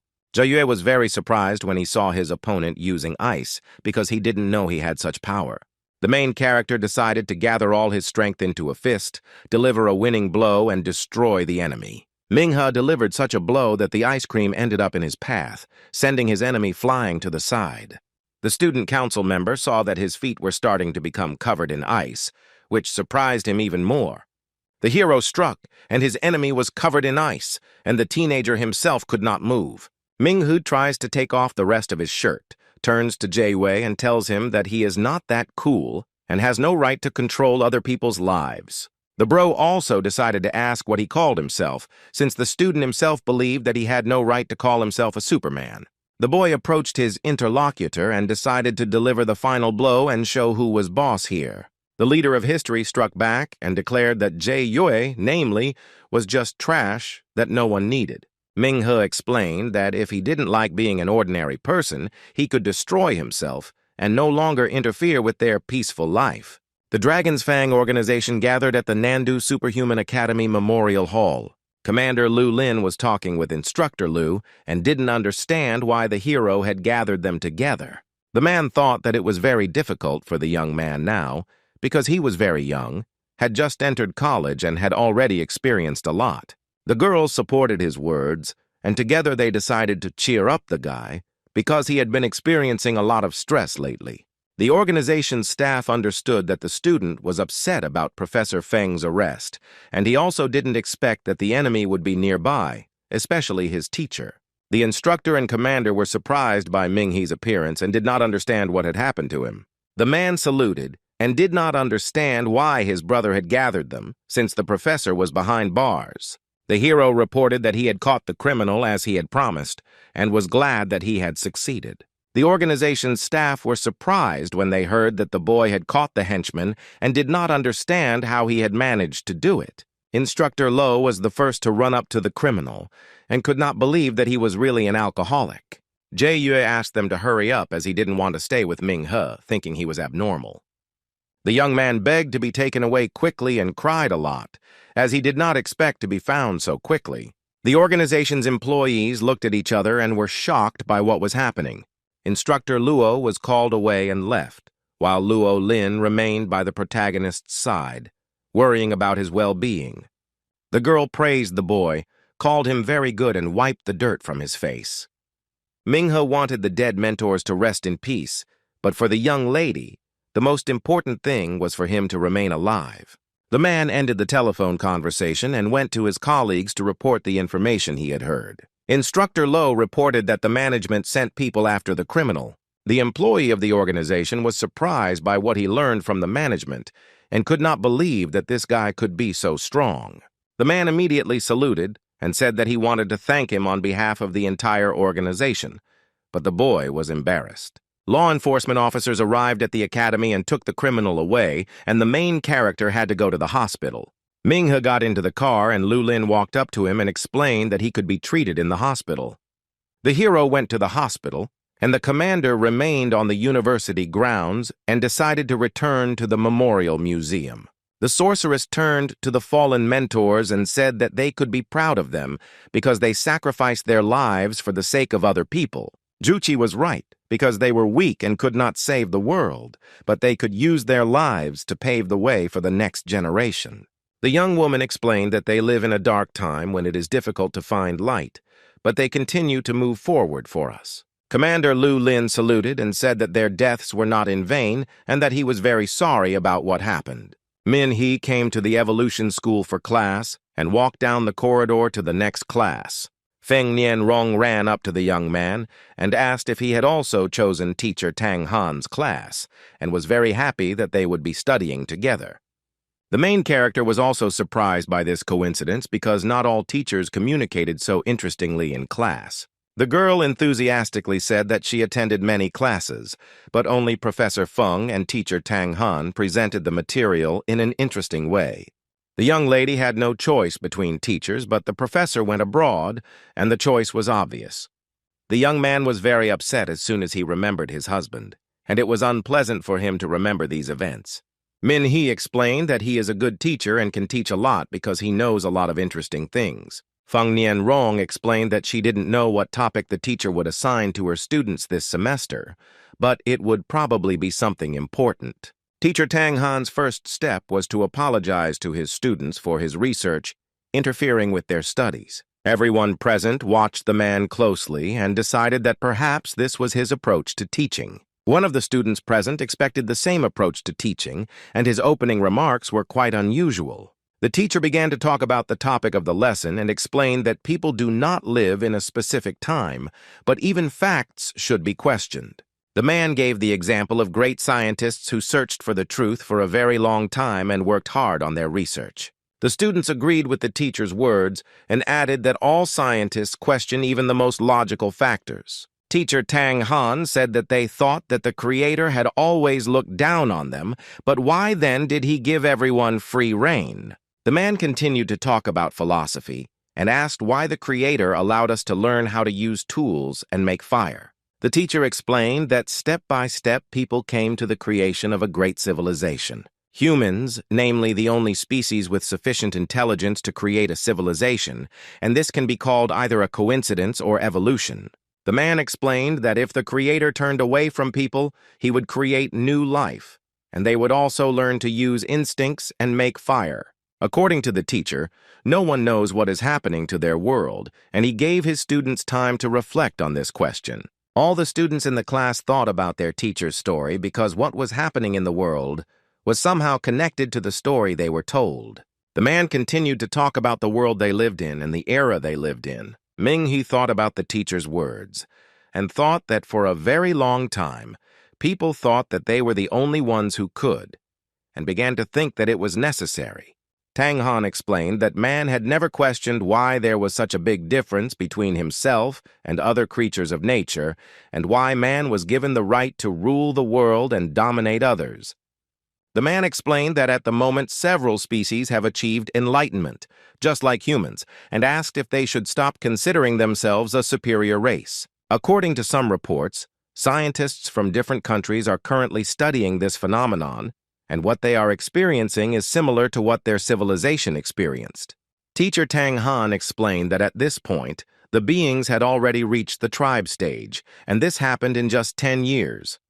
The man asked how many years it would take a human to do this, and one could imagine how far these creatures could go in 30 years.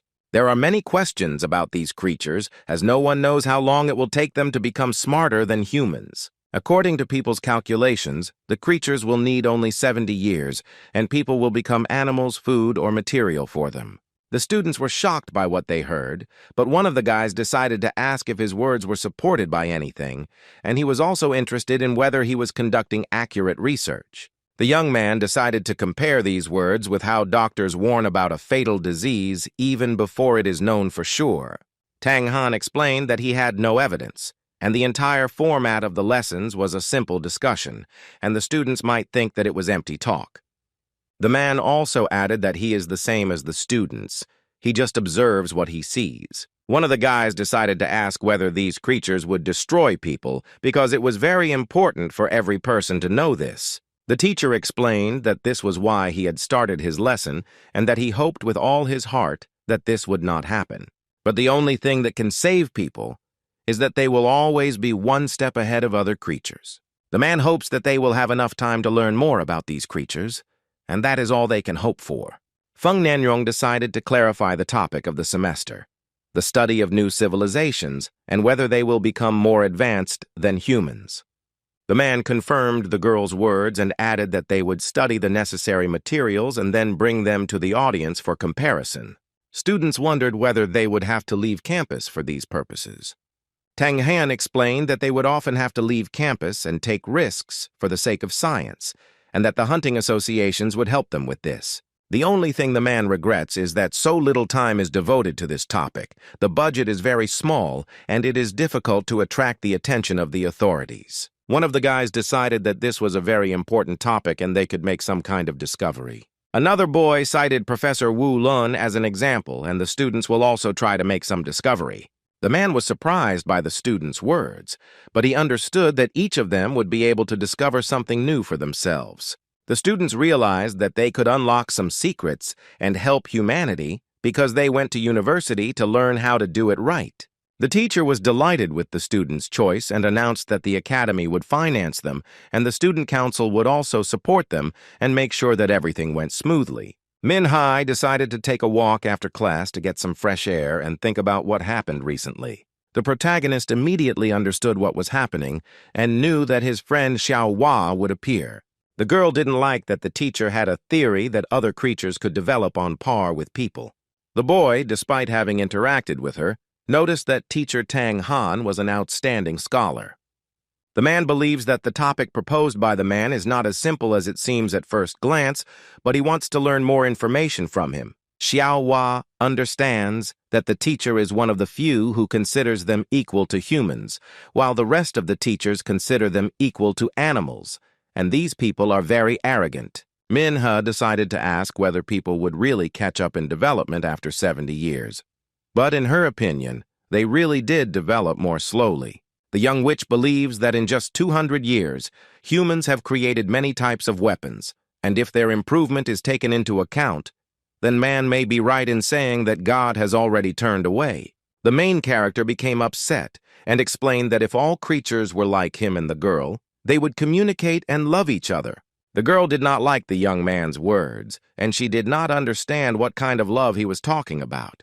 Xiaohua decided to scare her assistant a little and use her superpower, but everything ended well. The guy still didn't fully understand why it was necessary to immediately destroy people or creatures. The girl decided to explain using the example of a virus in the system, which may be just a line of code, but the antivirus will still destroy it. The young man did not like the way the young girl evaded the question, and she stated that there was no evidence that people were like viruses. The leader of history did not understand why his teacher still could not abandon his theory. The little girl asked the young man to remember the theory of evolution because it contained much evidence that humans descended from monkeys. The young lady could not understand why people, because dolphins are also intelligent, and why they did not become people of the ocean. Xiaohua explained that dolphins were as smart as monkeys, but he decided to ask why the teacher made such a decision, or maybe it was because they had learned to do things with their hands. Manhwa finds this theory absurd, just like the theory that a meteorite never falls in the same place twice. The sorceress explained that there are many things in the world that cannot be proven by facts, but such things give rise to new ideas. The daredevil was surprised by the girl's words that if you pay attention to all factors, then you can say one thing with certainty. Xiaohua said that humans should become the Earth's immune system because dinosaurs existed before humans. Manhwa walked into his room after his walk and was very surprised to see that his sister had packed her things. The brave man decided to ask why she had packed her things, but Chin Yu did not immediately say anything about her thoughts about work. The girl began to wonder why her brother always needed to go somewhere, because she thought he needed to study and practice. The hero explained that it was necessary for his research, which he had to do every semester, and he had chosen an interesting topic, so he needed to collect samples. The young woman asked him to be careful and also reminded him that if he felt danger, it was better to run away than to find out later what was happening. Chin Yu explained that by joining the organization, Tan Wen would be able to study something interesting, but she would have to sit and review papers all day. Manhwa tried to encourage his sister. After all, she was just an intern, but in the future she could be trusted with more interesting work. The doll decided to go and open the door, as her colleagues might come and go with them for a walk. The young woman was very happy when she opened the door because she found not only a new job, but also new friends. Chin Yu's colleagues were surprised to see the young man and thought that they were dating and living together, but the young woman explained that he was her brother, who was still studying. The staff began to say that the leader of the story was very handsome, and if they knew him, they would come to see him more often. Min-hee greeted his sister's colleagues, was very embarrassed by their words, and didn't know how to react to such attention. One of the girls decided to invite the young man for a walk to sit and chat. Chin Yu was very angry with his colleagues and said that he was busy and his other colleagues were waiting for him. The young woman said that she was leaving and also added that she had packed his things and asked him not to forget to call. The main character was happy for his sister because she became popular and made friends so easily. The boy realized that it was time for him to go, so he took his bag and went about his business. The buses were parked on the university grounds and students used them to transport samples. Manhwa was excited about the new journey and expected new adventures, something interesting and unusual. Lu Qian stood near the buses and talked to a young man who also went to school with them. The young lady did not want to talk to him and, seeing that the main character was leaving, decided to approach him and talk a little. The school beauty decided to call Min-hee and ask how he was doing and if he would go with them. The young man wondered where his friends were gathered, but his classmates said that they were going to fight in the ruins right on the front line. Lu Qian was surprised that the boy also had things and asked if he wanted to work on the project too, and she found out that they could meet there as well. The young lady was glad that they were going in the same direction, but their classmate haughtily declared that first years were only good for cleaning and walking around ruins. The confident young man said that those students who were lucky enough to be in the front rows possessed a unique power. The young man didn't like the fact that while he was speaking, his classmates were quietly talking among themselves. Fang Kai was very angry at Ming-he and didn't understand why he couldn't be better than his former classmate. Lu Qian asked the protagonist to be careful as she was very worried about whether he would be okay. The girl was very worried and wanted to hug him, but she didn't know if she should do it. The guy also asked the girl to be careful and if she needed help to call him no matter how far away he was. A student walking around with a large briefcase hit the main character with it and apologized to him. Ming-he tried to stop the young man from hitting Lu Qian with his briefcase, and the young lady herself was very pleased that the gentleman spoke about her. It so happened that they began to hug, but they were very ashamed of these feelings, and they did not know what to do. The students of the institute began to board the buses and were about to go to their destination, but the young people continued to hug. One of the teachers started calling out to the students who had not yet boarded the bus and said it was time to leave. Lu Qian said that it was time for her to go, and the young man decided to wish her a safe journey and asked her to take care of herself. The beauty ran to the bus, and the guy remained to wait until the vehicle he was supposed to be in left. Some of the students left, and the first-year students remained to wait until everyone arrived at the appointed place. Teacher Tan Han announced that it was time for them to leave as well, and everyone who had been outside chatting with each other headed towards the bus. When Feng Nianrong walked in, she was very surprised to see the student council president. Tang Ning, who was supposed to assist the teachers and students, also rode on the same bus with the freshmen. The next to take his seat was Ming-hei, who didn't know who he would meet again. Tang Ning herself was very surprised when she saw the main character, as she didn't think that they would be able to meet again. The daredevil also did not expect to see the girl he met at a mutual friend's birthday party.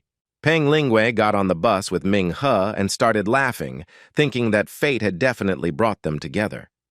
A student from the special group said that if Tanning had been with them, the trip would not have been so sad, but the girl herself did not want to go and felt that she was forced there. The girl didn't understand why they should go there, but teacher Tang Han explained that they needed to be in the front row. The man added that they also make a very big contribution to science, and when they get there, they will understand everything. The young woman still did not understand why she needed to go there and conduct some incomprehensible research. The young people went on a trip and started talking about the fact that the chairman of the student council would go with them. One of the guys explained that everyone who joined the student council was very strong, and he kept quiet about the strength that this fragile girl possessed. The boy explained that the other high school students traveling with them were also among the strongest. The freshmen began to talk about each senior, and the first one was Lu Feng, who, thanks to his keen eyesight, was an experienced sniper. This student was also known for using modified weapons, and thus became one of the strongest, and no one wanted to unite him.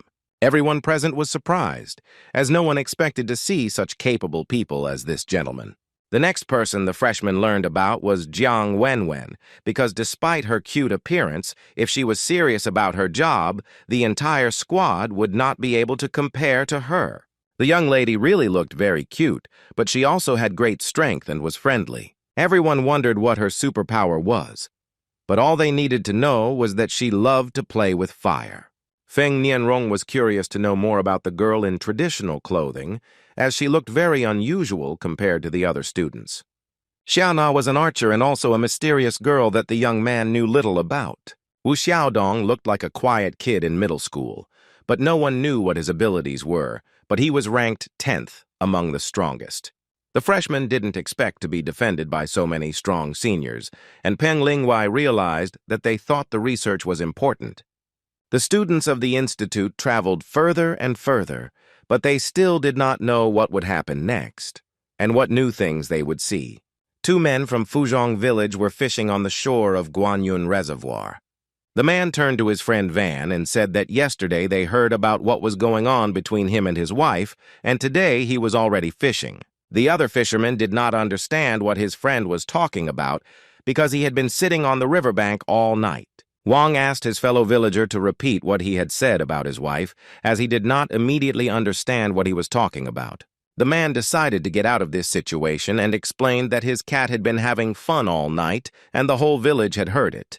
The villager said that his friend's eyes were red and he needed to go home and rest as he had been sitting by the pond all night. The men cast their fishing rods into the water together and sit, waiting for the fish to bite while talking. A car with a family was driving along the road near the reservoir. The little girl was very happy to see a large number of dandelion seeds and began to look out the window.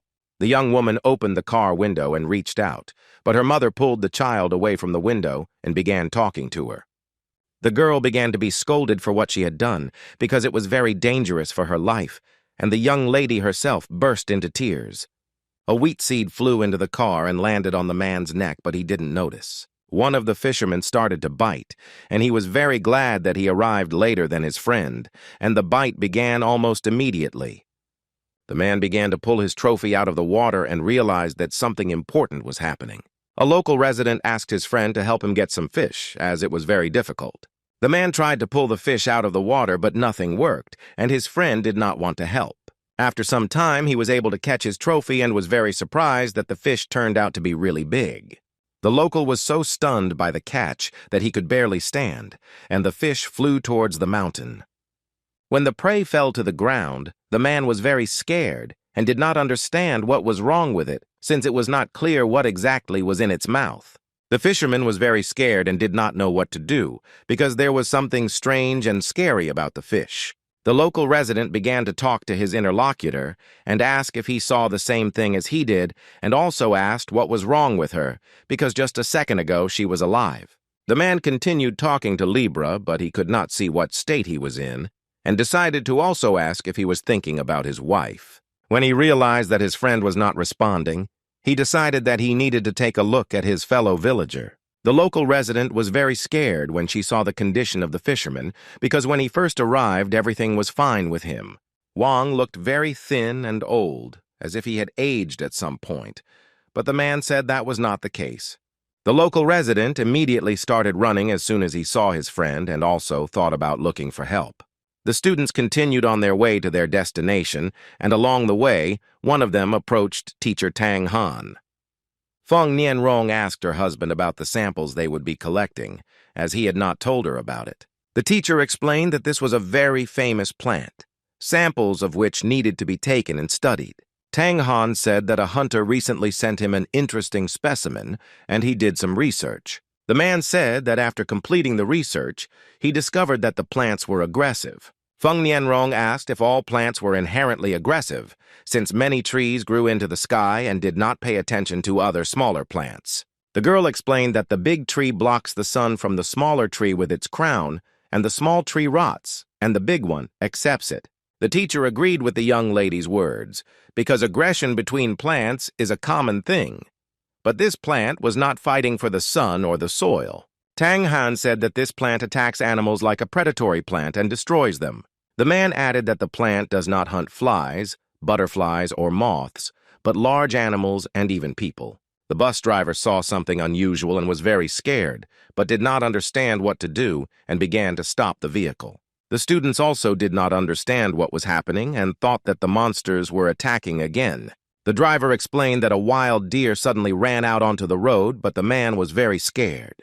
Tang Ning turned to Xia Na and asked her to go and check if everything was okay while the others stayed on the bus, but according to the staff member, there was no need to go anywhere.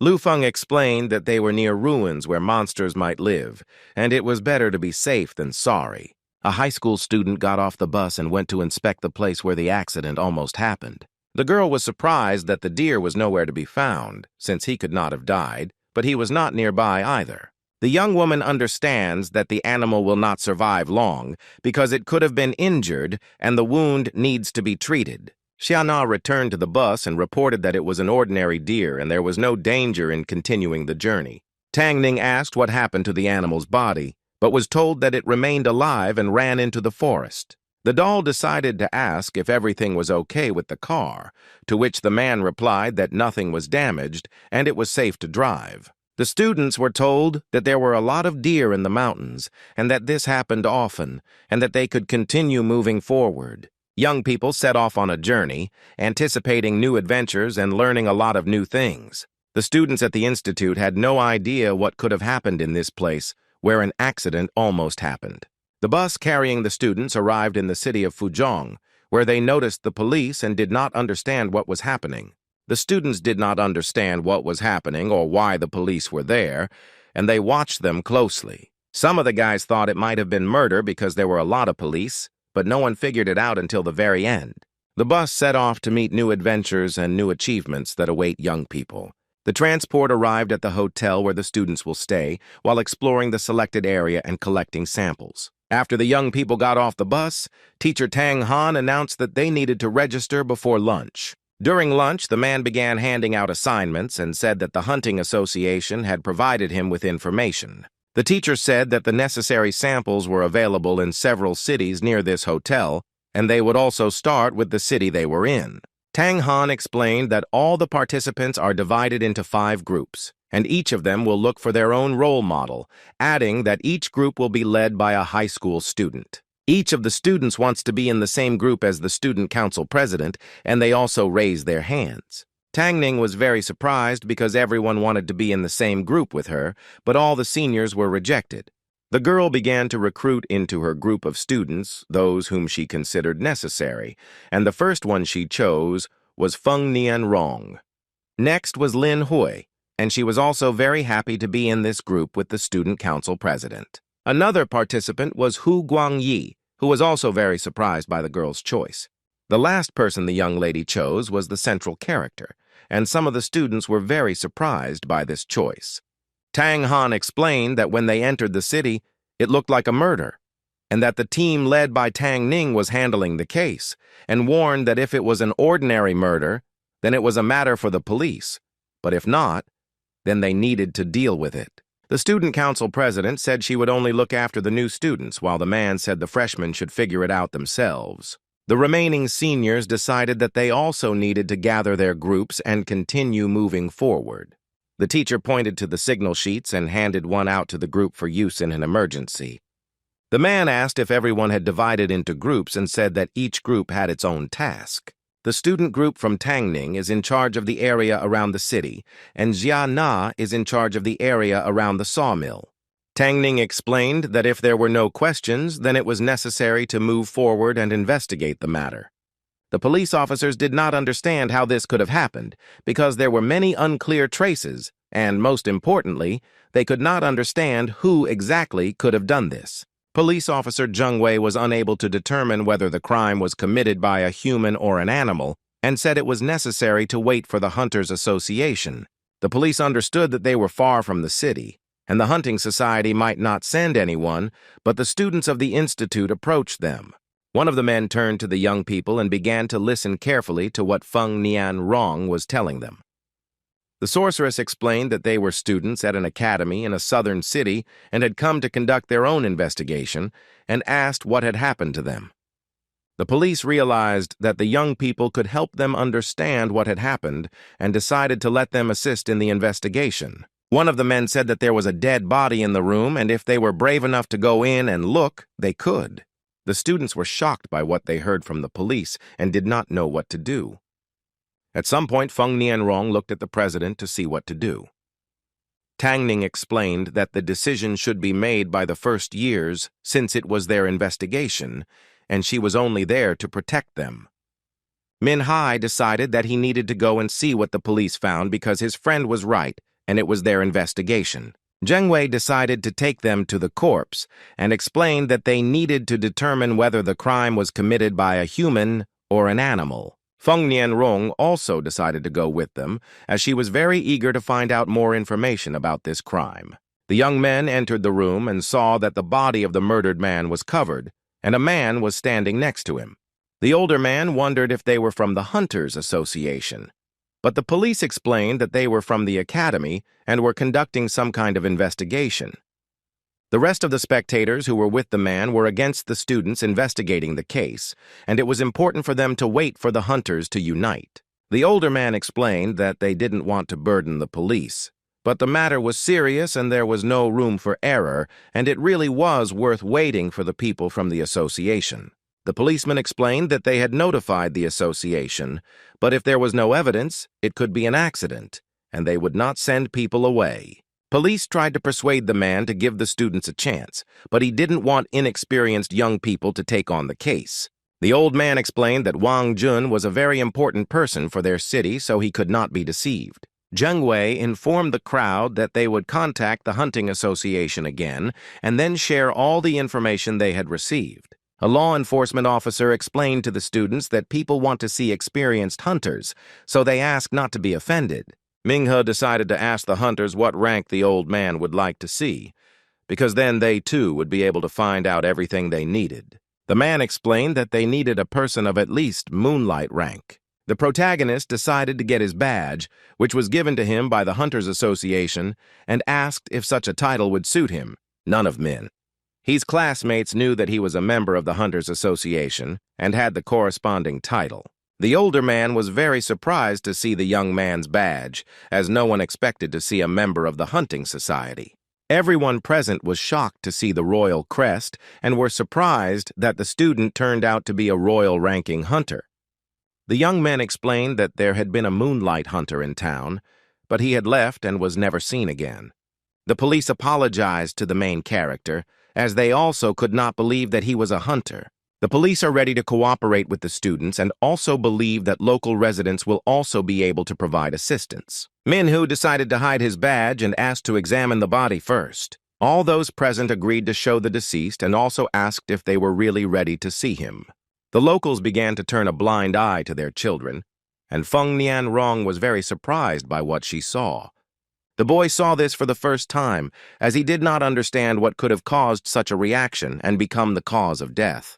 Zheng Wei said they checked the death information and found something very unusual. The internal organs were dry. The man explained that he felt as if he had been lying in the sun for months, as there was no water or blood in his body. The police officer explained that, according to witness Wang Zhang, he was talking to his friend Wang Jun, and after a few minutes he became like this. Another important point is that there was a surveillance camera which recorded that the victim was fishing and was full of strength and energy. Zheng Wei said the camera did not record any animals, so they immediately rejected the idea. The man turned to Ming He and asked if he had seen any traces of a beast that could suck all of a person's strength and energy. The protagonist thought that the beast might have the ability to camouflage itself and thus not be caught on camera, so the police did not find it. A local resident suggested that it might have been a mutant black mountain bat, but there was no evidence to support this. According to locals, mutants are sucking the life out of people, and they also want to send a group of hunters there to destroy them. A local resident said that the bat is very large, and flapping its wings, it can cover the entire city, and its bite will leave nothing of a person. Everyone present is very afraid of this mutant who lives on the Black Mountain, and because of this, people no longer live there. The policeman realized that the locals could only hinder the main character from investigating this case. Police have asked people not to interfere with the investigation and to report any leads. Fing Nanyong told the young man that he might have been poisoned, and the sun might have hastened his death. In Ming He's opinion, if he was attacked at night, he might not survive until the morning, let alone communicate with anyone.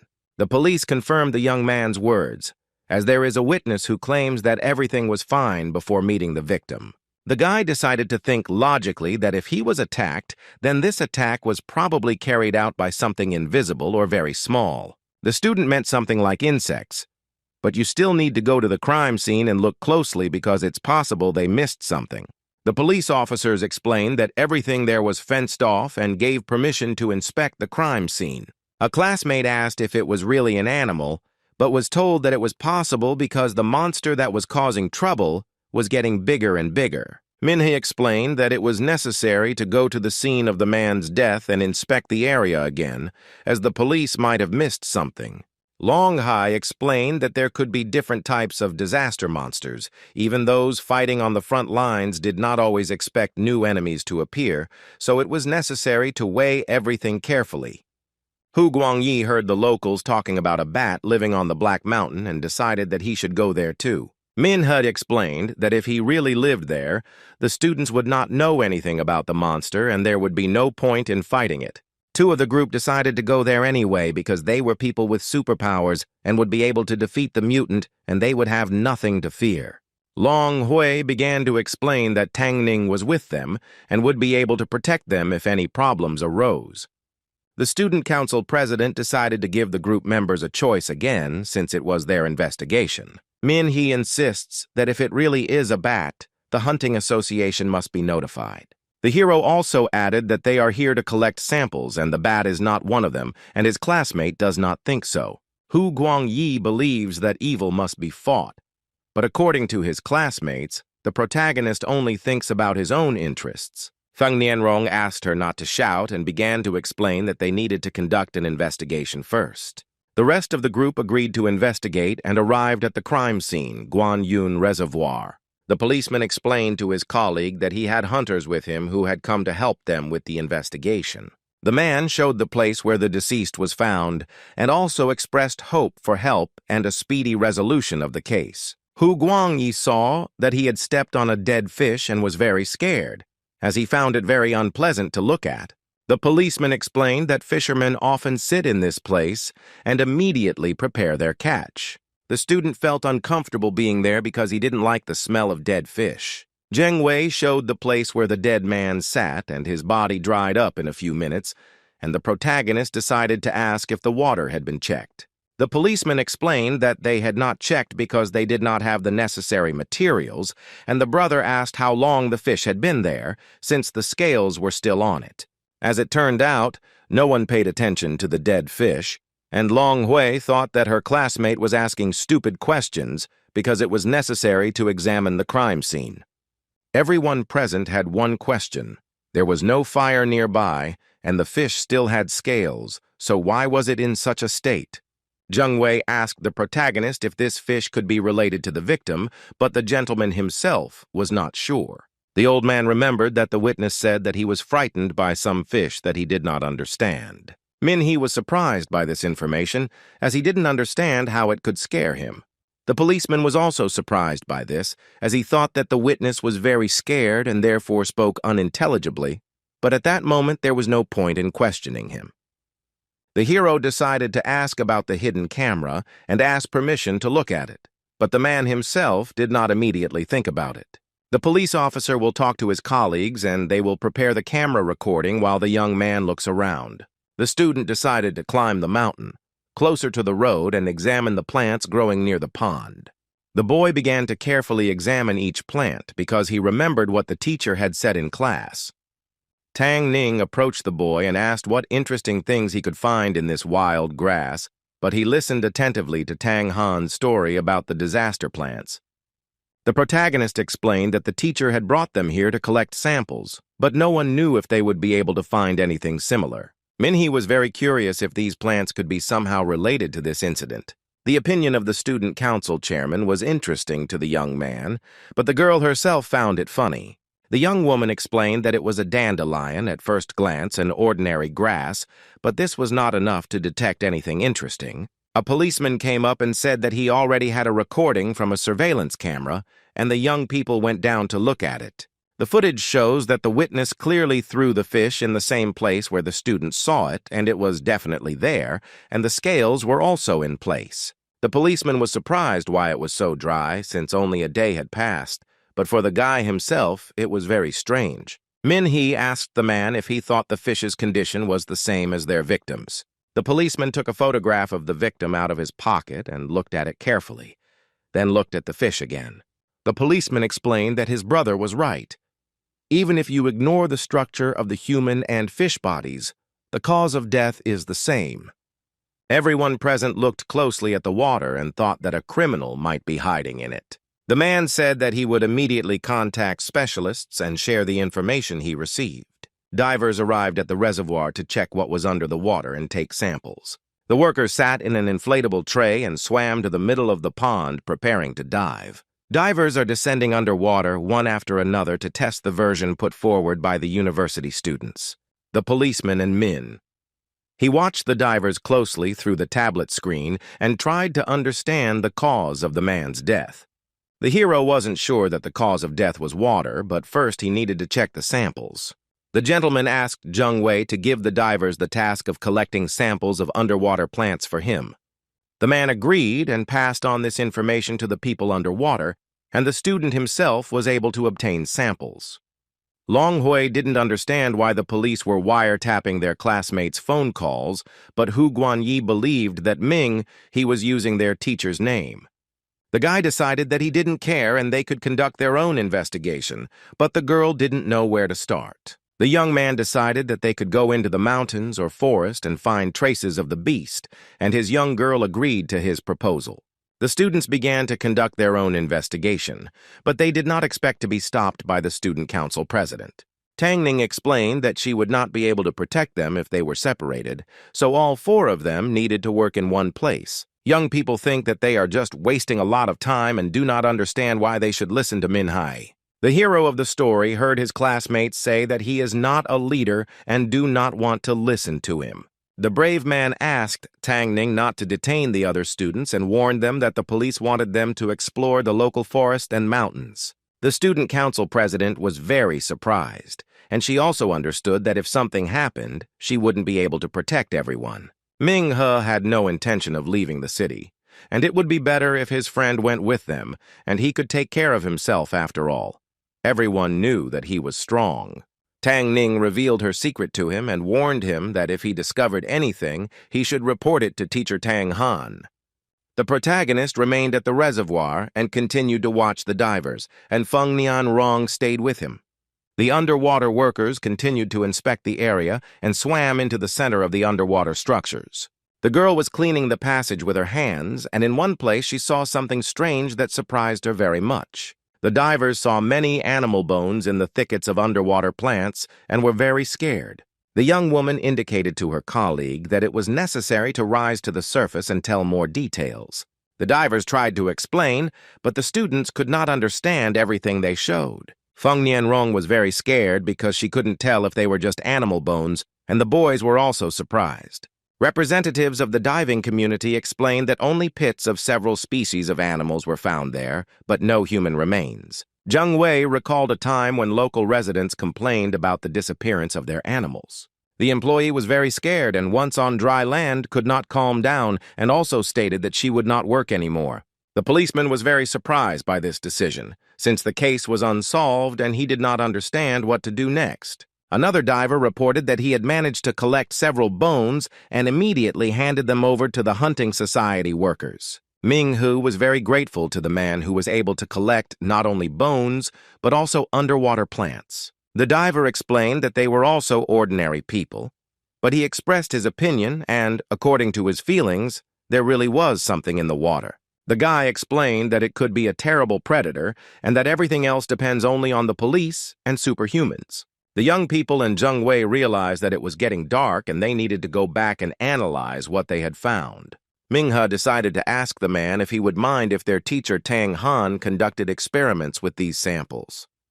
The protagonist explained that panic is growing in the city, people are scared, and the police trust the local law and the people. The young man added that the bones found would cause even more panic among people and asked them not to talk about them until they figured out what was going on. The policeman agreed with the young man and said that for now they would keep it a secret and would be able to calm the locals. Minghe asked Feng Nianrong to hand over all the samples to their teacher, and he and the officer would go and do other things. The hero and the policeman returned to the building where the deceased was located. When the men entered the room, they saw a woman sitting next to the deceased and crying. Jung Wei explained that she was the wife of the late Zhou Tao and suggested that they find time for dinner. The brother agreed and suggested finding some place nearby and having dinner. The woman stood up and offered to have dinner at her place, and also apologized for not being able to meet them, as she had been busy all day. Minhee agreed to the proposal and also added that they had a few questions for the young girl. Zhou Tao continued to cry, but asked them to follow her since their house was not far from this place. The young people reached a certain place, and the woman pointed to the house in which she and her husband lived together. The young woman invited them to sit at a table outside, and she would prepare everything and bring it to their table. Minhee began to say that he was sure that a beast with a very good appetite and also dangerous had entered our midst. When the officer asked what they would do, the protagonist had the idea that the best option would be to evacuate all local residents. Jung Wei explained that all this would be very difficult to do as the war zone had expanded and the mountain road was currently blocked. The man explained that the battlefield blocked evacuation routes, but people could be picked up closer to the mountains. The main character understands that it won't be safer in the mountains, and it's already getting dark, but there's still no help. A law enforcement officer explained that they had been warned that due to the fighting from the Hunters Association, it would be very difficult to send aid to the city. The boy decided that the next morning he would see what was underwater, but the man warned him that it was dangerous. The gentleman asked not to worry, because if there really was something in the water, he would do everything to avoid danger. The hostess came out to the men and announced that the food was ready and they would now have dinner. Minghe thanked them for the dinner, and the young woman asked them to eat before the food got cold, and she brought some shoe soup. When the boy and the officer tried the food, they were very surprised, as they did not like what they were brought. The guests felt it was better to find a restaurant, as the culinary skills could not be described in words. In a ruined city that was located 10 kilometers from the border, Lu Yi said that many years had passed, and the ruined city had become a breeding ground for monsters that brought disaster, and if they were not destroyed, this place would turn into a big beehive. Lu Tian decided to ask if they could really get there, but they had information that all the local monsters were afraid of water. The guy explained that the river was the only way to get to the city and destroy the monsters. The girl understood that their plan was very dangerous, and she was also very worried about her brother and asked what he would do if they found him. Lu Yi asked her not to worry about him and asked her to take care of her mission first since his team was the best and they would be able to achieve a good result. My friend explained that someone had to be first because the monsters could only reproduce and kill, but they could not regroup and call for help. The young man believed that if they could get in there and contact the others, it would be a big step towards victory. Lu Wei explained that if they failed to destroy the lair, not only would the southern city suffer, but thousands of people would also die. Lu Qian could go with her brother, and they would have a better chance of winning, but her rank would not be enough. The man explained that even the weakest members of his team had higher ranks than her, and when he achieved his goal, he would let her know. The brother tries to calm his sister down because her mission is to stay here and fulfill her duty. The girl remembered that he promised to come back on her 20th birthday and celebrate this day together. Lu Yi asked her not to worry because he would never miss her birthday. A group of people went off to carry out their mission, and the young girl's friends came up to her and began to support her. The youth were surprised when they saw the Warhawk Special Forces unit. Even from here, it was clear that each of them was very strong. One of the girls was sure that the team would bring victory, and if they died, they would be called heroes. Fang Kai said that brother Lu Qian was the strongest, and the weakest in this team was the Heavenly Flame rank. The guy was surprised because he couldn't believe that the girl's brother had the title of White Swan. Lu Yi and his team have ranks such as Starlight, Crowned, Moonlight, Heavenly Flame, White Swan, and Galactic. The next morning, the leader of history woke up in a hotel in Fuzhong and was pleased with the sleep he had received. Min He left the room and was about to go have breakfast, but at some point his attention was drawn to the light from the teacher's room. The young man decided to ask if the man was sleeping and knocked on the door of his room, but since it was open, the boy entered. The student saw the teacher studying the samples provided by him and Feng Nian Rong. The young man wondered if the man had really been studying these samples all night, because the room was in disarray and there was a lot of work to be done. Tang Han decided to devote the time he couldn't sleep on this bed to conducting research. The man explained that the grass and dandelions he had brought were very interesting and that these plants could be seen with one's own eyes. Min He doesn't know much about plants, so he decides to bring something suspicious to the teacher, and he's also worried that he might have missed something. The young man was interested in learning more about the bones, as he planned to return and get more. Tang Han explained that no more bone samples were required and asked if there were any results from the sample analysis. The man was sure that the main character had listened well to the lectures on the theory of animal evolution and catastrophes. The student said that he had encountered monstrous disasters and that they were developing rapidly. Minghe decided to tell about his encounter with the demonic lady of the laser moon, as well as how he managed to destroy her. Tang Han decided to write down everything the student told him because every piece of information he received about animals was important to him. The brave man told how he met the monster again in the form of an instructor and how the mutant became stronger and repeated all of the instructor's fighting techniques. The teacher explained that the creature had been of great importance to his research and that he was very sorry that the beast had died. The guy decided to ask again about the animal remains found in the pond because he was curious if they had found anything. The teacher explained that in this case there were traces of a similar animal to the one described by the brave man and asked to examine several samples. There were bones of a duck, a domestic dog, and a large animal on the table, and he asked the protagonist if he noticed anything. Min He decided to take a closer look at the samples and tried to find something similar to the mutant's trace on his own. The daredevil saw that the remains of the duck had begun to rot, which meant that they had been thrown into the river a long time ago. If you look at the dog's remains, they are covered in algae. There are no signs of decomposition, and they appeared in the reservoir not so long ago. The friend was surprised that there were no remains of cattle at all, and the only thing that could be said was that they had recently entered the reservoir. The teacher was very surprised by his attention, and also asked what the student himself thought about these samples. Min He decided to think about this question, but the man himself explained that he had given him a small hint.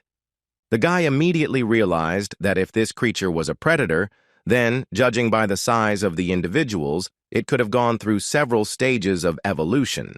At first, the guy thought that the creature could attack birds and other small animals. Over time, the creature may evolve to feed on larger quantities of food and attack larger animal species. And the last stage that the creature has experienced at the moment is when it can eat cattle. The man confirmed the young man's words, but for the student himself, this creature is very scary. And at this rate of its development, it will only get worse. Tang Han explained that their biggest problem at the moment was that the monster could destroy all the people in Fuzhong City. The young man was surprised by these words because he understood that people were in danger, because when the creatures ran out of food, they would begin to exterminate people. The teacher explained that the monster had been leaving remains in the pond for a long time, and it was safe to say that the creature had been hunting near the city, and perhaps even looking for a way to enter the city in this way. The hero realized that people were in danger, and due to the fighting it was not possible to evacuate all local residents. The man asked the boy to collect more samples to try to figure out what kind of monster they were dealing with. Manhwa quickly ran because he needed to find this creature as quickly as possible and destroy it. Teacher Tang Han asked the young man to be careful, as there might be a monster hiding in the pond. The hero left the hotel and immediately called the officer and said that he would now go to the reservoir. The student council president and 2 other members of their group returned to the hotel very tired. Feng Nianrong was very surprised by the appearance of her classmates because no one expected to see them in such a situation. The girl decided to ask if they had found anything, but saw that they had something similar to the samples, but did not understand what exactly. The classmates started arguing because they found only branches and stones, but the boy thought that the girl was blaming him. The young woman did not have the strength to argue with him, as she was very tired and wanted to sleep. But the boy was sure that they had missed something. Hu Guanyi stood his ground because he believed that it was necessary to analyze what they had found to see if there was anything there. Tang Ning asked Feng Nianrong what the female lead was going to do, and the freshman replied that she was going to the reservoir again. The student council president wanted to go with the young man, but the woman explained that he was very strong and would be able to protect himself. The girl added that the leader of their group had not slept all night and had very large bruises under her eyes, so she needed to quickly go to bed and rest. Feng Nianrong explained that they would handle it, and the president himself asked that if anything happened, they contact her. The girl ran to the pond and asked the police where Minhee was, to which they replied that he was going to dive into the water. The hero sat in a diving suit in the middle of a body of water and prepared for the necessary work. The boy collected his thoughts and jumped into the water to grab all the necessary materials. The student confidently searched for the place where the remains of animals destroyed and hidden by the monster were found. Ming-he found the place and realized that there were indeed a lot of bones there and decided that it was necessary to collect as many remains as possible. The protagonist decided that it was necessary to collect the samples in a special bag and immediately take them to the tray. The cavalier realized that he needed to find more of the necessary samples and sailed from month to month. The boy found a few more interesting bones and decided that they should also be taken for examination. At some point, the student realized that someone was watching him and decided to see who might be behind him. The student of the School of Evolution returned and decided to strike immediately because he realized that his feelings almost never fail. There was a big fish behind Ming-he, and he was very surprised because he realized that it might be a monster. The main character saw a fish swimming away from him and decided to get to work immediately. The daredevil continued to collect samples for research and did not know what would happen next in the reservoir. The boy didn't know that a monster was already sitting in the body of the fish swimming next to him. From the body of the aquatic creature, larval monsters began to emerge, wanting to eat it and gain strength. The monster devoured its victim from the inside and planned to destroy the next victim. Only bones remained of the fish, and the monster was satisfied that he had succeeded in destroying his victim. Ming-he decided that he needed to take the samples he had in his hands to the tray and see if what he had already collected was enough. The policeman decided to ask if enough water had been collected, but the brave man wanted to dive into the water again. The protagonist explained that the more materials he had, the more information he could collect. The man left the samples in the tray and dove underwater again to collect some more material for analysis. The brother swam to the place where the bones were and saw that there was a very large bone lying there and decided to look at it. Ming-he swam closer to the find and picked it up to examine it closely and take it as an achievement. The protagonist realized that it was a human skull and realized that the beast had evolved and could now feed on people. The dude realized that the fisherman was not the first victim because the professor said that the beast's appetite would only grow and he would try to penetrate the city. The man realized that the locals were in danger and his assistant Xiaohua began to shout that some kind of creature was behind him. At that moment, the student immediately realized that he needed to strike and destroy this creature. After the blow, the beast disappeared, and the student could not understand what kind of creature it was, since he had never seen anything like it before. Minna decided to ask the girl what kind of creature it was, but she warned him not to relax, since the beast was still alive. The young man saw that something incomprehensible was beginning to gather around him, and he prepared for battle. The creature began to attack the young man and try to destroy him, but each of them did not yet know what would happen next. The monster took over a part of the student's body, and Xiaohua asked him not to use physical force, to calm down and think.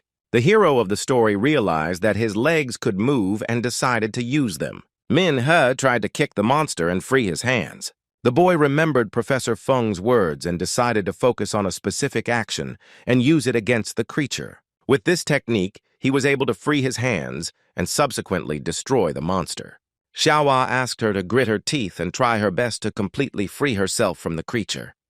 The man decided to use a powerful jet of sand and hit the creature, and also asked if it could withstand such a blow. After such a blow, the monster began to run away from the student, but in order to finally get rid of the mutant, he continued to use force. With every movement, the hero realized that the creature was freeing his body more and more. Eventually, He was freed from the monster and was able to continue collecting materials for analysis. The police and Feng Nianrong watched the pond closely and did not understand what was happening there. Everyone present on the shore was shocked by what they saw, as they did not understand why there was so much water. The young people realized that something was happening in the pond and prepared themselves for the fact that the young man would need help. Zheng Wei tried to contact Ming-he and ask if he was okay, as they were very worried about him. The protagonist responded and calmed the man down, saying that he was okay and that he also understood that the creature needed to be destroyed. The policeman calmed down a little and asked him to hurry to the shore so that he could be covered. The boy agreed with the officer's words, but first he wanted to catch this monster and take a sample of its parts for the feet. The guy found a crack where the monster could be hiding and decided to force it to come out of hiding. Ming-he decided to wait for the right moment and force the creature to come out on its own. At some point, the brave man saw that the monster began to crawl out of its hole and was about to attack the man again. The protagonist, unexpectedly for the woman standing there, caught her and hoped that this would help in the investigation. When the boy caught it, he realized that the creature had decided to destroy him and had succeeded. Returning to shore, the student was informed that all the samples had been sent to his professor, and he immediately began to examine them. Ming-he pointed to the flask and said that this sample should be given to the teacher, but the officer did not understand what was in it. Wang Jun most likely died from the bite of this worm, since it is a predator, and there are many of its grateful bones in the aquarium. The main character asked not to let anyone near this body of water, and also not to let law enforcement officers near it. The daredevil asked if the main witness was awake, as he wanted to ask him a few questions. Zheng Wei explained that at this time the witness was no longer asleep, and he could call him when he returned to the police station. The hero returned to the hotel and immediately handed the sample over to the professor, explaining that, in his opinion, this species could not live without water. Min-he also said that when he returned to the hotel, he noticed that the worm seemed to be drying out, and when he added water, it started moving again. Tan Han was able to find answers to many questions, and the boy wondered if he needed the bones for research.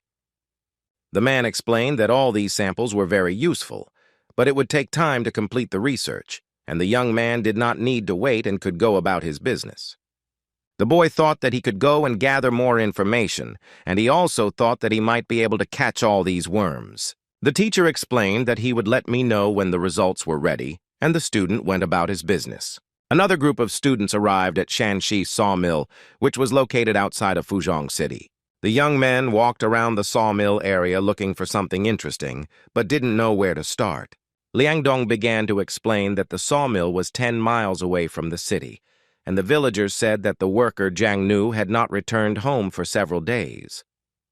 Jiang Li didn't understand why they were here, since his family had told him to drink, and the sawmill was the perfect place to get drunk alone.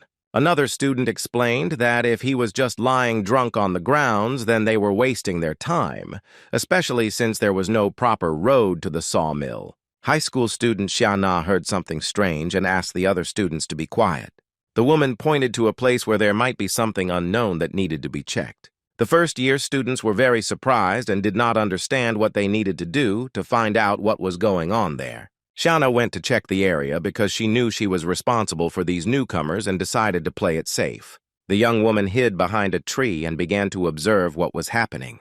The girl saw a wild deer and, realizing that there was nothing to be afraid of, decided to calm the students down. Liangdong decided to ask what exactly the high school girl had seen, but she made it clear that there was no threat to life and that it was just a wild deer wandering around the area.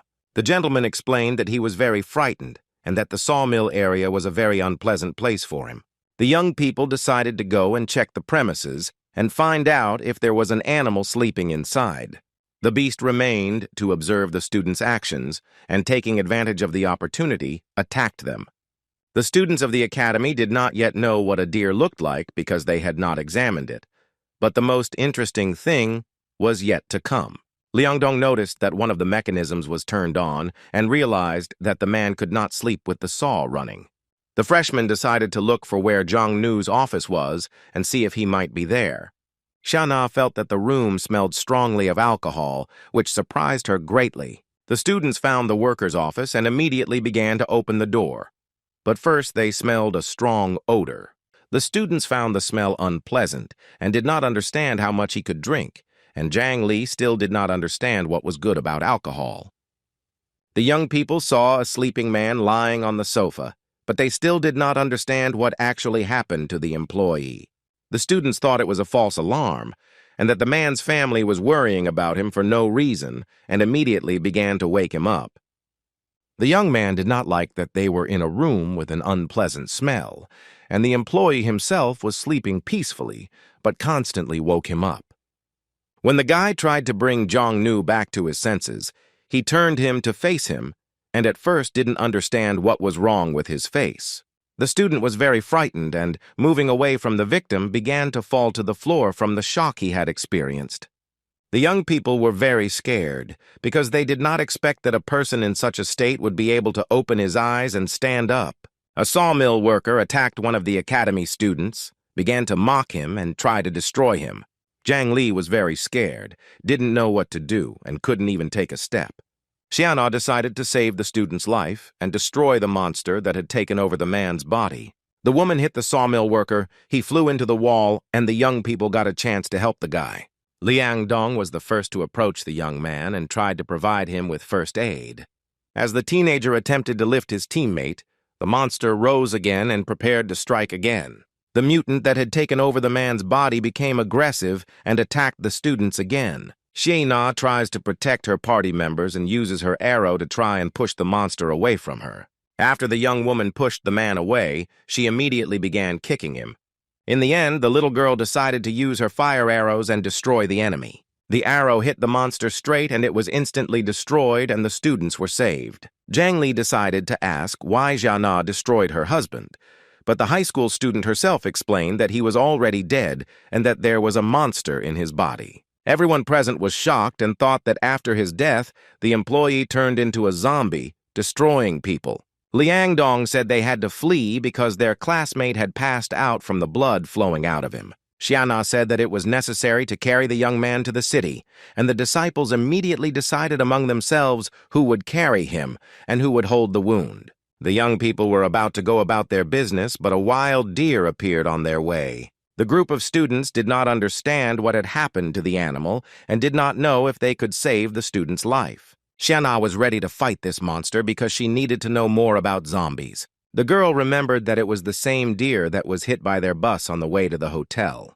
Zhang Li didn't believe the high school student's words because the animal looked more like a mutant than a wild deer. The young woman decided to immediately use her arrows and shot at the monster, but missed the first time. Xiana was very surprised, but she realized that this beast was very fast and asked everyone to stand behind her while she tried to destroy it.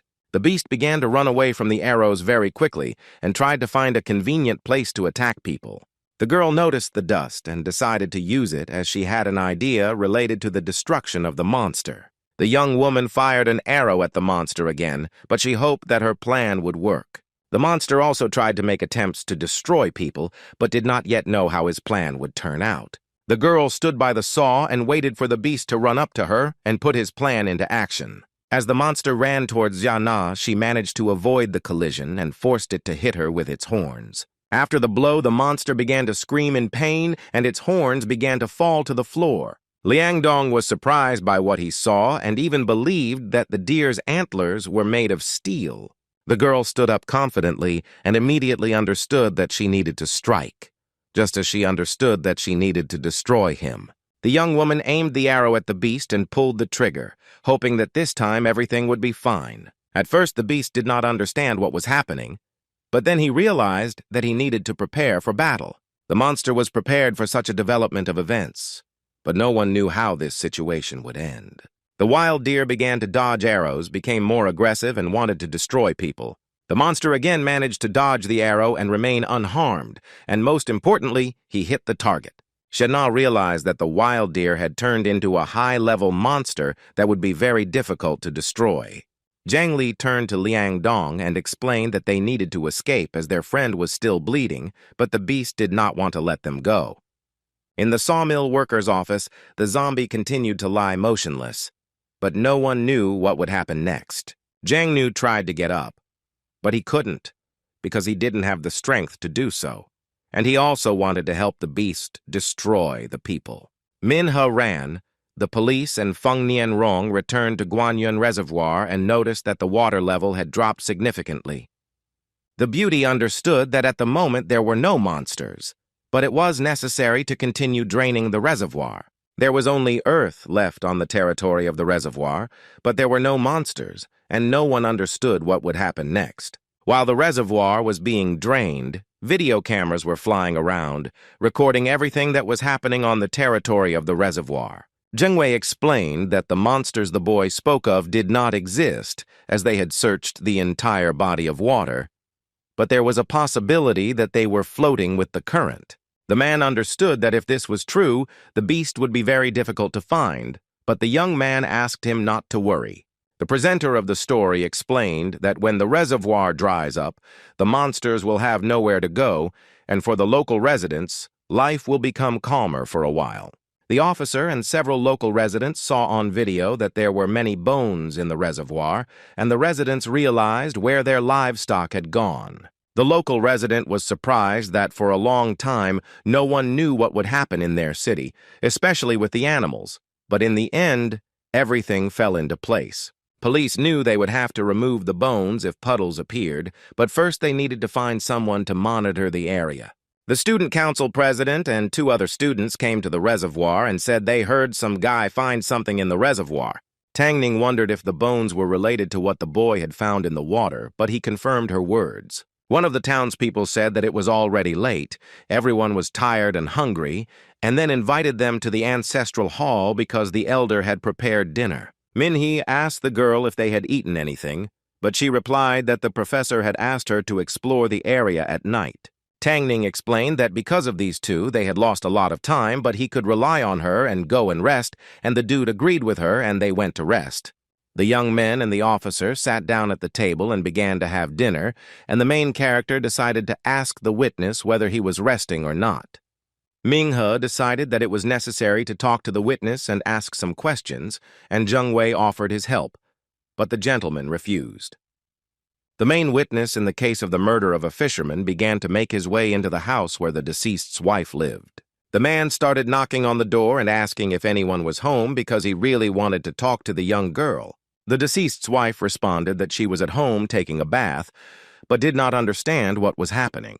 The witness explained that everything was fine, he just decided to visit the girl and find out if she was okay. Wang Jin explained that her husband had abandoned them and he was worried that the young woman would be left alone and would have a hard time, and he wanted to help her. The young woman asked her husband to wait until she finished her business and came out to him.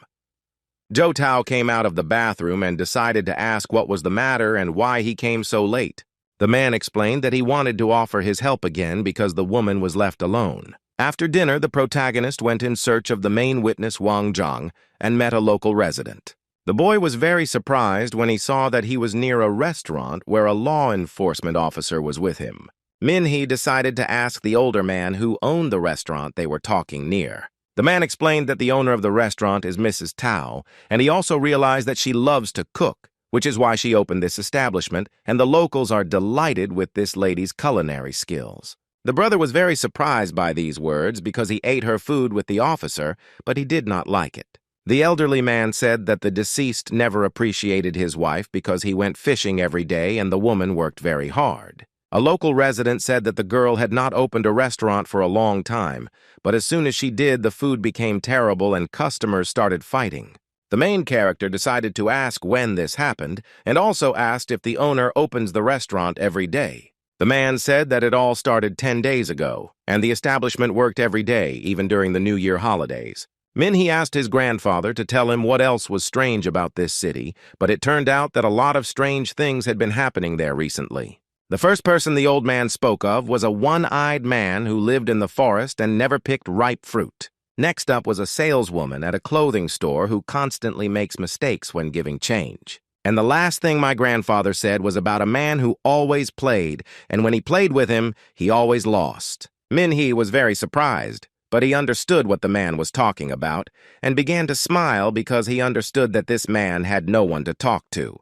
The protagonist decided that he needed to go further to find out more about the main witness and talk to him. The daredevil did not understand where Chang Jiang could have gone, and he understood that at such a time the witness should have been at home. The young man decided to go and talk to the deceased's wife, as he understood that she might know where the witness was. The student came to the woman's home and started looking for her, asking if she was home. The young woman came out of the house and immediately asked if the young man needed her, but he explained that he was looking for Chang Jiang. Min-hee added that the witness was not at home and asked if the boy knew where he might be. Ms. Tao was surprised that someone was looking for her husband, but said he was with her. The protagonist was surprised by this information and did not understand what was happening, but the girl explained that Wang Zhang was afraid to stay at home alone. The woman said that her husband and the witness were like brothers and often came to have dinner together, and he would even stay overnight. The student listened carefully to what the woman was saying and asked her to try to wake him up. The young woman explained that she could not leave the kitchen for long because she was preparing dinner, but suggested that the guy go and wake up her husband. Zhou Tao asked if the student had already eaten dinner, and if not, they could eat together since she had prepared a lot of food. Ming-hu explained that he had already dined with everyone in the ancestral hall, but thanked them for the offer.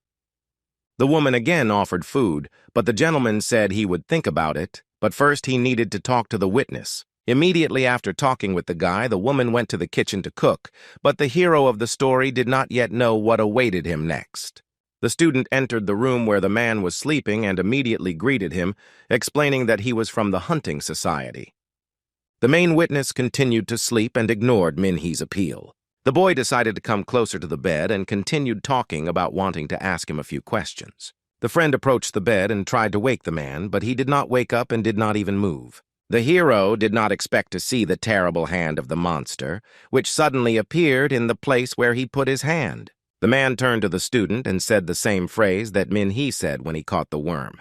The boy was very frightened, as the witness looked very frightening and extended his hand towards him, saying that he had caught a small animal. The protagonist understood that Chang Jiang was already dead, but he did not understand what had come over him, because he looked the same as the first victim of the monster's murder. The mutant in the water possessed the man and explained that they had already talked near the reservoir. The student could not believe that this was the same monster that hid in the water, destroyed many animals, and got to people. The monster didn't like the way Ming-hee called him, and he started to get out of bed to destroy the young man. The mutant decided to explain to the young man that they, namely the higher beings, consider people to be animals who can do nothing. The owner of the house entered the room and suggested that they first have dinner and then fight among themselves. The main character did not understand what was happening and who these creatures thought they were because one of them looked like a real person. The girl explained in a calm voice that they were the same as everyone else, but they had one difference. Min-hee didn't understand why they were making fun of him like that because he didn't like such monsters. Another monster wanted to destroy the young man and throw the remains in a place where no one would find them.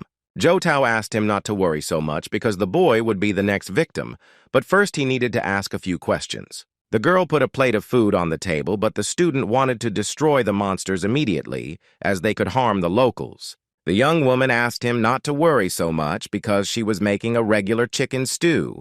Chu Tao remembered that the brave man tasted the food she cooked and asked Manhwa if he liked it. The main character is very angry at the monsters and does not want to answer the girl's questions about her food.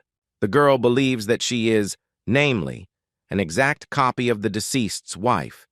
Even her closest acquaintances cannot find the difference between them because there are almost no differences between them.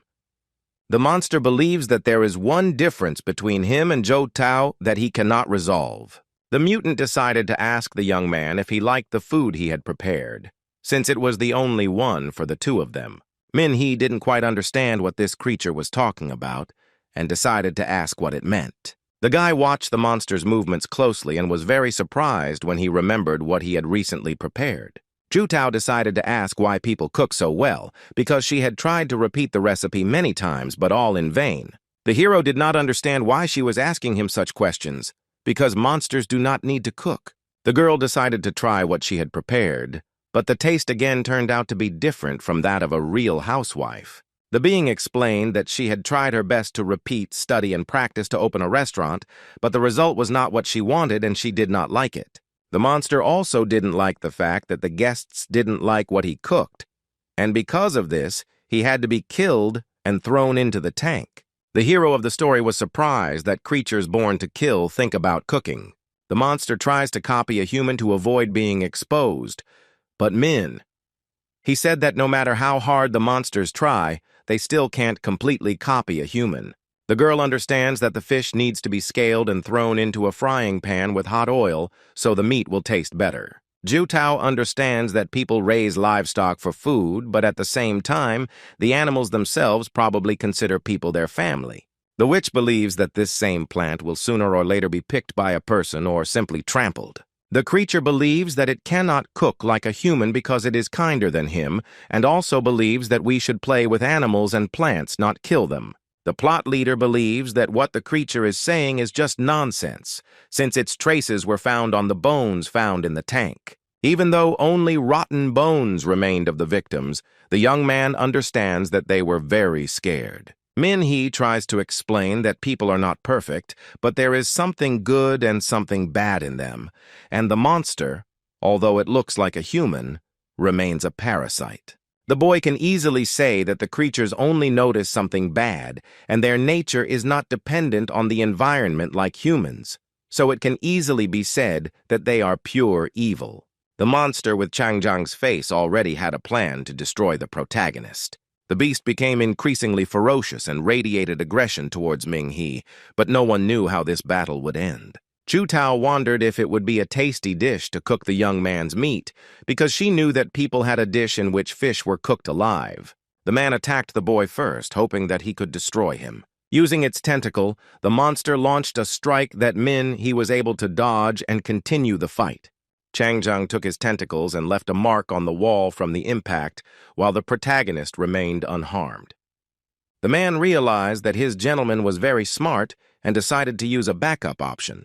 The creature decided to use a few more pairs of tentacles and asked how the student would continue to dodge the blows. Minhee was surprised by this turn of events, but he knew that he could use his crystal and destroy two monsters at once. The protagonist decided to immediately absorb the power of the crystal and use several types of techniques. Zhou Tao watched the young man closely and immediately prepared to attack him again.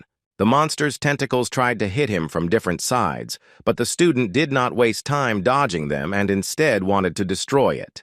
The lady immediately understood what the young man was going to do and decided to warn him that Minhee's power was very dangerous. The leader of history decided to immediately use the purple spirit technique and then rain down a hail of fists on the monsters to completely destroy them. The creature did not understand what was happening and continued to stand in one place and watch what was happening.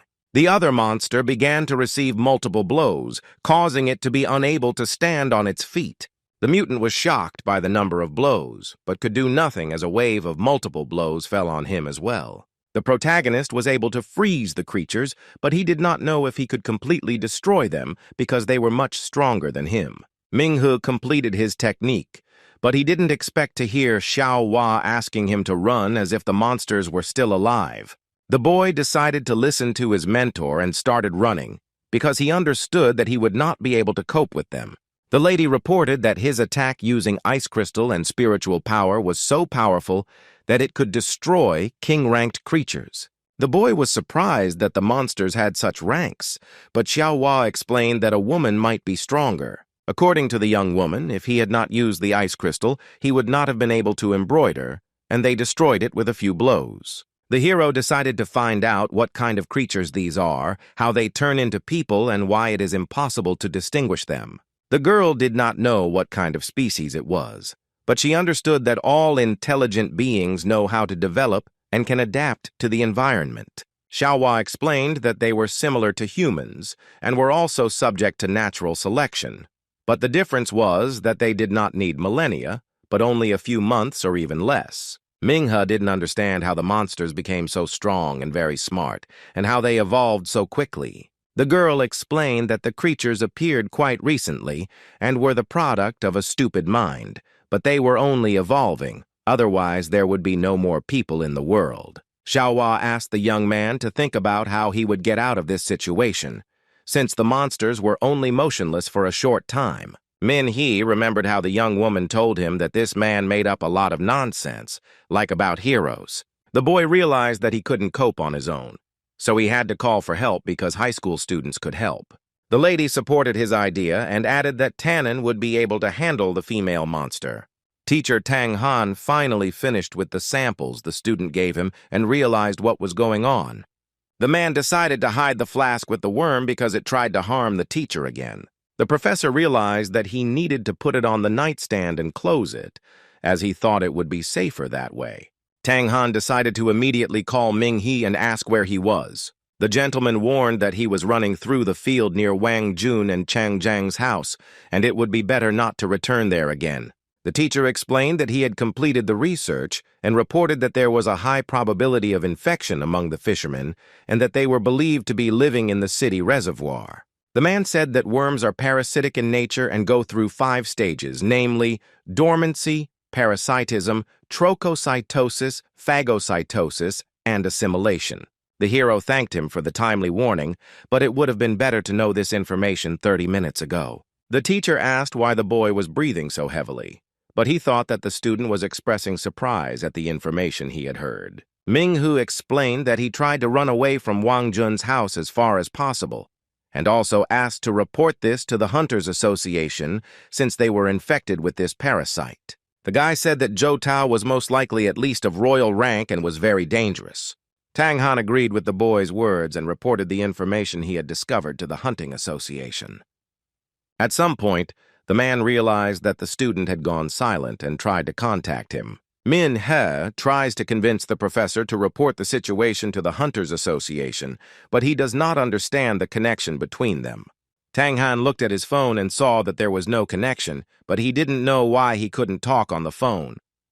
The young man also saw that there was no connection and realized that it was not just a coincidence, but Xiaohua explained that the parasite had manifested itself. According to the girl, the creature somehow managed to destroy the communication towers so that the boy could not warn the rest of the people. The protagonist remembered that the locals said that there was one communication tower in their city, and it was located near the sawmill, but his friends were there. Liang Dong thought that the zombie's weak point was its head, and Xia Na thought about his words. The young people saw another infected monster in front of them, but did not understand what he would do next. The mutant saw an axe in front of him and decided that it could be used and began to pull the blade out of the ground.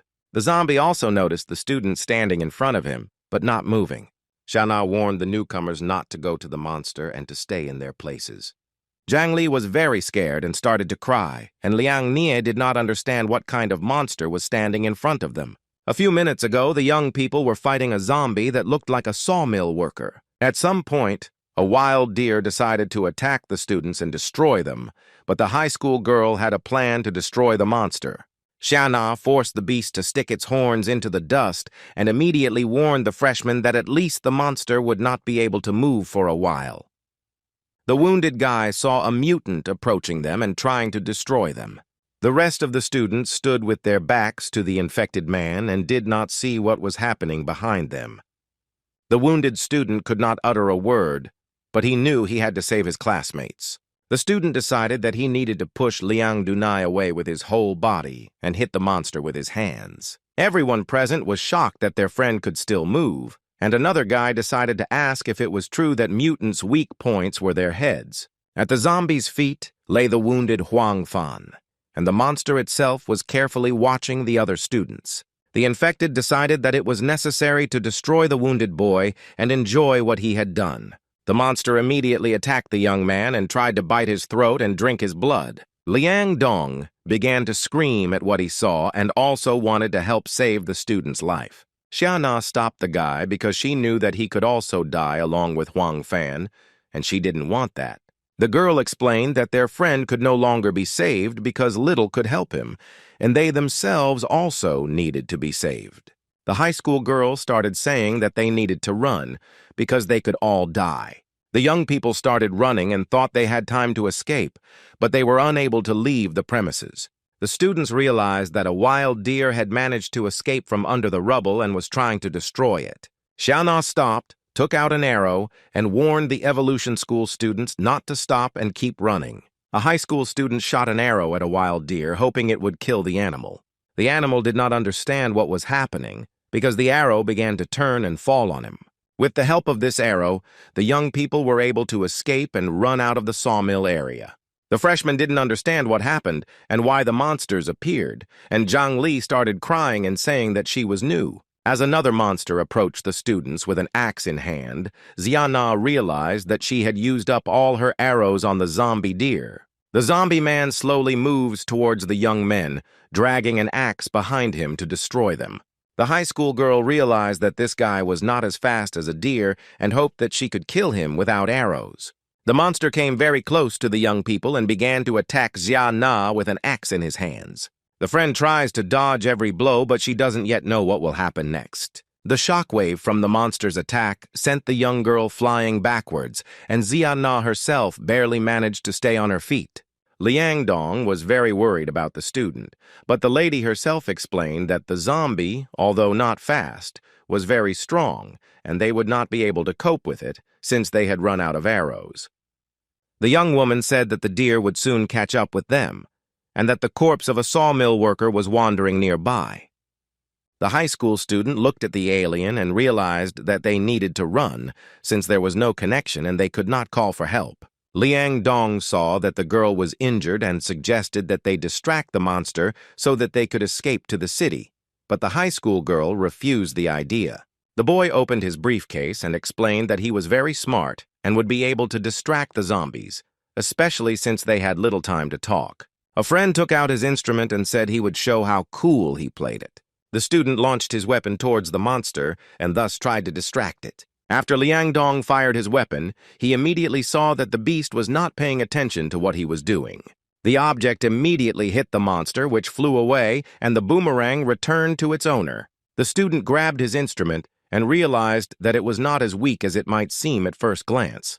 The high school student was very surprised, but at the same time happy that there was such a reliable student in her group. Xiana's joy didn't last long because she saw the monsters catching up to them and immediately warned the young man. Liang Dong asked the girls to run first while he distracted the zombies, but the high school girl asked the boy to be careful. The freshman promised that he would return alive and they would go have coffee and watch a movie. The monster was able to get up and was very angry because he was unable to hit and destroy the student. The guy didn't understand what kind of creature it was, because there wasn't a single scratch on it, but the blow was direct. The mutant prepared for another blow and Liang Dong launched his boomerang again and waited for the result. The object was flying straight towards the infected man, but he was determined to catch it and use it. The zombie managed to catch the boomerang and tried to get to his feet, wanting to destroy another student. The student was even more surprised and thought that it was unfair since each of his blows was very strong. Liang Dong decided that it was necessary to escape and left his boomerang in that place and also used other items to escape. The infected man became very angry when he saw his victim start to run away, but decided to stop her. While the boy was fighting the mutant, the zombie deer managed to free himself from the arrow and tried to stop his opponent. Liang Dong ran confidently, but at some point he saw that there was an abyss in front of him.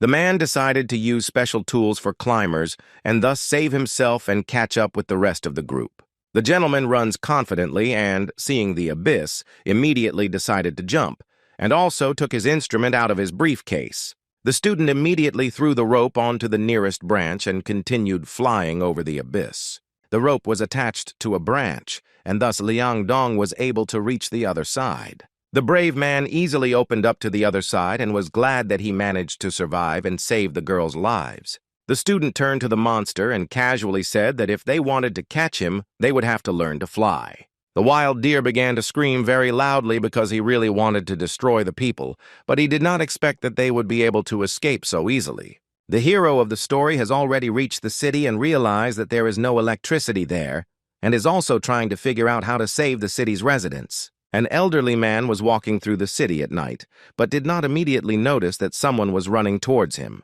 Min-hee was lost in his thoughts and was very surprised when he saw the grandfather he had just talked to. A local resident decided to ask the young man where he was going in such a hurry, but the man warned him that he needed to tell all the neighbors that they needed to hide as quickly as possible. The man wondered who he needed to hide from, because everyone had gathered for dinner in the family room, and according to local tradition, they gathered for dinner every Wednesday. The protagonist asked if everyone had gathered in the Hall of the Ancestors, and the grandfather confirmed the young man's words and immediately asked if they had found the monster that the city had spoken of. The student explained that the city was dangerous and asked if they had any shelter, to which the local replied that there was a bunker there and they could hide there. Min-hee asked if his grandfather could warn everyone in the city to take shelter, but then decided to do it himself since the man had problems with his legs. The old man did not see the problem in his inability to get to the family hall quickly, but pointed to his swallow and explained that he could get there on it.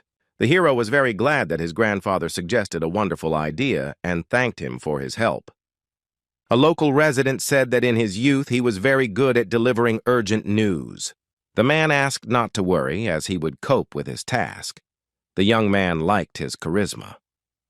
After his grandfather left, he realized that there was someone in the restaurant and decided to check his suspicions.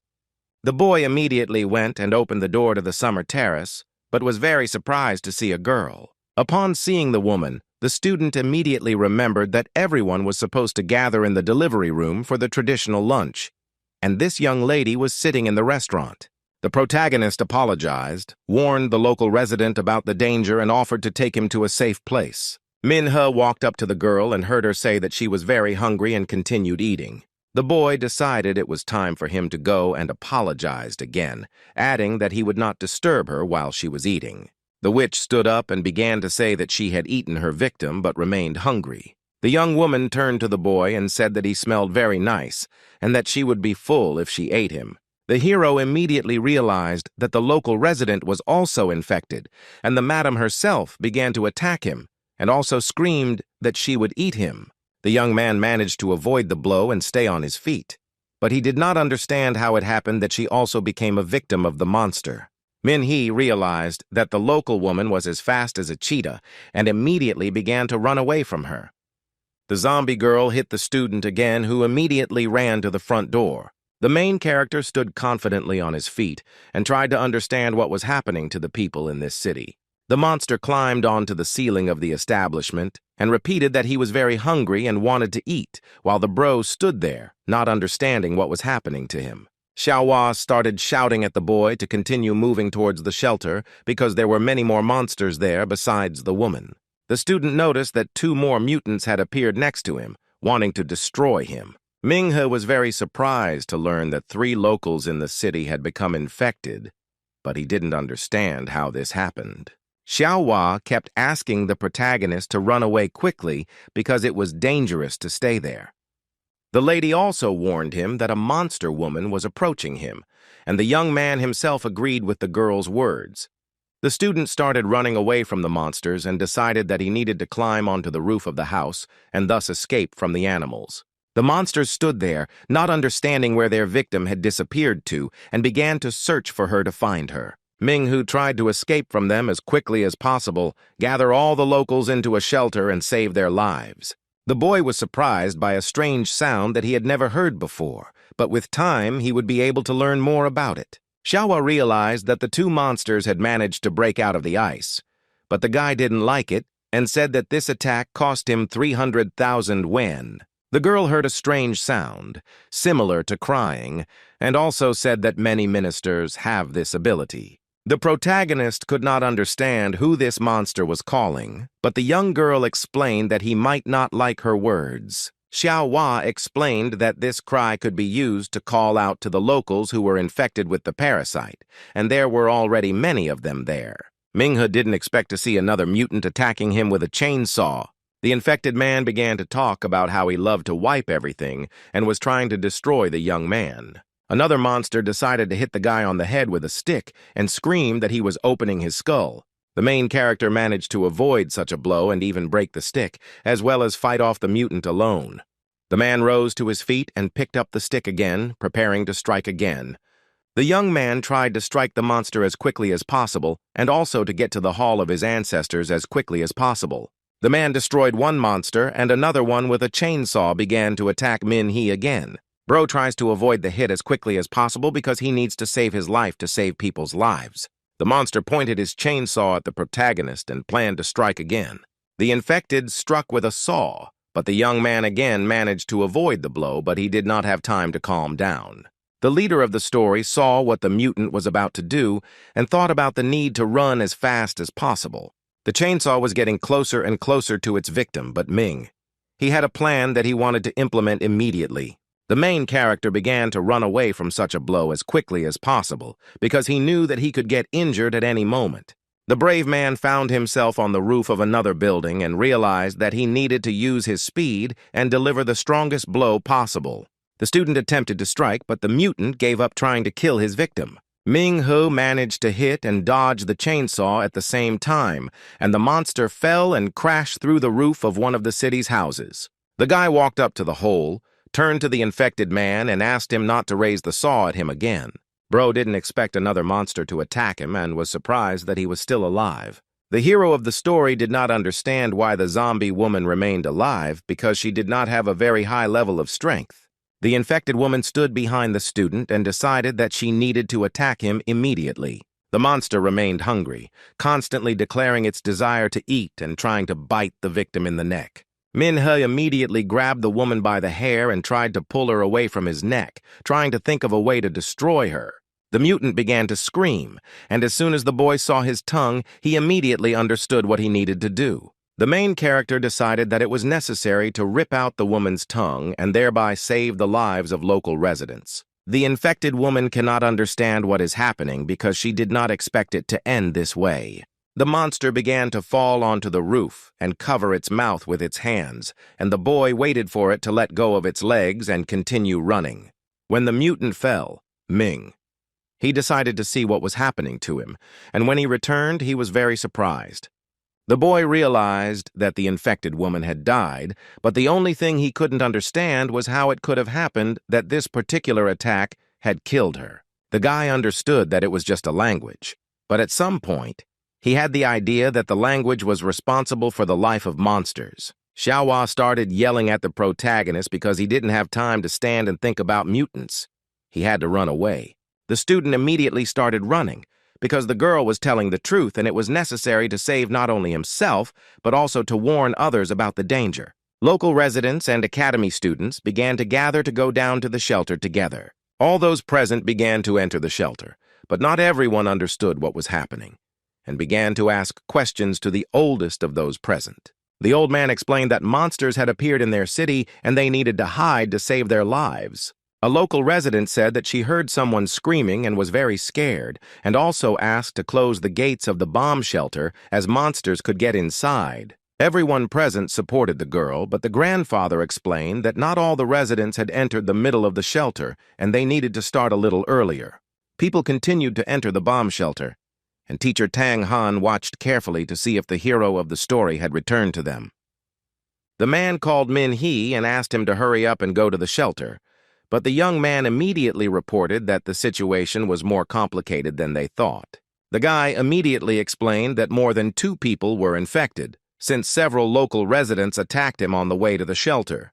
The student also added that everything was fine with them before, but suddenly they changed a lot. The teacher thought there must be some pattern here and explained that in order to gain control over the body, the monsters need to capture all the internal organs. The hero decided to ask what they would do with the residents gathered here, since they could also be infected. Ming-he explained that the monsters imitate human speech and behavior, and they need to be examined carefully, as without this, it will be difficult to determine who exactly is infected. The main character's new acquaintance began to say that everyone who enters the shelter is healthy and there are no monsters among them. The young man asked why the man was so sure of this, and he explained that all monsters can easily give themselves away, which is why they do not appear in crowded places. Grandpa explained that many people had recently died in their town, so the residents decided to have a big dinner over 3 evenings.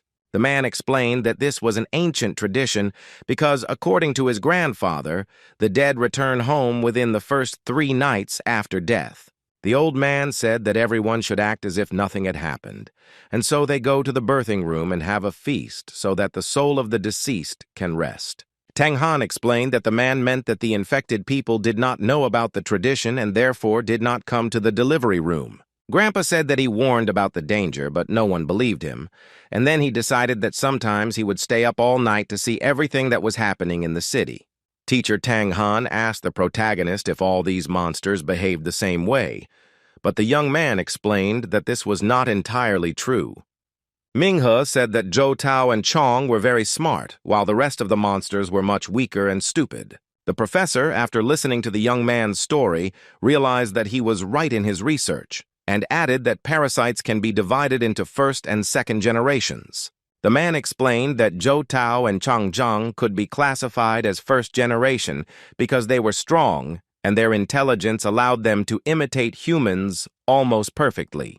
The protagonist remembered that the infected woman was in the maternity ward, and she also invited him and Zheng Wei to dinner at her home.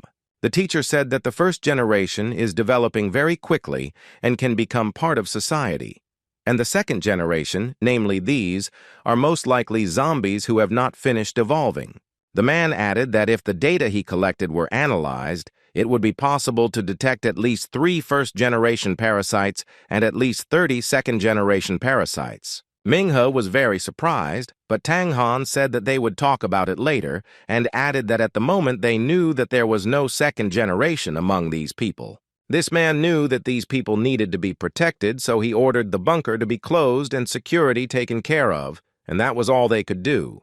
The teacher said that the second generation was wandering all over the city, and they were also very hungry and would eat anyone who got in their way. Feng Nianrong said that they knew that there were no second-generation parasites among them, but that didn't mean that there weren't any first-generation parasites either.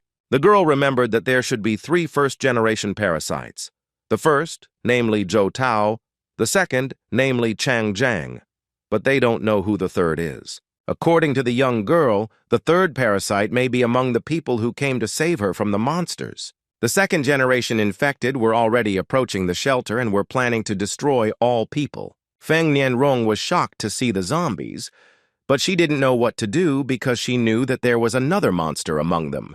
Tang Han took the girl to the orphanage and explained that they had no choice, and immediately began to close the door to the orphanage. The monsters tried to get into the shelter, but they didn't know yet that they wouldn't be able to reach the middle of the bunker. One of the monsters almost reached the shelter, but it so happened that the door closed before he entered the building. Everyone present was very scared, as they did not expect that the zombies would still try to get to them. The locals began to wonder what it was, as they were very scared and feared that there might be another parasite among them. The old man realized that these monsters were hiding in their city and had no idea that they were among the locals. Minghe realized that they had dealt with the external danger and were able to avoid further casualties. The main character was curious about what he would do inside the shelter and with the third parasite of the first generation. The locals were very scared and did not know what to do next, because zombies were walking along the streets of the city and they could not get out of their shelters. A loudspeaker warning of danger and the need to take shelter immediately was broadcast throughout the city of Fuzhong. The fourth group freshmen began to put into practice what was happening in the city, and the insightful Lu Feng explained that a level 7 disaster had occurred in the city. The students don't know what to do, because in order to help the residents, They need superhumans who are much stronger than them. Lu Feng explained that they needed to meet up with other groups and then evacuate and ask for help, and the other guy said that Tang Han and Ming He's group was still in the city. The high school student realized that the alarm was supposed to warn them, not force them into a dangerous place. The first graders were surprised by what they learned, because they didn't even know that there were people in the city infected with parasites. Perhaps the monsters walking around the city also heard the warning signal for the rest of the students, and they didn't like the sound and became aggressive. Zhou Tao and Chang Sheng returned to the city, wanting to destroy everyone and take over the entire city. The monsters decided to first destroy all the loudspeakers so that the remaining students could not help the residents. Chang Jiang was very glad that there was finally silence because he thought his head would explode from all the noise. Zhou Tao said that most of the residents were hiding underground and the man was glad that people could die of hunger. The woman understands that it is dangerous for people to remain even underground, and she holds herself very confidently. The man thought that the young woman was familiar with the situation, but he forgot that they had another friend who was hiding among the people. The monster remembered that there were 3 of them from the very beginning and that they came to this dirty place together. The man remembered that when they first appeared on this earth, they were very afraid of even the common cockroach. These days, monsters have many relatives, and Chang Jiang added that people have always talked about families as if it makes them superior beings. The monster asked Zhou Tao if she had ever thought about how impractical the human reproductive system is. The man believes that compared to them, people are just cockroaches, worms, and mice. But there is no difference between these animals and people. The monster believes that his species, namely, is the strongest on the planet, and people, namely, are nothing compared to him. The other monsters supported him and began to scream, but they still did not understand what awaited them. Zhou Tao didn't understand why he said that because the people from this city had helped them a lot. Hearing the girl's words, Chang Jiang was very happy because they became food for him no matter what. The townspeople hoped that the young hunter could help them and they could live a peaceful life. Minghe and the professor sat and thought about how they could save the lives of the locals since they didn't know how to destroy the monsters. Tang Han handed the young man a photograph of dandelion seeds that the student had collected on the banks of the reservoir while searching for specimens. The hero did not understand how these seeds could be connected with the parasites that infected the city's inhabitants. The teacher explained that these were not dandelions, but well-camouflaged parasites that imitate the dandelion's method of reproduction, which disperses its seeds in the wind. The professor explained that parasite spores also enter the animals' bodies, making the parasites stronger. Minghe asked if these disputes could have led to Wang's death, since the man often went fishing in the reservoir. Tang Han explained that the young man's assumptions could be true, and also added that the fisherman's body contained first-generation parasites that could have entered his wife's body. The professor explained that the parasite had replaced Zhou Tao, and her husband Wang was just a puppet. The fisherman went to the reservoir every night to dispose of the bodies killed by his wife. The young man added to his teacher's words by saying that Wang had fed her 2 comrades, Zhou Tao, with the leftover food that he had thrown away. The professor pointed to the parasite the young man had found, then added that one of them belonged to these guys. The student was surprised when he saw the worm because he immediately realized that it was a first-generation parasite. Tang Han immediately explained that this was only a small part, and the rest should be in Chang Jiang's body. The friend carefully examined the test tube with the parasite and said that he did not like the infected person at all. The professor said he came up with code names for each parasite, for example. For the woman, it was the dandelion parasite, the queen, and for the man, who lived in water, it was the tyrant. The man immediately remembered that he had told the students that he had come here to collect samples because the hunters had brought back a very strange specimen. The teacher said that this sample belonged to the 3rd parasite, which he called the ghost, who first entered the city and was the pioneer. According to Tang Han, the ghost learned more about this city and realized that it was possible to send the queen and the tyrant there. Minghe decided to ask if his teacher really believed that there was a first-generation parasite among the locals. The townspeople talked calmly among themselves and did not suspect that a ghostly parasite could be hiding among them. The professor confirmed the young man's words and explained that he was the first to evolve, perfectly copies the habits of people and knows local traditions. The hero understood that they had very little information and could not imagine how they would be able to find the parasite in such a crowd. Tang Han asked if the young man had noticed anything special about the mutants when he had fought them. The guy thought about this question very carefully, but then remembered that for monsters, the most important organ is the tongue. The man thought about Ming, He's words, and an idea immediately came to his mind that he could use right now. The teacher said he had one effective solution, but the young man would have to risk his life. The locals were talking calmly among themselves, but one of them said that he was in a hurry, but took something. Professor Tang Han and Min He continued to discuss the entire situation and decided to discuss their next steps. The hero agreed to his teacher's proposal because he had no other choice. The little boy was very upset and started crying because he wanted to go home as soon as possible. The grandfather turned to the locals and asked them to listen carefully to what the teacher had to say. The man explained that their opponents were monsters skillfully disguised as humans. Tang Han reported that, according to his investigation, the monster could have been among those present and taken the form of a person they knew. People started to panic because they didn't expect to be able to hide from the monsters and at the same time have another one among them who didn't show who he really was. The professor asked the locals to calm down and explained that they had a plan that they were going to implement. The man began to tell everything in turn, and the first thing he said was that a medicine had been invented that coated the tongue. The teacher took out of his pocket the special medicine he had spoken of and asked everyone present to hold it under their tongues for 3 minutes, and in this way he would determine where the monster was. Local residents were given 1 tablet each, and after some time everyone was tested. Everyone present began to take the medicine, but they were warned that it would have to be kept under the tongue at the same time. After everyone was given the medicine, Tang Han explained that everyone could put it under their tongue and hold it for 3 minutes. The professor stressed that until everyone has been tested, there is no need to immediately publish their results. Students and teachers, as well as local residents, also put medicine in their mouths to keep everything okay. People were very afraid to put something in their mouths that they did not understand, but they had no choice because each of them wanted to survive. Tang Han announced that the time was up, but once again emphasized that they should not open their mouths until they were given permission.